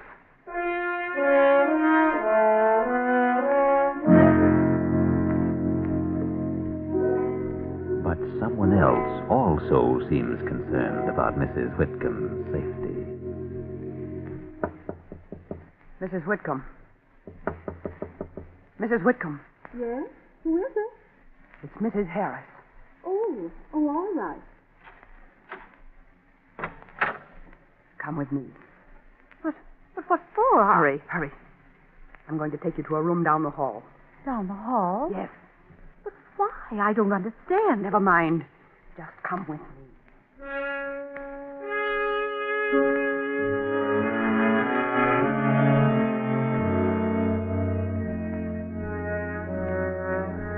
So, when Jane and Paul arrive at Mrs. Whitcomb's door... Mrs. Whitcomb? Mrs. Whitcomb? Paul, why doesn't she answer? Mrs. Whitcomb! Who is it? That's not Mother. Who is it? It must be the daughter. Open the door, Abby. No, I don't want to. I'm afraid of you. No, we're not going to hurt you. You promise? Yes, of course we promise. You are Abby, aren't you? Yes, sir. Oh. What a terrible scar on your arm. Did that happen when your house burned down? Yes, sir. And what happened after that? Daddy and Mother brought me here. Does any company ever come, Abby? Well, sometimes hurt people do. Hurt people. I see. And then what happens? Daddy fixes them. He does? And did he fix you? Yes, sir. Evie, how did you get in this room? It isn't your room, is it? No, Mother brought me here. She said I was to sleep here. Did she say why? She said the sick lady was to use my room. Which is your room, Evie? It's down the hall. Well, Evie, you get back into bed and go to sleep. We'll see you in the morning. Yes, sir. Good night, Evie. Come on, Jane. This must be the door. Why do you suppose Mrs. Harris moved Mother in here? I don't know. But we'll soon find out. Mrs. Whitcomb! Oh, try the door. There's something wrong. Yeah, maybe you're right. What? Come on. Don't come any farther. You! Your mother isn't here, Mrs. Evans. Isn't here? What do you mean? Now look here, Mrs. Harris. Stay where you are. I have a gun. Please don't force me to use it. Oh! All right. But suppose you tell us just what's going on. Where is Mrs. Whitcomb? I don't know. I just came in here to see if she was all right. She was gone. You expect us to believe that? Evie told us you brought her in here. Yes, I brought her here. Well, where is she? She's gone. Gone? Yes. And now you mustn't delay me any longer. I must find Mrs. Whitcomb. Stand back. Don't try to follow me. Say, now, wait a minute. Stay where you are. She does walk like a cat. Well, come on. Where, Paul? Downstairs. Downstairs? To that room Dr. Harris has rigged up like an examining room. I've got a hunch. A hunch? Oh, have you, Paul? Well, the door of the examining room stands a few inches open. There's a light on inside, and a thin golden shaft shines out through the crack of the door into the dark downstairs of the old house. So listen, Paul. Listen to the sound coming through that open door. The sound of someone happily at work. Come on. We'll have a look before he knows we're here. Paul, do you think Mother... I don't know. What's he doing? Looks to me like he's fixing a hypo. Yes, but what... Paul, there's Mother, stretched out on the table. Yes. Come on. Oh, hello? What's going on down here? What's the matter with Mrs. Whitcomb? Please don't try to rouse me. Why not? The heart condition. Mother! No, please. You really mustn't. It might be fatal. Oh, maybe he's right, Jane. You mustn't be disturbed to be aroused roughly by the shock. All right. Oh, Mother. She'll be all right, Jane. Yes, she will. If you'll just permit me to go ahead. We'll permit you to do nothing. What I want to know is, how did Mrs. Whitcomb get down here? Why, I carried her. carried her? Yes, I found her unconscious on the floor in the upstairs hall. And how do you suppose she happened to be out in the hall? My wife may have disturbed her. Your wife is a little odd. Oh, you mustn't mind her. She's just a nervous type. And She's that, all right. perhaps she frightened Mrs. Whitcomb. She'd have meant nothing by it. But with Mrs. Whitcomb's heart so bad... And then you found her and carried her down here, is that it? That's right, Mr. Evans. I see. I wanted to care for her properly. You, like caring for people, don't you? Oh, yes. Paul, look at Mother. She's stirring. Oh, she's regaining consciousness. You seem disappointed, Doctor. Oh, where am I? Mother. Oh, Jane. If I were to administer the hypodermic... You keep out of this. How did I get down here? We're not quite sure. Dr. Harris says he carried you. Dr. Harris? Yes. Try to think now. Can you remember what happened before you fainted? Yes, Dr. Harris came into the room. Oh, never mind, Mother, never mind. Don't try to tell us any more now. If you just permit me, I could quiet her. Get back, you. You've treated your last patient. No, you mustn't say that. You wouldn't interfere with my work, would you? A doctor's work must not be interfered with. No? Wait till I get on to Seattle tomorrow and look up the authorities.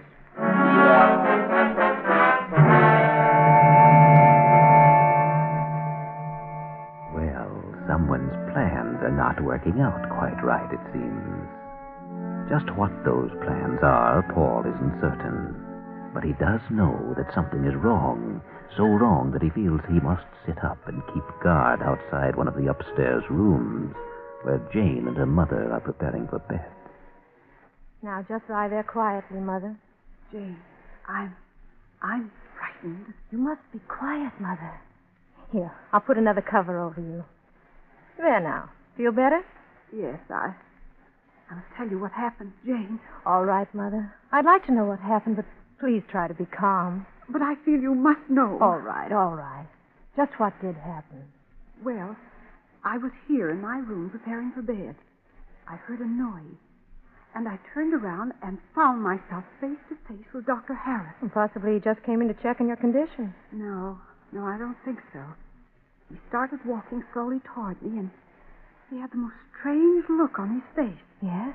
He came closer, and then he raised his arms as though he was reaching out for me, and I... Yes, Mother. What then? Oh, I guess I must have fainted. I don't remember anything more until I regained consciousness down here. Oh, it was a very shocking experience, Jane. Yes, Mother, I know. Now try not to think of it anymore. I'll stay here with you for the rest of the night. Now you try to go to sleep.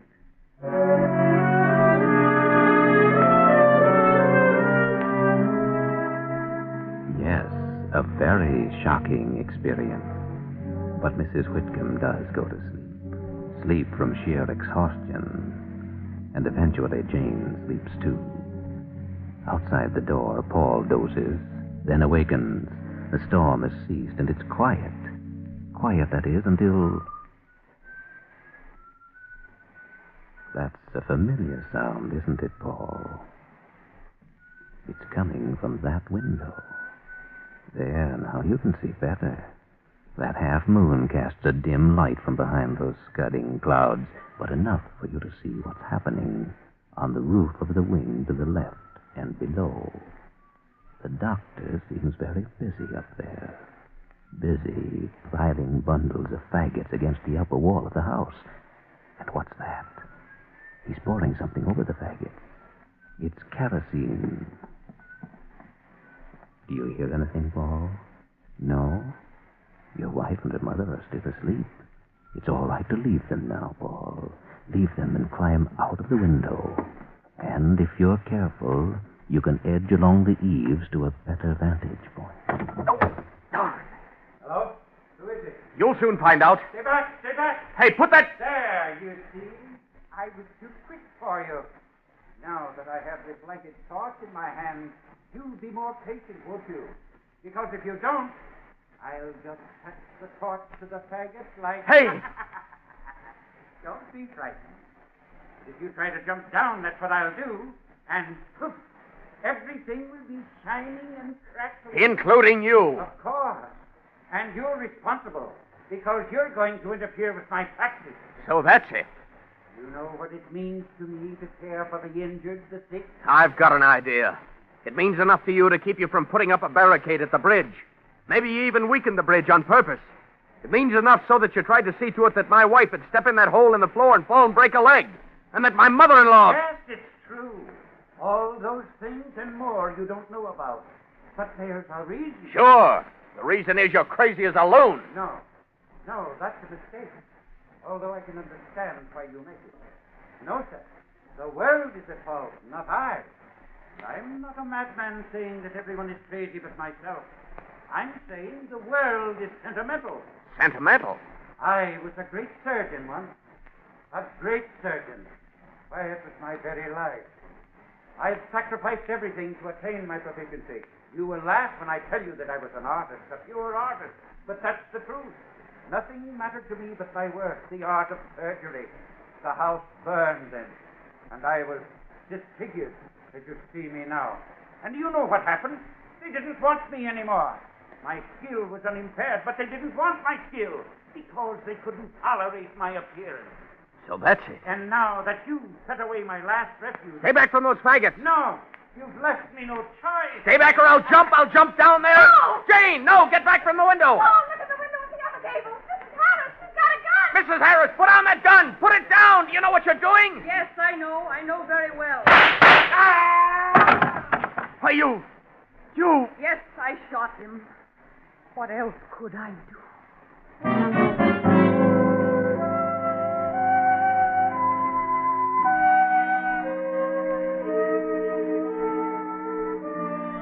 Mrs. Harris was right. What else could she do? Her husband had finally driven her to the last extreme. She had seen his inept care disfigure the little daughter from a burn scar that would mark her the rest of her life. She had seen him so happy in doing it that he'd begun to think he was a real doctor. In support of this belief, he'd made up a story about being a great surgeon before having been scarred by fire. And then he'd begun to invent ways of getting people injured so that he might have patients to care for. She'd stood all these things. But when she saw him lean toward the kerosene-soaked faggots, torch in hand, she realized that he had lit the fire which had burned and disfigured both himself and the child. And so she shot him, bringing to an end 18 terrible years of life as the wife of a hopelessly crazy pyromaniac.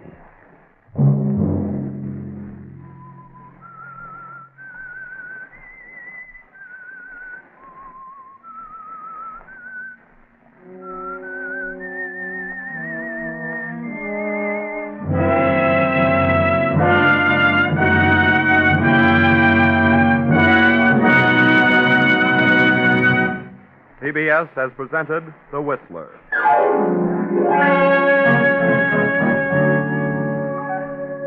Original music for this production was composed and conducted by Wilbur Hatch.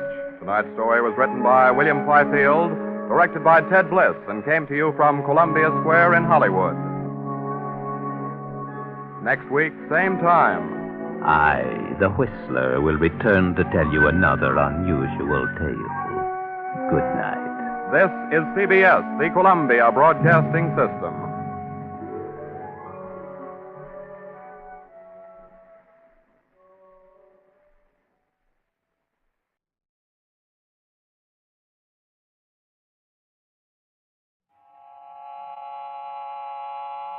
Have you heard the strange tales of the Whistler?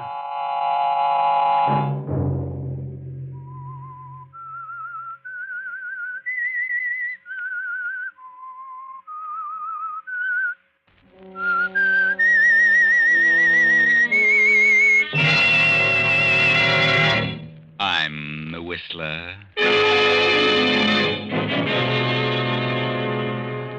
No, it wasn't a dream. It was too real. This is what I've been afraid of. I know you don't believe me. You think I'm insane, both of you. Friday night, and CBS presents The Whistler.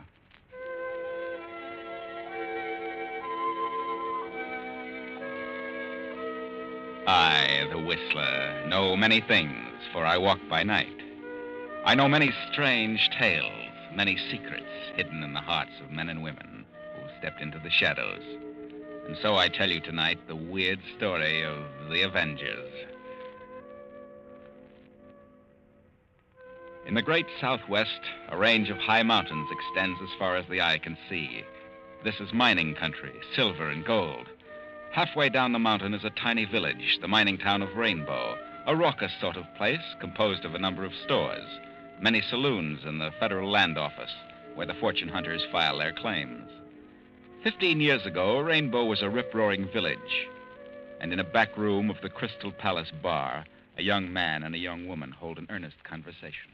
Tell me, Miss Martin, how long have you been in this town? Oh, about 2 years. Came here from Kansas City. And you know my brother, John Maddox? Well, I certainly do. How well do you know him? Well enough.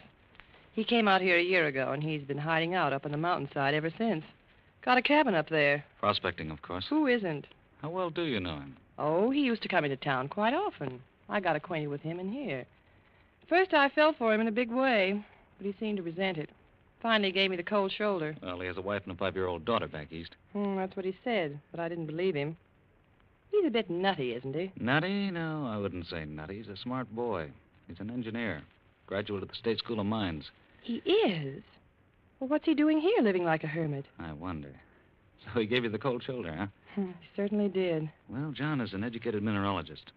He came out here to make a strike. And if anyone does, he should be that one. Maybe he's located a vein of ore. What do you have on your mind, Mr. Maddox? Well, I thought maybe you'd seen him visiting the assayer's office a little more often than usual. And what if I have? Or the land office? Go on, Mr. Maddox. Well, I wouldn't be interested in knowing the activities of an ordinary prospector.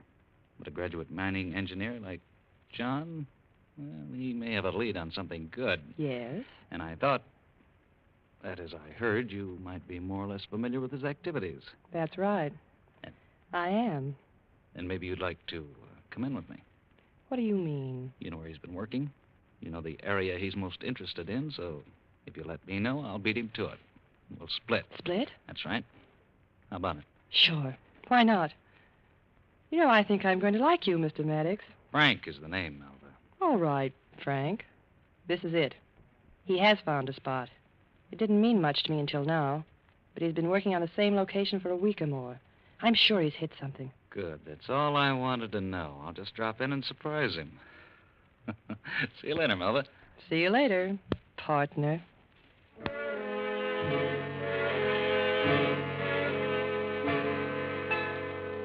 And so that night, John Maddox is working on some maps and papers.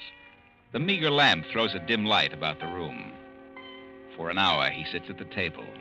Then suddenly the silence is shattered by a sound from the kitchen. Who's there? Come out of there. Come on. What are you doing here? What do you want? Nothing. How long have you been in that kitchen? Why? So you're the little thief that's been stealing my things, huh? What are you after this time? Nothing. I know who you are. You're Tony Watson. So what? Just this. You're the one who pinched my camera, my binoculars. Yes, and several other things. I didn't know. And I'm turning you over to the sheriff right now. Sheriff! No, I didn't take him. I didn't. I didn't steal anything, but But what? I know who did. Why, you little liar. You're the one. And believe me, you're caught on the job this time, and I'll... just a minute. Sheriff. I didn't. Hey, come back here. Why, that little devil. Just a second. Well? Hello, John. Frank.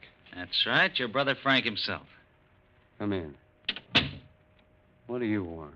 What are you doing here? Oh, just dropped in town. Thought I'd see how you were doing. Getting along all right. But you might like to hear about your wife and your daughter. Is that why you came here? Your wife is very well. Your daughter's just 5 years old today. I'm still wondering how you're getting along and when you're going to send for them. I know all about that. I'm going to send for them very soon. Are you? All going to live in this little shack? Certainly not. There's something a lot better by the time they arrive. Will you? How? Didn't have a dime when you left. Yeah, thanks to you and your lies. I know who's responsible for Father's cutting me off with only $1. You. Have you struck pay dirt here, John? No. What are all these interesting papers and maps on the table? Nothing. Oh, but they must mean something. Get away from that table. Let them alone. Put up your hands and stand if back. If you touch those papers... Get back there. Uh-huh. Interesting. So you have struck something. All ready to be recorded. Frank, if you dare, I'll kill you. Why do you think I came here? you Don't dirty- worry, I'll settle up later. I'll see you get a share. My wife and my daughter, Doreen, they haven't a cent. I've not been able to give them anything in months. You can't do this. Do what? You put those papers down, Frank, or I'll break your dirty neck. You'd better stay where you are. Oh, no, I'll kill you. First, I'll kill you. John, you're crazy. Keep back. Keep away. You crazy fool. I told you I'd shoot. You're the fool, Frank. You're the fool. You won't get away with this. I'll see to that. You'll pay, Frank. I'm not through with you yet. You and everything you hold dear will be taken away. You will pay it back, Frank. To me and mine. If I have to climb out of my grave. John. John! Frank stands for a moment, then stuffs the papers and maps into his pocket and rushes to the door and into the night. A few seconds later, a face at the window disappears and suddenly reappears through the back door. And the boy stands looking at the inert figure on the cabin floor. Huh. Serves him right. You won't tell the sheriff anything about me now.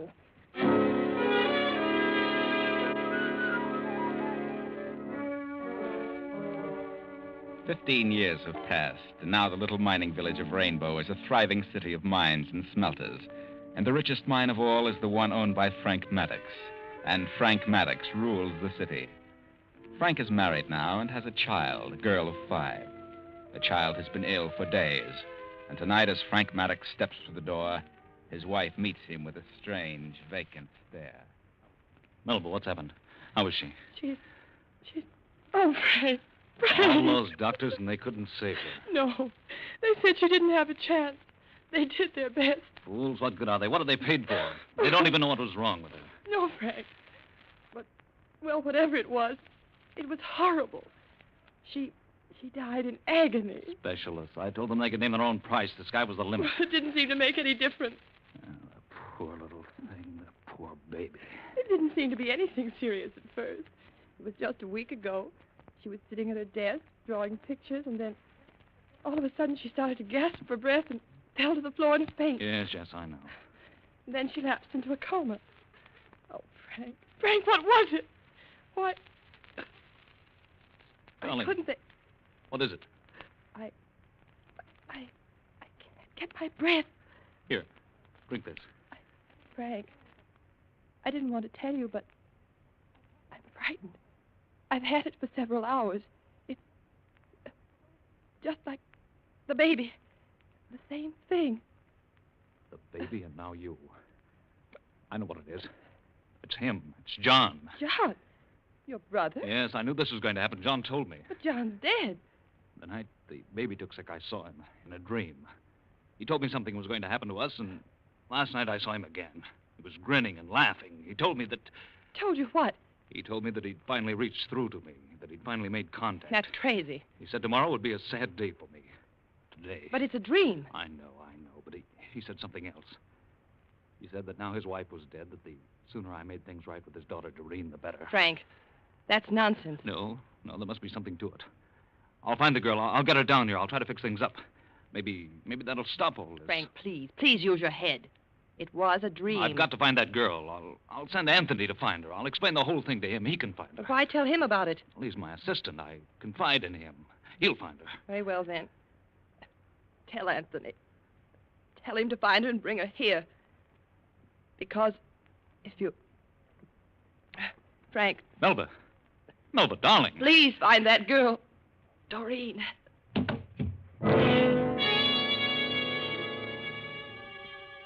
Frank Maddox carries his stricken wife to her room and calls the doctor. The next day, he explains in a way to his young assistant, Anthony Watson. Anthony rushes to the east to locate Doreen Maddox, and needless to say, he does. Before she knows what it's all about, she's aboard the train with young Anthony. Didn't you even know you had an Uncle Frank? Oh, yes, of course. But I didn't know much about him. When did your mother die, Doreen? 5 years ago. She committed suicide. What became of your father? Oh, he went west to prospect for gold or silver or something. But he got into trouble. Someone shot him, and that's all I know about it. Has your Uncle Frank ever offered to help you? No, not that I know of. Mother never mentioned it if he did. He's a very rich man, you know, and, as I've told you, very ill. Ill? Well, he's sort of mentally ill, as well as physically. Oh? Doreen, are you... That is... Well, a girl as lovely as you should be engaged, or in love. But I'm not. You're not? Really? No. Well, that's wonderful. I can't believe it. Well, it's the truth, whether you believe it or not. Oh, I believe you. And, well, I'm glad to hear it.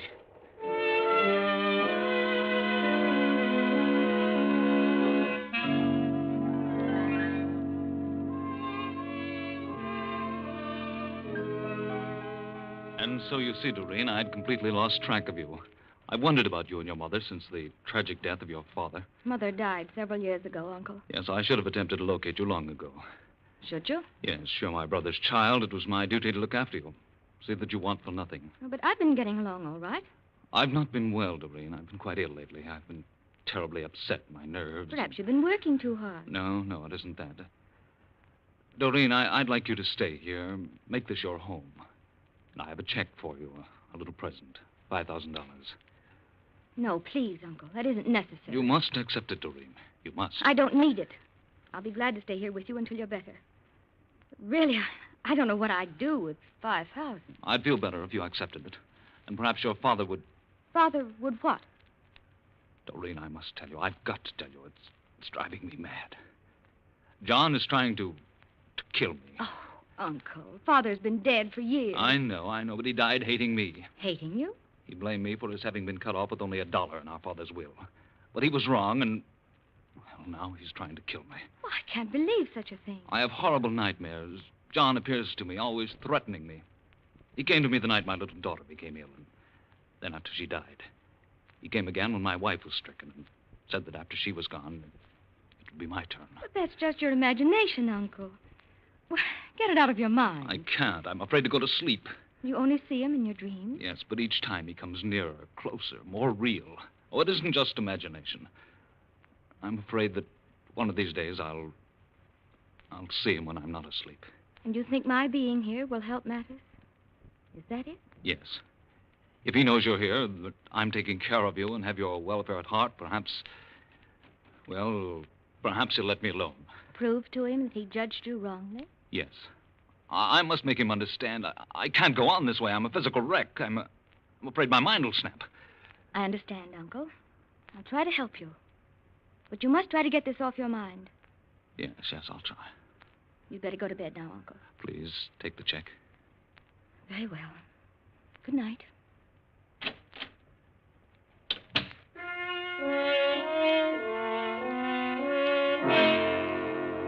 An hour passes, and in spite of himself, Frank drops into a fretful sleep. He moans and tosses about, and as usual, he dreams of John again. Sees him come through the wall and stand in the center of the room. You won't get away with it, Frank. Everything and everyone you hold dear will be taken away. You'll pay it back, Frank, to me and mine. No. Let me alone. Anthony! Doreen! Doreen! Uncle! Uncle, what is it? What's happened? Doreen, he was here just now. I saw him. I heard him laughing. But, Mr. Maddox, that isn't possible. I heard him, I tell you. You could hear his laugh all over the house. I heard nothing, Uncle. Not a sound. I woke up, I tell you. I heard him. But, Uncle, you must have been dreaming. Well, I haven't been asleep since I left you. I've been reading. I didn't hear a sound. You didn't hear anything, really? No, not a sound. You, Anthony? I heard nothing. You were just dreaming. Oh, no, it was too real. This is what I've been afraid of. I know you don't believe me. You think I'm insane. Uncle, please. Yes, maybe I am. Come, Anthony. No, Doreen. Don't go, please. But, Uncle, there's nothing I can do. It's up to you. You must convince yourself that it's all imagination. Good night, Uncle.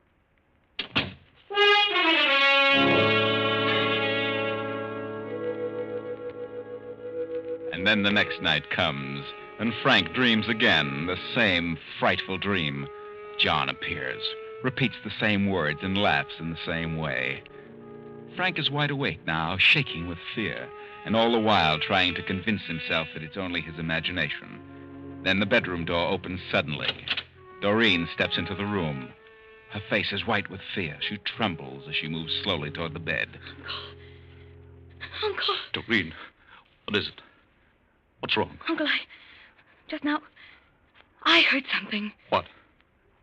Doreen, what did you hear? I must have been dreaming. I must have. But it was so clear. Your father? Yes. Yes, I heard him. And he was laughing. Then if you heard him, it must be true. He has come back. Oh, did you hear it, too? Yes. Yes, he was here in this room. What did he say to you? I can't remember. I was so frightened. But I heard him. And that laughter. Now you believe me. Now you know I'm not imagining things. Oh, Uncle, I don't know. I'm so frightened I don't know what to think.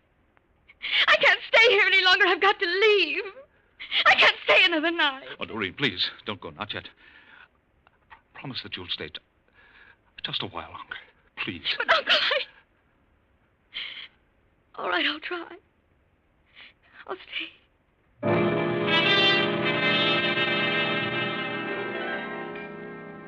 Then comes the next night, another dreadful night of horror.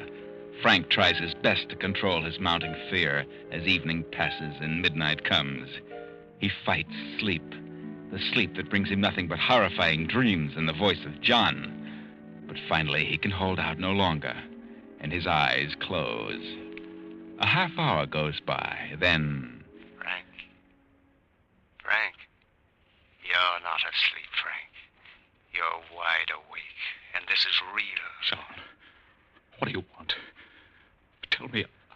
I'll do it. I'll do anything. I told you you'd pay. Everything and everyone dear to you would be taken away. At this very moment, your wife is dying, Frank. First your daughter, now your wife, and then you. John, please, I'll do anything. Then sit down at that table and write. Write a will. Everything to the one it belongs to. My daughter, Doreen. Yes, I'll do it. And a confession, Frank. Confession? A confession that you came to my cabin that night and killed me. Oh, no, I can't, John. You can and you will. They'll hang me. They won't hang you. No? Write the will and the confession. Yes, but I'm afraid that... They won't hang you. Because in just 1 minute, you will be dead. John, Hurry, no. Frank. You haven't much time to save your soul. You're going to have a stroke, Frank. In just a minute, you'll feel a sudden beating of your temples. A stroke is what they'll call it. And you'll be dead. Hurry. Yes, I'll write it. I will. Your conscience will be clear, Frank, and that'll be best for you. I know. I said I'd reach you if I had to crawl out of my grave. There it is. Now, please leave me alone, Frank. Please. It's too late, Frank. You're going back with me. Look at the clock. 15 seconds left. Now it's starting. Your head is beginning to whirl. Strange sounds beat in your ears. Faster. Do you hear? Yes. Oh, please don't, John. 5 seconds. There it is. You're dying, Frank. This is the end. The end of Frank Maddox. No, John! No!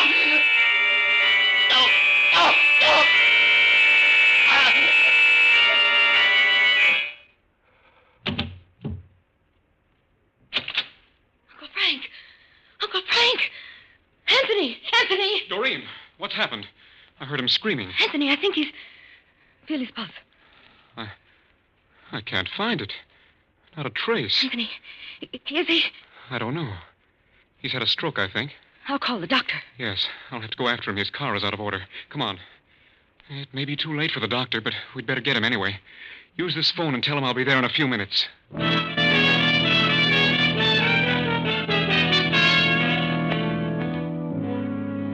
In here, doctor. What happened to him? I think he had a stroke. A stroke, eh? Well. We heard him screaming, and when we got here, he was unconscious. Well, he's dead. But he didn't have a stroke. What? You can see for yourself. He's been stabbed in the heart. You don't need me. You want the police. You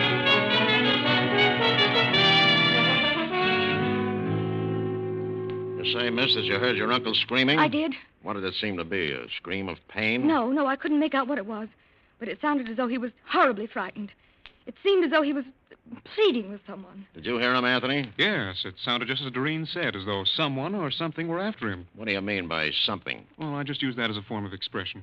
And when you reached him, he was on the floor, unconscious? That's right. Was he dead? We didn't know. I couldn't find any pulse, but that doesn't necessarily mean anything. That's why I went for the doctor. And you didn't notice the knife wound in his chest? No. Did you see it, miss? No, it may have been there, but I didn't notice it.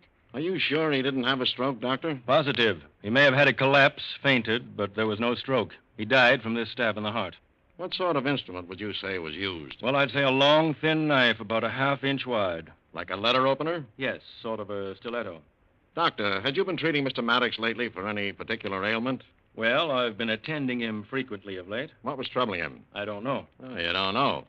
Are you sure? Well, I couldn't find any definite physical trouble, but he was becoming terribly run down. Seemed to get worse each day. He couldn't eat nor sleep. Extremely nervous. Hypertension. I gave him sedatives and tonics, but they seemed to do no good, so I finally came to the conclusion that it was mental. Mental? What do you mean? I think he developed some sort of phobia, a fear. What, I was never able to determine. In time, it would have resulted in insanity and finally death, or perhaps a stroke and death. But in this case, it was not a stroke. You've been attending his wife? Yes. What is her ailment? Carcinoma, but she doesn't know it. There's nothing more I can do for her, except alleviate the pain. Miss Maddox, from the tone of your uncle's screams, would you say that there was some person in the room with him at the time? Yes and no. Yes and no. What does that mean? I mean, he may have thought someone was here with him. May have thought someone was with him. Yes, that is... Well, from all appearances, there was someone with him. The someone who stabbed him. Anthony, was Miss Maddox in this room when you came in? No, we met in the hall and came in together. Neither of you saw the knife wound. I'm sure I didn't. Doreen, you just said that he may have thought someone was here in this room. What do you mean? Well, he was afraid of... Afraid of what? Afraid of who? Afraid of my father. What? Why, your father's been dead 15 years. Yes, but that's just it. I may as well tell you. He was afraid my father was trying to kill him. That's what was wrong with him, why he couldn't sleep. Oh, bosh. Now it's spooks. No. He said that father appeared to him every night and threatened him. Threatened him? Well, all right, so he threatened him. Why? He said father hated him, that father thought Uncle Frank had caused him to lose his inheritance. Well, Doctor, do you think that's what was wrong with Frank? Could have been. Quite possible. All right, I'll grant you that. But no spook produced that knife wound. Doreen, do you believe that your father lost his inheritance because of your uncle? No, I do not. Are you sure? I'm sure father did not lose his part of the estate because of Uncle Frank. Are you sure? Could you prove that? Well, no, I couldn't. But I never heard father mention it. I never heard him accuse Uncle Frank. What brought you here? My uncle sent for me. Why? Because he was afraid of my father. He thought my being here might help matters. That's right, Captain. He sent me for Doreen. I located her and brought her here. Oh, me. Oh, my. This gets worse and worse. You know all about it, too, did you? Yes, Mr. Maddox confided in me. He had the idea that if Doreen were brought here and he showed good intentions toward her, that John would leave him alone. Oh, poor John. What a busy guy. It isn't funny. You said it. Frank Maddox has been murdered, and it wasn't a spook. I know who did it, and I know why. What are you talking about? Frank Maddox didn't send for her. She came here of her own accord and for a definite reason. She did not. I brought her here. You're lying. You're trying to cover up for her. I am not. Because you're in love with her. Anybody can see that. Well, what if I am in love with him? That doesn't have anything to do with this. Frank Maddox sent me for her. He did not. She knew that Frank was the cause of her father losing his inheritance. So she came here to kill him, and she did. Well, that doesn't make sense. Why would she kill him? What would she gain by that? Ever hear of revenge? If it hadn't been for Frank, her father would have been wealthy, and so would she. But she didn't know about her father's accusations until Frank Maddox told her himself. Oh, then you admit that she does know about it now. I knew nothing about it until Uncle Frank told me. But I still think father was wrong. Whether you knew about it before you came here or learned it after you got here, what's the difference? It's a motive. You stabbed him. You left the room, and then you met Anthony in the hall. You stuck Miss Maddox, and you haven't a chance. Wait a minute. Mrs. Maddox, don't come in here. And why not? Why shouldn't I come in here? You shouldn't get up. You should... I know all about it. I know what's happened. I've heard every word. You're very ill, Mrs. Maddox. I know. I heard you. And now I know what's wrong with me. I know what carcinoma is, Doctor. Please go back to bed. No, not just yet. Well, this girl, Doreen, you're wrong. She's innocent. She had nothing to do with it. That is, not directly. What do you mean, Mrs. Maddox? She didn't kill Frank. I did. You? She's perfectly innocent. Frank did send for her. He was afraid of John. He dreamed about him every night. He did think John was trying to reach him from the grave, trying to kill him. It was his imagination, I know, but he really believed it. And he had a good reason to believe it. What reason? I've heard Frank moaning and yelling for weeks and weeks. I heard him tonight. I came in here and found him on the floor. He'd made a will, this paper, leaving everything to Doreen and explaining why. Oh. Sit down, Melba. Yes, well, he came out of his faint, and I found this will. I went wild when I saw it. He tried to get it away from me. He said it had to be that way. We struggled for it, and I took the paper knife and stabbed him. I went back to my room, but I've been standing outside the door. I heard everything, particularly what you said about me, Doctor. So what does it matter? This girl is innocent. What is this paper? Let's see it. I'll tell you what it says. It leaves everything Frank has to Doreen. And the reason why? Frank killed John. What? Yes. It was all my fault. I knew John had made a strike, and I told Frank about it. Frank went to John's cabin and killed him, took the maps and the papers and filed a claim. I was the one responsible for everything. But it all rightfully belongs to Doreen. And now, well, now that I've heard the doctor's sentence, what does it matter? Well, Doreen, that was lucky for you. Lucky that Melba was standing outside the door and heard the doctor. But oh, what I know about you, Doreen. You and Anthony. Anthony did bring you down here, but on the way he fell madly in love with you. He told you about your uncle's fears, and so between the two of you, you decided to make his dreams more than real. Anthony arranged a little radio speaker in Uncle Frank's room. Yes, it was Anthony who spoke to Frank, not John's voice from the grave. Anthony merely amplified Frank's dreams, yes. You and Anthony planned to work on Frank psychologically in order to get that will and the confession. But how did Anthony know the exact words to use? The words John used when he was dying that night in the cabin? Why, because Anthony was the little boy John caught in his cabin that night. The boy who heard every word said between Frank and John. The smart little boy who saw it all.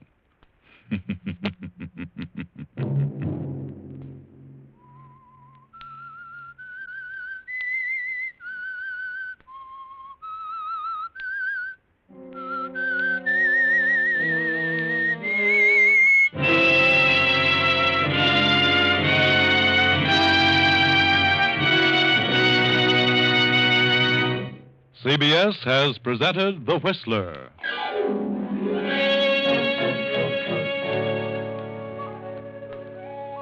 Original music for this production was composed and conducted by Wilbur Hatch. The Whistler is written and directed by J. Donald Wilson and originates from Columbia Square in Hollywood. Next week, same time, I, the Whistler, will return to tell you another unusual tale. Good night. This is CBS, the Columbia Broadcasting System.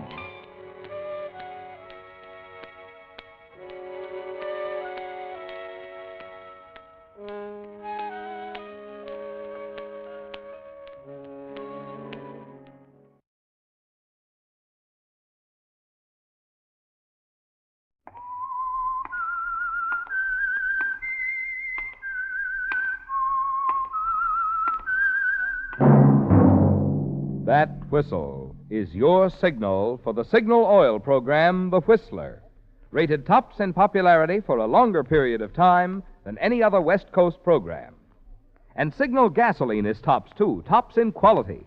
It takes extra quality, you know, to give you extra mileage. And Signal is the famous Go Farther gasoline, available wherever you see the Signal circle sign in yellow and black that identifies independent signal dealers from Canada to Mexico.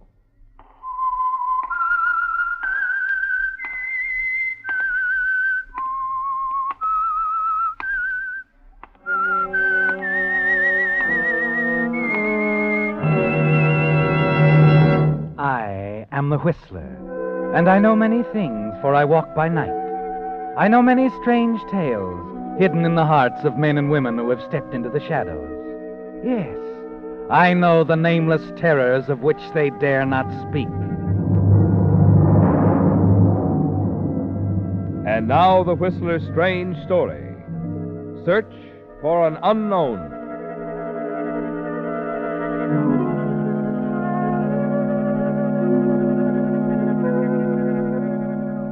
The tall, dark-haired man and his companion moved away from the bar, crossed the cocktail lounge, and stopped before the huge windows to gaze out over the city.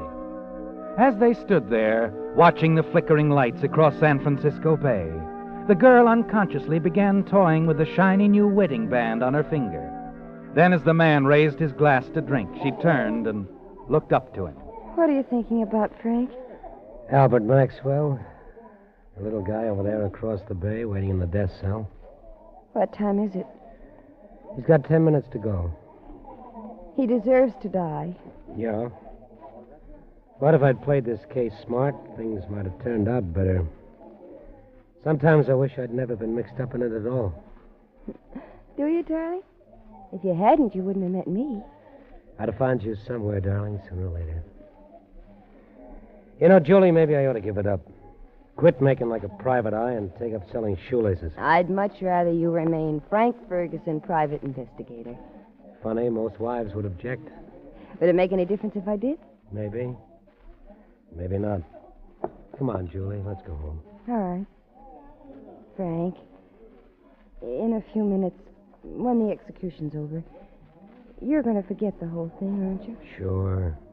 Sure, I'll forget it.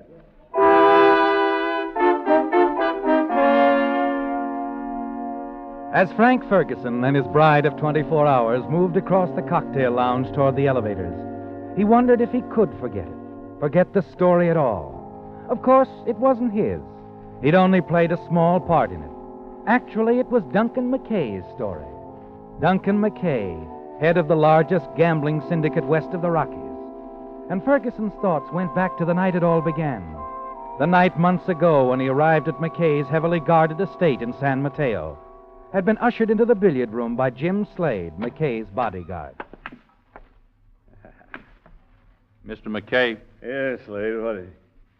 Oh, come in.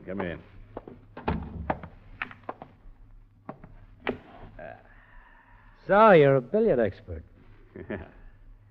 So you're Ferguson, huh? Yeah, I'm Ferguson.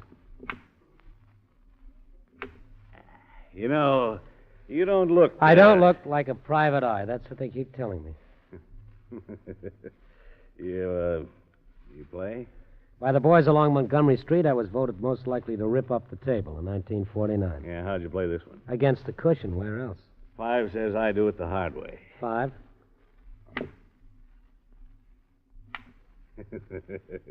You can deduct it from my bill, huh? Why did you send for me, McKay? Well, they tell me you're a pretty smart boy. Let's get to the point, huh? Sure. The point, Ferguson, is that somebody is out to kill me. That's news? All right. I've been threatened before, but this time, well, it's a little different. I received a letter a few days ago, a letter threatening my life. Doesn't sound like any of your former playmates, huh? Yeah, that's right. They wouldn't operate that way. From the crowd, you don't get advance notice. You suddenly wind up in an alley full of slugs. So you got a letter. Why worry? You got a nice setup here. You can hide behind your steel fence and those guards. There isn't a chance of anybody getting close enough to you to do any damage. What are you so nervous about? I'm not nervous, Ferguson. Not worried at all. Let's say I'm amused. My curiosity has been aroused. This whole thing intrigues me. I don't get it. You will. Here, just a second. Yeah. Yesterday afternoon's paper on page 2. Pictures and everything. Mm-hmm.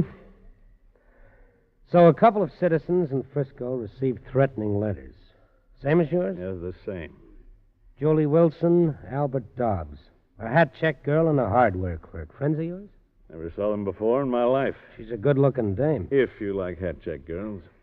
I don't throw rocks at anybody. According to the paper, the Wilson girl doesn't know Dobbs, and he's never heard of her. So there it is, Ferguson. 3 strangers. We each get a letter threatening us with death, and we don't know why. There must be some connection. Now, that's why I hired you, Ferguson.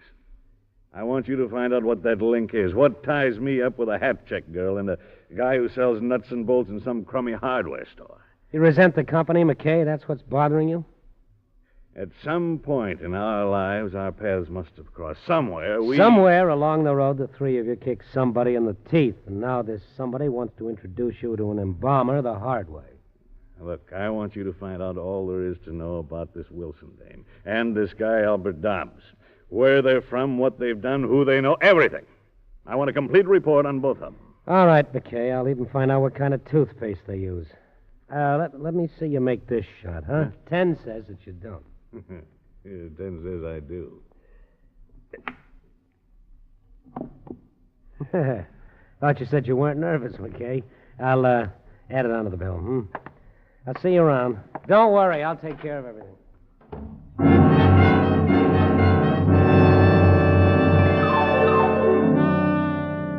You smile as Ferguson leaves, don't you, McKay? Confident that once he finds out all there is to know about Julie Wilson and Albert Dobbs, once the link is established between the three of you, that you'll know who is threatening your life, and then you'll take care of everything. In the days that follow, you wait anxiously for some word from Ferguson, and then finally one evening...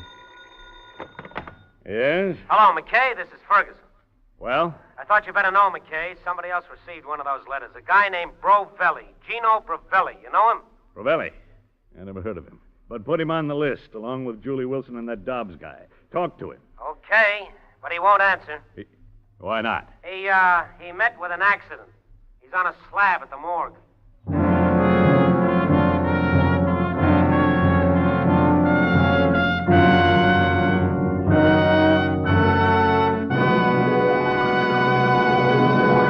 With the prologue of Search for an Unknown, the Signal Oil Company brings you another strange story by The Whistler. But first, a word of wisdom about a major purchase that many of you drivers will be making during the coming winter months: a new battery. When you compare the cost of different batteries, remember this: the important thing is not the first cost, but the cost per month, which, of course, depends on how long the battery lasts. Measured by that yardstick, one of today's most economical batteries is the new extra long-life Signal Deluxe battery. Instead of being guaranteed for only a year or 18 months like most batteries, the new Signal Deluxe batteries are guaranteed for a full 2.5 years on a service basis. The secret of this amazingly long life is their improved type all-rubber separators, the finest kind known to battery engineering. In addition, this improved construction helps Signal Deluxe batteries deliver up to 35% more power, a great help in taking care of the many electrical gadgets on today's automobile. So before you buy any battery, find out from your Signal dealer the generous trade-in he's now offering for old batteries, plus his convenient credit terms on new Signal Deluxe batteries. You'll see for yourself that on a per-month basis, it actually costs less to enjoy the quicker starting and long dependability of today's finest battery, a Signal Deluxe battery. And now back to the Whistler.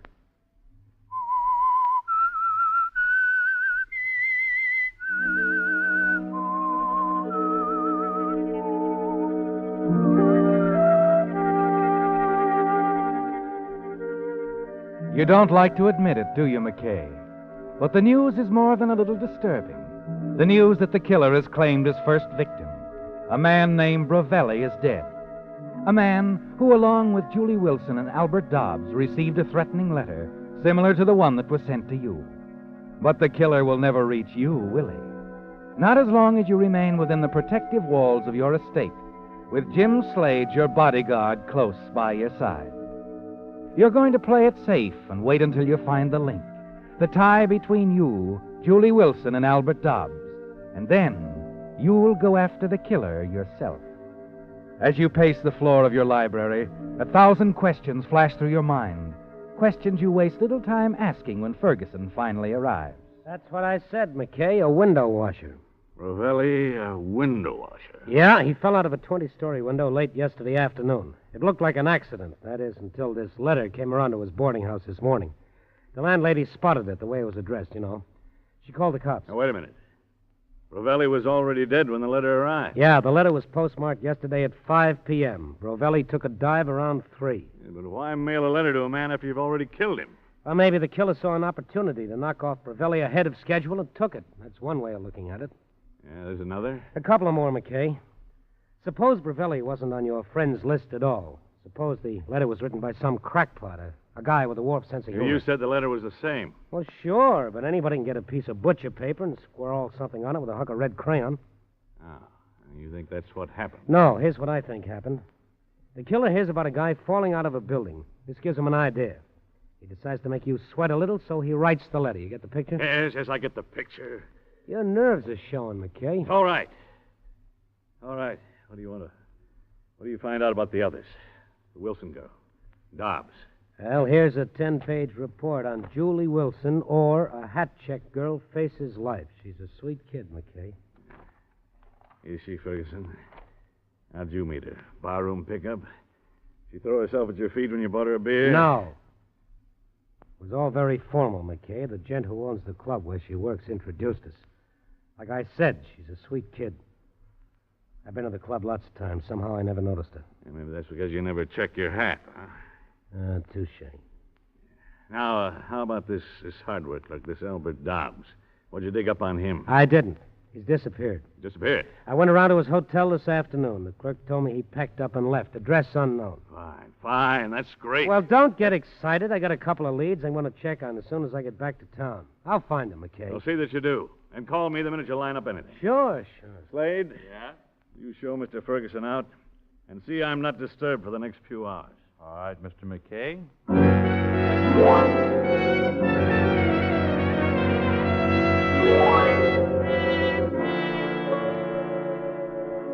It's almost 4 a.m. when you finally set aside the report on Julie Wilson. You've been over it again and again and again, but it's revealed absolutely nothing, not the slightest clue, not a single link to connect your life with that of the girl. You turn out the desk lamp, lean back in your chair, and close your eyes. There's still Albert Dobbs, the hardware clerk, isn't there, McKay? Yes. Perhaps in his story you'll find the missing pieces of the puzzle. The days drag on. You wait impatiently for Ferguson to call, but he doesn't. And then on the morning of the 4th day, Slade interrupts you at breakfast. Yeah? What is it, Slade? It's about Ferguson, Mr. McKay. Yeah? Well, what about him? He's been checking up on you. You what? Yeah, that's right. Been going around town asking a lot of questions. They're all about you. I don't like that, Slade. I don't like that at all. I'm not paying him to pry into... Wait a minute. How did you find out? I've had one of my boys tailing him for a week. Why, Slade? Well, I thought it would be a good idea. Yeah, what else have you found out? He's been spending a lot of time with that Julie Wilson. They're getting real chummy. Real chummy. Of course, she's a good-looking doll. Yeah. He's up to something, Mr. McKay. Maybe she's in it with him. You never trusted Ferguson, have you, Slade? No. Why hasn't he told you he's found Albert Dobbs? You what? Yeah. That's something else I found out. My boy tailed him 2 days in a row to a crummy little hotel on Mission Street. Only it wasn't until a couple hours ago he found out who Ferguson was seeing there. Dobbs? Dobbs. Ferguson was talking to the little guy in the lobby.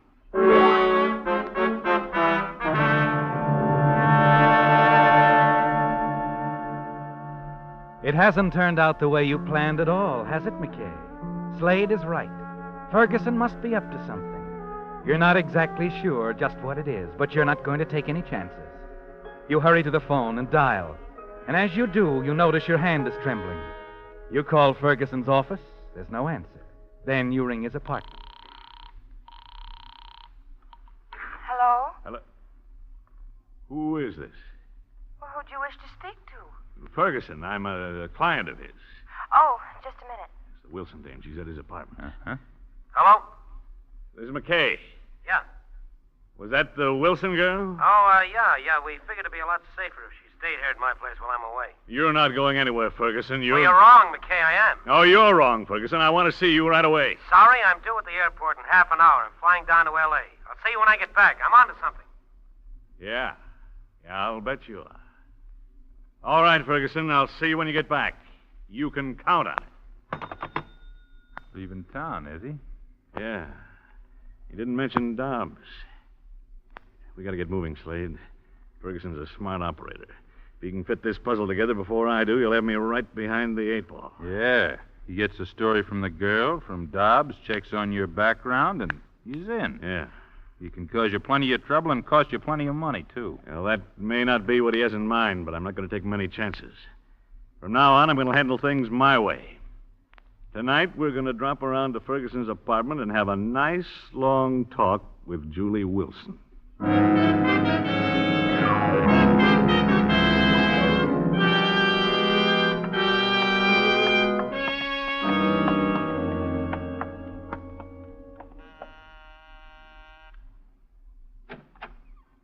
Yes? Hello, Julie. Hello? Who... We're friends of Ferguson. Oh, well, he isn't here right now. Yeah, I know. Come on, Slade. Just a minute. What do you want? Relax. Nobody's going to hurt you. We just want to talk, that's all. About what? This. Little report on you, Julie. I want to be sure you didn't leave out anything on purpose. Now, sit down.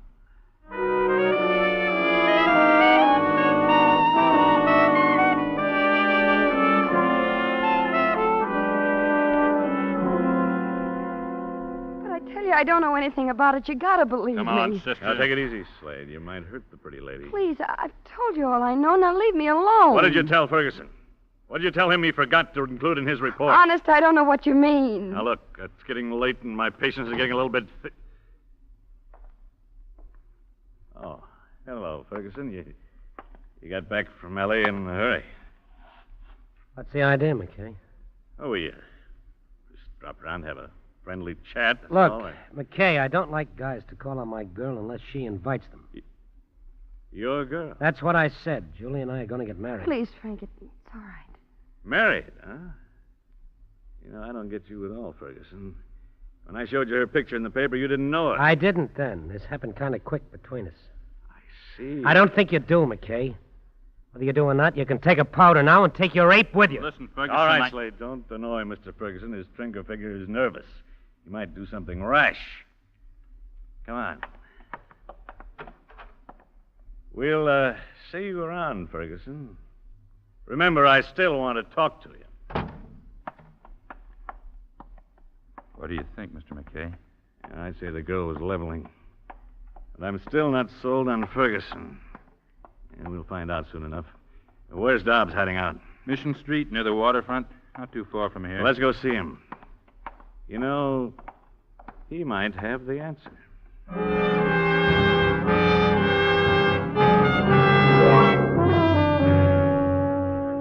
Yes. You want to believe that, don't you, McKay? That Dobbs holds the key to the mystery. That once you've heard his story, you'll know who sent the letter threatening your life. A quarter of an hour later, you park your car on Lower Mission Street, while Slade hurries into a small, dimly lit hotel. A few minutes, and he's back. He's registered under a phony name. Clerk said he hasn't come in yet. Yeah, you sure? Cost me $5. I'm sure. All right. We'll wait.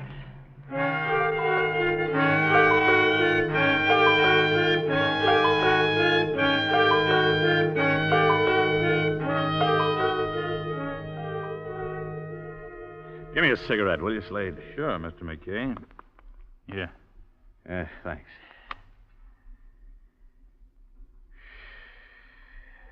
What time is it? A little after 2 o'clock. 2 o'clock. What's keeping him? Think he'll show? He's got to.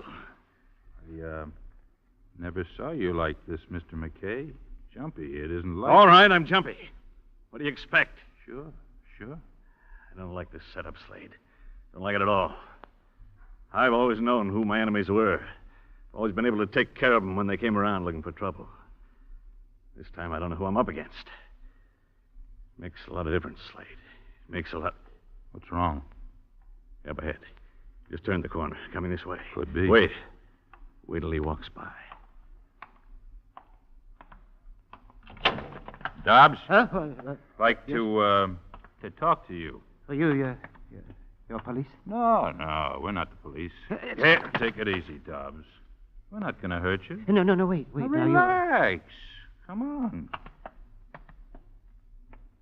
Hello, Dobbs. What? Who are you? A handy guy for you to know, if you want to level with me. But I don't understand. Hey, we'll talk about it on the way. Where are we going? Down to my place at the peninsula. Nice, quiet, very safe place for both of us, Dobbs. Both of us? I think it'd be a good idea for us to have a little talk. Maybe we can add up a few things and find out who's trying to kill us. Us? You mean you two? Yeah, we're both in the same boat. Now get in, Dobbs. We're wasting time.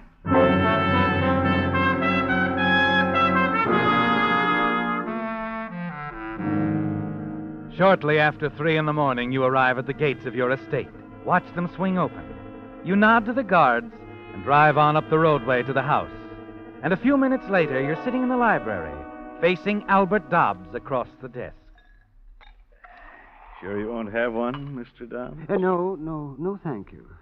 Yeah. Now go ahead, Slade. Fix yourself a drink. Thanks.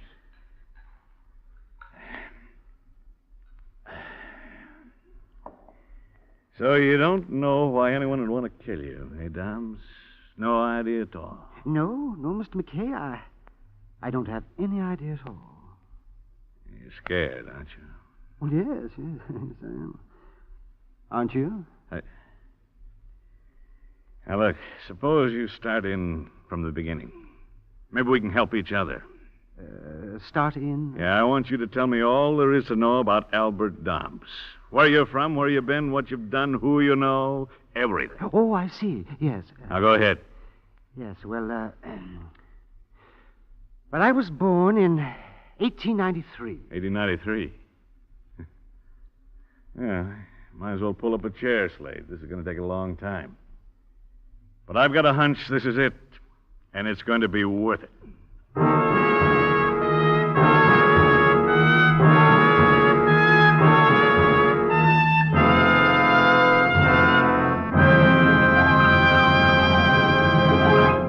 The Whistler will return in just a moment with a strange ending to tonight's story. Meantime, I'd like to ask one of you ladies a question. Are you going to serve iced tea with your Thanksgiving dinner? Of course not. In cold weather, we prefer a hot drink. Precisely. And just as you choose a different diet in cool weather, remember your car needs a different cold weather diet, too, if you want to keep performance up and wear down. Just what do you mean by a cold weather diet for a car? Well, first of all, the transmission and differential should be drained and refilled with the correct winter grade of signal gear lubricant. If your front wheel bearings and speedometer cable haven't been repacked for 5,000 miles, now's a good time to have your signal dealer tend to that.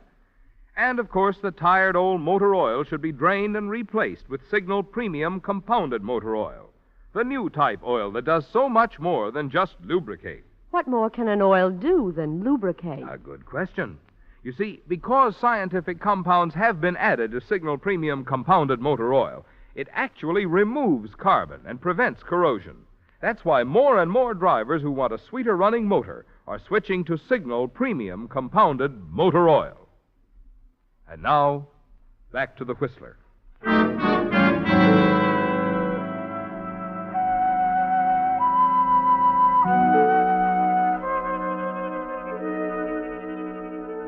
It's almost dawn now, and you're tired, aren't you, McKay? You lean back wearily in your chair, close your eyes, listen to the voice of Albert Dobbs as it drones on and on. Names, dates, places, and more names and dates and places. Not a one stirred a single spark in your memory. But the story of Albert Dobbs isn't over yet, is it? Somewhere your paths must have crossed. Somewhere you met the one person who now wants to kill you both. I had to leave. I went back to Los Angeles. Oh, wait a minute. When was this again? Well, let's see, 1929. All right. 1929, L.A. Where'd you live? On 54th Street, near Figueroa. Where? Well, 54th Street. I had a small flat near the... What's the matter, Mr. McKay? Have I said something? In an instant, your thoughts race back through the years. Back to that unfortunate little affair on 54th Street in Los Angeles. 19 years ago, wasn't it, McKay? You were just one of Galetti's strong-arm boys then, selling protection to small shopkeepers.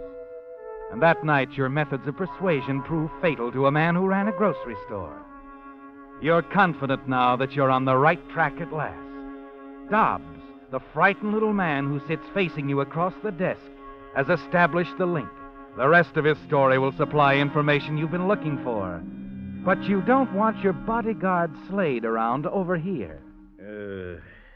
Slade. Yeah, Mr. McKay? Yeah, why don't you turn in and get some sleep? Oh, that's all right. I don't think... You better turn in, Slade. Sure. You're the boss.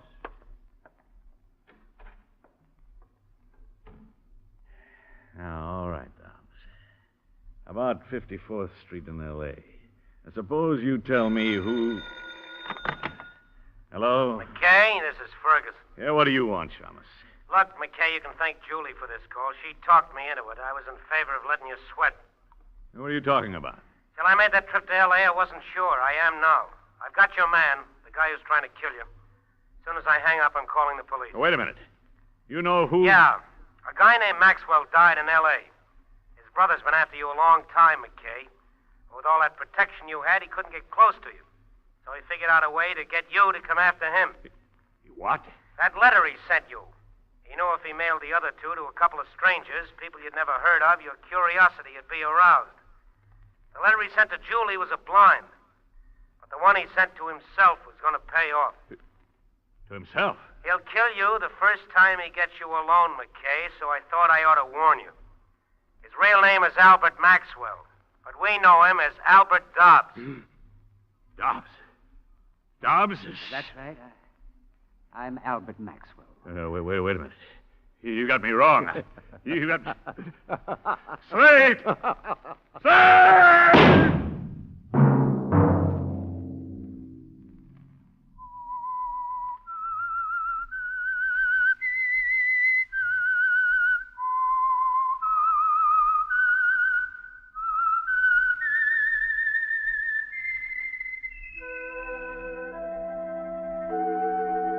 Let that whistle be your signal for the Signal Oil program, The Whistler, each Sunday night at this same time.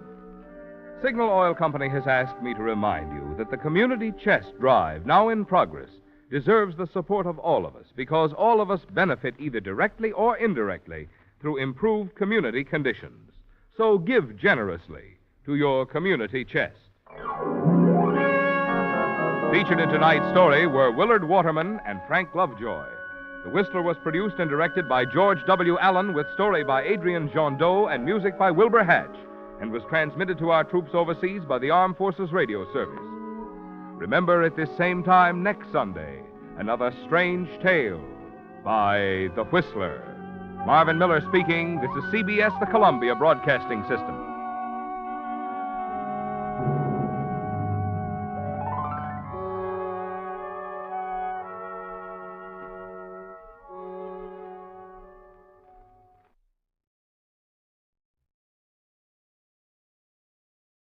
The Signal Oil program, The Whistler.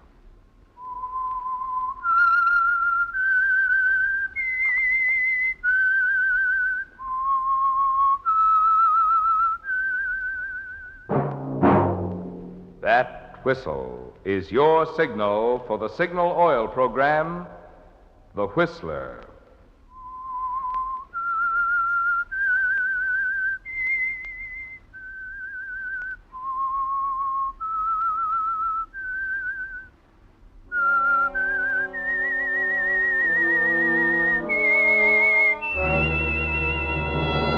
I am the Whistler, and I know many things, for I walk by night. I know many strange tales hidden in the hearts of men and women who have stepped into the shadows.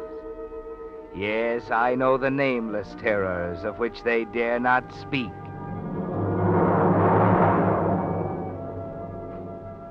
Yes, friends, it's time for the Signal Oil program, The Whistler, rated tops in popularity for a longer period of time than any other West Coast program in radio history. And Signal gasoline is tops, too, tops in quality.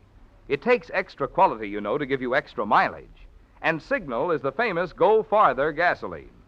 So look for the signal circle sign in yellow and black that identifies friendly dealer-owned signal stations from Canada to Mexico. And now the Whistler's strange story, Concerto of Death.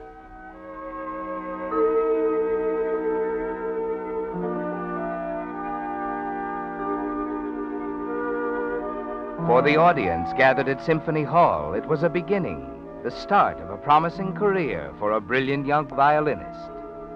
But for the tall, angular musician spotlighted in the center of the stage, it was an ending, the final triumphant movement of a life's concerto that had opened with a melancholy theme, progressed through a somber adagio, and was reaching its climax now, tonight, in the glittering atmosphere of the concert hall.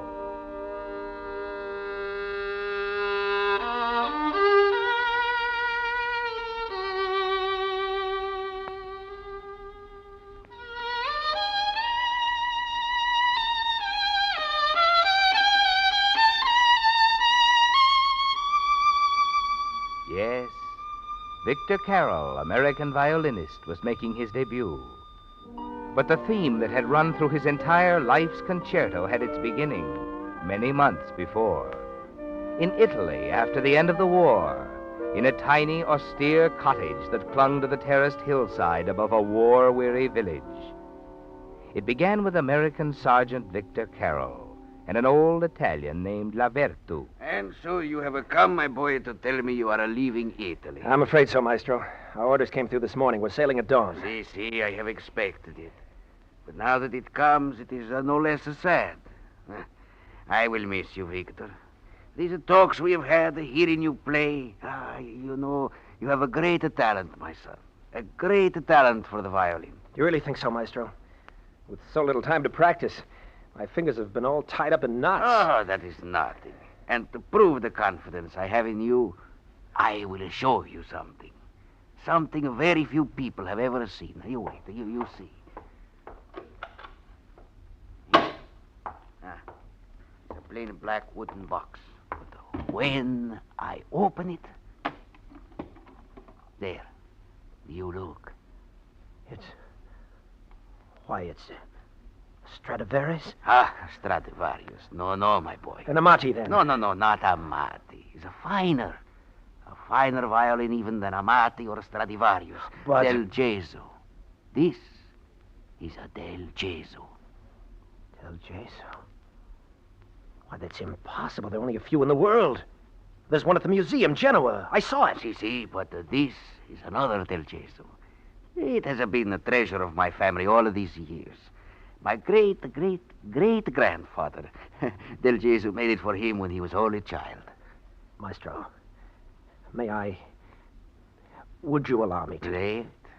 Yes, my boy. I want you to play it. Careful, eh? There, now. No, wait. Oh, not that kind of music for this violin, no. Here, let me show you. There, inside, you see. It is marked leggero, soft, light. Del Gesso made this violin for a child. It's meant for a lullaby, like a Brahms lullaby. You listen.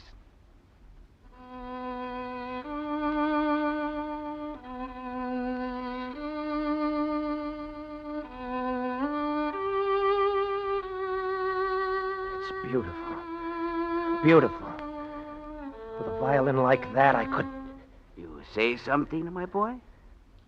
Maestro, you have no family, no one close to you. You're very... Well, you don't have many years to live. The violin will be buried with me, if that is what you're thinking. But an instrument like that, beauty like that... Listen to me. Victor, I have thought of it many times. I will leave my Del Gesso for the whole world to enjoy, I have said to myself. But they would only put it in a museum. They would place on it a price. The value of music, measured in dollars. No. I've protected with my life. My Del Gesso will die with me. No. Victor, what is it? You look at The me. violin, it can't die with you. It mustn't. I think I should not have shown you the Jesus, Victor. You're right, Maestro. You shouldn't have shown it to me.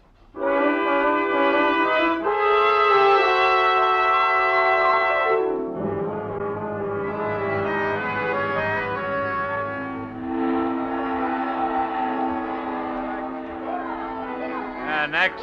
Drexel Roger, Private 35942-336. Any perfume, silk, jewelry, furs? Nope. Okay. Next. Carol Victor, Sergeant, 347-20170. Any perfume, silk, jewelry, or furs? No. Okay. No, wait. Yeah? What's that in that old black box? Just a violin? A fiddle? Yeah, a fiddle.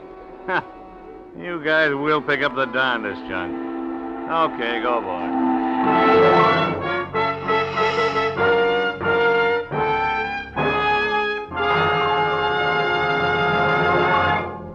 With the prologue of Concerto of Death, the Signal Oil Company brings you another strange story by The Whistler.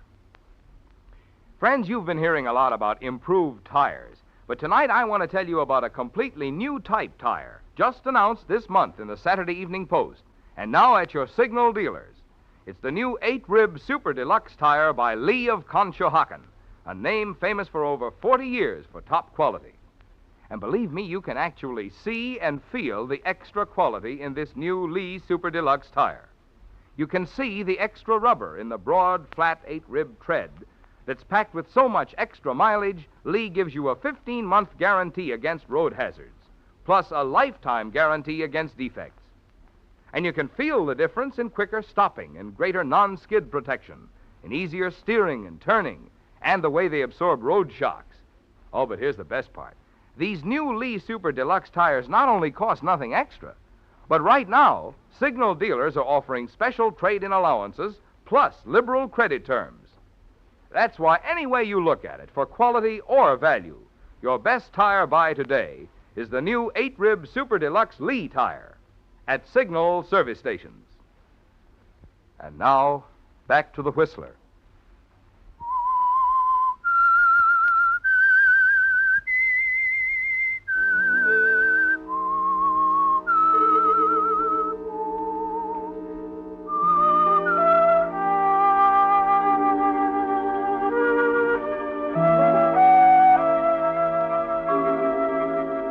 The Italian theme of Victor Carroll's life concerto ended as he walked up the gangplank and stared out across the silent water that reached white-capped fingers toward the United States.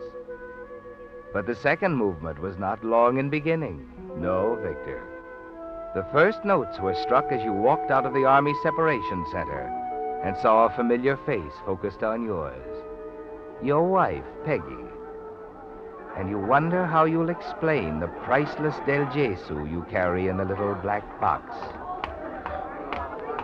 Vic, over here! No, excuse me. Take it easy, man. Now, pardon me. Oh, Vic. Hello, Peggy. Hello, Vic. Oh, darling, I'm so glad you're back. I was afraid you might not recognize me, that you might have changed. What are you talking about? Oh, it's been a long time, Vic. And I love you even more than I did. Oh, Vic, I'm so happy. Peggy. Yes, darling. Peggy, I have changed. You... Well, Vic, what do you mean? My fingers are stiff. I've hardly touched a violin. I've forgotten everything I knew about playing. Oh, is that all? Come on, let's get out of this crowd. It'll come back to you, darling. In a few weeks, you'll be better than you ever were. And besides, I got a surprise for you. Oh, I wasn't going to tell you until we got home, but... Vic, remember that room in the attic where we used to store trunks and things? Uh-huh. Well, I had it made over into a studio. You won't even recognize it. They put in a big window that looks out over the ocean. You'll be able to practice there and nobody'll bother you. It'll be all yours. Well, Vic. Sounds wonderful, Peggy. Oh, darling, we'll be so happy now. You'll have your music and I'll have you. Nothing else can come between us ever. Now, let me help with your things. How about this black box? Can I carry it? Yes, Peggy. You can carry it.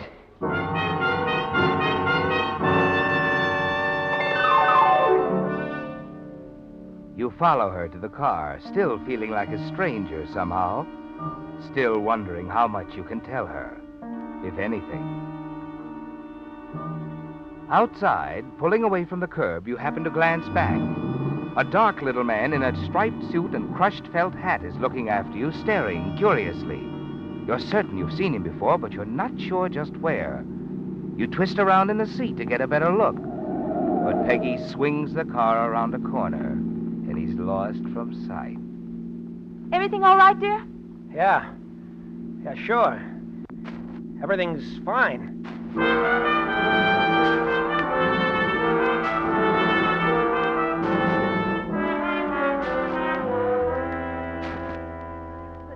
After all, Vic's been home over 3 weeks now.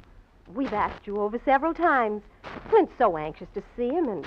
Well? Yes, I know, Lisa. Is something wrong? Is Vic mad at us? Have we done anything? No, it's... Well, Vic hasn't wanted to see anyone or be around anyone. I guess it's the war. Something that happened over there. We've got to give him a chance to come back to us. Of course, dear. Vic? Yes. Oh, it's lovely. He plays up there for hours, alone like that. I told you I built a studio for him in the attic. Mm-hmm. Lisa, I'm afraid I just don't understand him. You poor kid. And you know, it's funny. But I've never been inside the studio since he came home. What's he hiding up there? The stolen crown jewels or something? Oh, someday Vic will come out of whatever's bothering him. Then I suppose we'll all have a good laugh about it. Of course, dear. I'm sure we will.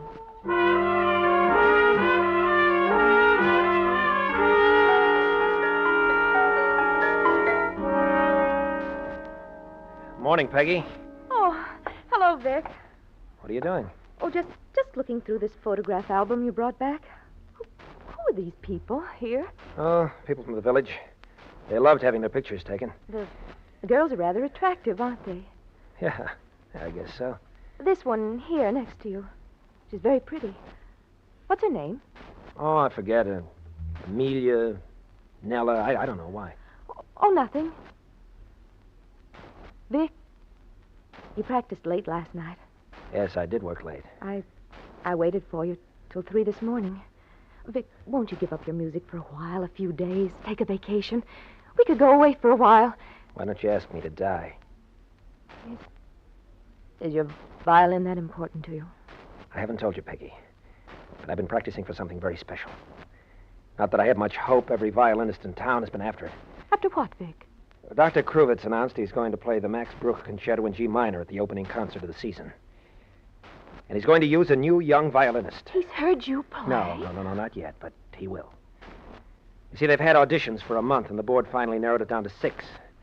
Kruvitz will make the final choice next week. Oh, Vic. Then that's why you've been shutting yourself up, practicing so hard. Oh, he'll pick you, I know. Listening to you last night, well, it was so beautiful that I almost couldn't believe it. You know, Vic, the music sounds different when you're upstairs. As if there was something or someone... Vic. Yes? Was there someone else? A girl in Italy? Someone you remember? Someone you played to at night there in the attic? Oh, I know it may be foolish, but sitting here alone night after night, nothing to do but look at the window... Vic, I'd like to know... Look out the window now, Peggy. Please, Vic, I'm asking you something. No, there across the street, a little man in the striped suit. You see him? I noticed him the day we drove away from camp. A little man? He's gone. Vic, don't try to throw me off. Answer my questions. Tell me what happened in Italy, won't you? And the black box. What about the black box? What's in it, Vic? Tell me, please. Is it keepsake memories of her? Vic, where are you going? Upstairs. No. No, Vic. You can't just walk out every time I ask you something. I won't let you. Let me go, Peggy. Vic, I want to come into your studio, listen to you play. I want to share, Vic, whatever it is. There's nothing to share, Peggy, nothing at all. I'm working. I audition for Kruvitz tomorrow. You know that. I'm coming upstairs with you, Vic. No. No, you're not, Peggy. You're going to stay down here.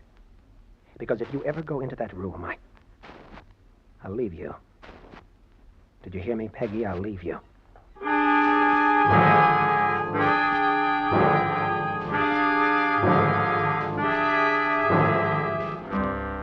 It's the next day that you've been waiting for, isn't it, Victor? The day when you and a handful of others assemble in an empty, half-darkened auditorium. Wait around in the wings until Dr. Kruvitz is ready to hear you play. You become more and more nervous as the hours go by, listening to the others one by one as they step out on the stage to play for Kruvitz. Then, finally... I'm sorry you've had to wait so long, Mr. Carroll. Oh, that's all right. I don't mind. Dr. Kruvitz has a bad habit of forgetting all about time. I hope waiting here hasn't made you nervous. No, that's all right. See, I've been waiting years for an opportunity like this anyway. Of course. Well, if you want to take your violin and step out on the stage with me, Sure. I'll introduce you to him. It's him. Oh, well, Dr. Kruvitz does look rather formidable. No. But don't worry. No, not Dr. Kruvitz. The little man in the striped suit at the back of the theater. What are you talking about? I don't see anyone. He ducked back into the shadows. I'm sorry, I can't stay. I can't. Mr. Carroll!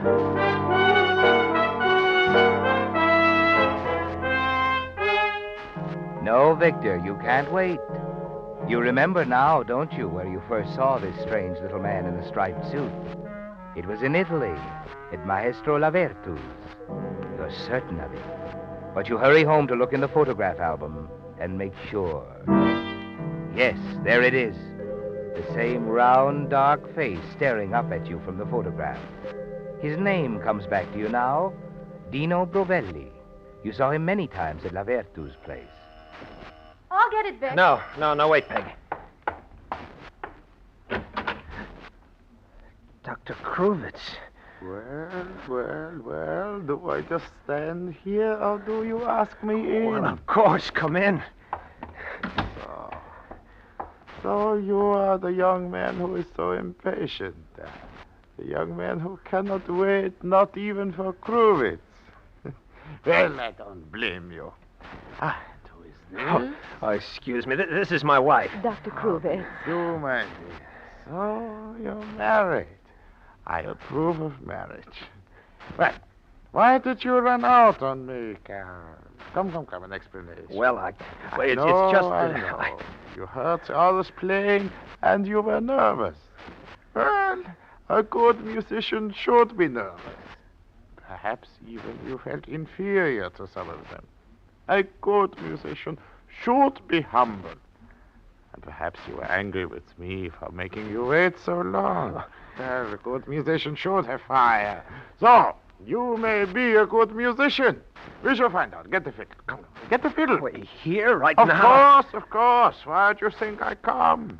I'm a thoughtless old man. I do things stupidly. 6 musicians all at once, one after the other. Ah, such noise. Who could play? Who could sound well? But here, perhaps, one of them will play and will sound well. Huh, Mr. Carrot?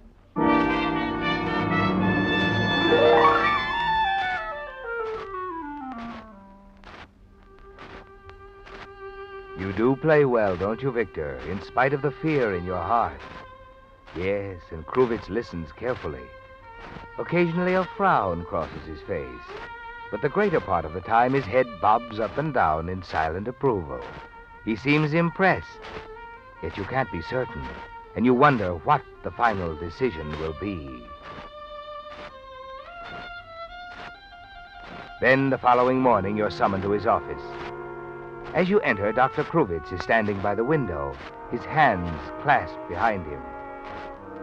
After what seems like an eternity, he finally turns, peers at you over his glasses. Oh, so? You did not bring the fiddle, no? Well, you see, your secretary didn't tell me that... Not waste a minute, a single moment. The concert is only a week away. We must begin rehearsals as soon as possible. Rehearsals? You mean I... Of course, yes. I have decided, my boy, that you shall play the concerts. What have you to say to that? Well, don't try, I know. Your heart is pounding so in your throat you cannot speak. Your knees are shaking. You want to run. Run to your wife. Tell her, huh? Yes, I know. Well, Dr. Cruz, I don't know how to Go. thank I'll you. give you 1 hour. Tell your wife. Then we begin the rehearsal. All right, sir. And one more thing. Yes. The fiddle, yours. A good instrument, yes, but perhaps we should try to borrow something else for the concert. Not a Stradivarius, but a Ruggieri. Well, that won't be necessary. I have a... Yeah? I have a friend. He has a very fine violin. Good. For this concert, the best violin we can get.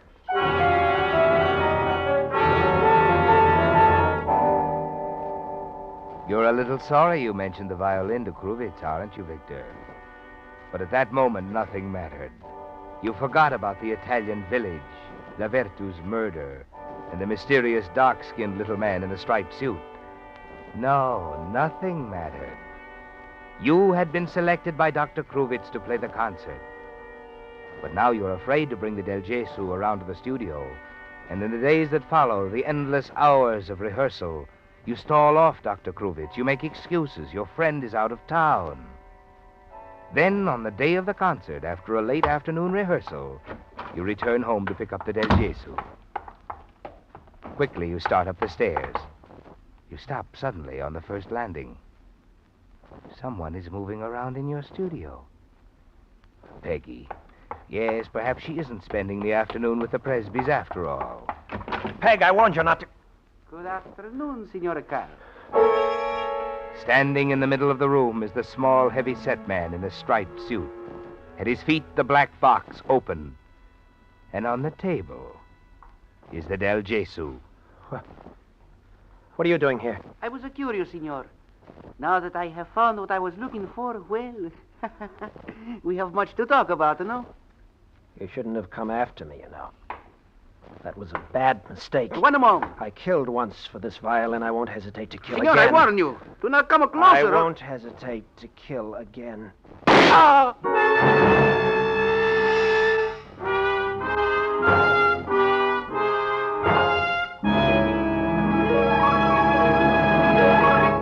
The Whistler will return in just a moment with a strange ending to tonight's story. Meantime, here's good news. Brand new, up-to-the-minute road maps have just arrived at signal service stations in time for your summer trips. And friends, pardon my enthusiasm, but these new signal maps are without a doubt the finest I've ever seen. Prepared by Rand McNally, they have all the latest road changes and conditions, as well as many places of interest not included on ordinary maps. Jumbo in size and printed in full colors, they're easy to read and have the new accordion fold for easy handling. In addition, these new signal maps have handy extra features, such as enlarged sections of metropolitan areas. Also, a radio log showing where on the dial you'll find your favorite programs as you travel. Plus, a Western States mileage chart and a list of interesting places to see. Yes, Signal Oil Company has gone all out to bring you the finest road map obtainable. And now they're yours for the asking at any Signal service station. Now, back to the Whistler.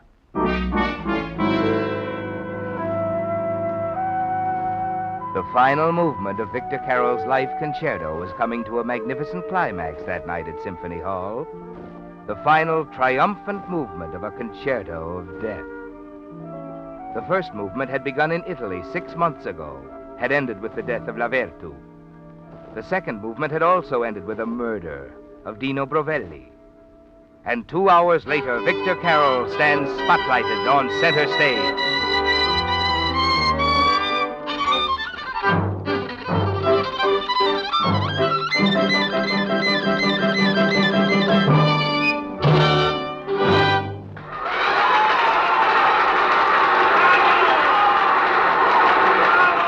Yes, the concert was a triumph, Victor.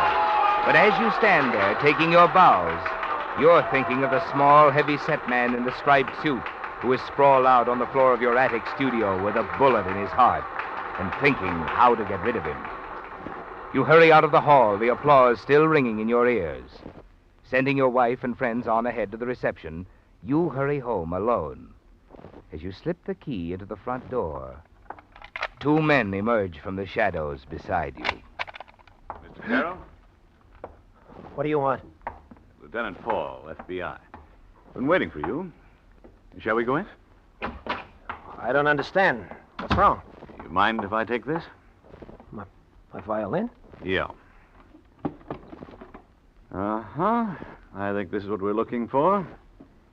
This and a gent named Dino Brovelli. Brovelli? Look, Mr. Carroll, we know you spent a lot of time in Italy. Made a lot of friends there. People like this guy, Brovelli. No, I don't... Not that I blame you. Probably didn't know too much about him. Naturally, when he showed up here... I don't even know what you're talking about. Sure. So you're trying to help this guy out. But you're not being very smart. Brovelli is wanted by the Italian police for murder. Murder? They say he killed a man named Lavertu. To get this violin, he's trying to sell you. What? Yeah.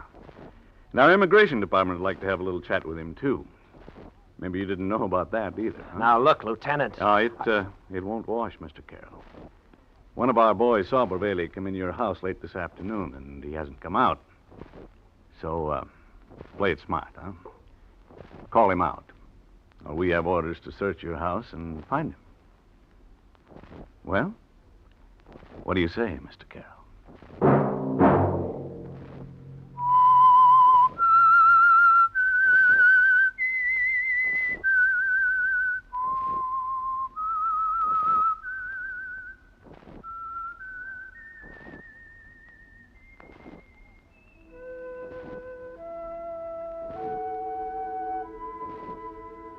Let that whistle be your signal for the Signal Oil program, The Whistler, each Wednesday night at this same time. Brought to you by the Signal Oil Company, marketers of Signal gasoline and motor oil and fine quality automobile accessories. Signal has asked me to remind you, to get the most driving pleasure, drive at sensible speeds, be courteous, and obey traffic regulations. It may save a life, possibly your own.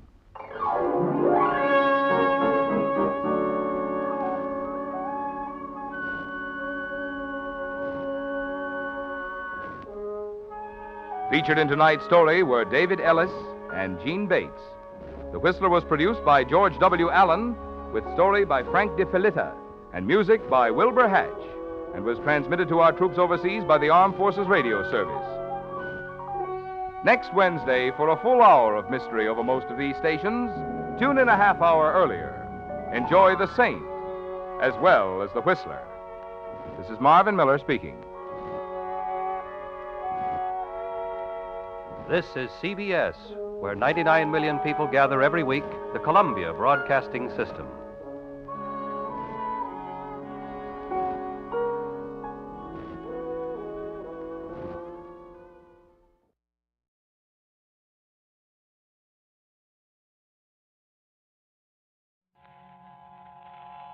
Have you heard the strange tales of the Whistler?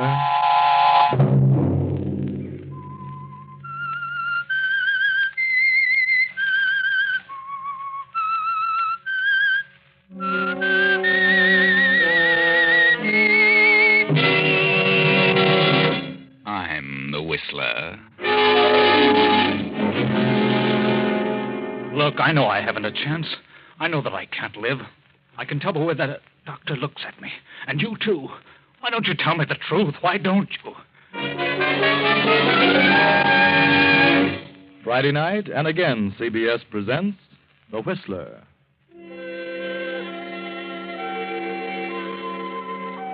I, the Whistler, know many things, for I walk by night. I know many strange tales, many secrets hidden in the hearts of men and women who have stepped into the shadows. And so I tell you tonight the unusual story of death in the air.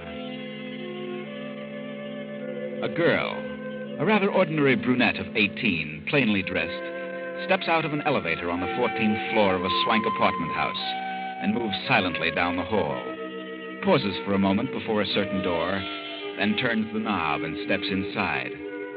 A handsome man of 35 jumps to his feet, stares at the girl a moment. Then she closes the door behind her. Who are you? What do you want? You don't know me. You never seen me before. But I know that you're Fred Blake. Yes, I'm Fred Blake. So what? What's the idea of walking into my apartment? I'm Mary Alberti. Mary Alberti? Does that name mean anything to you? Why, lots of people are named Alberti. Yeah.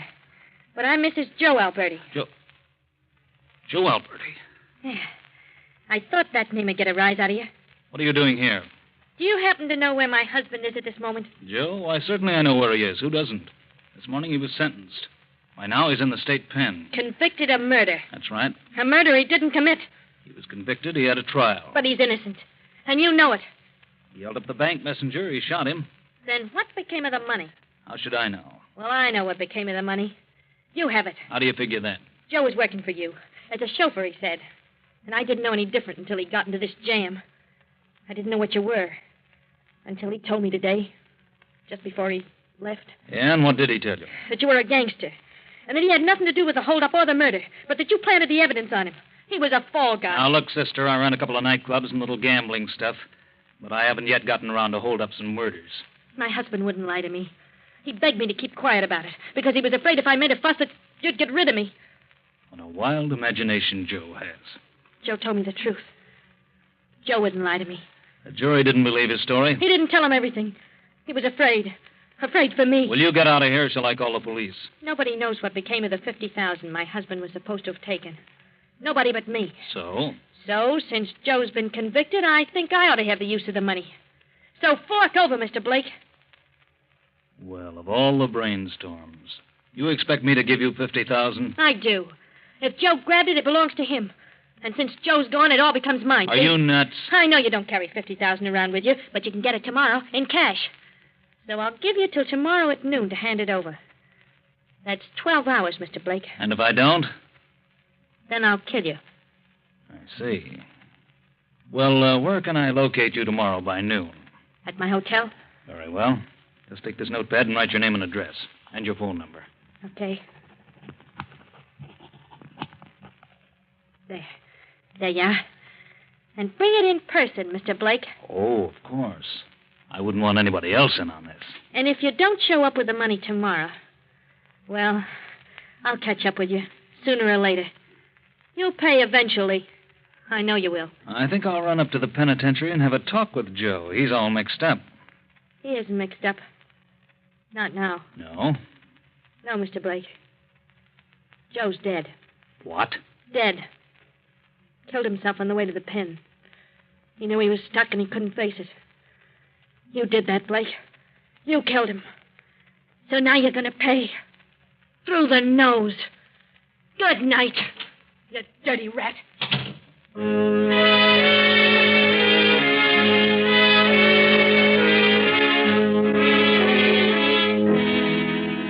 For 10 minutes or so, Fred Blake sits at his desk, thinking, studying the peculiar situation.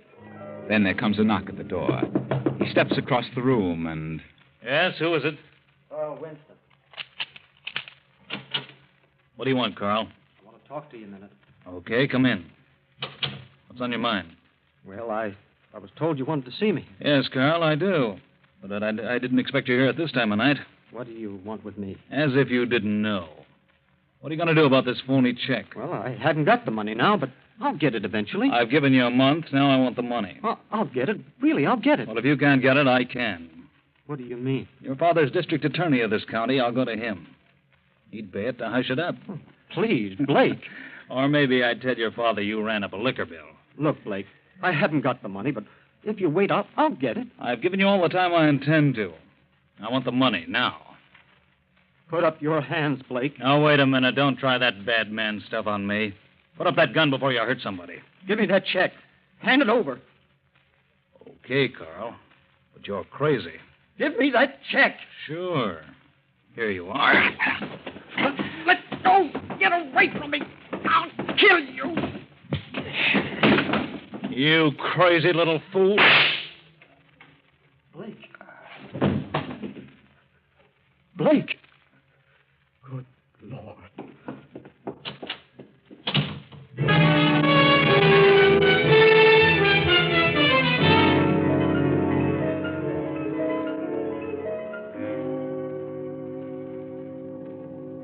For For many hours, Blake hovers between life and death. Several times he is revived from the coma sufficiently to answer questions of the detectives.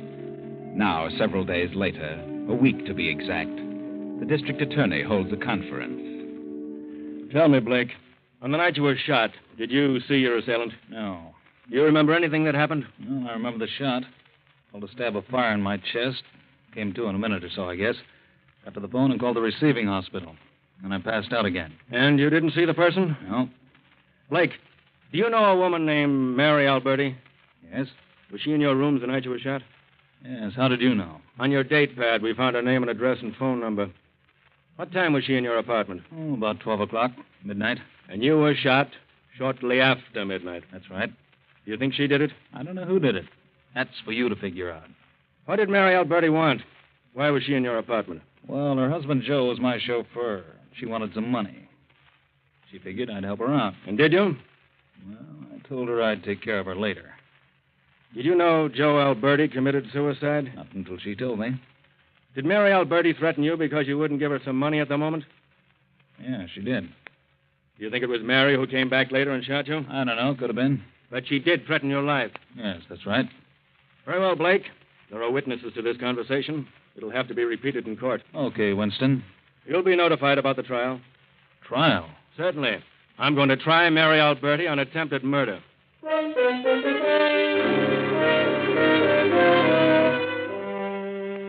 And so Mary Alberti is tried and convicted and sentenced for from 5 to 20 years. And now, 5 years, 5 long years have passed. Fred Blake has become wealthy, the boss of every racket in the county, and District Attorney Winston has been reelected on a new platform, a vice cleanup campaign. Fred Blake sends for the district attorney. Come in, Winston. Sit down. Have a cigar? Thanks. What's on your mind, Blake? Well, I wanted to have a little talk with you, Winston, about your campaign. Campaign is over. I've been reelected. Yeah, but I mean your so-called cleanup campaign. When does that start, Winston? It started the day I was reelected. I see. My name at the head of your list? I'm starting on you, Blake. And if I put you where you belong, well, that'll be a great accomplishment. I think you're being foolish, Winston. Do you? Why? If you just dropped all this Puritan stuff, I could make it more than worth your while. Blake, I was fortunate enough to be born the son of a very wealthy man. And money doesn't interest me in the least. Money? Oh, no, not money. Something that's worth more to you than all the money in the world. Blake, you couldn't bribe me no matter what you offered. Mr. District Attorney, I'm going to change your mind in less than 1 minute. All right, Blake. I'm listening. 5 years ago, you sent a girl to the penitentiary for attempted murder. My murder, remember? Well, you were wrong on that one. She didn't shoot me. What? Then why didn't you say so? I was saving it. Saving it for a rainy day. What are you talking about? The Alberti woman didn't do it. She was in my apartment that night, but she left. And a man came in. He owed me some money. He didn't have it. I threatened to tell his father that he had lost at gambling, and he went crazy. Pulled a gun and shot me. Who was this man? Your son, Carl. Carl? I don't believe him. Oh, but I can prove it. Look at this. His phony check. That's why he came to my apartment. He demanded the check. We scuffled when he pulled a gun. I hit him, and then he shot me. He left in such a hurry that he forgot the check.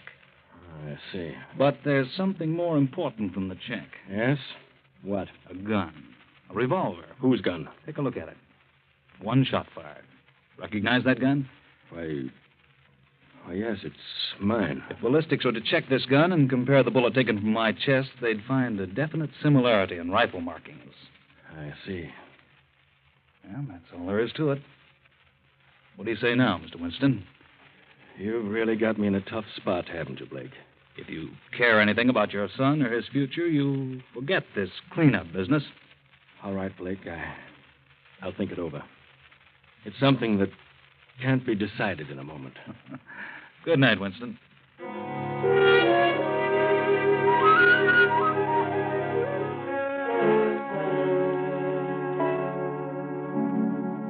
The cleanup campaign is dropped, and Fred Blake flourishes. He opens more gambling clubs, grows wealthier and wealthier.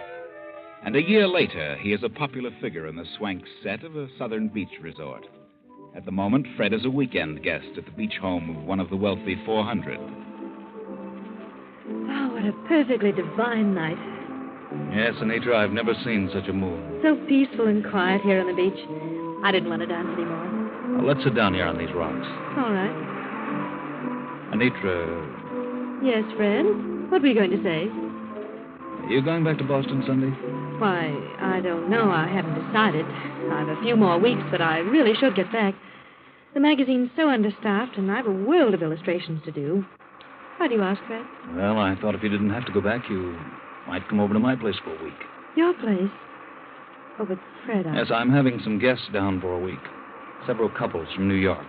Well, I don't know. I really should get back. Please come, Anitra. Please do. Well, it's very sweet of you. Anitra, I really want you to come. Because, Yes?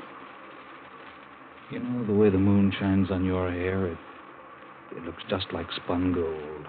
Does it? Is that what you were going to say? No.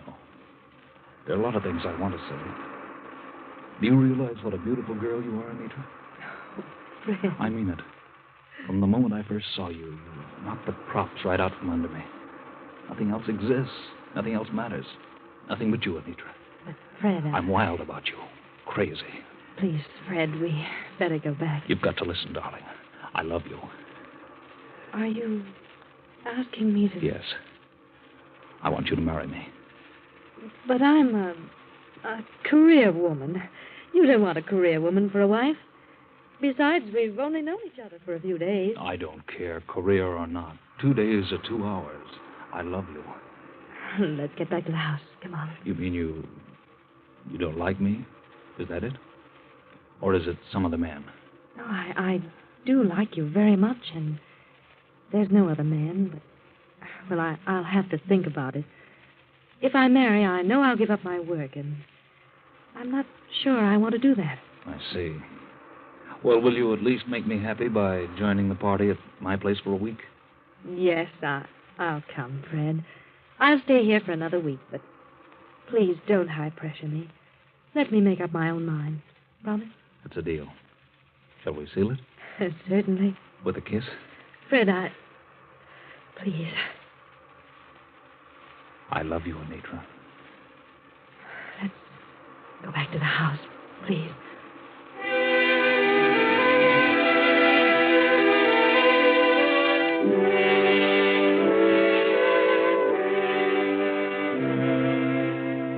But Fred doesn't keep his promise. Fred isn't the type.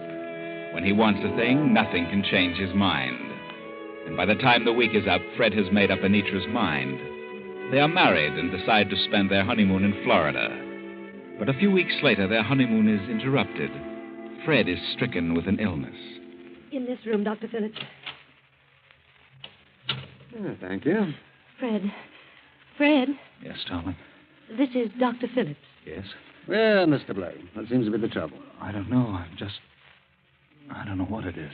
Dr. Phillips is a specialist from Miami. Yes? Suppose you tell me a few things, Mr. Blake. Well, I'm afraid it's some sort of paralysis. Paralysis? Yes. What makes you think that? Well, the first time it hit me, I got kind of faint. My feet and legs became numb, sort of crept up on me. At first, it wasn't so bad, but the next time it came, it affected my hands and arms, too. I got dizzy and I passed out. Oh, I see. You become nauseated, Mr. Blake? No. But after the attacks, I'm so exhausted, I can't even get out of bed. Well, I'd better give you a thorough examination. What do you think it is, Doctor? Well, I don't know at the moment. Well, do you think it's serious? Any interruption in the functions may be serious. Do you think it would be best to take him to a hospital, Doctor? I don't know yet. No, darling, please. I'd rather stay here with you. Yes, dear, of course, whatever you say. Please, Mrs. Blake, would you mind stepping out for a while? Oh, very well. I'll be in my room. Call me when you've finished. Everything's going to be all right, dear. Please don't worry. Yes, I'll be all right.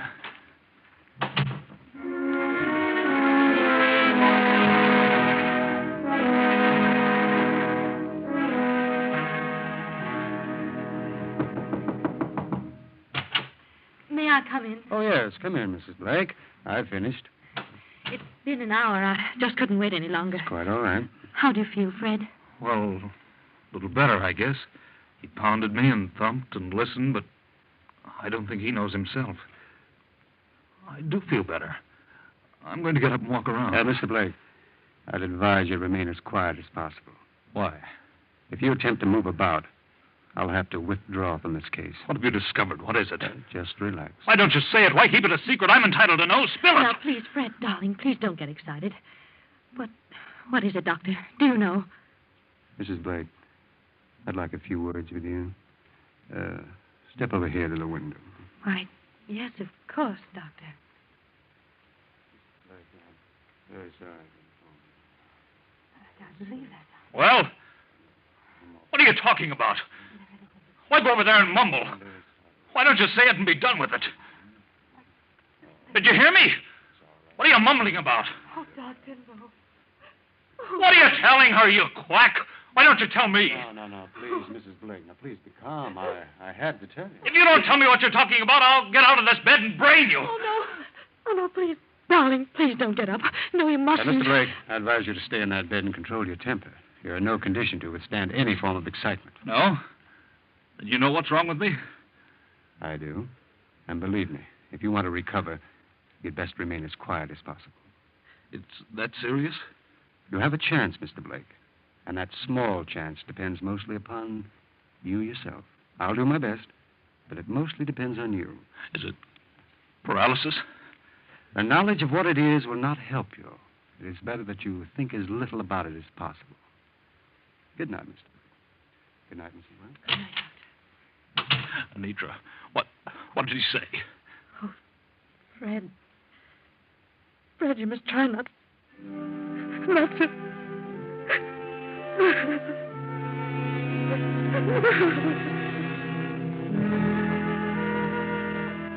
Another week passes, and Fred still remains in bed. He has had several more attacks, each one a bit more severe than the last. The doctor has made several visits, and Fred is now terribly frightened by the doctor's concern regarding his progress. Shortly before midnight, Fred feels another spell coming on, a little more severe. Anitra!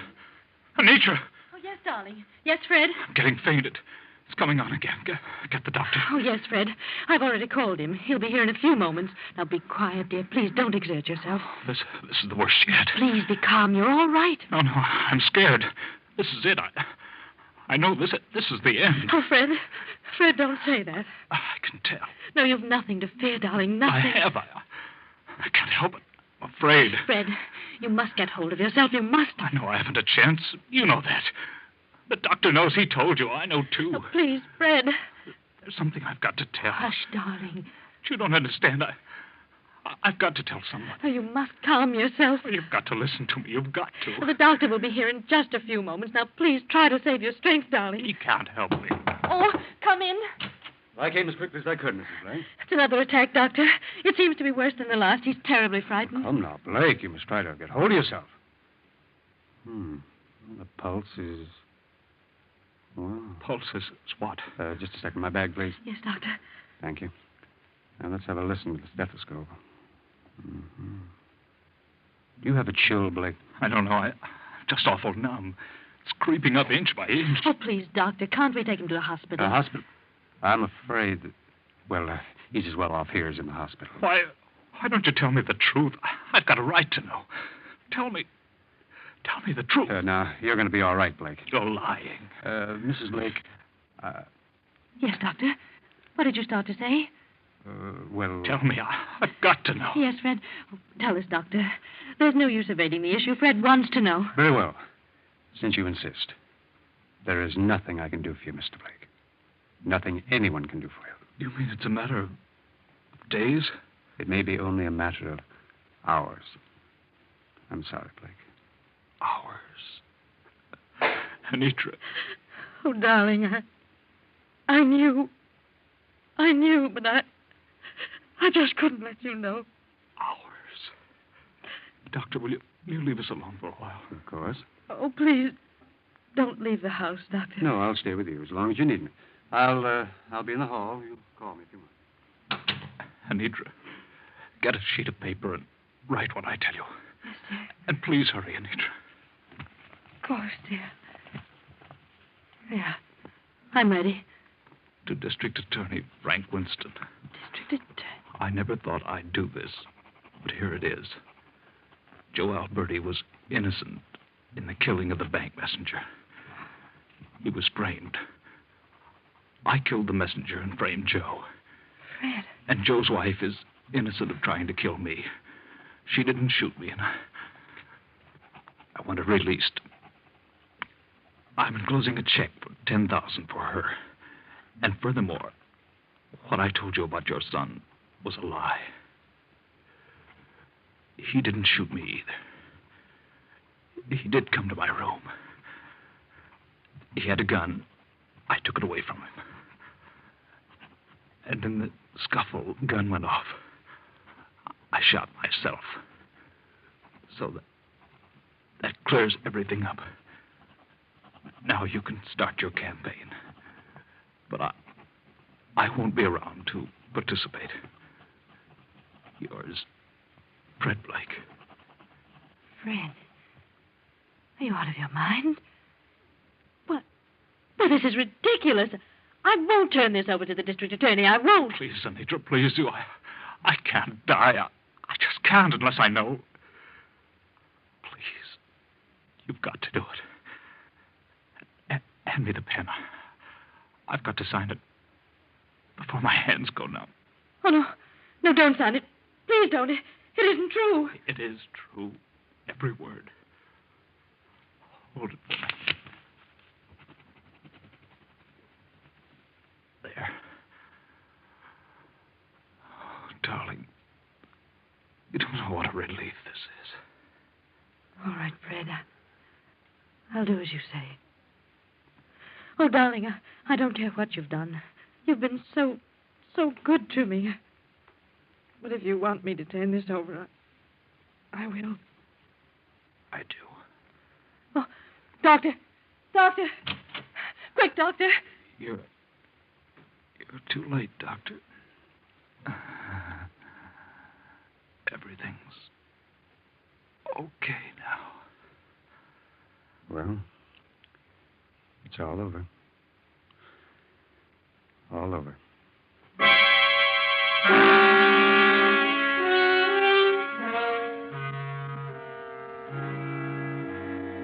I was fortunate in getting a plane within half an hour after you phoned me, Mrs. Blake. I understand, and I appreciate your coming. Well, what is this about Fred Blake? Well, Fred has been ill for several weeks, and last night, well, he got worse, became frightened, and made me take down this letter. He signed it, and then... Letter? Yes, you may read it. It's addressed to you. And I promised him I'd see that you got it. I see. District Attorney... Joe Alberti. And what's this? Carl. Out of all things. I had a hunch this would clear up sooner or later, but how, I hadn't the slightest idea. And here's the check for $10,000 to Mary Alberti. Will you see that she gets it and is released from prison? Mrs. Blake, Mary Alberti was paroled over a year ago. You keep the check and I'll locate her for you. You can give it to her. Do you know where she can be found? I have a pretty good idea. Now, may I see your husband? I'd like to be sure that he is the Fred Blake. Yes, of course. This way.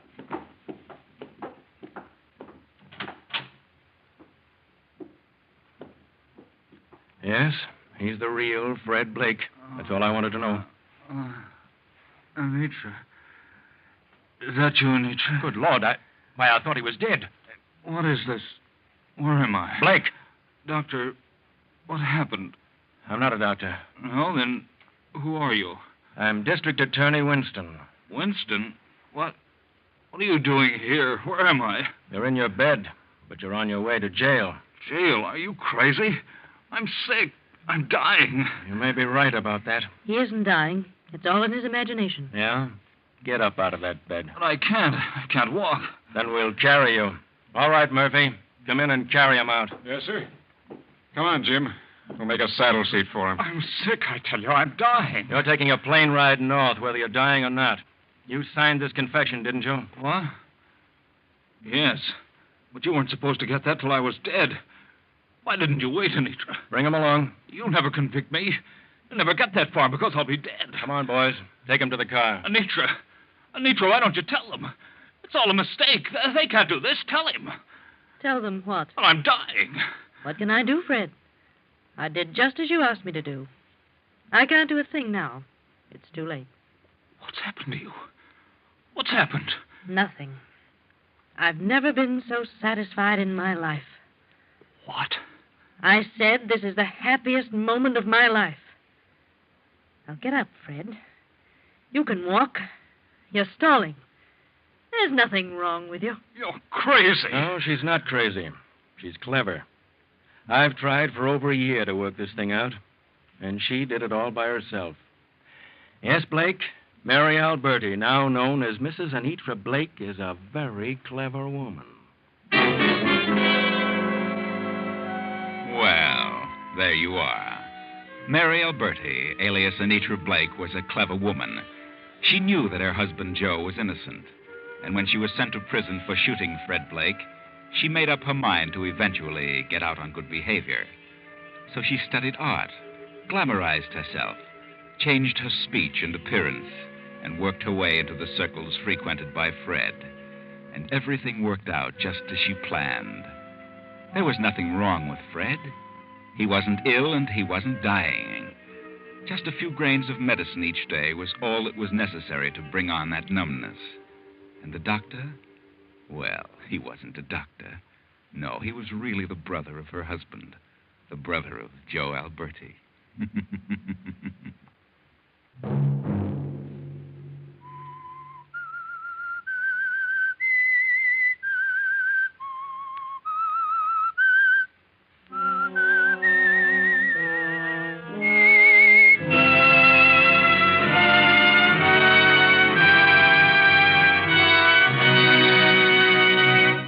CBS has presented The Whistler.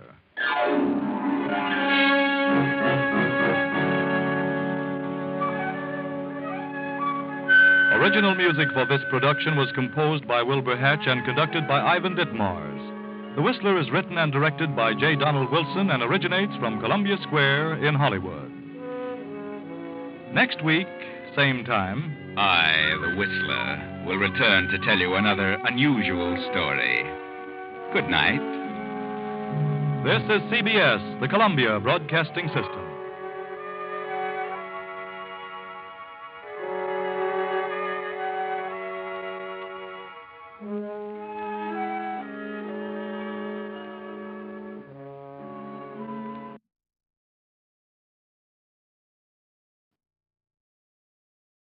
Signal gasoline, the gasoline that does go farther.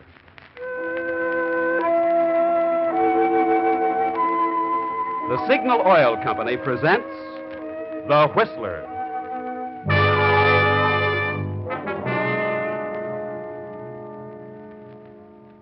The Signal Oil Company and your neighborhood signal dealer bring you another curious story by The Whistler. Tonight, Murder on Paper.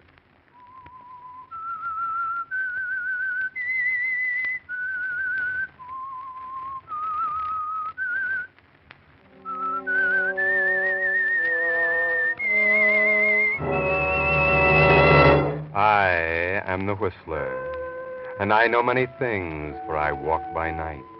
I know many strange tales hidden in the hearts of men and women who stepped into the shadows. Yes, I know the nameless terrors of which they dare not speak.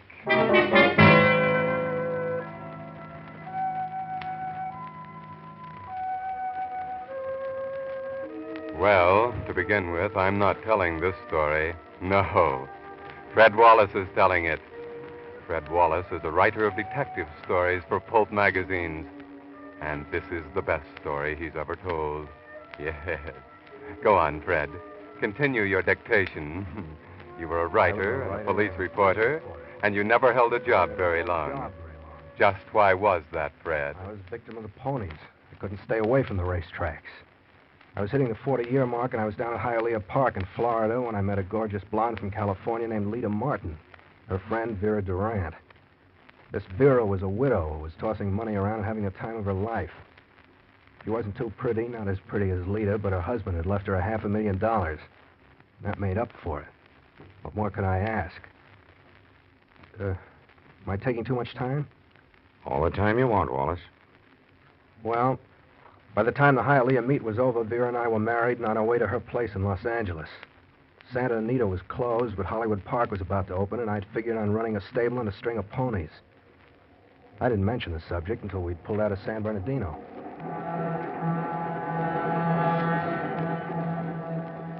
What's the matter with the idea, Vera? I thought you were crazy about horse racing. I had a lot of fun at Hialeah, Fred. I enjoyed watching the horses run. You won some money, didn't you? Little, but I didn't go for that reason.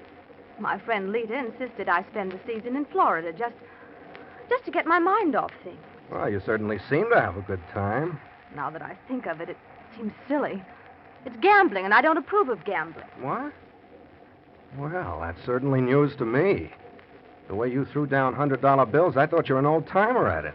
It was my first time at such a place.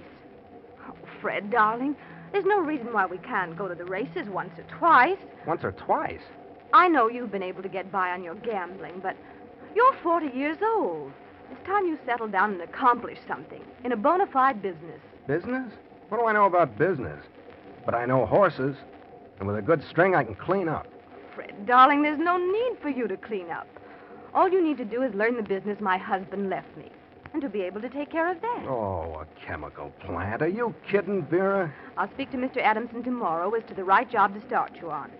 And you'll find it most exciting when you get into it. Okay, honey, I'll try.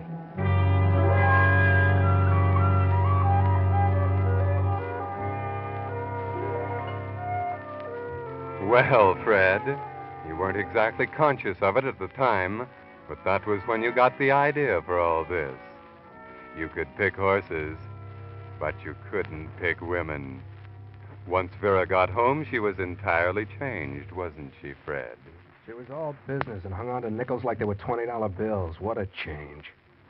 But I went to work in the chemical plant at $75 a week and tried my best to like it. I was bored stiff. And finally, I located a bookie and started playing the horses again. One day, I got a bit too deep, and I borrowed some dough from a guy. When I stalled him a little too long, he threatened me. He was a well-known gangster, and I got frightened. I went home during lunch hour to see if I could wangle some extra dough from Vera. But, Vera, honey, $1,000 isn't going to break you. You act like you didn't know where your next meal was coming from. You have a salary of $75 a week, Fred, and a car, and all your living expenses are free. Any sensible person can certainly get along on that. Sensible or not, I need $1,000 now, and I gotta have it. Why? All right. I borrowed that much from a guy to place a little bet, but I picked the wrong guy. He turned out to be a gangster. He's put me on the spot. Oh, don't be so corny on the spot. You won't let me have the money? That's childish nonsense. I'm not kidding. This guy's serious. But do you care? No. You got more money than you can ever use, and what good will it do you? None. You're a cheap little penny pincher. You'd better go, Fred. Back to the plant. What good is your money? No good. You don't enjoy life, and you never will. Please. What good is a lot of money if you can't use it? You might as well have a bunch of rocks in the bank. You're a stingy, selfish, self-centered tightwad, Vera. Do you hear me? Stingy, selfish, and miserable.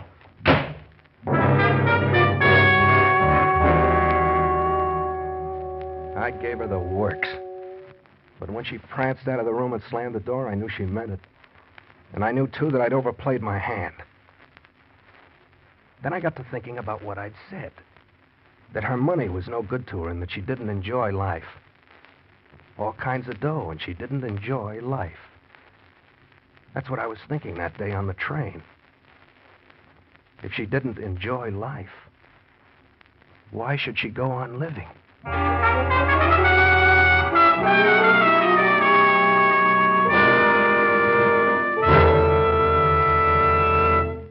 With the prologue of tonight's story, Murder on Paper, the Signal Oil Company brings you another of the strange tales by the Whistler.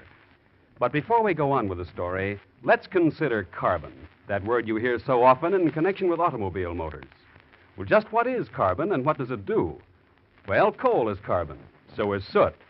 Some motor oils form the hard kind of carbon in the cylinder head, gradually building up a thick, hard crust that causes knock, loss of motor efficiency, lower gasoline mileage.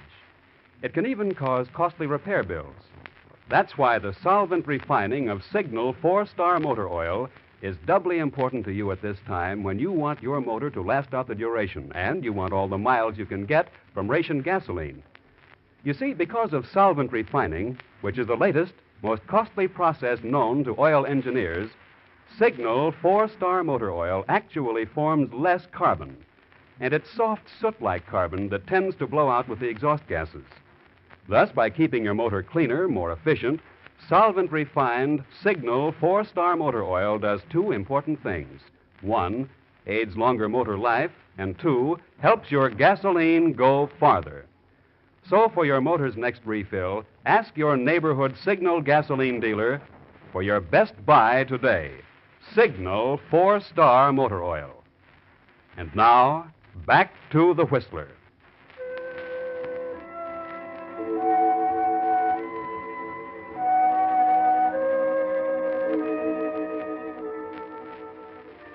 That's when the whole thing crystallized, wasn't it, Fred? It was as clear as a bell. As a writer, you'd plotted 100 murders where the killer was always caught. This time, you'd shuffle them all together and plot one where the killer would never even be suspected. You didn't have the plot yet, did you? But I knew I was going to kill my wife, Vera. I grabbed my hat and left the house, got into Vera's convertible coupe, and started driving. I headed out Sunset toward the beach. I don't know why, except maybe I didn't want to go back to the plant. And Vera had a beach house at Malibu. I pulled up in front of it, got out, walked down the side of the house toward the beach, sort of aimlessly. Started to flop down on the sand. I didn't see Vera's friend, Lita, stretched out on the beach next door. Fred! Fred, hey! What? Oh, hi, Lita. What are you doing down here at this time of day? I don't know, just monkeying around. Oh, yeah? Well, come on over here and sit down, Fred. I won't bite you. Yeah? Okay.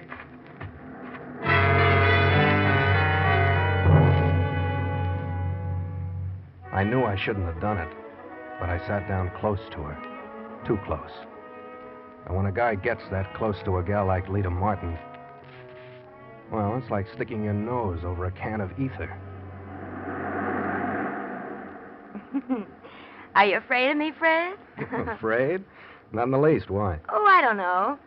Something's wrong with you. A domestic problem, Fred? No, a business problem. Business? Oh, you're worried as much about the business as you are about the North Pole. I'm going to the races this afternoon. Want to come along? No, I haven't time for that sort of thing. Besides, Vera doesn't approve of it. I got a lot of work to do at the plant, and she'll expect me to make a report to her this evening. Oh, that's good. I'm glad to hear that you're making such an effort to learn the chemical business. But it's certainly a mystery to me. What is? How you ever took up with a girl like Vera in the first place. Vera and I are very happy. You really love Vera, and not just her money? What a thing to say. Of course I love her. What's wrong with Vera? Nothing's wrong with her. She's one of my best friends. But you and Vera are as much alike as night and day. At least you were. You get a kick out of everything, Fred. Vera is such a tightwad that she never enjoys anything, except making money. She's never really enjoyed life. How could she? What? Well, she has everything to make life livable, but she'll never enjoy a minute of it. Yeah. When you going back to town? What? Oh, I'm going back now. Oh, good. You can take me in. I'll tell the maid I'll go in with you. I'll change in just 3 minutes. You don't mind taking me in, do you, Fred? Why, no. It's a pleasure, Lita. Glad to.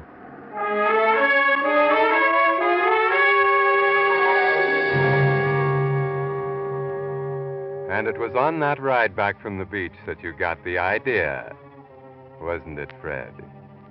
A few blocks from the beach, you realized the convertible was pulling hard to the left. You stopped on an incline and found the valve in the right front tire was leaking.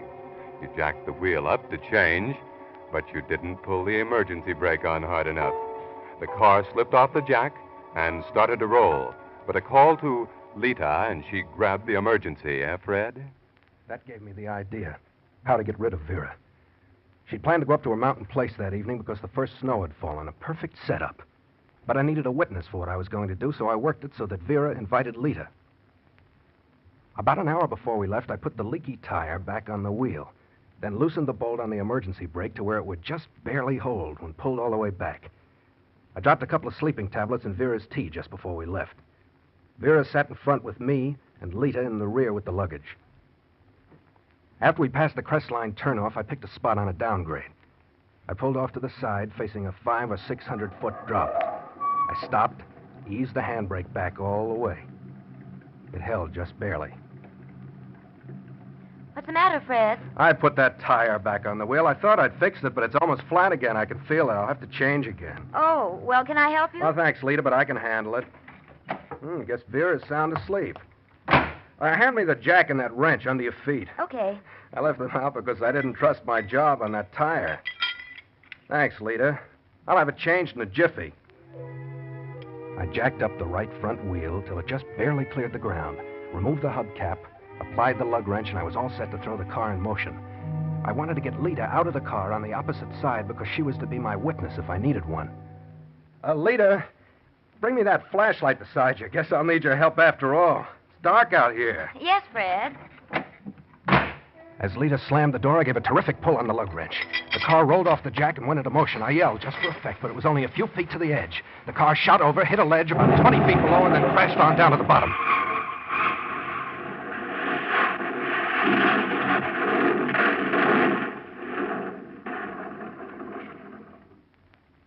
I stood there looking down, acting as though I was paralyzed. Then I turned around with a horrified look on my face and let out a terrific groan. But Lita wasn't there. She disappeared. I was frantic. I screamed into the dark, "Lita!" But no answer. My witness had disappeared.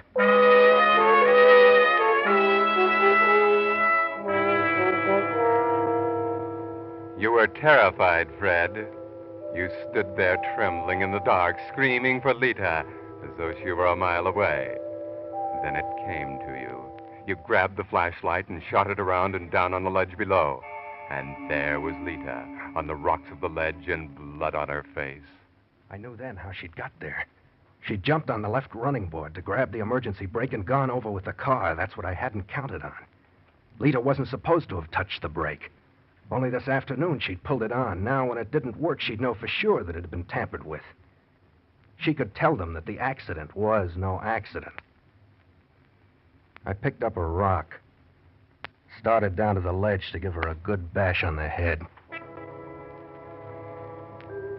But a car pulled up, Fred. Vera, your wife, was dead. But they rushed Lita to San Bernardino. You never left Lita's side for 3 days because your witness was now a good prospect for state's witness. When she came to. But I thanked my lucky stars when she regained consciousness. She knew me, but she couldn't seem to remember just what had happened. I was awful sweet to her. I told her my own private version of the accident. Fred, what happened? Don't you remember, Lita? No. All I can recall is a terrible crash. Nothing more. The tire went flat, and I stopped to change it. I jacked the wheel up and started to remove the lug nuts, and it slipped off the jack and rolled over the cliff. Well, where was I? Vera was asleep in the front seat, and you were sitting in the back seat. You must have been thrown clear when the car hit the ledge. Or maybe when you saw the car rolling, you tried to jump out. Perhaps that's what saved you. Poor Vera. She didn't have a chance, did she? No. What do you mean? Well, didn't you say she was asleep? Did I say that? Well, yes. That's right, she was. Well, at least she didn't suffer. She probably never knew what happened. Lita, you can't remember a thing about what happened? No, I can't seem to remember just what it was all about. It's all very hazy. But did the doctor tell you? Tell me what? Well, he said my loss of memory was only temporary. At least he hoped so, and maybe in time, he didn't say how long, but that in time everything will clear up. In a way, I hope that won't happen. Why? I'd rather not know any more about it than I do. For your own sake, I hope. I hope you never remember about it. It was too gruesome. Lita, Yes, Fred? Look, it was all my fault, darling. It was pure negligence on my part. I should have put a rock under one of the wheels. There's nothing that can be done about poor Vera now. But you're going to be all right. And I want you to know that I'll do all in my power to make up for it. It's my duty. It's the least I can do. What are you getting at, Fred? It'll be my duty from now on to take care of you, Lita. Vera would want it that way, I'm sure. Fred, I don't understand. Later on, we can be married, and I'll always stay right by your side. After all, you and I always thought a great deal of each other, didn't we? Are you trying to say that I'm paralyzed or something? No, darling, not that, but haven't you looked in a mirror? My face. Lita, as soon as you're out of here, I'll spend every dollar Vera left me. I'll have the best plastic surgeons in the country, and you'll be just as beautiful as ever. Fred,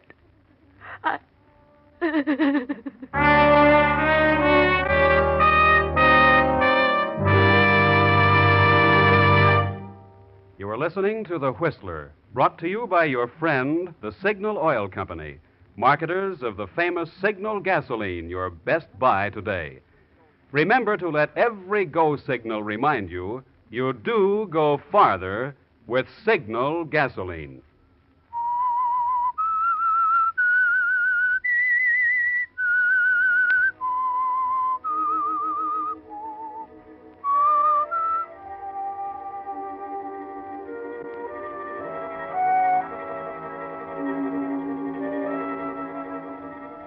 Well, everything Vera had was left to you, wasn't it, Fred?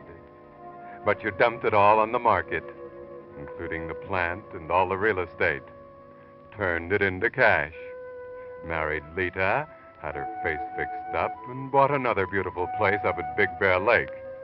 And took Lita up there.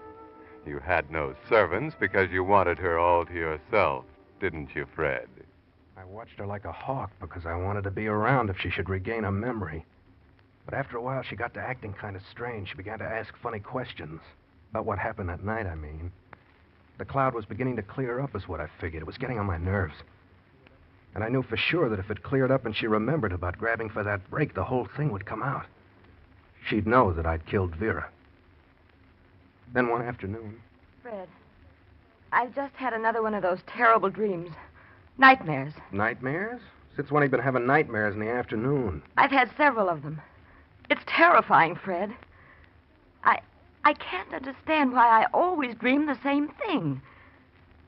I seem to be driving a car at fast speed. There's a high wall in front of me. I grab the handbrake and pull, but the car won't stop. And just as I'm about to crash, I wake up in a cold sweat. Are you dreaming? Or is it just your imagination? Well, why do you say that? If you've got something on your mind, why don't you say it? I don't know what you mean, Fred. I didn't mean to upset you. I'm not upset. Oh, I forgot to tell you, dear. There was a man here to see you this afternoon. Said he'd drop by later. Yeah, what man? He said his name was Jenkins. He owns the garage in the village. Jenkins? What about him? Well, it was something about your brakes. I think he said your brakes were loose. He said he'd come by later. Brakes? I don't know what he's talking about. I've never had my car in his garage. The only connection I had with him was when he hauled that wrecked convertible up the... What's the matter, Fred? There's nothing. Maybe I better run down to the village and see Jenkins. Why? How do I know until I get there?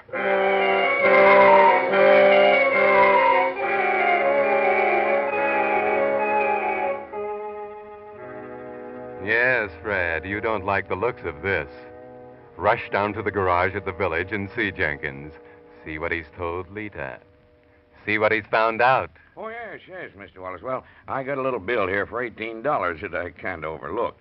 Then I had something I wanted to tell you about the Chrysler convertible, the one that went over the cliff. What about it? Well, you know I hauled it up the hill and took it to my shop. I've looked it over, and it can be fixed up. I told you I didn't want it fixed up. Junk it. Junk it? Well, then you'll have to sign this pink slip over to me. I'll sign it, give it here. But I want it junked. Yes, sir, but I can only get $100 for it as junk. All right, junk it, and you keep what you get for your trouble. I don't want anything. There you are. Oh. But what I wanted to tell you was... Yes? I know why it rolled over the cliff. Why? The emergency brake wouldn't hold. I know that. And that's something I can't understand. Handle pulls all the way back to the last notch, and the brake lining barely touches the brake drum. I can't understand that. I can. The brake lining was worn. It was loose. The brake was loose, but the lining wasn't worn. What? Well, it couldn't have been. I relined all the brakes for your dead wife last summer. And I cinched up the emergency to where it had worked when pulled only halfway back. That's what this $18 bill's for. Well, then the bolt on the brake must have worked loose. No. I checked on that. The nut was screwed clear to the end of the bolt. But it still had a cotter key in it. I've never made a mistake like that in my life. Well, then how would it get loose? I don't know. Unless somebody loosened it on purpose. Maybe somebody had it in for you.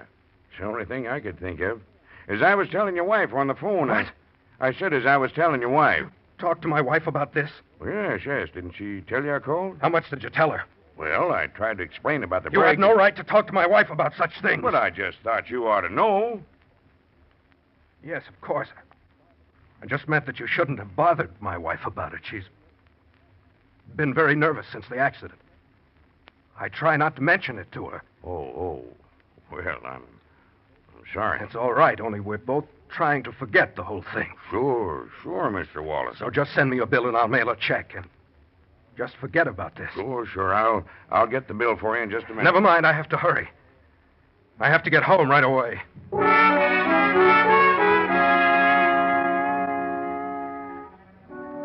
Well, Fred, Jenkins stumbled onto the evidence, didn't he? He doesn't seem to suspect anything, but he talked to Lita. Lita, whose memory is returning. Now she knows what happened. All the way back, my mind was going a mile a minute. Lita knew, and I had to make my plans quickly. Plans to get rid of her. I drove in the back directly into the garage. I guess that's why I didn't see the car parked in front. When I rushed into the house, Lita was standing in the hall waiting for me. Oh, darling, I was hoping you'd get back. So you knew all the time. I don't know what you're talking about. But whatever it is, it'll keep. Right now, come in the living room. There's But somebody... it won't keep. The game's up, Lita. Jenkins told you, didn't he? Didn't he? Well, he said something about the brakes on the convertible, but That's not all. He told you why they didn't work, why the car went over the cliff, didn't he? Fred, listen, the sheriff's office... Oh, so you got the sheriff's office in on it, too. Well, what were you waiting for? Why didn't you turn me in long ago? You knew about the brake. You probably even knew about me putting the leaking tire back on and jerking the car off the jack. My only mistake was in not letting you go over the cliff with Vera. Now it looks like I'll have to do that all over again. Fred! As if you didn't know.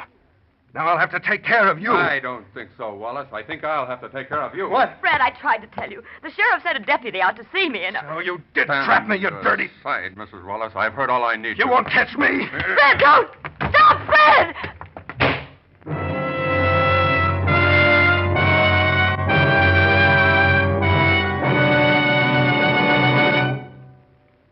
The Whistler will bring you the rest of the strange story in just a moment. Meantime, Signal Oil Company wants to pass along this important War Production Board warning about the shortage of auto batteries. Due to increased military requirements, WPB announces 40% fewer new batteries will be produced for civilian cars during January, February, March. You know what that means. More and more cars that need new batteries will have to make the old one do. So play safe. Keep your present battery working for you as long as you can by seeing that it gets the regular attention it needs. That means stopping at your neighborhood Signal gasoline dealer every 2 weeks for his complete battery checkup. He'll add distilled water to restore the safe level and remove destructive corrosion from the terminals. If your battery seems run down, his hydrometer test shows whether it needs recharging. And your Signal dealer is equipped to give you a quick, thorough recharge job. All this is part of your Signal Complete Go Farther service. Every car needs it more than ever today. See that your car gets it by stopping at least every 2 weeks at your neighborhood Signal gasoline dealer. And now, back to the Whistler.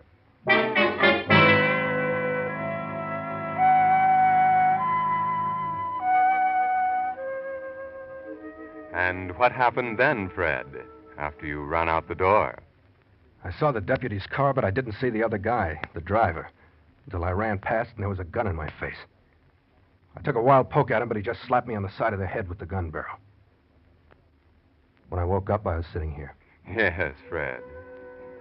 Sitting in the sheriff's office, and now you're speaking into a microphone, making a record of your confession.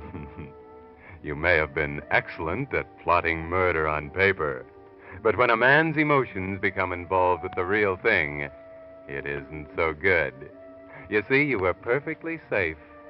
You'd committed the perfect crime. Neither Lita nor anybody else suspected a thing till you yourself divulged it. And the sheriff's deputy has just told you that all he came by your place for was to return Vera's purse, which a couple of Boy Scouts had found in the brush where the accident had occurred. Yes, it was just nerves, Fred. Nerves. That's all. Well, guess that'll be my last murder plot for a long while. Yes, Fred. I can assure you that the gentleman at San Quentin will see to that.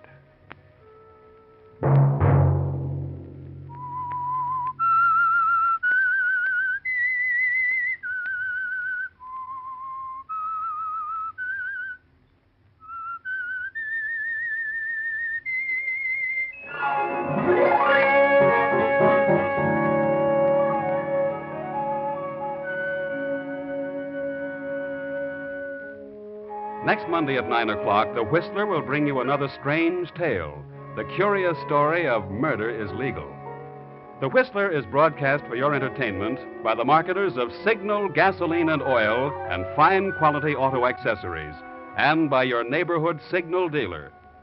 This program, directed by George W. Allen, story by J. Donald Wilson, music by Wilbur Hatch, is transmitted to our troops overseas by the Armed Forces Radio Service. Bob Anderson speaking and inviting you to listen next Monday night at 9 when the Signal Oil Company presents The Whistler.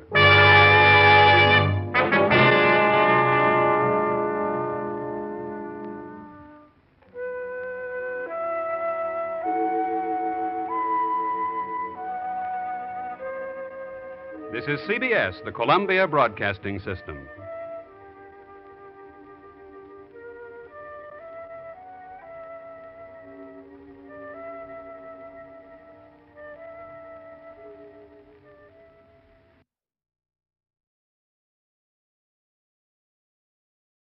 Signal gasoline.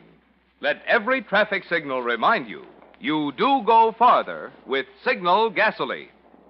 Yes, you do go farther with Signal.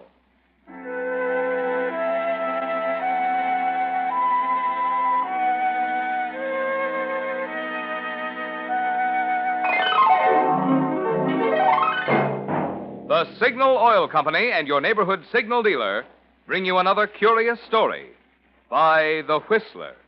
Tonight, a pattern for terror.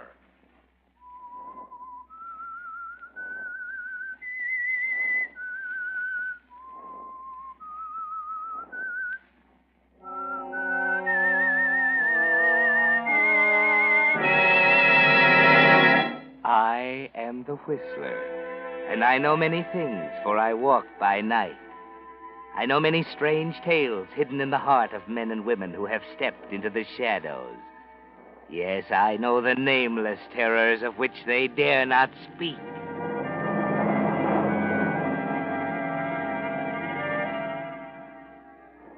A kaleidoscope is a simple instrument, a toy, made of a tube with a few mirrors and bits of colored glass, nothing more.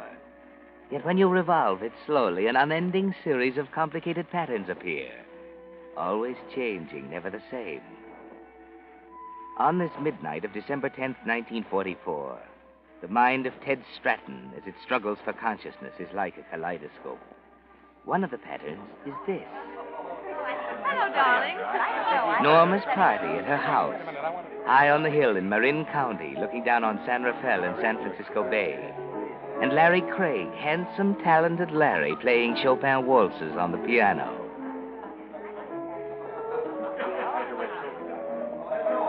A pleasant pattern, Ted. Bright reds and yellows, sparkling, cheerful. And with Norma at your side, complete. But the design's starting to change. The reds and yellows are fading, and deep blues and purples are creeping in. Ted Stratton, you're being entirely ridiculous. Ridiculous, my foot. It isn't as if this is the first time, Nora. I'm getting a little tired of it. What are you trying to say? I'm simply suggesting that your relationship with your virtuoso friend in there is slightly more intimate than pupil and teacher. Ted. Been going on for weeks, hasn't it? You know what you're saying? Sure. Why don't you tell me? Why don't you come right out and spill it?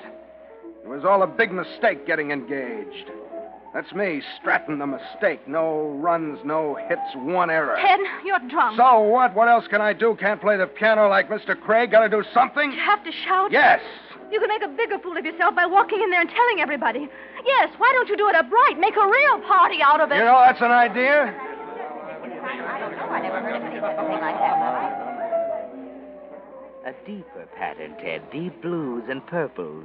And the green tinge of jealousy mixed with the sound of party talk and the taste of champagne. The kaleidoscope in your mind slowly turns and the pattern gets still darker.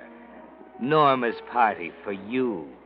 And there she is again, at Ted's side, gazing at him like a crooner-struck Bobby Soxer as he plays. Then the pattern turns red. Shut up, Craig! I could kill you, Craig. Do you hear me? I could kill you.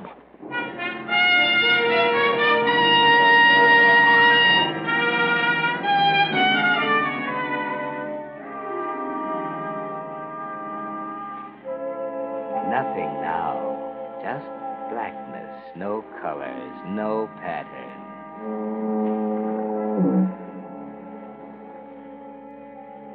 It's cool, quiet, except for the monotonous moan of the foghorn down at the point near San Quentin Prison. Cool, peaceful. The fog has turned to a drizzle, and it feels good on your head. Clears your mind, takes away the nagging ache. Open your eyes, Ted. Look around.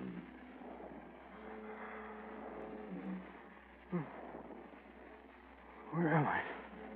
Black, swirling fog, everything black. Can't even see the moon. It's almost raining. You're wet and cold. Raise your head. A hot knife jabs in it. Breathe in that cool air and try again.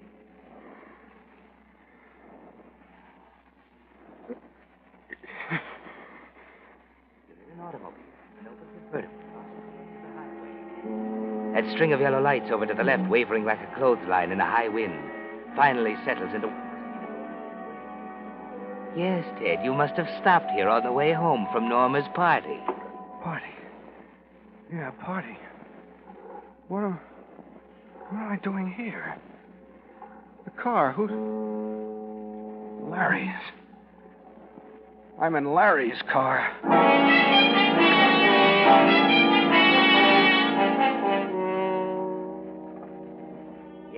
Alone in Larry's open convertible. Remember Larry?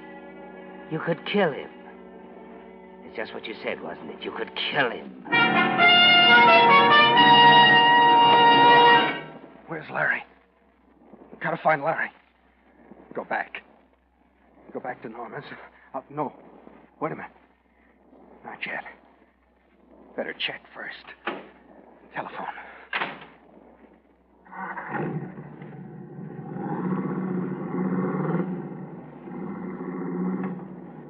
Down the highway, a half mile, Martinelli's Roadhouse. You can call her from there.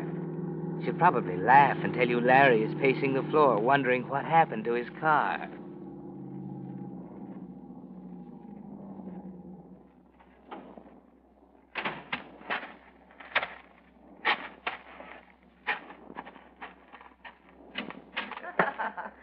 What do you want to drink? Oh, I think I'll have a daiquiri, darling. Oh. Come on, Leona. That man, he... What'll you have, mister? Mind if I use your telephone? Yeah, go right ahead. Thanks. Sorry. Around the corner to the right. This is the house phone. Oh, okay.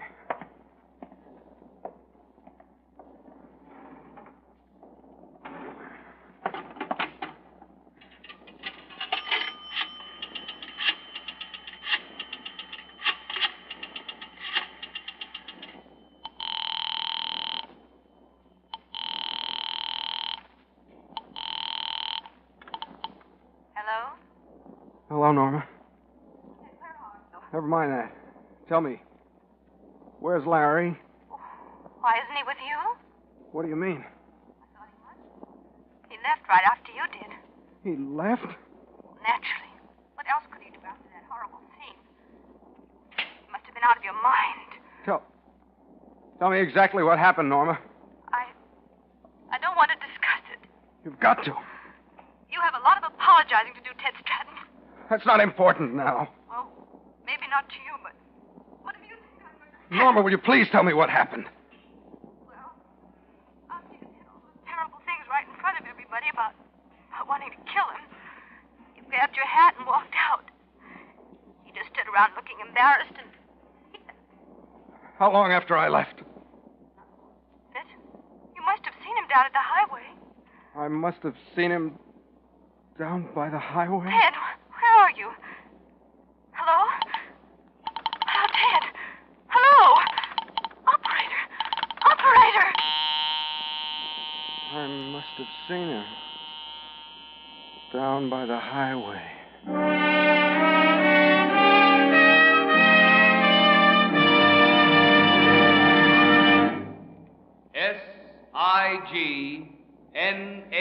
Signal.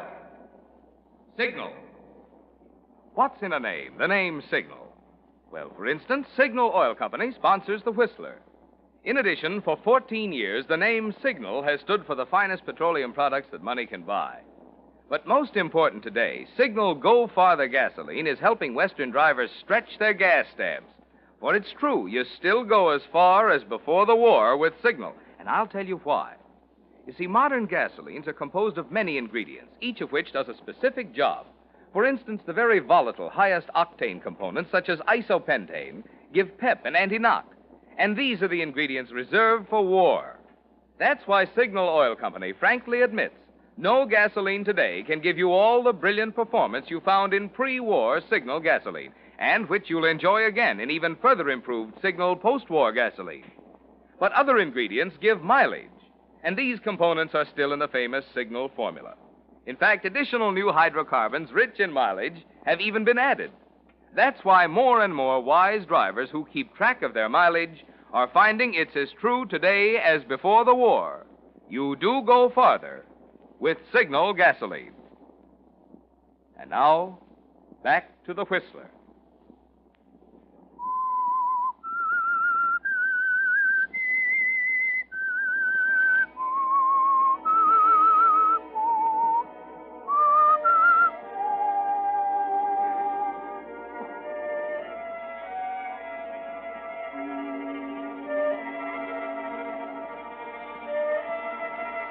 Ted Stratton stands in the telephone booth of the roadhouse for over a minute, receiver in hand, staring dully at the phone dial, trying to think, trying to remember what happened after he left Norma's party. Nothing, no dice. Just the red rage at Larry before he walked out, then blackness, a blank, until he opened his eyes in Larry's car parked at the edge of the highway. Norma says I left, and Larry left right after me. Just after, in front of everybody, I said I wanted to kill him. It's impossible. I couldn't have. But that's not what you told everybody, is it, Ted? That's the one thing you do remember. You could kill him.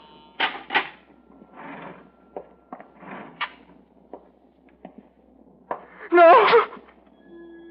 Easy, Ted.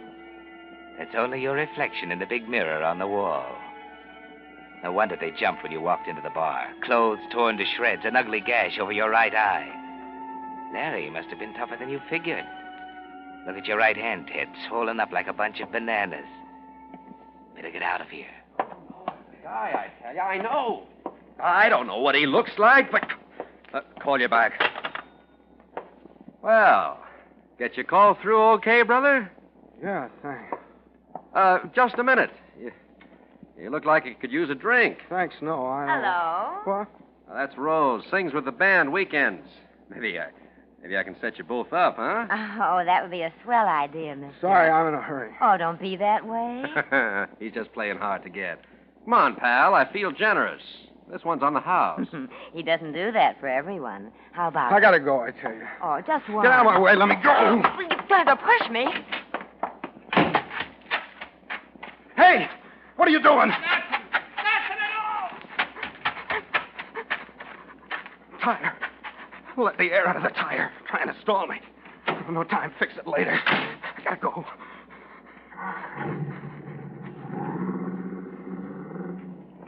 They're onto it already. You're sure of it. You can see tomorrow morning's headlines. Body found on highway, attacked by unknown assailant. Police searching Marin County for murderer. That's why the bartender was wise, trying to stall you. Lucky you caught part of that phone call he was making.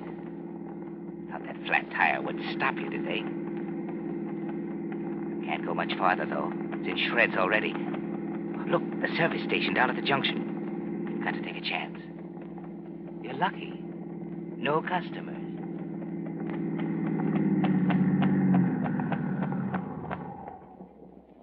Yes, sir? Got a flat tire. Yes, so I see. I gotta change it in a hurry. Could you help? Sure. Got the dolly right here. Have it off in a jiffy. I'll help you. Here we go. There. Now. I'll get the tire on. Good. Let me see, where did There it is on the floor under the steering wheel. Must have been using it tonight, huh? Yeah. I guess so. Pick it up, Ted. The feel of it in your hand. Familiar, isn't it? Part of that hazy pattern in your mind. You have used it tonight, positive. You can feel it in your right arm, swinging the iron bar hard through the air, landing with a sickening thud on someone's head. There's no doubt anymore. You must have been crazy to run on a tire like that. Good one, too. Plenty of tread left. Ain't fit for the junk heap now, though. I was alone on the highway. I didn't have a jacket. Yeah, alone? Couldn't have waited long. Every cop in the county's on the road tonight. They give you a hand, you know. What did you say? Why, cops. Must be 1,000 of them tonight, passing by the station. Won't say nothing about what's up, but I can tell they're looking for someone. They're looking for someone, huh? Yeah, a lot like the night they escaped over at San Quentin a few years back. Yeah, maybe so. Can you hurry a little? Yeah, sure. Say, where you going? San Francisco. Good. I'll ride across the bridge with you. Hello, officer. Just fixing up the man's tire. Be ready in a shake. Didn't mean to scare you, buddy. McGregor, State Patrol. Left my partner around the corner in the car. Got to pick up another one to San Francisco. Okay? Well, I don't know. Well, you said you were going to San Francisco, didn't you? I meant that... Okay. I'm going to San Francisco.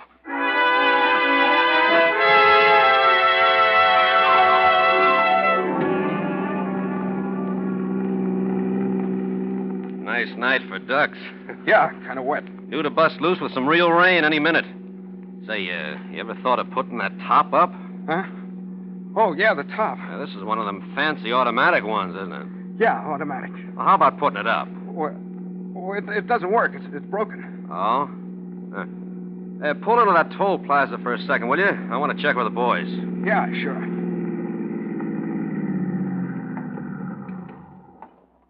Hello, Mac. Wet enough for you? Yeah. I was just... Who's this? Guy's giving me a ride into town. Left Charlie with a patrol car. Gonna pick up another one at headquarters. I see. Come into the toll room a second, will you? Something I'd like you to look at. Sure. I'll be right with you, buddy.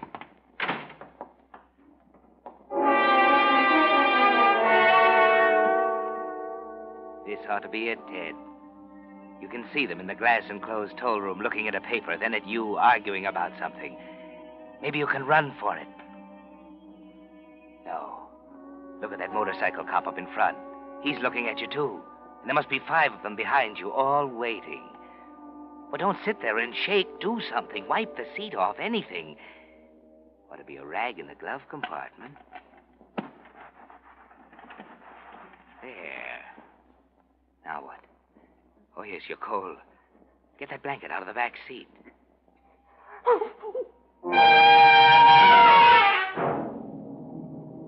Your heart stops cold, then races like a trip hammer. There, under the blanket in back, huddled on the floor, is a body. A foot with the gray suede black leather shoes sticking out from under the blanket. Wait a minute, Mac. All right. You can see for yourself. Well?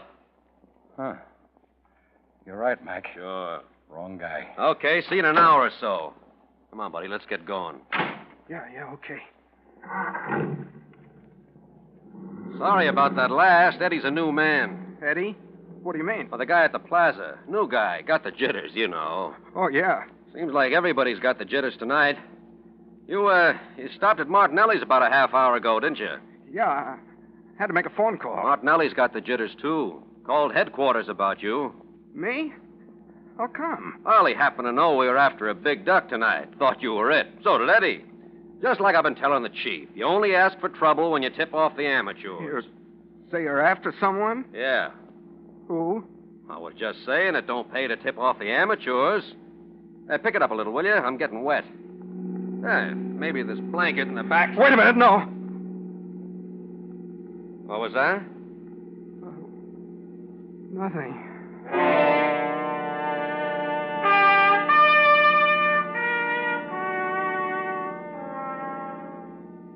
That was close.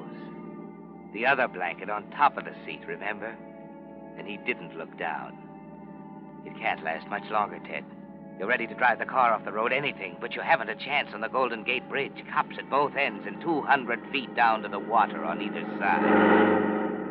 That crazy idiot. Follow him. Huh? Hurry up. That car, he must have been doing 70. We can catch him at the toll station.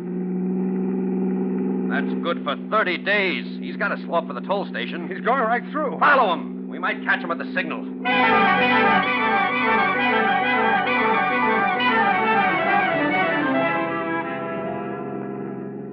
Maybe this is your chance, Ted. You'll get him out of the car anyway while he's writing out the ticket. Your luck's holding out. I knew it. Look up there. He's tangled with that truck at the intersection. Slow down. I'm going to teach that guy a lesson. Pull up here. Okay. I better get out your side. Up against the pole. Yeah. Stick around.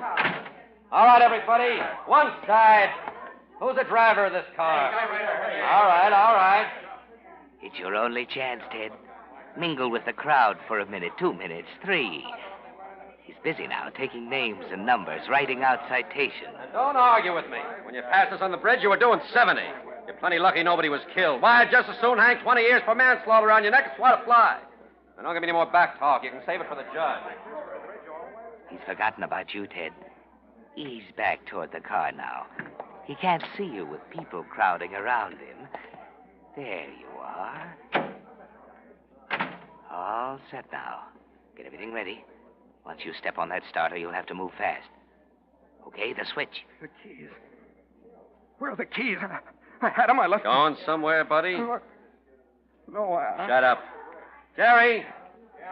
Take over, will you? I gotta get down to the station. All right, get going. Here's the keys. I don't play hunches very often, but when I do, I'm usually right. Start the car. Listen, I'm late now. You'll be plenty late tonight, brother. You know, there could be a million reasons why you got an egg on your noggin. Black eye, torn clothes.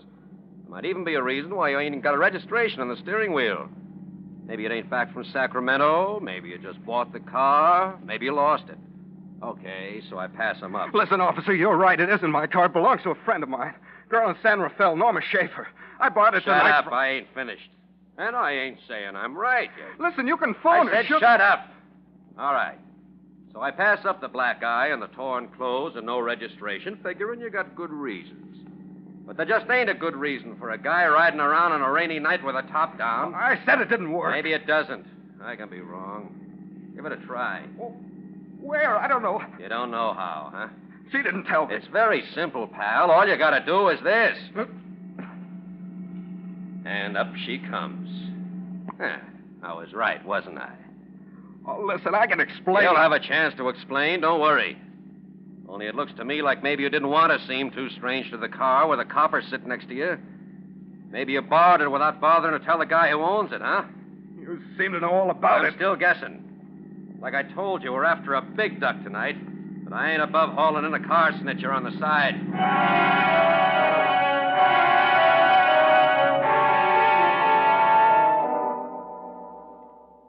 And there went your last chance, Ted.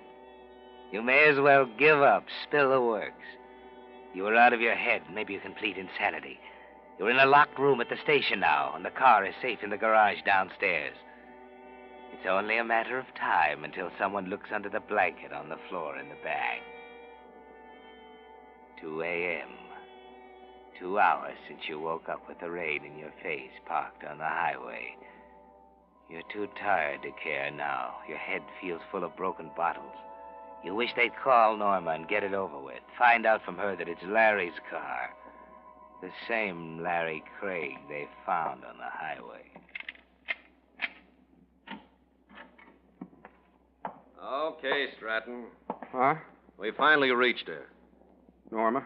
Yeah. Okay. Tell me, Stratton, why did you give me the bum steer? What? Why did you tell me it was her car? She told us who it belonged to. I thought you would. What next? Just a little friendly advice.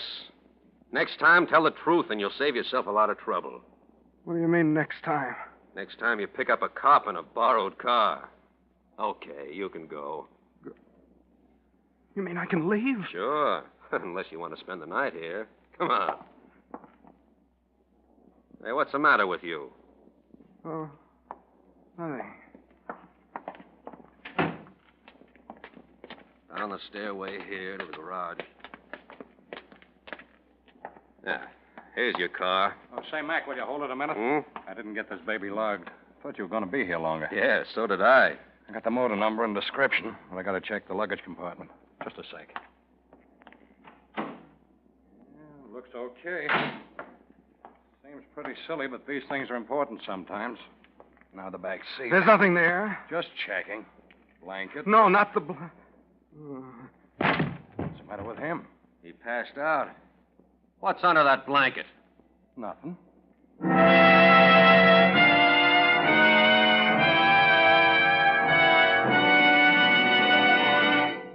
The Whistler will return in just a moment with the strange ending of tonight's story. Meantime, a word about a way you can add actually thousands of miles to the life of your aging tires through a service offered by Signal gasoline dealers. I'm talking about scientific tire switching. You see, tests prove that the right rear tire gets almost 3 times as much wear as the left front, and the left rear gets 50% more wear than the right front. That's why tires should be switched at least every 4,000 miles, or oftener if you drive on bad roads. Your Signal dealer knows the proper method of crisscrossing tires to get maximum wear from each one, including the spare. And while the tires are being switched is an ideal time to have them thoroughly examined, so any small injuries can be found and repaired before they spread and perhaps ruin the tire. Here again, your Signal dealer is completely equipped to give you the finest in modern tire repair, whether it's a small patch or a full recap. You see, those friendly dealers displaying Signal's yellow and black circle sign are much more than just a place to get Signal Go Farther gasoline and fine Signal lubrication. Each Signal dealer has a complete line of automotive services and fine accessories to help your car run better, look better, and last longer. And now, back to the Whistler.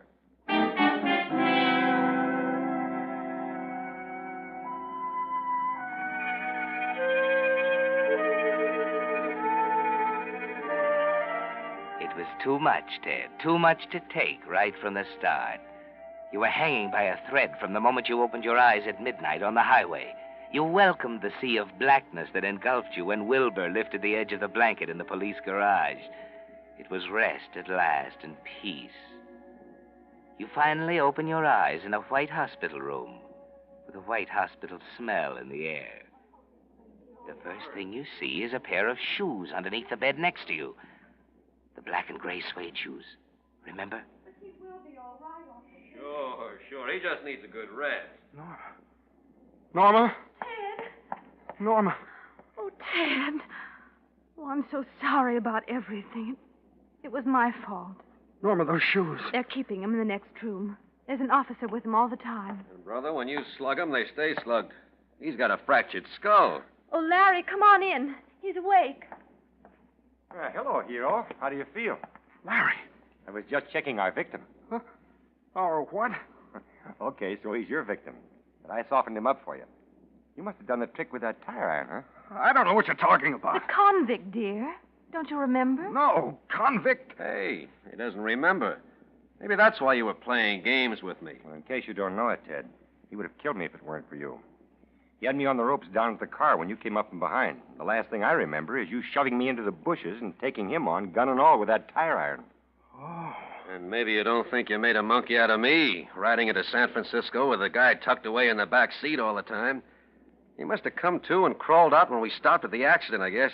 But Jerry nailed him before he'd gone 100 yards. But, Ted, dear, why in the world did you have to try to take him in by yourself?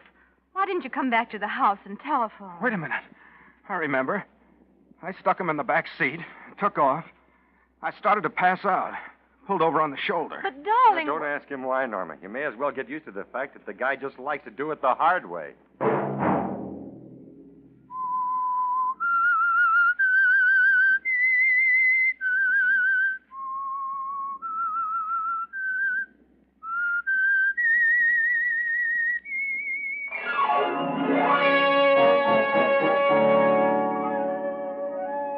Next Monday at 9 o'clock, The Whistler will bring you another strange tale.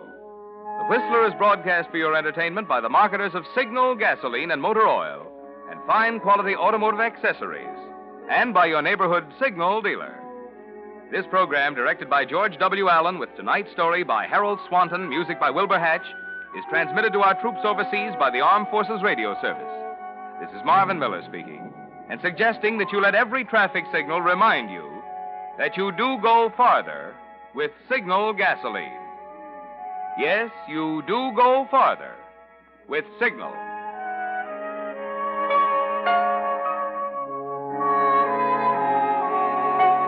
This is CBS, the Columbia Broadcasting System.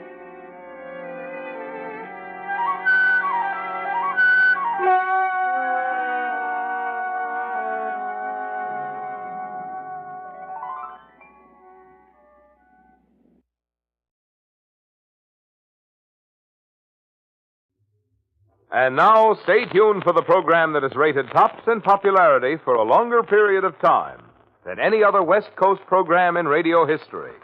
The Signal Oil program, The Whistler.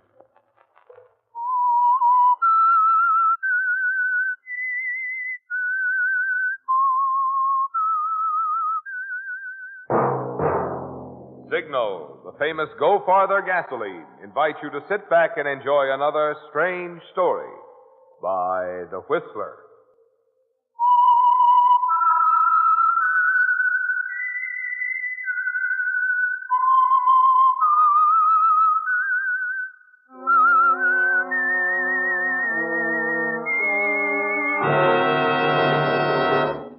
I am the Whistler, and I know many things, for I walk by night.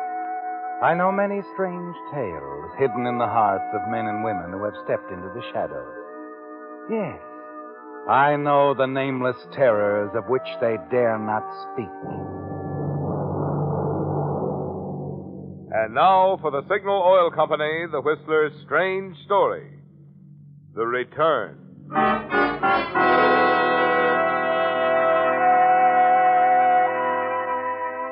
Dr. Sheridan's car screeched to a stop before the heavy stone steps of the wide porch, and the doctor rushed up to the door of the Denton townhouse, clutching his medical kit. There was confusion inside, the servants rushing this way and that, and relatives barking orders, all of them clearing a path to the stairs to permit the doctor to dash hurriedly up towards the big master bedroom where Ellen Denton lay breathing heavily. And then outside the room, there was the awesome state of suspense, worry, fear for Ellen's life. Until at last, Dr. Sheridan stepped out into the hall, nodded reassuringly to Ellen's brother-in-law. You mean she's all right, Doctor? I found her in time. Yes. Yes, you did, but just in time. Oh, thank heaven. I can't tell you how grateful we are that you got here so quickly, Dr. Sheridan. You see, Dr. Granger, our family doctor, is away, and... I'm glad I could make it. What I can't understand is why a relatively young woman like Mrs. Denton would try to kill herself. Why, she took enough sleeping pills... She's still in love with her husband, Doctor. You see, Mrs. Denton lost her husband about 8 months ago, Doctor. That's too bad. Was it sudden? Well, Jeffrey just disappeared. Ran away, I guess. Charles. Ran away? That seems odd under the circumstances. What do you mean by circumstances, Doctor? Well, you say Mrs. Denton was deeply in love with her husband, and I understand she's quite wealthy. Well, it was quite strange. One day last winter, Ellen, Mrs. Denton, that is, drove down from the country with the maid to open up the townhouse here. Jeffrey stayed up at the Dentons' estate in Ferrisville. He was supposed to drive down the next day, but no one's heard from him since. I see. Ellen's done everything she could to find him. Told the police all about him, hired private detectives. But so far, she's drawn a blank. It's been terribly hard on Ellen. We've all worried about her and tried to do everything we could for her. And now this overdose of sleeping... Well, you'd better watch Mrs. Denton quite closely for a while. Don't you worry about that, Dr. Sheridan. We'll watch Ellen every minute. You say you're Mrs. Denton's brother-in-law? Yes, that's right. Ellen and my brother Jeffrey were married nearly 15 years ago. Valerie here's my wife. I see. Well, if you need me before Dr. Granger returns... We'll call on you, Doctor, I assure you. And thanks again for coming over so quickly. Now, Valerie, we better go inside. Yes, dear. And be careful what you say to Ellen, won't you, Valerie? Keep her mind off of it. Of course.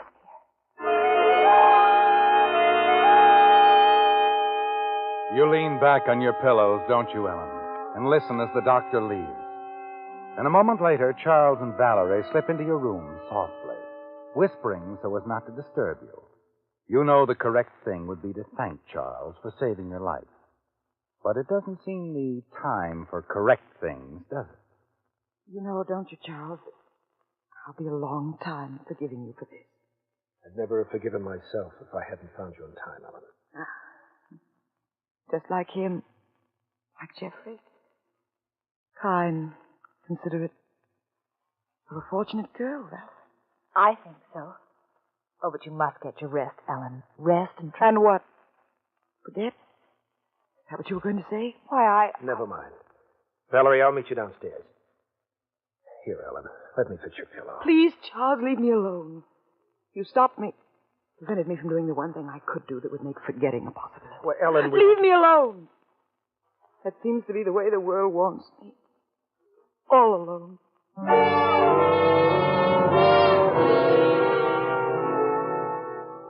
There are hurt looks on their faces as they leave, Ellen. You've never been exactly gentle with them, have you? Perhaps because Charles does remind you so much of Jeffrey. But a week later in the garden, you do your best to appear civil. You're almost in good spirits until you have a visitor. There's someone to see you, Ellen, dear. I hope it's all right. Over here, Mr. Nathan. Fred Nathan. Well, it's been long enough. Yeah. Sorry, Mrs. Denton. 3 months, to be exact. 3 months since you assured me that if my husband were alive, you, the finest private investigator in the business, could find him. Well? Well, I haven't, Mrs. Denton, no, but I sort of got sidetracked. A case in Sacramento. It was quite by accident, you see, that I stumbled onto some rather exciting information. Oh? While I was working on the Sacramento job, I ran into somebody. A lady who manages a boarding house. She said that a man answering the description of Jeffrey Denton, your husband, showed up there a short while ago. What? Yeah, she was pretty definite about it. Said he, acted strange, sort of, like maybe an amnesia victim. Right. I can't believe it. Can we see this man? Can we talk to him? He, left the boarding house about a week ago. Oh. But I brought something along. Something he left behind. Here, let me unwrap it here. Yeah, there we are. What? Why, it's a sport coat. The same kind Jeffrey was wearing the last time we saw him. Yeah, I figured that'd interest Mrs. Denton. Interest? Me? Why, it's Nathan. I don't know what... Hey, Ellen? Here, now, don't do that. Oh. Hey, give me a hand here, lady. Yes, Mrs. of course. Denton's fainted.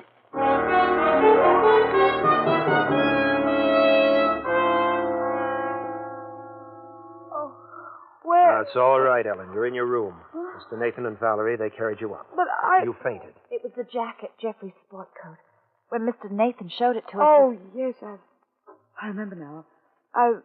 Valerie, where is Mr. Nathan? I'd like to talk to him. Now, you've had quite enough for one day. You almost have to send for the doctor again. You can see Nathan another time. He'll be back. Yes. Yes, I suppose he will. But isn't it wonderful, Ellen? At least you know now that Jeffrey's alive. Yes. Now I know. Ellen, you just lie back and rest. We'll see you at dinner. Come along, Valerie.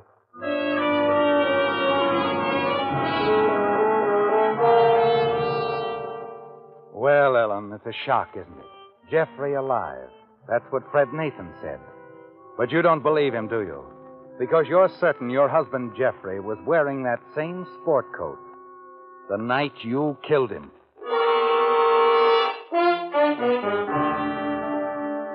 Everything had been going so well, hadn't it, Ellen? Yes. You'd been playing the role of the grief-stricken wife to perfection. The apparent suicide attempt, carefully planned and carried out, was a convincing performance, wasn't it? Just the right touch. But now your private investigator, Fred Nathan, is back. And it's entirely possible he'll ruin everything. You wonder about Fred Nathan and what he's up to. You decide to do a bit of investigating on your own. And the very next day, you drop into the tailor shop where you used to go so often with Jeffrey when he selected his suit material. Why, yes, Mrs. Denton. Now that you mention it, there was a gentleman in asking for that pattern. Come to think of it, he even mentioned your late husband's name. It's how we found the material. And you made up a sport coat for him? Why, yes. I'm dreadfully sorry if you object. We never allow duplications, of course, but in this case, with your husband... Never mind. And this man, what was his name? Nathan. Yes, that's the name he gave. Fred Nathan.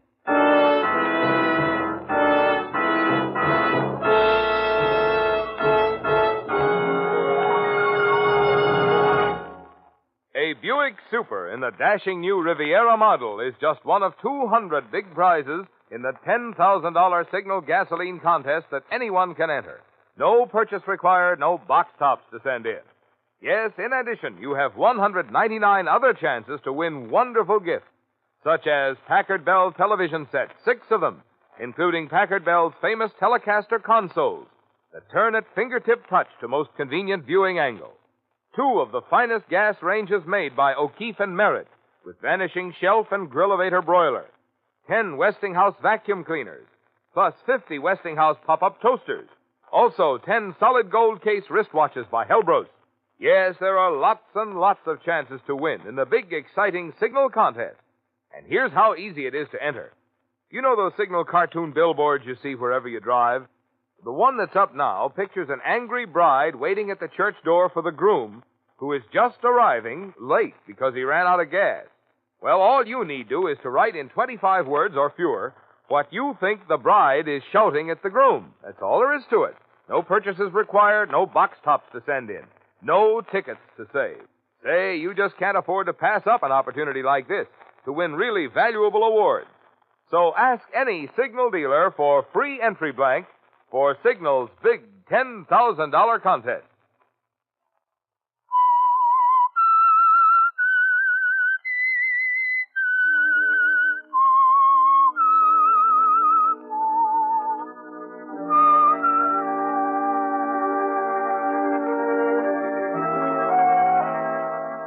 It's a terrible feeling, isn't it, Ellen?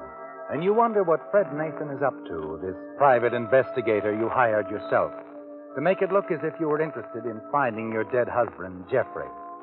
You thought it was a safe move, didn't you, Ellen? Perfectly safe. With Jeffrey buried in the dahlia beds of your country estate nearly 8 months ago. But this Fred Nathan, he's up to something. And you can't understand his approach at all. You wonder if he's trying to trap you. Realize that you must be on your guard as you wait for his next move. And then finally, on a day when you and Valerie are paying a visit to a fashionable dress salon, you receive another shock. Now here, ladies, we see the new off-shoulder drape for summer wear. A smart new design by Bouvet. Oh, it's just wonderful, Leonard. Darling, how perfect. I'll ask our model, Miss Arnold, to pass closer so that you may observe the fine texture of the material. The superior workmanship. Oh, I do love pretty material. Arnold? Kitty Arnold? What'd you say, Ellen? Oh, nothing. Oh, I like the dress, don't you? I have a mind Valerie, I'm getting a headache. I didn't want to mention it, but, well, could we go? Well, of course, Ellen, at once.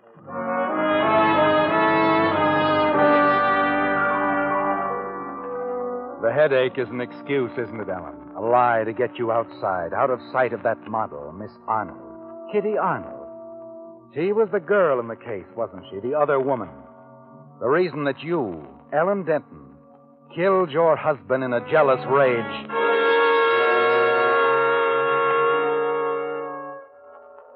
As you and Valerie drive on to the house, the memory of that night 8 months ago engulfs you. That night when you sneaked back to the estate, saw Kitty leave by the side door, the quarrel, and then finally Jeffrey lying dead at your feet. And now Kitty Arnold, who was supposed to be in New York, she's here. And you wonder if it has anything to do with the private detective, Fred Nathan. You're still thinking about it when you arrive at the house. There, Charles has some news for you. Fred Nathan was here, Ellen. Left just a moment ago. Oh? Uh-huh. Wanted to see you. I told him I didn't know when you'd be back. Was it about Jeffrey? Well, yes. Said he'd run across another lead. Told me to tell you that he's taking the 8 o'clock plane to Los Angeles. He seemed to be quite excited about the whole thing.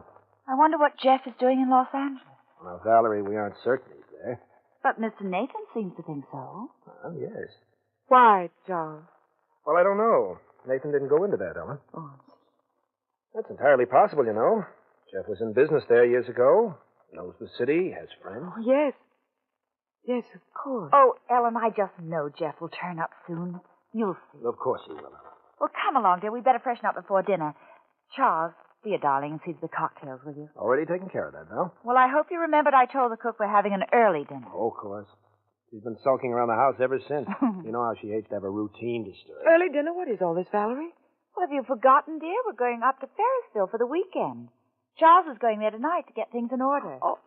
Oh, yes, I had forgotten. Gosh, I suppose we could all go tonight for that matter and help Oh, Charles. no need of that. I could manage. No, I couldn't go, not tonight. Oh? No, you see, well, as I said, it completely slipped my mind. I made several appointments here in town for tomorrow morning. Oh, you couldn't cancel them, I suppose. No, not very well.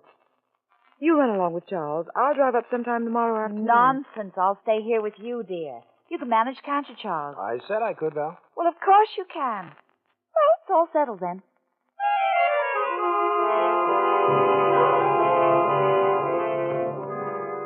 You lied to them, didn't you, Ellen? There are no appointments. But you do have a good reason for staying in town overnight. And that reason is Fred Nathan. You've made up your mind to have a talk with him before he goes to Los Angeles and find out, if you can, what he's up to. Dinner over, you hurry up to your room and change your clothes. Before leaving, you decide to call him to make certain he's in. Then, as you pick up the phone... Look, Nathan, I can't talk with you now. Ellen's apt to be down in a minute or so. I just wanted to see how she took the sport coat and the L.A. info, that's all. You're doing the trick. It's just what I wanted. Good. Want me to dig up a few more leads? No, not right away. We've got to move cautiously. She might get onto us, you know. Okay. I get it, Mr. Denton. Well, see you. Oh, and by the way, Nathan, don't forget, I'd rather my wife, Valerie, didn't know about this. It's just between the two of us. Right. Fine.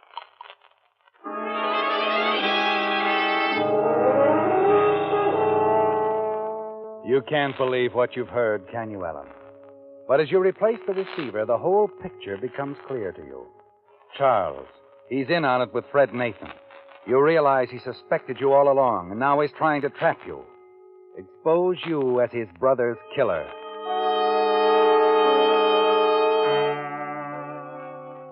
Downstairs again, you find him getting ready to leave for your estate at Ferrisville. Charles, your dear, devoted brother-in-law, always so concerned for your welfare, so anxious to help you during the dark days of your grief. And now you're sure that all the time he's been planning to trick you, reveal you as a murderess. And then suddenly a thought strikes you.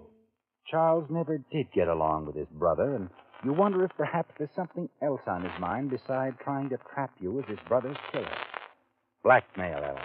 That could be it, couldn't it? Charles doesn't really have much money of his own. It would be a perfect opportunity for him to get his hands on your fortune. A little at a time. Penny for your thoughts, Ellen. Oh. I'm about ready to shove off. Station wagon out front, Val? Yes, it is. Everything's all ready waiting for you. Good. Oh, Charles, you will drive carefully, won't you? Sure. Well, see you ladies tomorrow, Sometime in the afternoon. Bye, dear. Oh, and Ellen. Yes? Don't worry, Now that we have Nathan on the job, I'm sure everything's going to turn out all right. We'll find Jeffrey. Soon. Very soon. I have a feeling.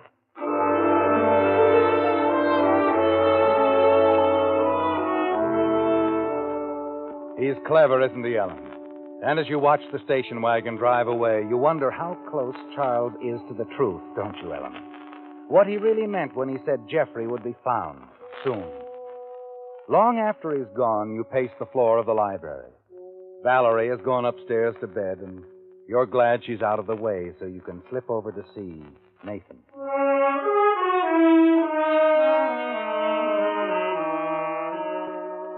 A half hour later, you park your car in front of a small apartment house uptown and hurry upstairs to apartment 304.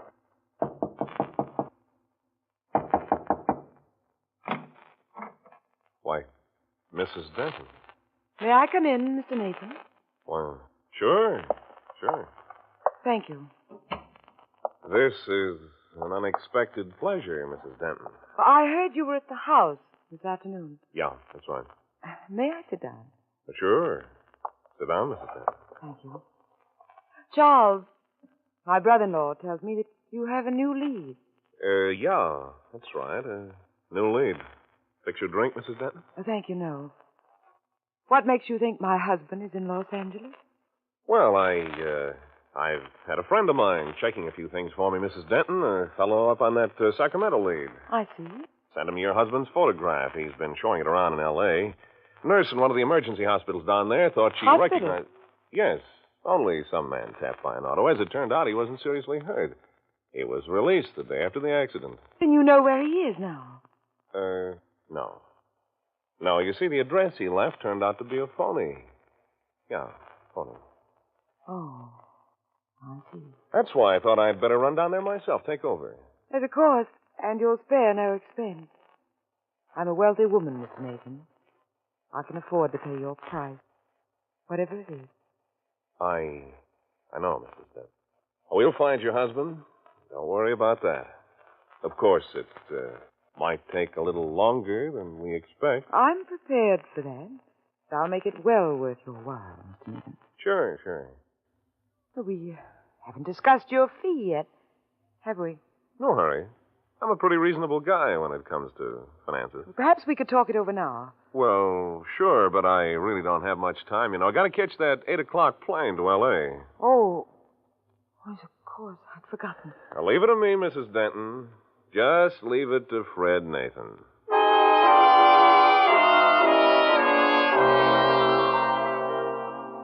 He's lying about going to Los Angeles, isn't he, Ellen? Of that you're almost certain. Yet you're a little puzzled as you leave his apartment, not quite sure what he's up to. He acted strangely, didn't he, when you mentioned money, his fee, your willingness to pay his price. It was an opening for him, but he didn't take it. Perhaps he wants more time to think it over. But there was something he said, Ellen, that gave you a good idea of what was on his mind. We'll find your husband. Don't worry about that. Of course, it might take a little longer than we expect. Yes. You're certain now it's blackmail. But it's not going to be called that, not at the beginning. No. The investigation will drag on and on. There will be more fake leads, more trips. And for each, there will be a fee, special expenses. He and Charles could make a good thing of it for years and years, couldn't they? But it isn't going to happen, is it, Ellen? You've made up your mind to that. You hurry out into the street, slip in behind the wheel of your car, and sit there to think things out. Your thoughts are interrupted as you see a cab pull up in front of Nathan's apartment. A moment later, he hurries out of the building, steps inside the cab. As it moves away, you decide to follow.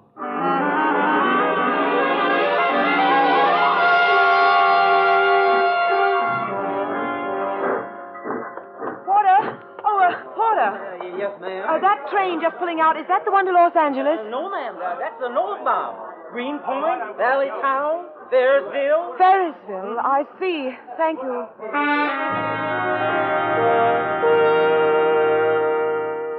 Now you know Fred Nathan lied about going to Los Angeles, don't you, Ellen?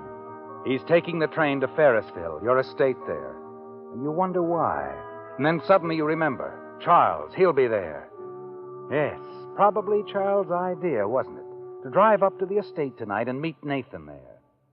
They're up to something, aren't they, Ellen? As you drive away from the station and swing onto the highway and race into the night toward Ferrisville, you wonder if they know where Jeffrey is buried.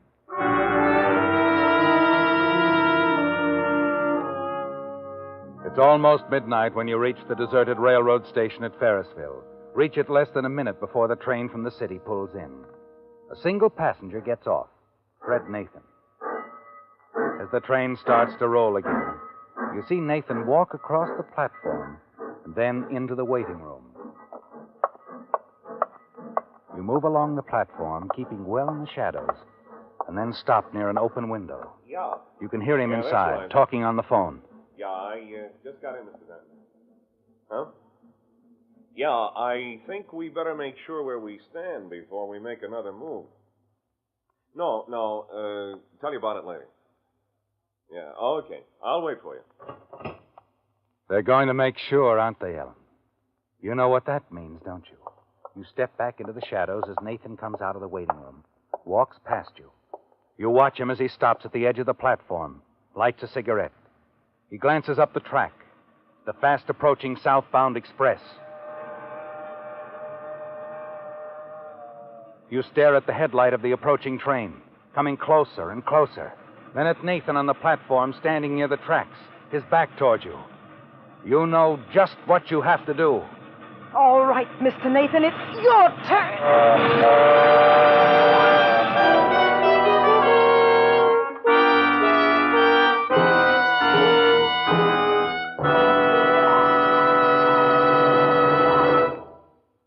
For the lucky lady who wins the three-piece Apex automatic laundry in Signal's big $10,000 contest, Monday isn't going to be Blue Monday anymore. This complete laundry center includes Apex automatic washer, dryer, and ironer. Or maybe what you'd like is the Frigidaire refrigerator or electric range or home freezer. Or one of the 10 Packard Bell radios. Or Halliburton makeup cases filled with Anatole Robbins cosmetics. All of these prizes, remember, will be won by merely writing in 25 words or less what the bride on the Signal gasoline billboard is shouting at the groom. For instance, she might be saying, "No, I won't help push the car." Maybe the next time you'll know enough to use Signal Go Farther gasoline. Winners will be selected on the basis of originality and humor, aptness and suitability in advertising Signal products. Your chances of winning are good, because only entries mailed on official entry blanks from the Signal states, California, Oregon, Washington, Idaho, Nevada, and Arizona, are eligible to win. So don't miss this chance at a free Buick or other valuable prizes. Stop by your nearest Signal station tonight or tomorrow, sure, for your free entry blank.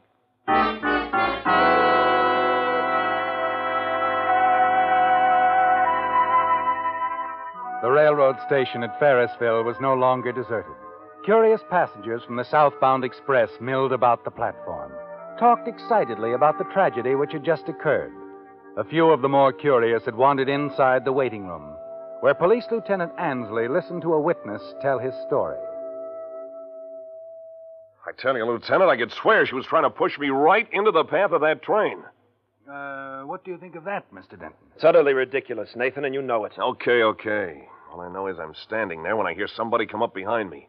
I turn and she goes right past, falls off the platform, right in front of that train. It couldn't have been anything but an accident, I tell you. Why in the world would Ellen want to push you in front of that train? Why would she want to kill you, Nathan? I don't know. She acted kind of funny at my apartment tonight. That's why I came down to see you. I got the idea she knew what we were up to. I figured we'd better make sure before we made another move. And, just what were you up to, Mr. Nathan? Perhaps I'd better explain, Lieutenant. You see, my brother Jeffrey, her husband, disappeared about 8 months ago. Poor Ellen took it very hard, went all to pieces. Even tried suicide. Is that so? My wife and I had the devil's own time after that, keeping our eye on her. We were afraid she'd try it again, unless... Well, that's when I got the idea to hire Mr. Nathan. To do what? I hired Mr. Nathan to pretend to dig up some information on Jeffrey. His whereabouts, things like that. Faked, of course. I see. We did it for Ellen's sake, Lieutenant. To give her something to live for. Some hope that Jeffrey was alive. Ah, poor girl. She was so certain that her husband was dead. Well, maybe she was right. If she was, they're together again now.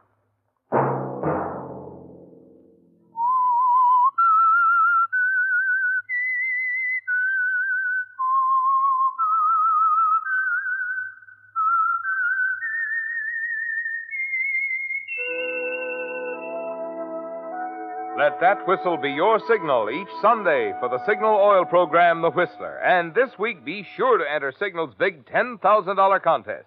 200 valuable prizes include a new Buick, Apex automatic laundry, Frigidaire refrigerator, electric range or home freezer, Packard Bell television set, O'Keefe and Merritt gas range, and many others. Just ask at your nearest Signal service station for an official entry blank. It's free, no purchase required. Featured in tonight's story were Bill Foreman, Betty Lou Gerson, David Ellis, Rye Billsbury, and Francis Robinson. The Whistler was produced and directed by George W. Allen, with story by Joel Malone, music by Wilbur Hatch, and was transmitted to our troops overseas by the Armed Forces Radio Service. The Whistler is entirely fictional. All characters portrayed on The Whistler are also fictional. Any similarity of names or resemblance to persons living or dead is purely coincidental. Remember at this same time next Sunday, another strange tale by The Whistler. This is Marvin Miller speaking for the Signal Oil Company. This is CBS, the Columbia Broadcasting System.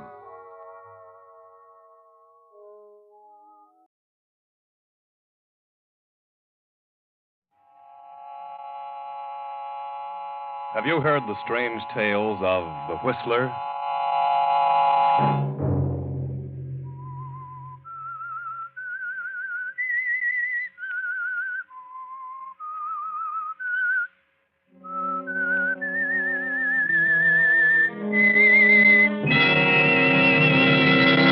I'm the Whistler. Don't. Not again, please. I can scarcely think now. I won't be able to think at all if you do it again. Please, I couldn't stand it. There just won't be anything left if you do. Please. Another Saturday night, and again, CBS presents The Whistler.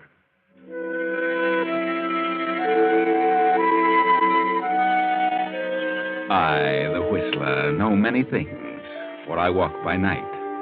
I know many strange tales, many secrets hidden in the hearts of men and women who have stepped into the shadows. And so I tell you tonight the weird story of Shadow of a Mind. See that man working there in his laboratory? That's Dr. William Richter. He's brilliant. He works hard at his research because he believes he can do more for posterity through research than he could had he continued his regular practice as a surgeon, a brain surgeon. It's good that a doctor can retire from his practice and have a laboratory all his own, with all expenses paid, where he may carry on his experiments. Good also that he can afford an assistant. Ernest? Ernest? Yes, Doctor. Come here, will you? Think there's something here you should see? Certainly, Doctor. Yes, Doctor? What is it? This piece of tissue. I've just taken it out of the solution. Oh, yes, that's the tissue from the monkey's brain. Yes? Seems to be alive still. Yes, the solution has kept it in perfect condition, at least to all outward appearances. Of course, we can't really tell until it's tried along with undisturbed tissue. That's right. That's just what we're going to do. Today? You're going to try it today? Yes. Remember the little chimpanzee we brought in last week? Yes. Prepare him, will you? We'll try the experiment at once. Oh, it will be wonderful if it works. Wonderful for humanity, I mean. Well, that's why I'm doing this work, Ernest. Because of the great benefit it will be to mankind if I can find a way to keep tissue living when completely severed from a body. And then replace it. That will be wonderful. I don't mind telling you, Ernest, that if this experiment is successful, we will have gone a long way toward proving the feasibility of tissue transplantation. Then there will remain only to try it with larger sections of tissue. Who knows? Perhaps sometime, due to our experiments, man will be able to perform this operation on complete sections of the human brain. It's a great work you're doing, Doctor. Yes. Now, prepare the animal, will you? Yes, Doctor.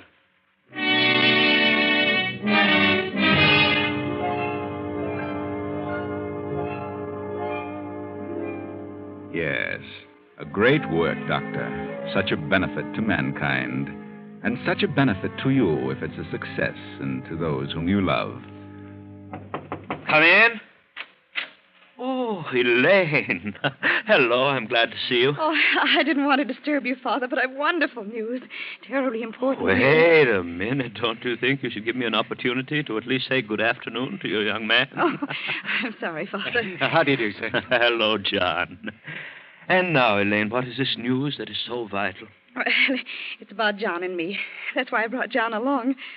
We're going to be married. We came to ask your permission, sir. You are in love? Oh, yes, Father. Very much, sir. Oh, at least that's what you think now. But, Father... Oh, I know. Love hits you hard when you're young. I just want you to be sure, my dear. You see, this comes as rather a surprise to me. A surprise? Yes, a surprise, and I might say a slight disappointment. Disappointment? Yes, I'd hoped you'd finish your school and then come here to help me. Oh, I know how you feel about your work, Father. I know how important it is to you. It's important to me, too. I want you to continue it, but, well, I don't want to give up love simply to assist you. Don't you see, it's your work, not mine. Marriage is what I want. Yes. How soon do you wish to marry? As soon as possible, sir. Then I can only tell you that I advise strongly against it. As you know, Elaine, I cannot order you not to marry this man. No, Father, you've been wonderful to me. I want to repay your kindness. And I think I can do so better if I'm leading a happy, normal life. I hope you're right, Elaine. I can still only advise against this marriage. If you do it, you will do so against my will and judgment. The specimen is ready, Doctor. Huh? Oh, thank you, Ernest. And now, if you'll excuse me, I'm in the midst of a rather important experiment. Just a moment, Father. If there's something about John to which you object, I think it's only fair that you should tell us now. Oh, my objection has nothing to do with John. I admire him. I've always considered him a brilliant young man. Thank you, sir. If I wished you to marry anyone at this time, I should as soon it were John as anyone else. Then why? What is it, Father? It is simply my wish that you do not marry at this time. You see, my dear, I'm not young, and the thought of losing you perhaps makes me slightly selfish about you. I only ask that you consider my request. I do not demand that you obey it. Oh, I'm talking too much. I must go. Think it over. Carefully. Oh, I'm sorry, Johnny. I had no idea he'd behave this way about it. I thought he'd be glad. He's always been so nice to me. I thought, of course, he'd be happy to see me married. Well, he didn't seem much concerned over your happiness. He seemed more interested in the effect your marriage was going to have on him or his works. But if I were happy, you'd think he would be. I don't see how marrying you could have any adverse effect on him. I wonder.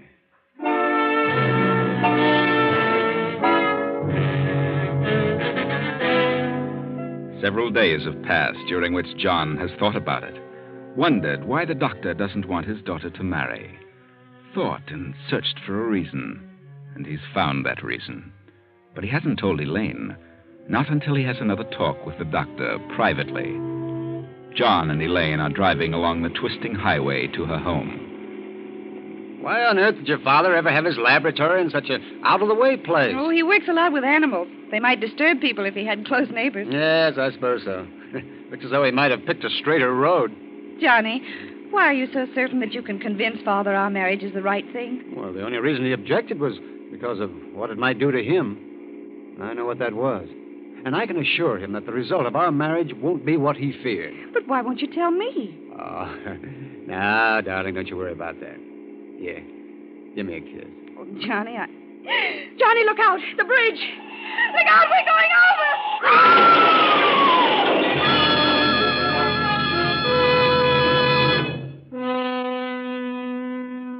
You were careless, John. You needn't have had that wreck if you'd been watching. Even in your haste to settle things with the doctor, you should have been more careful with the life of the woman you loved. Now her father works feverishly trying to bring her to.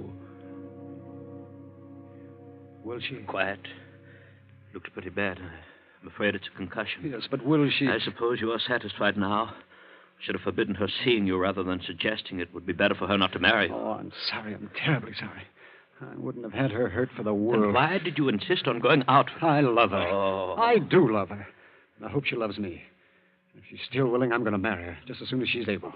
Well, Looks as though it would be some time before she's even able to discuss such a matter. But she will be all right, won't she? I mean later. You'll do all you can, now, won't you? She is my daughter. I shall do anything in my power to help her. However, I shall undertake it because I want her to get well, not because you do. Oh, I know how you feel about me. I came here to tell you that our marriage would make no difference in your plans. But that's not important now. The only thing of importance is her recovery. I want you to know if there's anything I can do, you can count on me. What you can do probably will not be much. However, we shall see.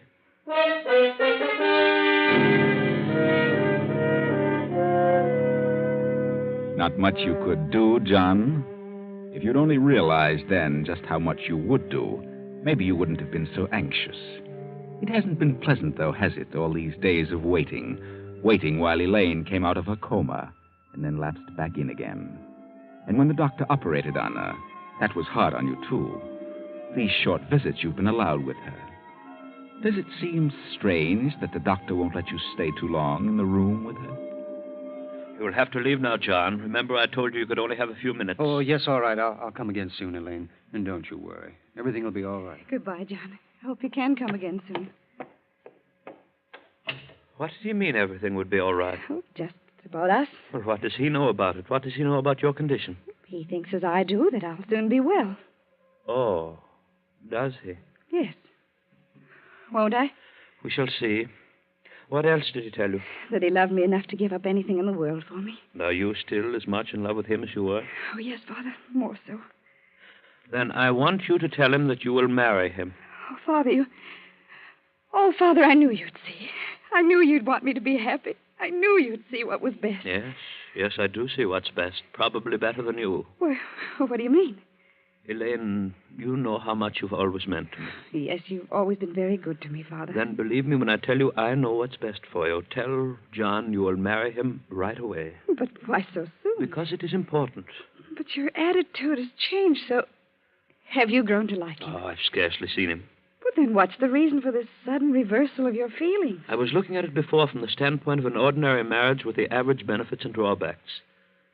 But now, my dear, we must look at it differently. I don't understand. This will be no ordinary marriage, Elaine. It will be a marriage in which you alone will benefit. I don't understand. Oh, my dear, I would rather do anything in the world than to tell you what I have to, but your accident, well, it left... Well, you're just not improving satisfactorily. What do you mean? A growth has started where I removed that clot. I've got to operate again, and I cannot say how successful I'll be. You mean you're afraid it won't be a success? And that's why you want me to marry John? Yes, because I know what may happen if it isn't. And I want you to have all the things you want while you have the chance. But that wouldn't be fair to him. He's always said he would give up everything. Well, now he will have the chance. Oh, no. I won't do it that way. I wanted to marry him because I thought we'd have a happy life together. I don't want him to do all the giving. You've got to, Elaine. No. But you are going to need him, Elaine. Need him more than you can possibly imagine.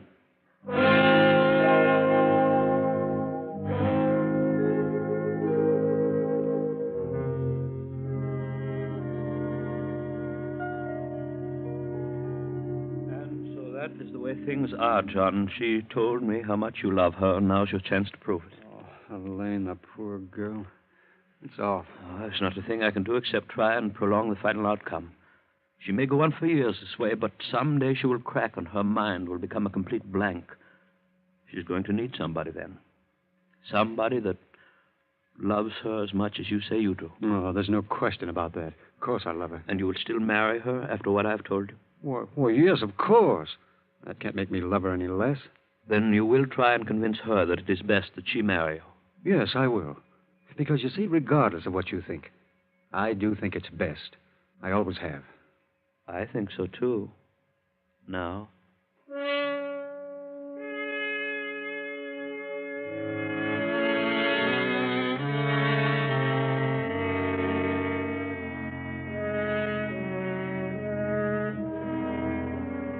But don't you see, darling, this can't make any difference in my love for you. Simply that you've got to undergo another operation. Yes, but Father said he couldn't be certain how it would turn out. I think he's pretty certain. He told you then? Yes. And it doesn't really make any difference. Except that I've waited longer. Well, now I love you more. Oh, John, So please, darling, say you'll marry me. you still think it's wise. Yes, I know it is. All right, John. I'll marry you. When? How soon? Any time you say, John.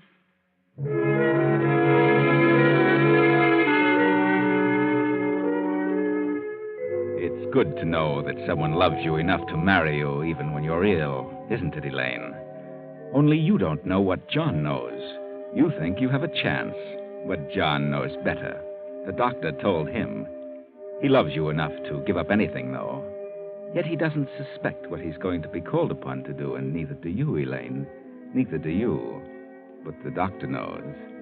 He knows what sacrifices both he and John must make for you. Oh, Doctor? Doctor, can I speak to you for a moment? Oh, of course. What do you want? It's about Elaine. She seems to be getting worse. She's been in a coma every time I've seen her in the last several days. Yes? Is she really worse? Do you know what's causing the comas?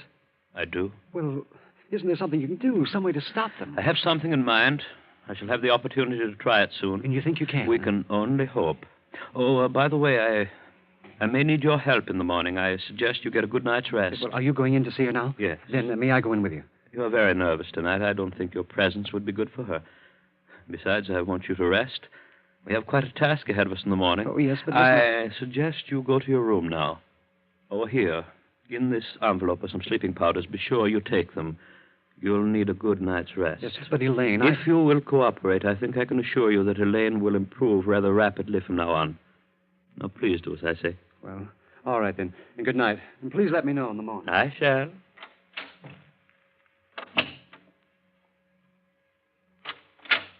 Elaine?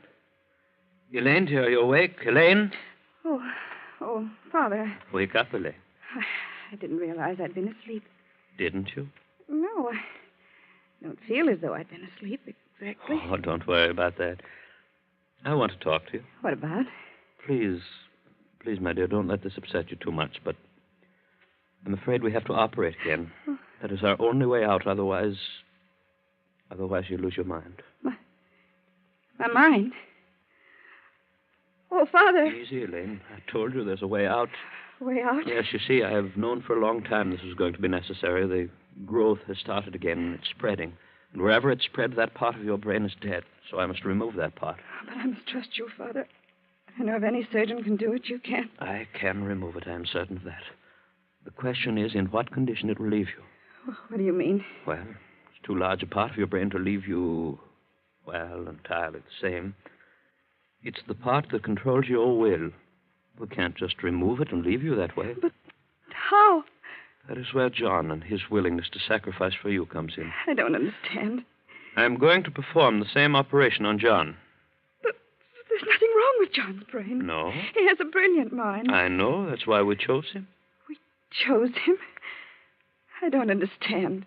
I told you once that you were going to need somebody that really loved you. Somebody willing to give up everything for you. And that's why you wanted me to marry him. Yes. You see, it was the only way to save my little girl.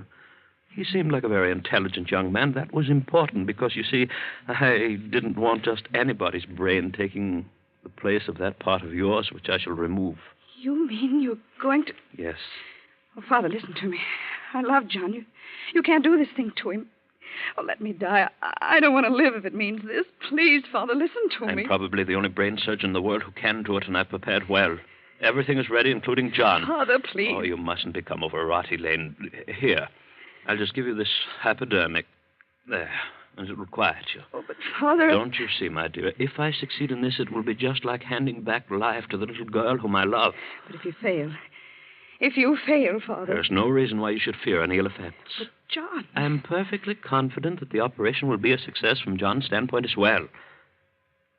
But even if I do fail, it will be better than letting you live on without a mind. Father, you can't do this. You're mad. That's it. You're mad. Father, you're mad. You couldn't dream of such a thing if you weren't. I not only can dream of it, I'm going to do it. And when it is over, you'll be glad you had a father who was willing to do this for you. Father... Quiet, Elaine. Soon the medicine will take effect and you'll be unconscious. And when you waken, a part of John's brain will have taken the place of that part of yours that's diseased.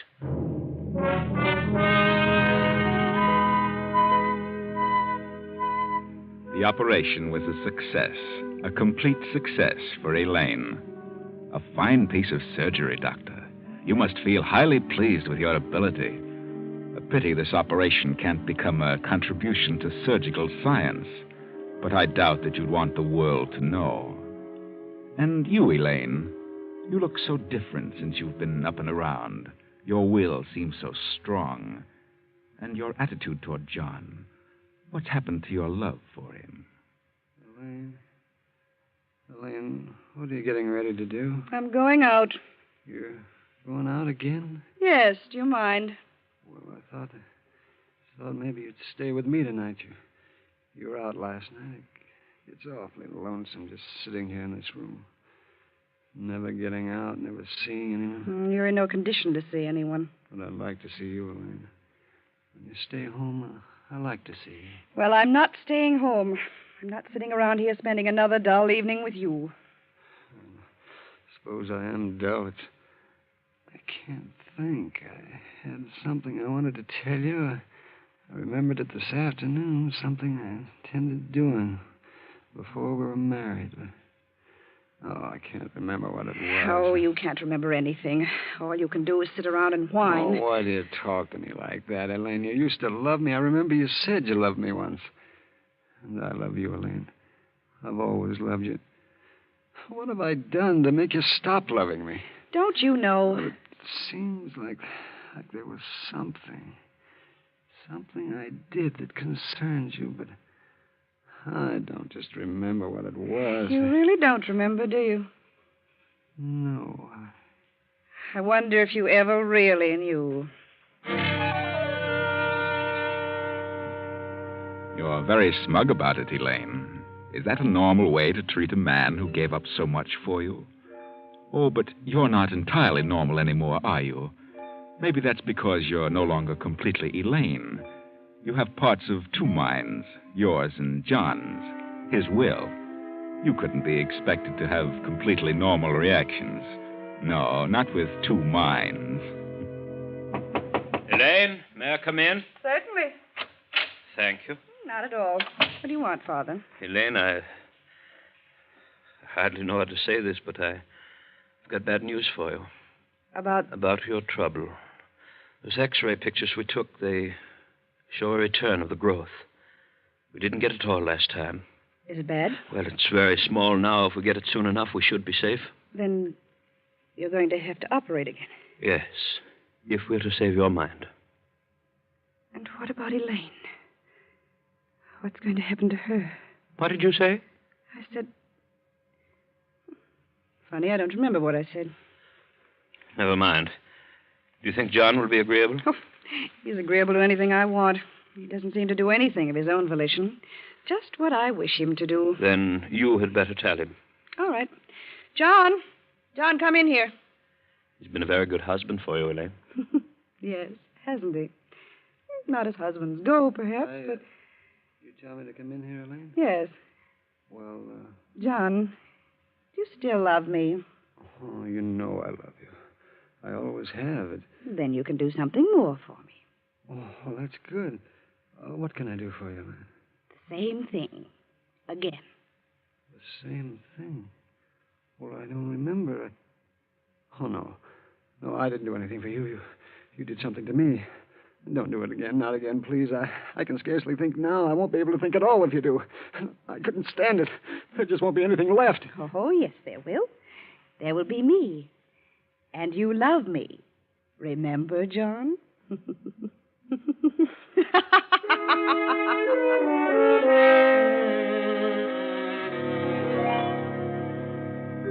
Another good job, Doctor.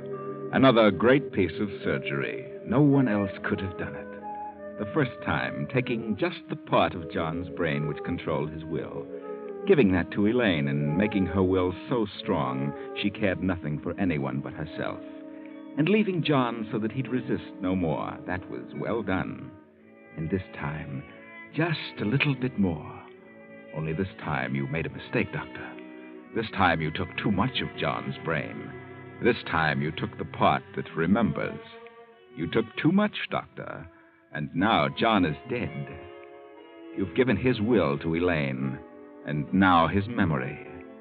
And the part of John's mind that remembers also hates Doctor. Come in. Oh, Elaine, my dear.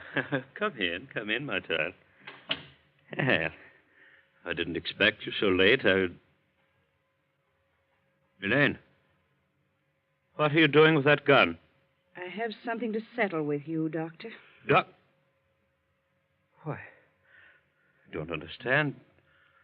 You've never called me doctor before, Elaine. It is not Elaine you're dealing with, Doctor. What do you mean? This is John. You killed my body, but you put my mind in this body. My will and my memory. This body is Elaine's, but these thoughts are John's. That is impossible. Not for you, Doctor, not for the great brain surgeon. Well, this time you've gone too far, you and Elaine.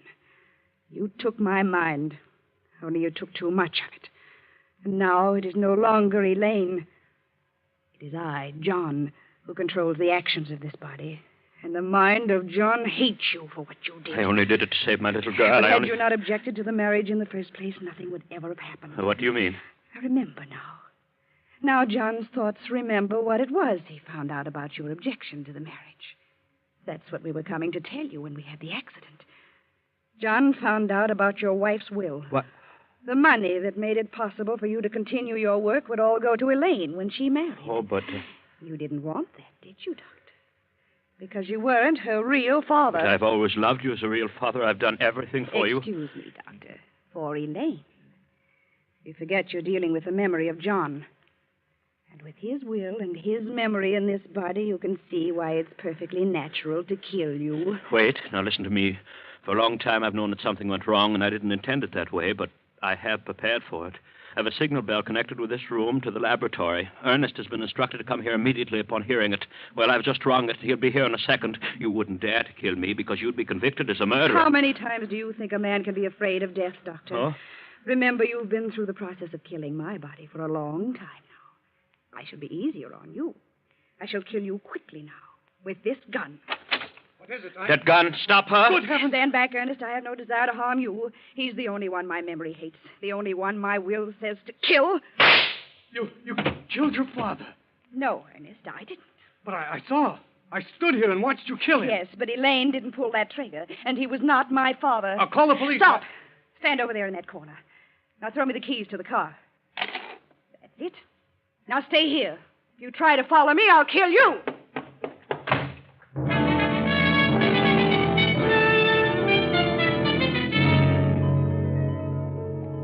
And so you've settled scores, haven't you, John?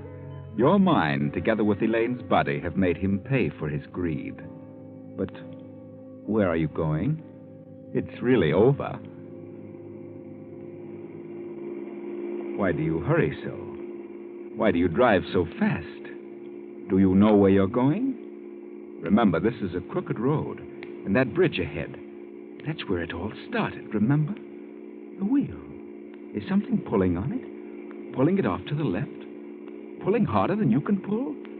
What could have a hold of it? You're alone. But something is pulling the wheel around, isn't it? Pulling it until...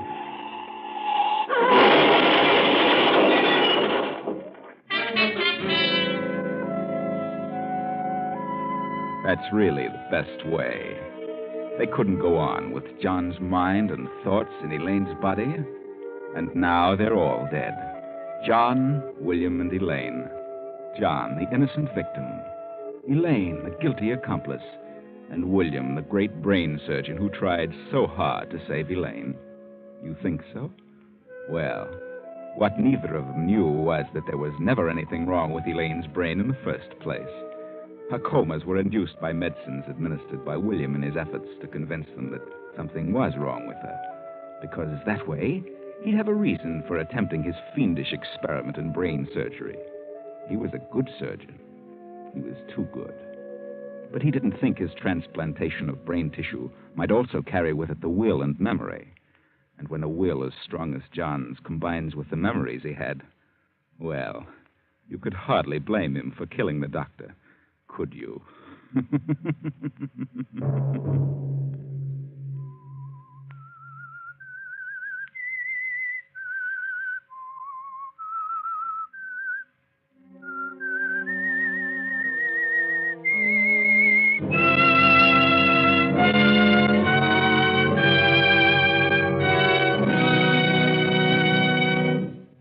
CBS has presented The Whistler.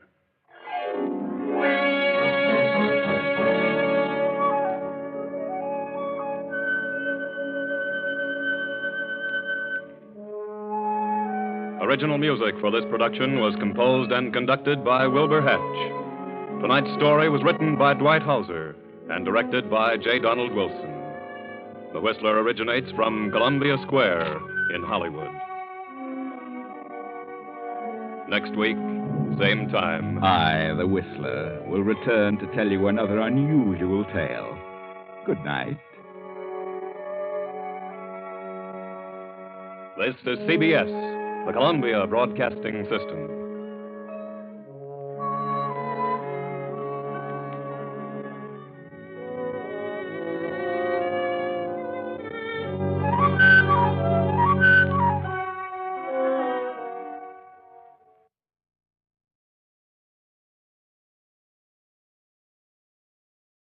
Signal gasoline. Signal, the new gasoline you can prove is superior.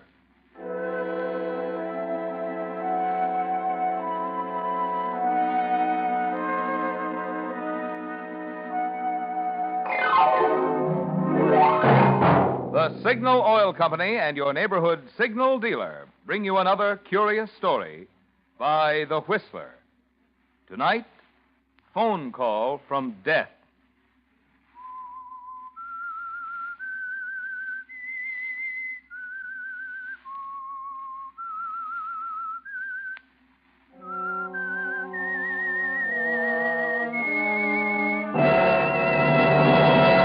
I am the Whistler, and I know many things, for I walk by night.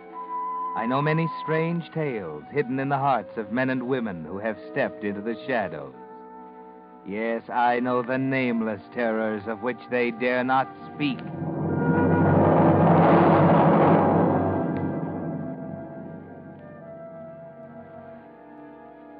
Always a bridesmaid, never a bride. You know the old saying. But have you ever thought how that thought must rankle in the minds of women to whom it is applied? Ellen Livesey, for instance. Ellen always seemed to lose out with the men she set her cap for. And who can say what emotion plagued her now that she could no longer be called a young woman? She didn't show it, of course, even when men came to her about their troubles with other women, like Glenn Reed. It's maddening, Ellen. What am I going to do about her? There's nothing much anyone can do when a girl falls in love. Don't say that. She's not in love with Paul Carroll. She can't be. Glenn, pull yourself together. I'm sorry. I know what Sheila means to you, but you can't deny reality, Glenn. The fact is, Sheila's met someone else, and there isn't anything you can do about it. 2 months ago, she was going to marry me. I didn't know that. Well, not a definite promise, but until Carroll came along...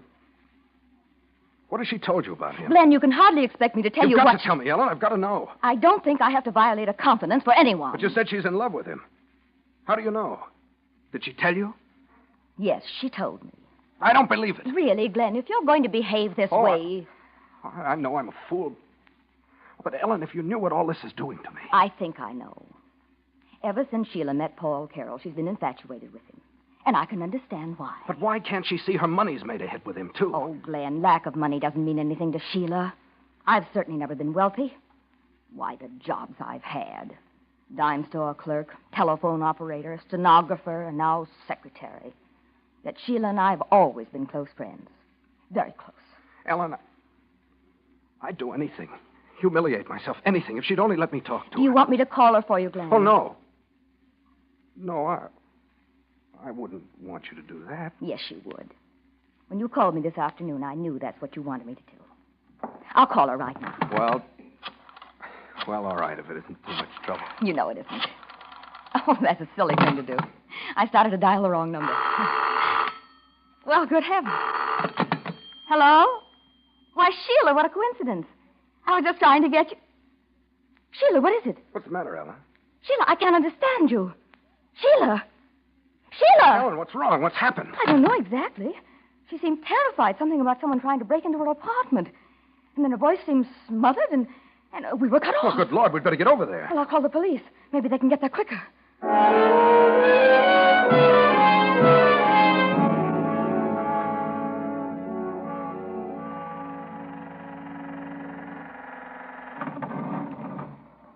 I hope you're mistaken, Glenn. Sheila simply has to be all right. Well, we'll soon find out. Oh, Glenn, wait. What? Down the hall, that patrolman. Standing guard outside Sheila's door. Oh, Glenn, do you think... Come on. Well, we'll let you up. We're friends with Miss Blaine, officer. We're going inside. Oh, are you? Well, I don't know how you got by downstairs. Nobody tried to stop us, officer. We simply came right up. Why can't we see Miss Blaine? What's happened? Just a minute now, just a minute. What's going on in there? What's wrong? I said hold your horses, young fella. Wilson, get downstairs and Who are these people? Well, sir, that's what I was just My about... name's Ellen Livesey. I called police headquarters about Miss Blaine. Oh, yes, Miss Livesey. I'm Captain Hazlitt of the Homicide Division. Homicide? Captain, what's happened? Sheila Blaine has 2 bullets in the back of her head. She's dead.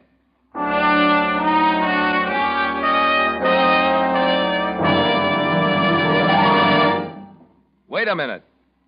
Have you tried new Signal gasoline? That new super fuel that offers you premium performance at no extra cost?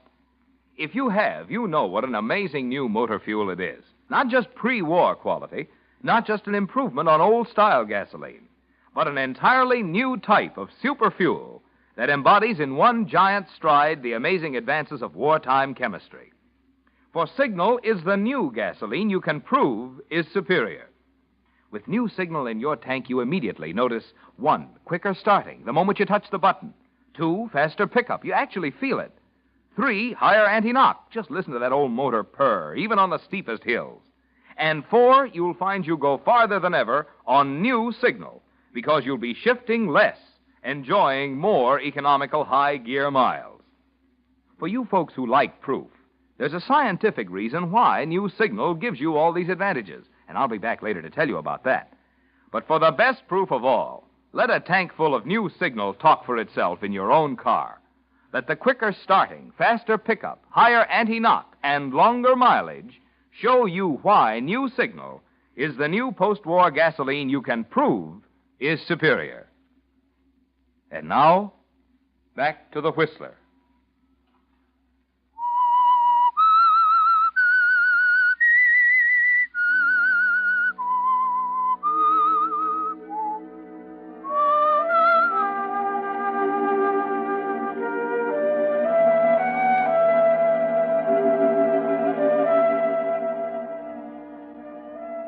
Well, Ellen Livesey, this time it looks as if you won't have even to be a bridesmaid. Your best friend, Sheila Blaine, is dead. What kind of emotion does that call up in you? Are you properly heartbroken? Or is there a faint smile of triumph in your face? The following morning, when Captain Hazlitt called you, Glenn Reed, and Paul Carroll to his office at police headquarters... Yeah. Now, I'll tell you frankly, we haven't developed a single lead on Miss Blaine's murder since last night. You 3 seem to have been her closest friends, though, so if there's anything you can tell me... What do you want to know, Captain? Well, you've already told me how Miss Blaine called you. By the way, I'd like to thank you for calling headquarters so promptly. Oh, I thought it was the thing to do, Captain. As I understand it, you knew Miss Blaine intimately. Yes, we've been friends since we were in school. Had her life ever been threatened before? There was no reason for anybody to threaten her, Captain. Ah. You were with Miss Livesey when Miss Blaine called. That's right, at 7:30. And you, Mr. Carroll, you were at a movie at that time. Well, from what I've heard, I must have been inside the Regal Theater when it happened. Miss Blaine made her phone call at 7:30. Apparently, she was killed immediately after that. What time did you get home? Just after 11. One of your men was waiting for me. What time did you enter the theater? Just after 7. Wasn't that a little early for you to attend a movie? I don't see why. I hadn't anything to do last evening. Decided to drop in as I was passing by. Can you prove you were there? Now, look here, if you're implying I had anything to do with this, Someone's been murdered, Mr. Carroll. It's my job to try to find out who did it. I have to start with those who might have done it. And you mean to say I'm one of them? Why not? What motive would I have? Motives are usually and can easily be found. Does that mean Miss Livesey and Reed are under suspicion, too? Everyone's under suspicion, Mr. Carroll. We suspect everyone at this stage of the game. I went to the Regal Theater last night, Hazlitt. I was there from 7 until 10:30. We can check it anyway. How long had you known Miss Blaine? 6 weeks. You were, quite friendly? We were going to be married. You're a liar. Just a minute, Mr. Reed. He's lying. They weren't going to get married. Glenn, please control yourself. We just have his word for it. Sheila never told anyone. Get hold of yourself, Reed. I take it you were on friendly terms with Miss Blaine, too. I was in love with her. And Carroll says he was going to marry her. I told you he was lying. You're talking pretty carelessly, Reed. I'd watch myself if I were you. What are you doing, warning me? I'm telling you to use a little common sense. Because if you don't, I'll get what Sheila got, huh? Why, you dirty Sit little down. down. Take it easy. You're both under a strain, but so is Miss Livesey. I'm ready to tell you whatever I can, Captain. No, thanks. I suggest you all go home now. But I thought you had questions to ask us. I'll do that later. One at a time. Then we're free to go now? Yes. What about Sheila's murder? Is this all you intend to do about it? We'll go on checking into it, Mr. Reed. But she's dead. Don't you understand that? Somebody's killed her. Somebody's got to pay for that. We'll go on checking, Mr. Reed. Haven't you any ideas or theories at all? Right now, I'd say the coroner's jury will have to hand in a verdict of homicide by person or persons unknown. We get those cases every so often. Sneak thieves, intruders, surprised by their victims. Kill, get away. Sheila wasn't killed by any sneak thief. How do you know? Well, I don't know for sure, but it couldn't have been that. Go home and get some sleep, Mr. Reed. I'll call you if I want you. Thanks for your cooperation, everyone. Thank you, Captain. Paul, Yes, Helen. will you be good enough to take me home now?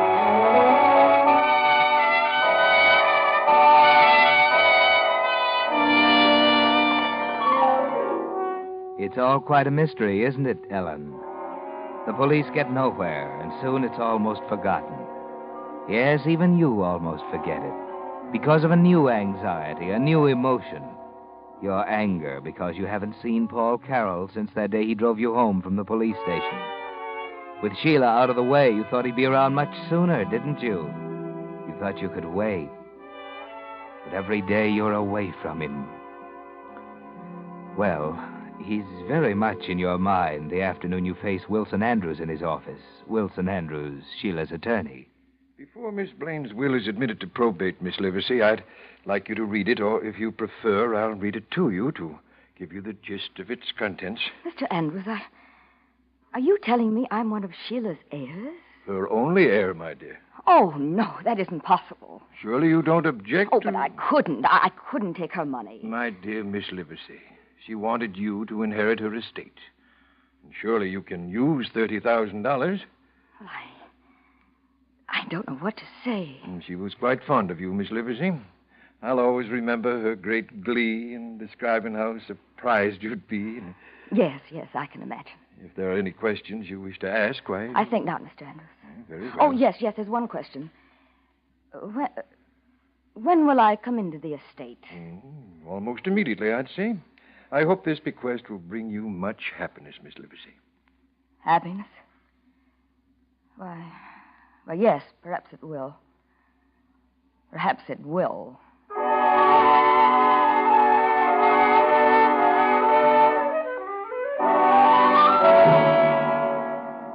Well, this is a surprise, isn't it, Ellen? Sheila's death has brought you a double benefit.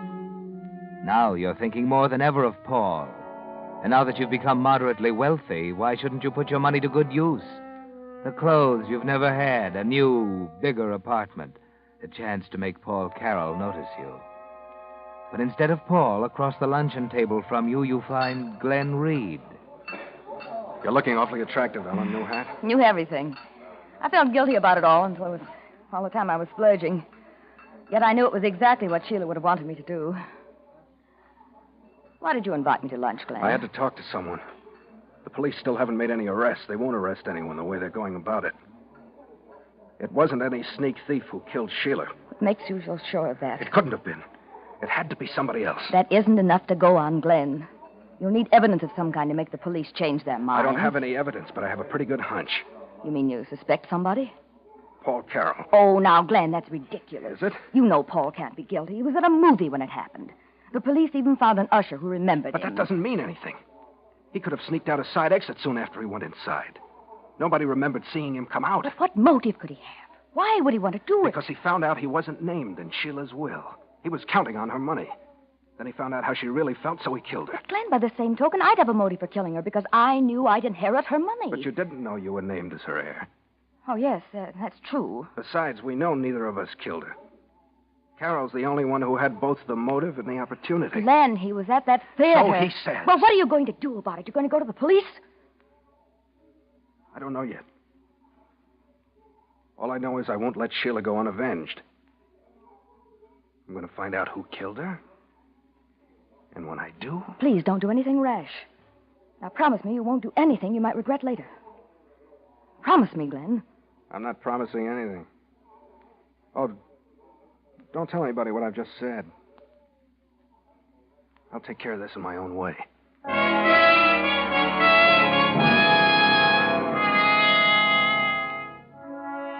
Well, Ellen, this might be dangerous to your plans. Suppose Glenn does do something to Paul Carroll, the man you love. But wait, Ellen. Suppose Paul did kill Sheila. You wouldn't want the murder of your best friend to go unavenged, would you? Or would you? Love is a very strong emotion, even when it's one-sided.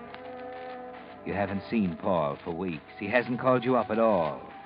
Never mind. Now you have an excuse, Ellen, an excellent excuse for seeing him. You like my hat, Paul? Oh, yes. Very nice. The very first time I've worn it. Oh, is it? You've never noticed anything I've worn, have you, Paul? What? What makes you say that? Oh, no reason. Why did you want to see me, Ellen? Oh, because we both loved Sheila. And because I haven't seen you since it happened. Well, I meant to call you and congratulate you on inheriting her estate, but somehow I didn't get around to it. Shall I consider myself congratulated now? If you like. You've changed, Paul. You're not the same at all. Maybe I've good reason for it. Were you so much in love with her? I don't know. What does that mean? Well, you knew Sheila as well as anyone. You know what she was like. She was beautiful and capricious, unpredictable, provoking. You found that out in 15 years. I knew her for 6 weeks. During that time, there were hours when I adored her and moments when I could have killed her. Oh, not a very good choice of words, is it? I know what you mean, Paul. Now she's gone. My world's pretty much upside down. And yet, if she'd lived, I don't know how long we'd have lasted together. Were you really going to get married? Well, I'd have persuaded her to. Then we'd probably have split up in no time, and I'd have been just as broke as I am now. But you don't sound as if you were really in love, Paul. I'm not trying to kid anybody, Ellen. I'm just telling you how I felt. Well, Glenn Reed doesn't think you were in love with Sheila. Yes, I gathered as much that day at police headquarters. He thinks you killed her, Paul. Well, that's insane. What's the matter with that idiot? Is he going around spreading that kind of gossip? Oh, no, I don't think so. He told me about it yesterday, though. That's the real reason I wanted to see you. I thought I ought to warn you. Has he gone to the police? Oh, he said the police wouldn't believe him. You bet they wouldn't. But please be careful, Paul. Please don't take any chances. Don't worry. I'll talk to him. Get him straightened out. Oh, no, please don't go near him. No, that might only stir up trouble. And if anything happened to you, Paul... Oh, I'm sorry. Oh, I didn't mean to betray myself. I mean... Oh, it's shameless of me to talk like this. But I'm free to tell you now. I'm in love with you. And if anything Ellen, happened... don't. If anything at all happened to you... I could never tell you before. Sheila was my dearest friend. But just like Sheila, the first time I saw you, I fell in love with you, too. Now you know. Oh, I'm a fool for telling you this way. But I don't care. I have money now, Paul. We can share it together. I'm not ashamed of myself. I'm proud. I want to stand up here and tell everyone. Ellen, I think we'd better go. Oh, Paul, please. Please let me finish. It wouldn't do any good, Ellen. Oh. I'm sorry. I don't know what else to say. There's nothing else to say, Paul. Shall we go?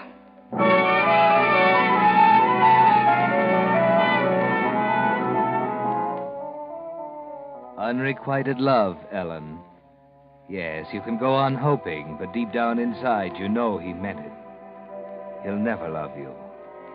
The anguish and torment of that thought gives you many a sleepless night. You go on hoping, but as the days go by, you need more than hope. You must see him, hear his voice. Well, then forget your pride, Ellen. You did once before. Hello? Oh, hello, Paul. I want to apologize for my stupid behavior last Wednesday. I wanted to call you before, but I couldn't muster enough courage until now. Oh, no, there wasn't anything else you could say. Well, that's awfully sweet of you. Can't we make amends? Or perhaps if we had dinner together some evening? Oh, I see. Yes, of course. Well, if you'll call me when you get back. Yes, Paul, yes. Goodbye. When you get back. When you get back.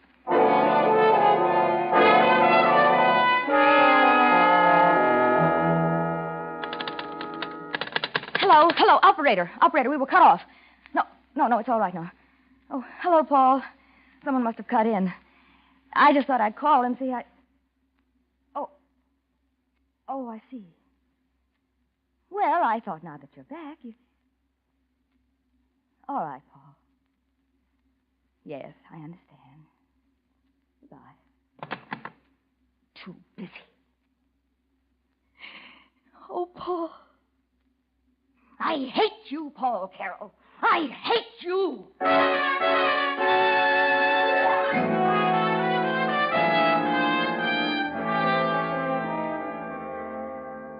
You never thought you'd say those words, did you, Ellen?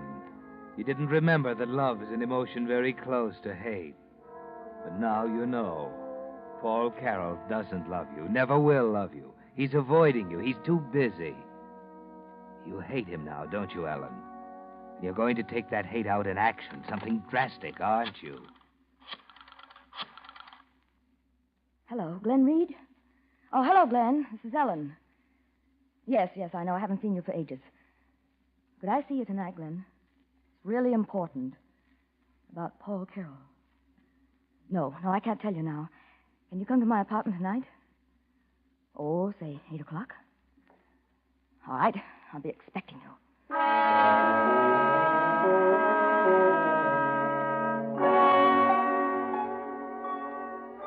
Yes, you're going to do something drastic, aren't you, Ellen? So you work fast. And you're ready when Glenn arrives at 8.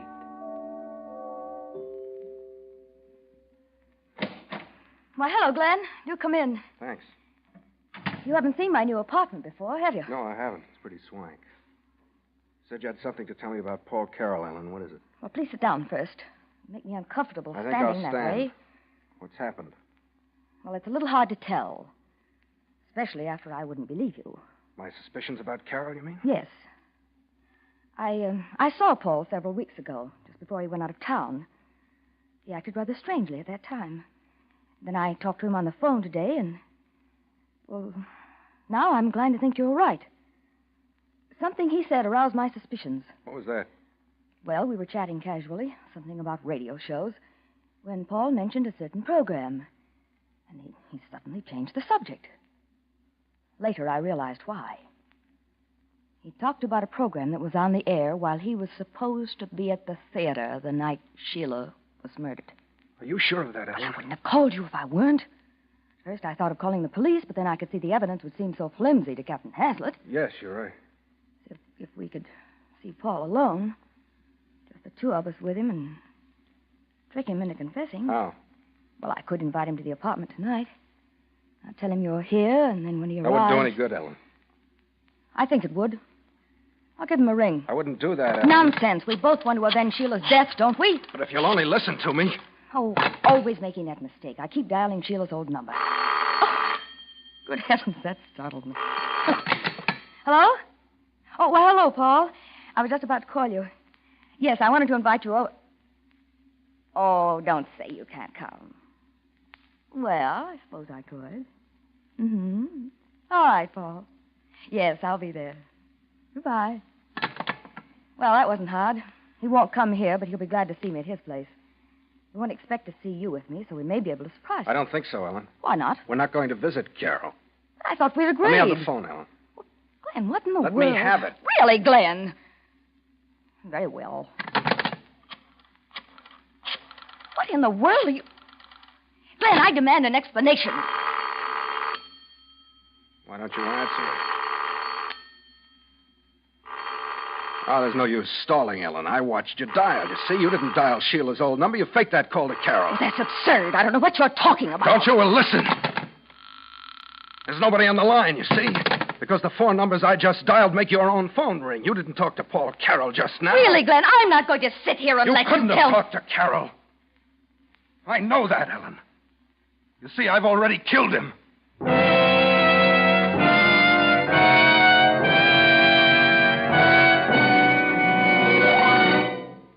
The Whistler will return in just a moment with the strange ending of tonight's story. Meantime, I promise to give you the scientific reason why new post-war Signal is the gasoline you can prove is superior. Why it actually has quicker starting, faster pickup, higher anti-knock, plus the economy of more high-gear miles. Well, you see, gasoline is composed of countless different hydrocarbon molecules. In pre-war gasolines, the molecules were left just as nature made them. But under the impetus of war, chemists found how to take the molecules themselves apart, actually how to rearrange the atoms within the molecules. The result is the thrilling, amazing power of Signal's new gasoline, bringing you performance so immediately apparent you can feel it, see it, hear it. Make it a point this week to drive into one of the friendly stations displaying Signal's familiar yellow and black circle sign and say, "Fill her up with new Signal." When you touch your foot to the accelerator and feel that old motor get young again, you'll know why new Signal is the gasoline you can prove is superior. And now, back to the Whistler.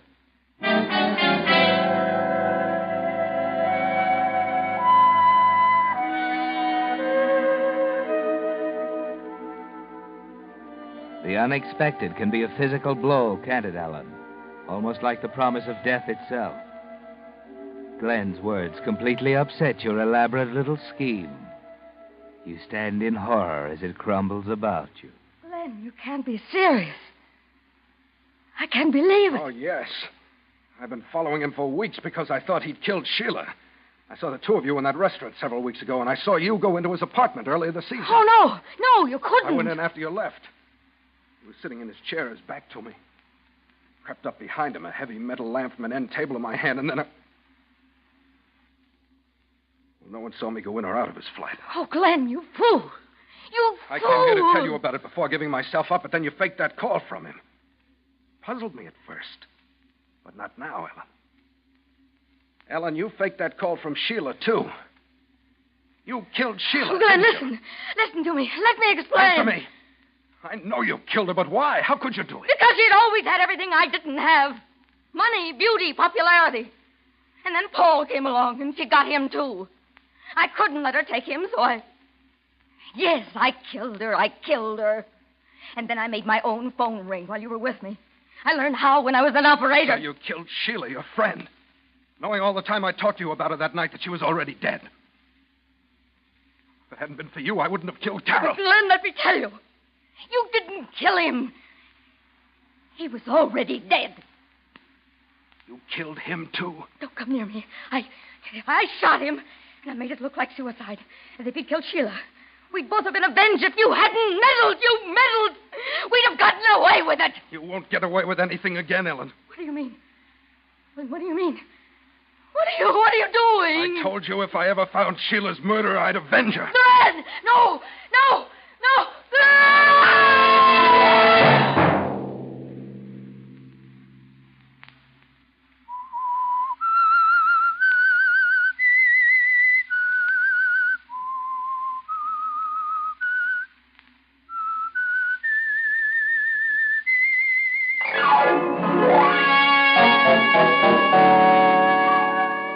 Next Monday at 9 o'clock, The Whistler will bring you another strange tale.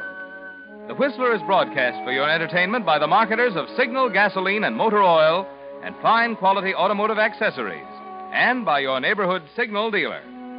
This program, directed by George W. Allen, with tonight's story by Leslie Edgley, music by Wilbur Hatch, is transmitted to our troops overseas by the Armed Forces Radio Service. This is Marvin Miller speaking, and suggesting that you try New Signal, the new gasoline you can prove is superior. This is CBS, the Columbia Broadcasting System.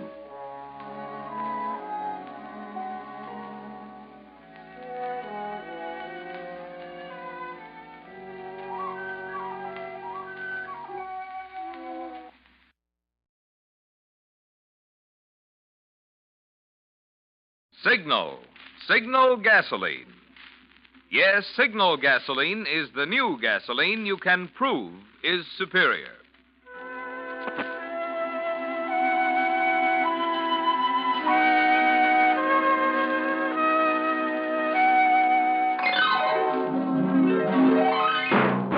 The Signal Oil Company and your neighborhood signal dealer bring you another curious story by The Whistler. Tonight, Harvest of Death.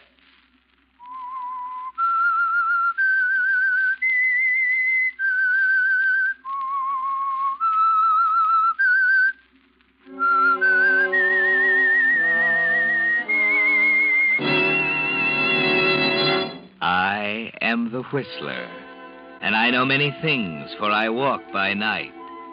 I know many strange tales hidden in the hearts of men and women who have stepped into the shadows. Yes, I know the nameless terrors of which they dare not speak.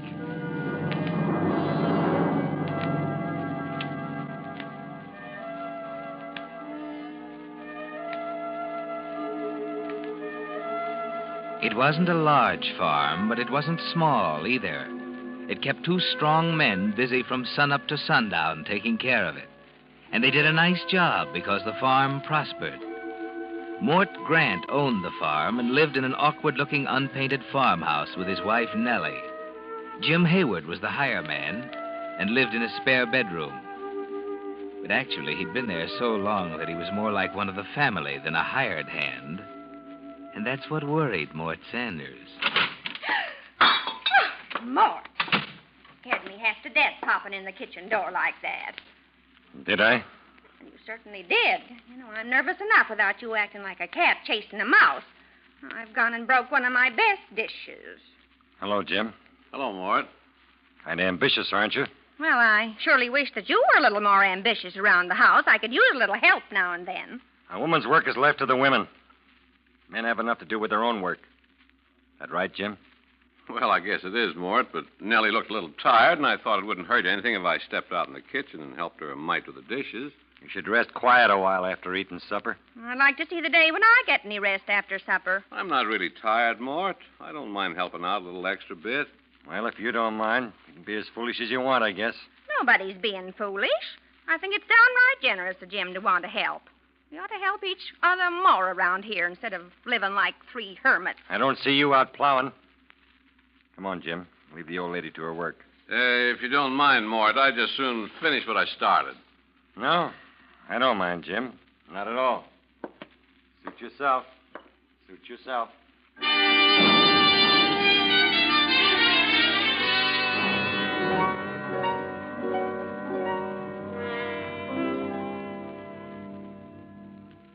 Well, as I was saying, Mr. Hawley, the postman, calls Jim, and Jim comes striding down from the chicken coop.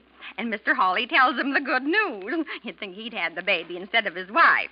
Well, then he gives Jim a cigar, and you know what Jim says? I couldn't guess. Well, he says, seeing as how you're the mailman, I suppose your baby comes special delivery. Can you tie that? Well, don't you get it? Special delivery. Oh, that's Jim. Doesn't sound very funny to me. Huh. If you'd said it first, you would have thought it was funny. Maybe so.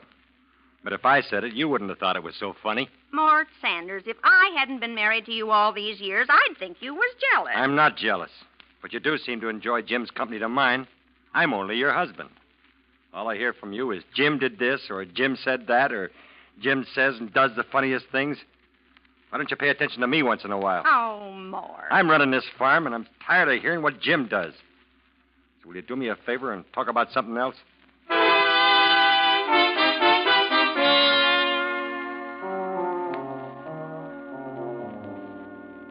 You shouldn't get so angry, Mort, because anger leads to all kinds of human excesses.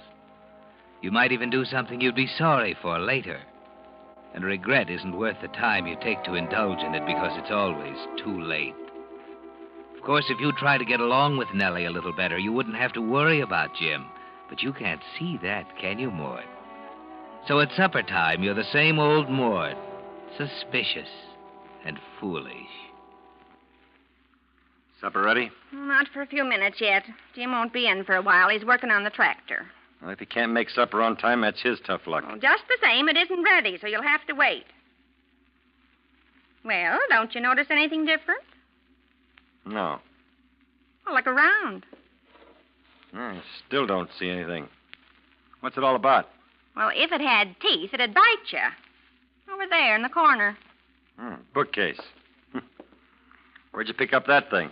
It's kind of small, and it doesn't have any books in it yet. But it is pretty, isn't it? I don't know. Where'd you get it? Nice red color. I ask you where you got it. Well, for goodness sake, stop shouting. I can hear you. Jim made it. What'd he do that for? Well, how do I know what he did it for? I guess maybe he heard me say once that I wished I had a bookcase and thought it'd be a nice thing for him to make one for me. Oh, he did he? How much further is he going to go with this sort of thing? He acts as if he was your husband instead of me. Well, Lord knows you never buy anything for me. Pinching every penny. What I do with my money is my business. Oh, now, Mort, don't get your blood up. Well, why shouldn't I get my blood up? You seem to be interested in Jim more than anything else around here, even me. Every time I turn around, you're chatting with him over in a corner, or he's helping you with the dishes, or you're taking a fancy ride together into town. And if that ain't enough, every time you open your mouth, Jim pops out. Now, Mort. Don't now, Mort, me. I've had enough of it. Now that bookcase. Well, it's only a little gift, and it is pretty. Well, it won't be pretty when I get through with it. Mort, what are you going to do? Just watch me. You don't even own a book to put in this. I don't like useless furniture cluttering up my house. Oh, Mort, for heaven's sake, stop it. Are you going crazy? No, I'm just getting some sense. If you so much as lay a finger on that bookcase, I'll never speak to you as long as I live. Well, stop talking then, because here it goes. Mort, no! There. Take a look at your fine gift from Jim now. I hate you. You'll get over it. When Jim finds out if he's half the man I think he is, he'll beat you to a pulp. Where is he? I told you he was working on the tractor. For your information, fine lady, I'm going out and fire him. I don't want any wife stealer working for me.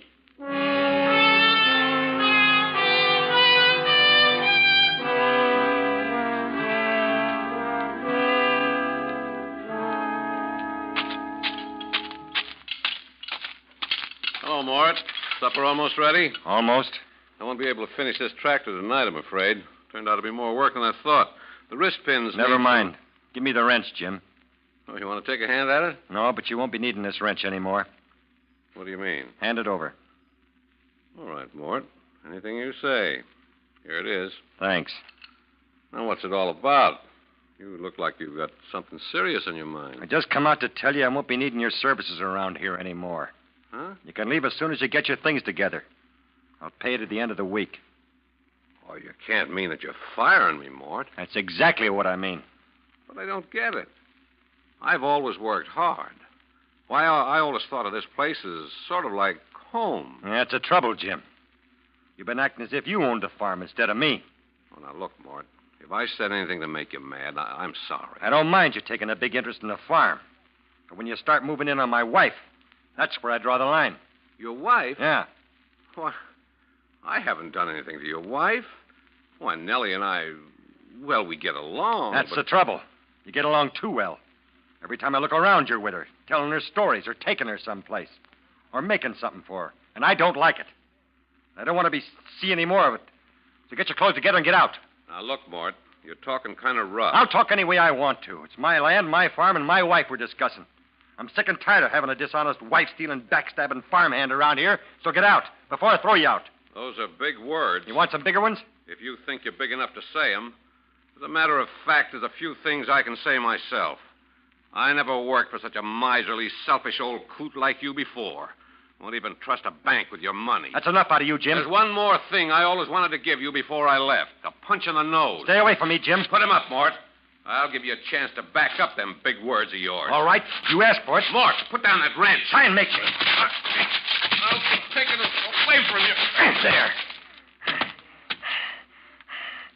You got the wrench, all right. Jim. Jim, you'll be okay in a minute. Jim, wake up. He's dead.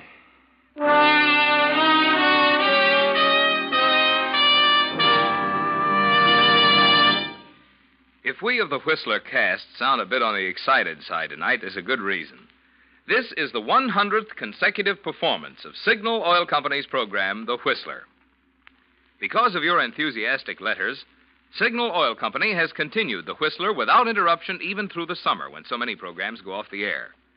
And month after month, The Whistler's popularity has grown until, for the past 8 months, it has ranked tops in popularity among all West Coast programs. We of the cast want to thank you for your loyalty, which has made this record possible. It's our richest incentive to keep every performance a top performance, so you'll continue to tune in on the Signal Oil program each Monday night for more broadcasts of The Whistler. And incidentally, next time you're out driving, we of the cast also hope you'll stop at one of the friendly service stations displaying Signal's familiar yellow and black circle sign. And try that other great Signal success, the new Signal gasoline. There's no better way to tune in top performance for your car than with today's power-packed new super fuel, new Signal gasoline. And now, back to the Whistler.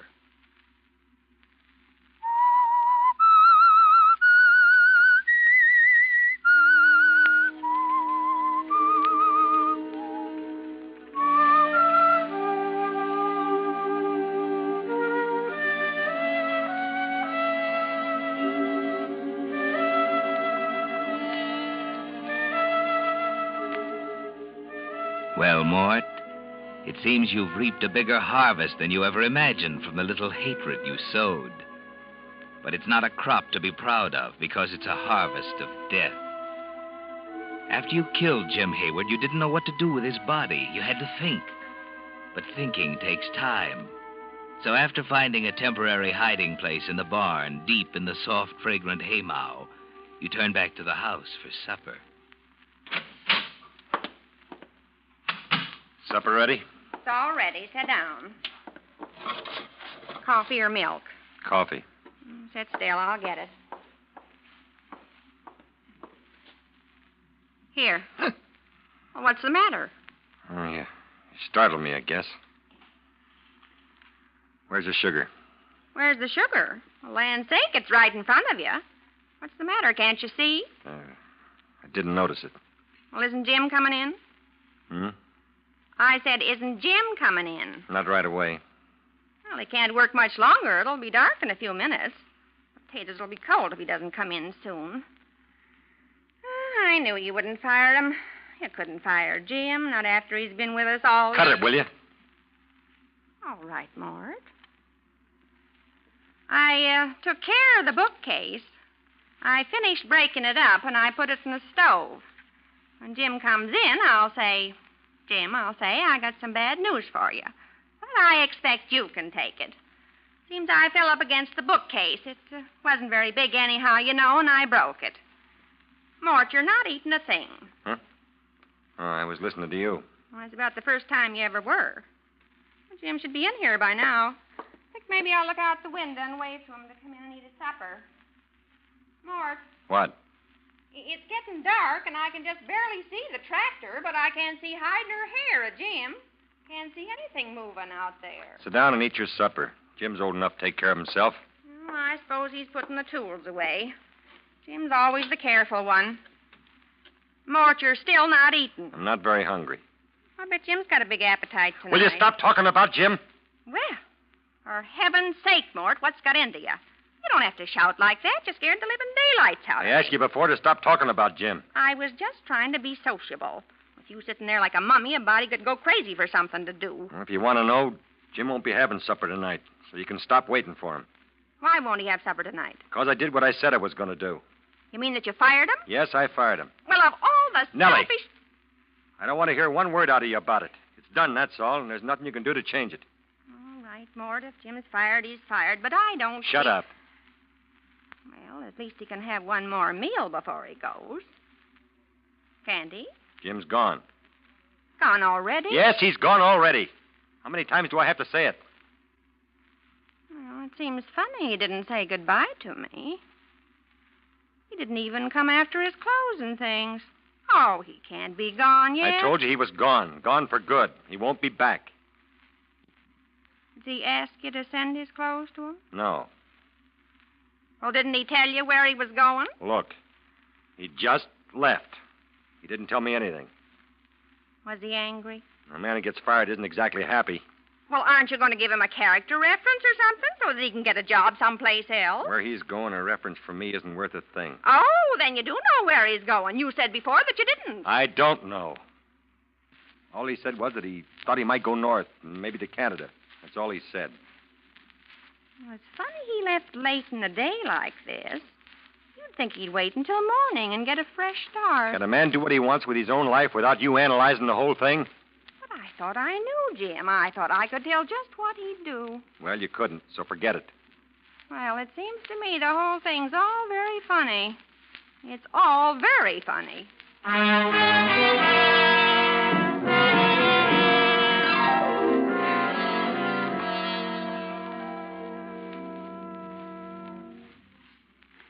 Well, it's 11 o'clock, Mort. 2 hours past your bedtime. Mort. What? Well, don't you feel well, Mort? That old kidney trouble isn't starting up on you again, is it? Because if it is, we still have some of the medicine left, the stuff that Dr. Kermit prescribed. I told you I'm not sick. So stop trying to give me medicine. All right, I was just trying to be helpful, that's all. After all, I am your wife. Sometimes I wonder.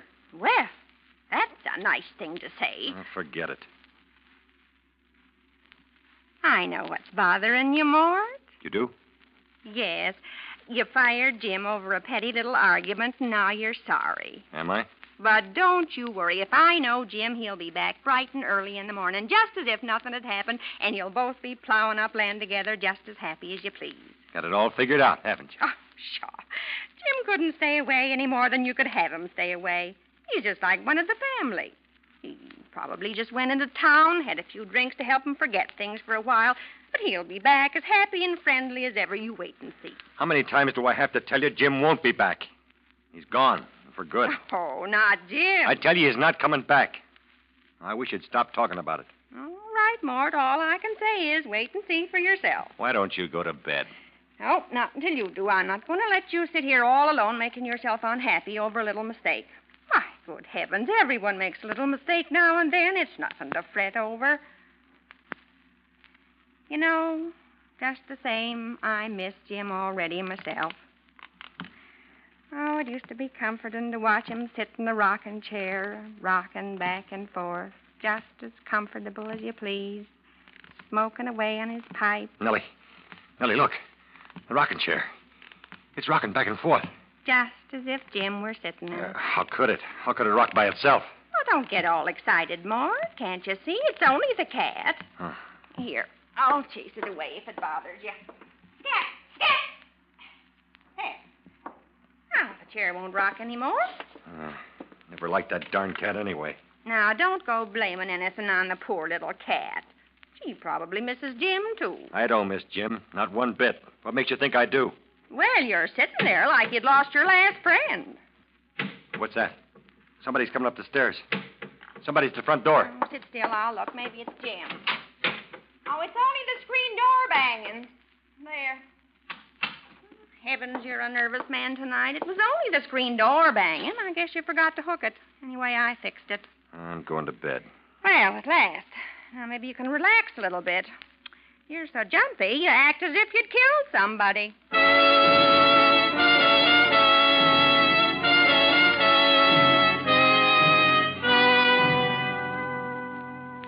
Nellie comes awfully close to the truth sometimes, doesn't she, Mort? Uncomfortably close. But never mind. She doesn't really know what happened to Jim Hayward. So you go upstairs to try to sleep and forget the whole affair. If you can. Perhaps you'll even think of something to cover up your tracks forever.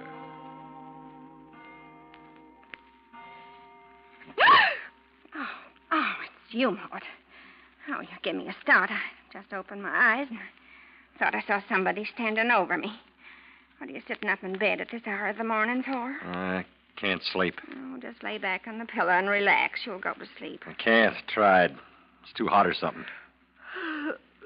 Want me to get up and get you some coffee or something? No, I don't want anything. Let me put the light on. Well, no wonder you're so hot. You're fully dressed. When did you do that? Got up and dressed about an hour ago. I think I was cold. What in the world's got into you, Mort? First you're as jumpy as a thoroughbred. Then you can't sleep. Then you turn cold, and now you're too hot. Are you sure you're not sick? I told you there's nothing wrong with me. Well, you surely must be hot. The sweat's pouring right off you. Now, there's no need to get so worried about Jim that you make a nervous wreck of yourself. He'll be back, I tell you. If you mention Jim once more to me, I'll strangle you to death. All right, Mort. I didn't mean to get you mad, but you're beginning to worry me now. Go back to sleep. Where are you going? Mind your own business. What you lighting that lantern for? If you got to be so nosy, I'm going out to the barn. At this hour? Are you out of your mind? Look, you just go back to sleep and keep your nose out of my business. I won't mind my own business. Mort Sanders, tell me where you're going. All right. I'm going out to the barn. I'm worried about something. One of the horses. What's the matter with it? I don't know, but she's been kind of sick today. I want to take a look at her. You're up to something, Mort, and it isn't a horse. What is it? Wouldn't you like to know?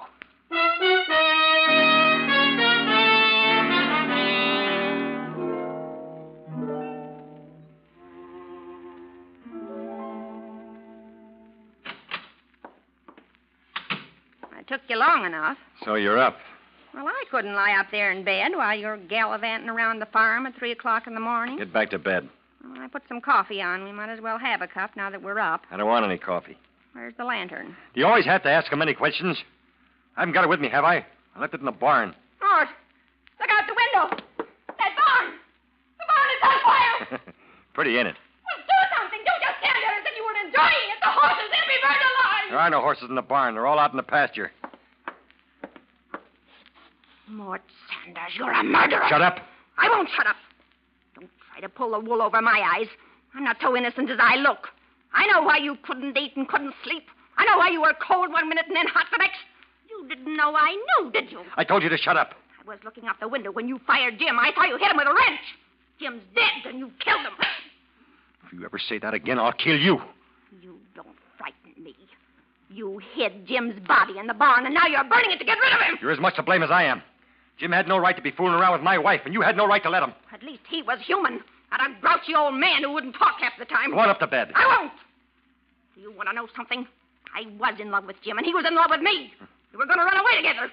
And here's something else. I don't want to hear it. You'll want to hear this. Yesterday, I took all the stocks and bonds that you'd bought with the money that you've saved in 15 years, the whole $20,000 worth. But you were too afraid to leave in a bank, and I gave them to Jim. Are you telling me the truth? If you're lying, I'll kill you. I'm not lying.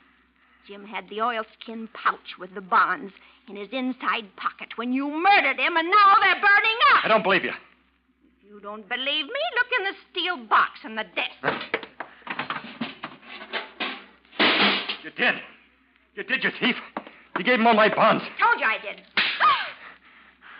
won't do you any good slapping me. They're burning up right now. I'll get him. There's still time, and then I'll get you. Hurry, Mort! Hurry! You lose your power! I'll get him. I'll get him. Don't worry.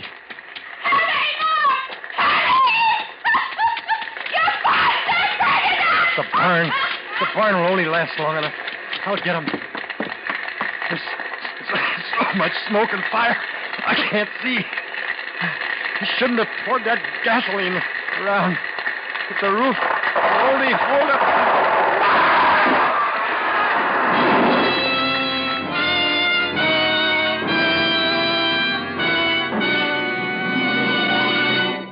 The Whistler will return in just a moment with the strange ending of tonight's story. Meantime, because the gasoline you use has so much to do with the performance you get from your car, I think you'd be interested in knowing how a new scientific development has put amazingly increased power into that great new super fuel, new signal gasoline. You see, science has long known that the way the atoms in gasoline molecules are arranged determines how much power you get from the gasoline. Well, in old-style gasolines, the atoms were left just as nature arranged them. But recently, certain chemists found how to rearrange the atoms in gasoline molecules in an entirely new way. The result is new signal gasoline with amazing new power. Power so immediately apparent you can feel it, see it, hear it. It's because of this superior performance you can actually recognize the moment you step on the accelerator that we urge you to let one tankful of new signal gasoline talk for itself. Let its quicker starting, faster pickup, higher anti-knock, and longer mileage demonstrate in your own car why new signal gasoline actually is the new post-war gasoline you can prove is superior. And now, back to the Whistler.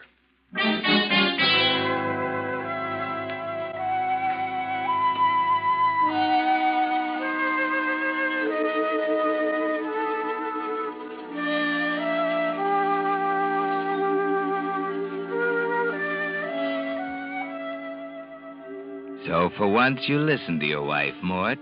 For once you took her advice and hurried into the burning barn. And to death. Of course, the flames lighted the night sky and brought a crowd of neighbors, but there wasn't much they could do. They stand outside the house watching the last glowing embers, talking in hushed tones. But you can't hear them, can you, Mort? It's awful. Awful. Both of them at once this way. Constable figures Mort must have gone in to try to save Jim. Jim was almost like one in the family, you know. Yes. What about Nellie? Is she all right? She's just sitting in there in the rocking chair by the window. Stunned, I guess. Oh, poor soul. I'd best go in and see if I can comfort her.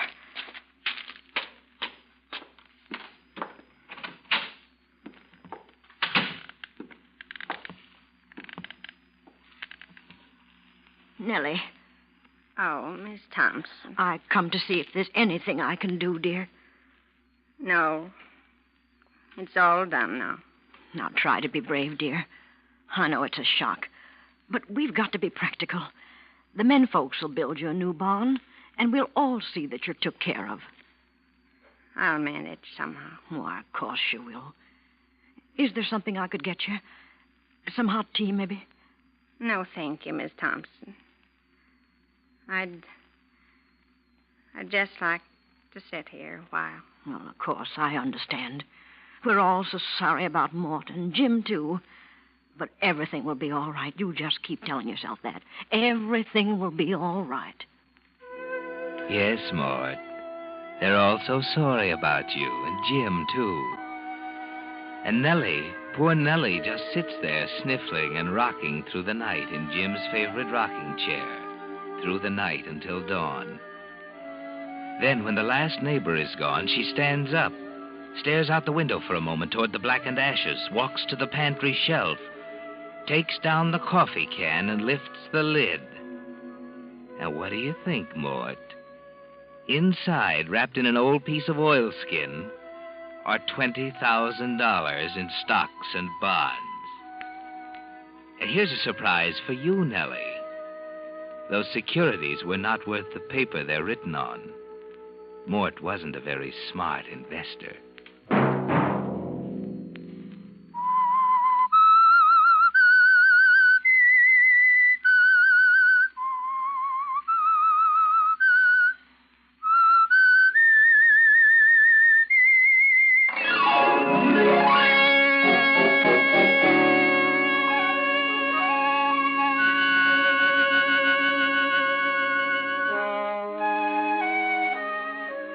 Next Monday at 9 o'clock, The Whistler will bring you another strange tale.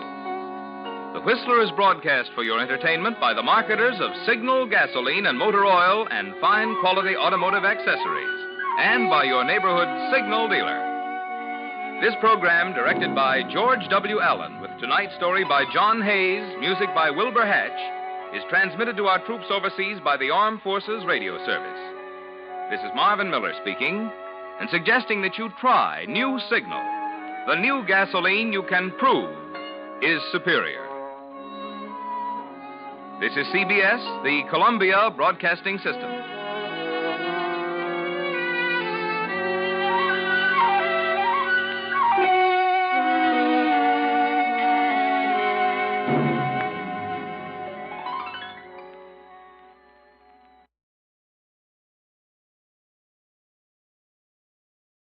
The Signal Oil Program, The Whistler.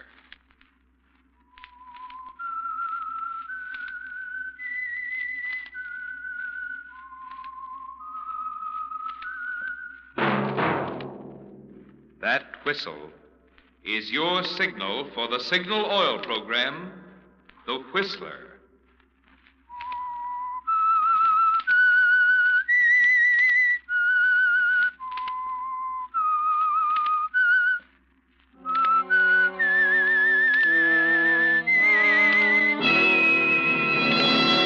I am the Whistler, and I know many things, for I walk by night.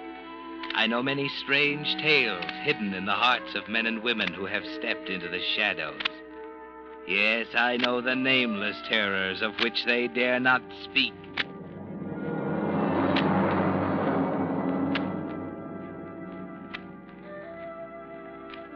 Yes, friends, it's time for the Signal Oil Program, The Whistler. Rated by independent research, the most popular program on the West Coast. Remember, let every traffic signal remind you, with new Signal gasoline, you do go farther than ever. Look for the familiar big yellow and black circle sign that identifies those popular signal stations in 7 western states from Canada to Mexico. And now the Whistler's strange story. Poison is quicker.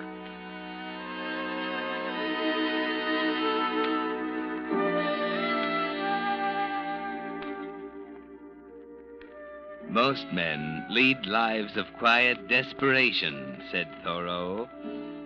Quiet desperation.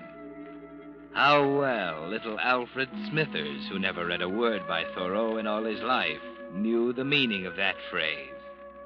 All the nagging dullness of a humdrum existence and a tiresome wife.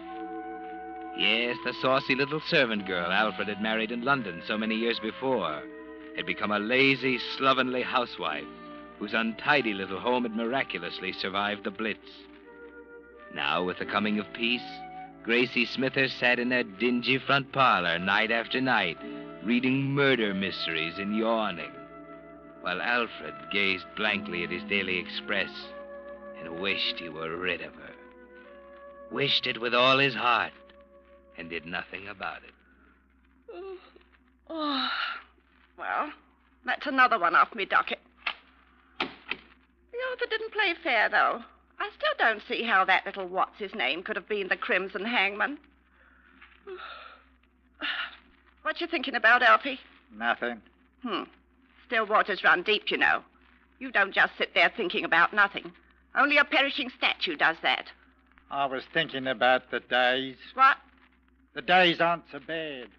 At least I have something to do at the office. At least I keep occupied. What's the matter, Alfie? Getting the jitters? Never mind. Don't you like our happy little home all of a sudden?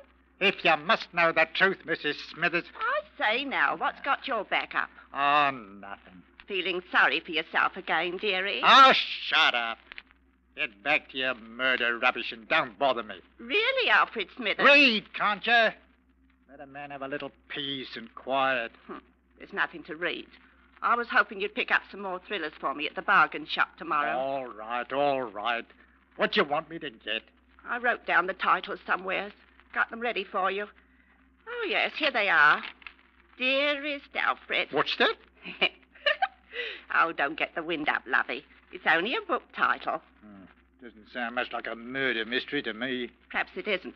I thought I'd like to see the Alfred in real life if he's anything like Alfred in the book. Very amusing. The others are all thrillers, though. Death is my bridegroom. There gives you the creeps, don't it? Nobody loves me. That's a murder that looks like suicide. Yeah. This way out, a spine-chilling cat and mouse game, the catalogue says. I could hang. Don't know that one. And the last one, Poison is quicker. Rubbish. Nothing but tripe. Alfred Smithers, you're a snob. Everybody reads murder novels. I don't. Oh, you've always thought yourself better than anybody else. Especially better than me. I've never been good enough for you. That's for you to say, my dear. That's a fine thing to say to your wife. Oh, give me a list, Gracie.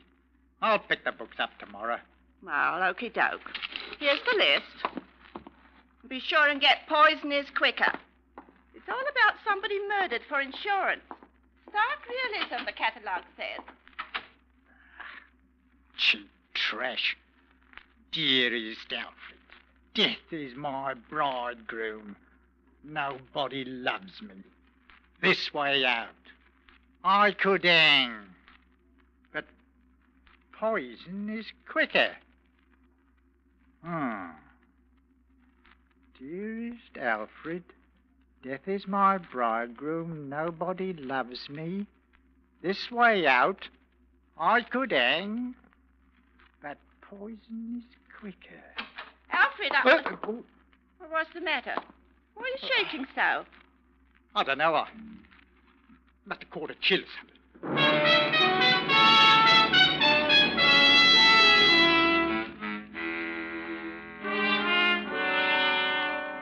Almost like a note to you, isn't it, Alfred? The barely coherent elliptical style of a suicide note. If Gracie were dead and that note were found beside her body, you try not to think of it. Why, it's monstrous. You're thinking of murder. You want to be rid of her, but not that way. Still, if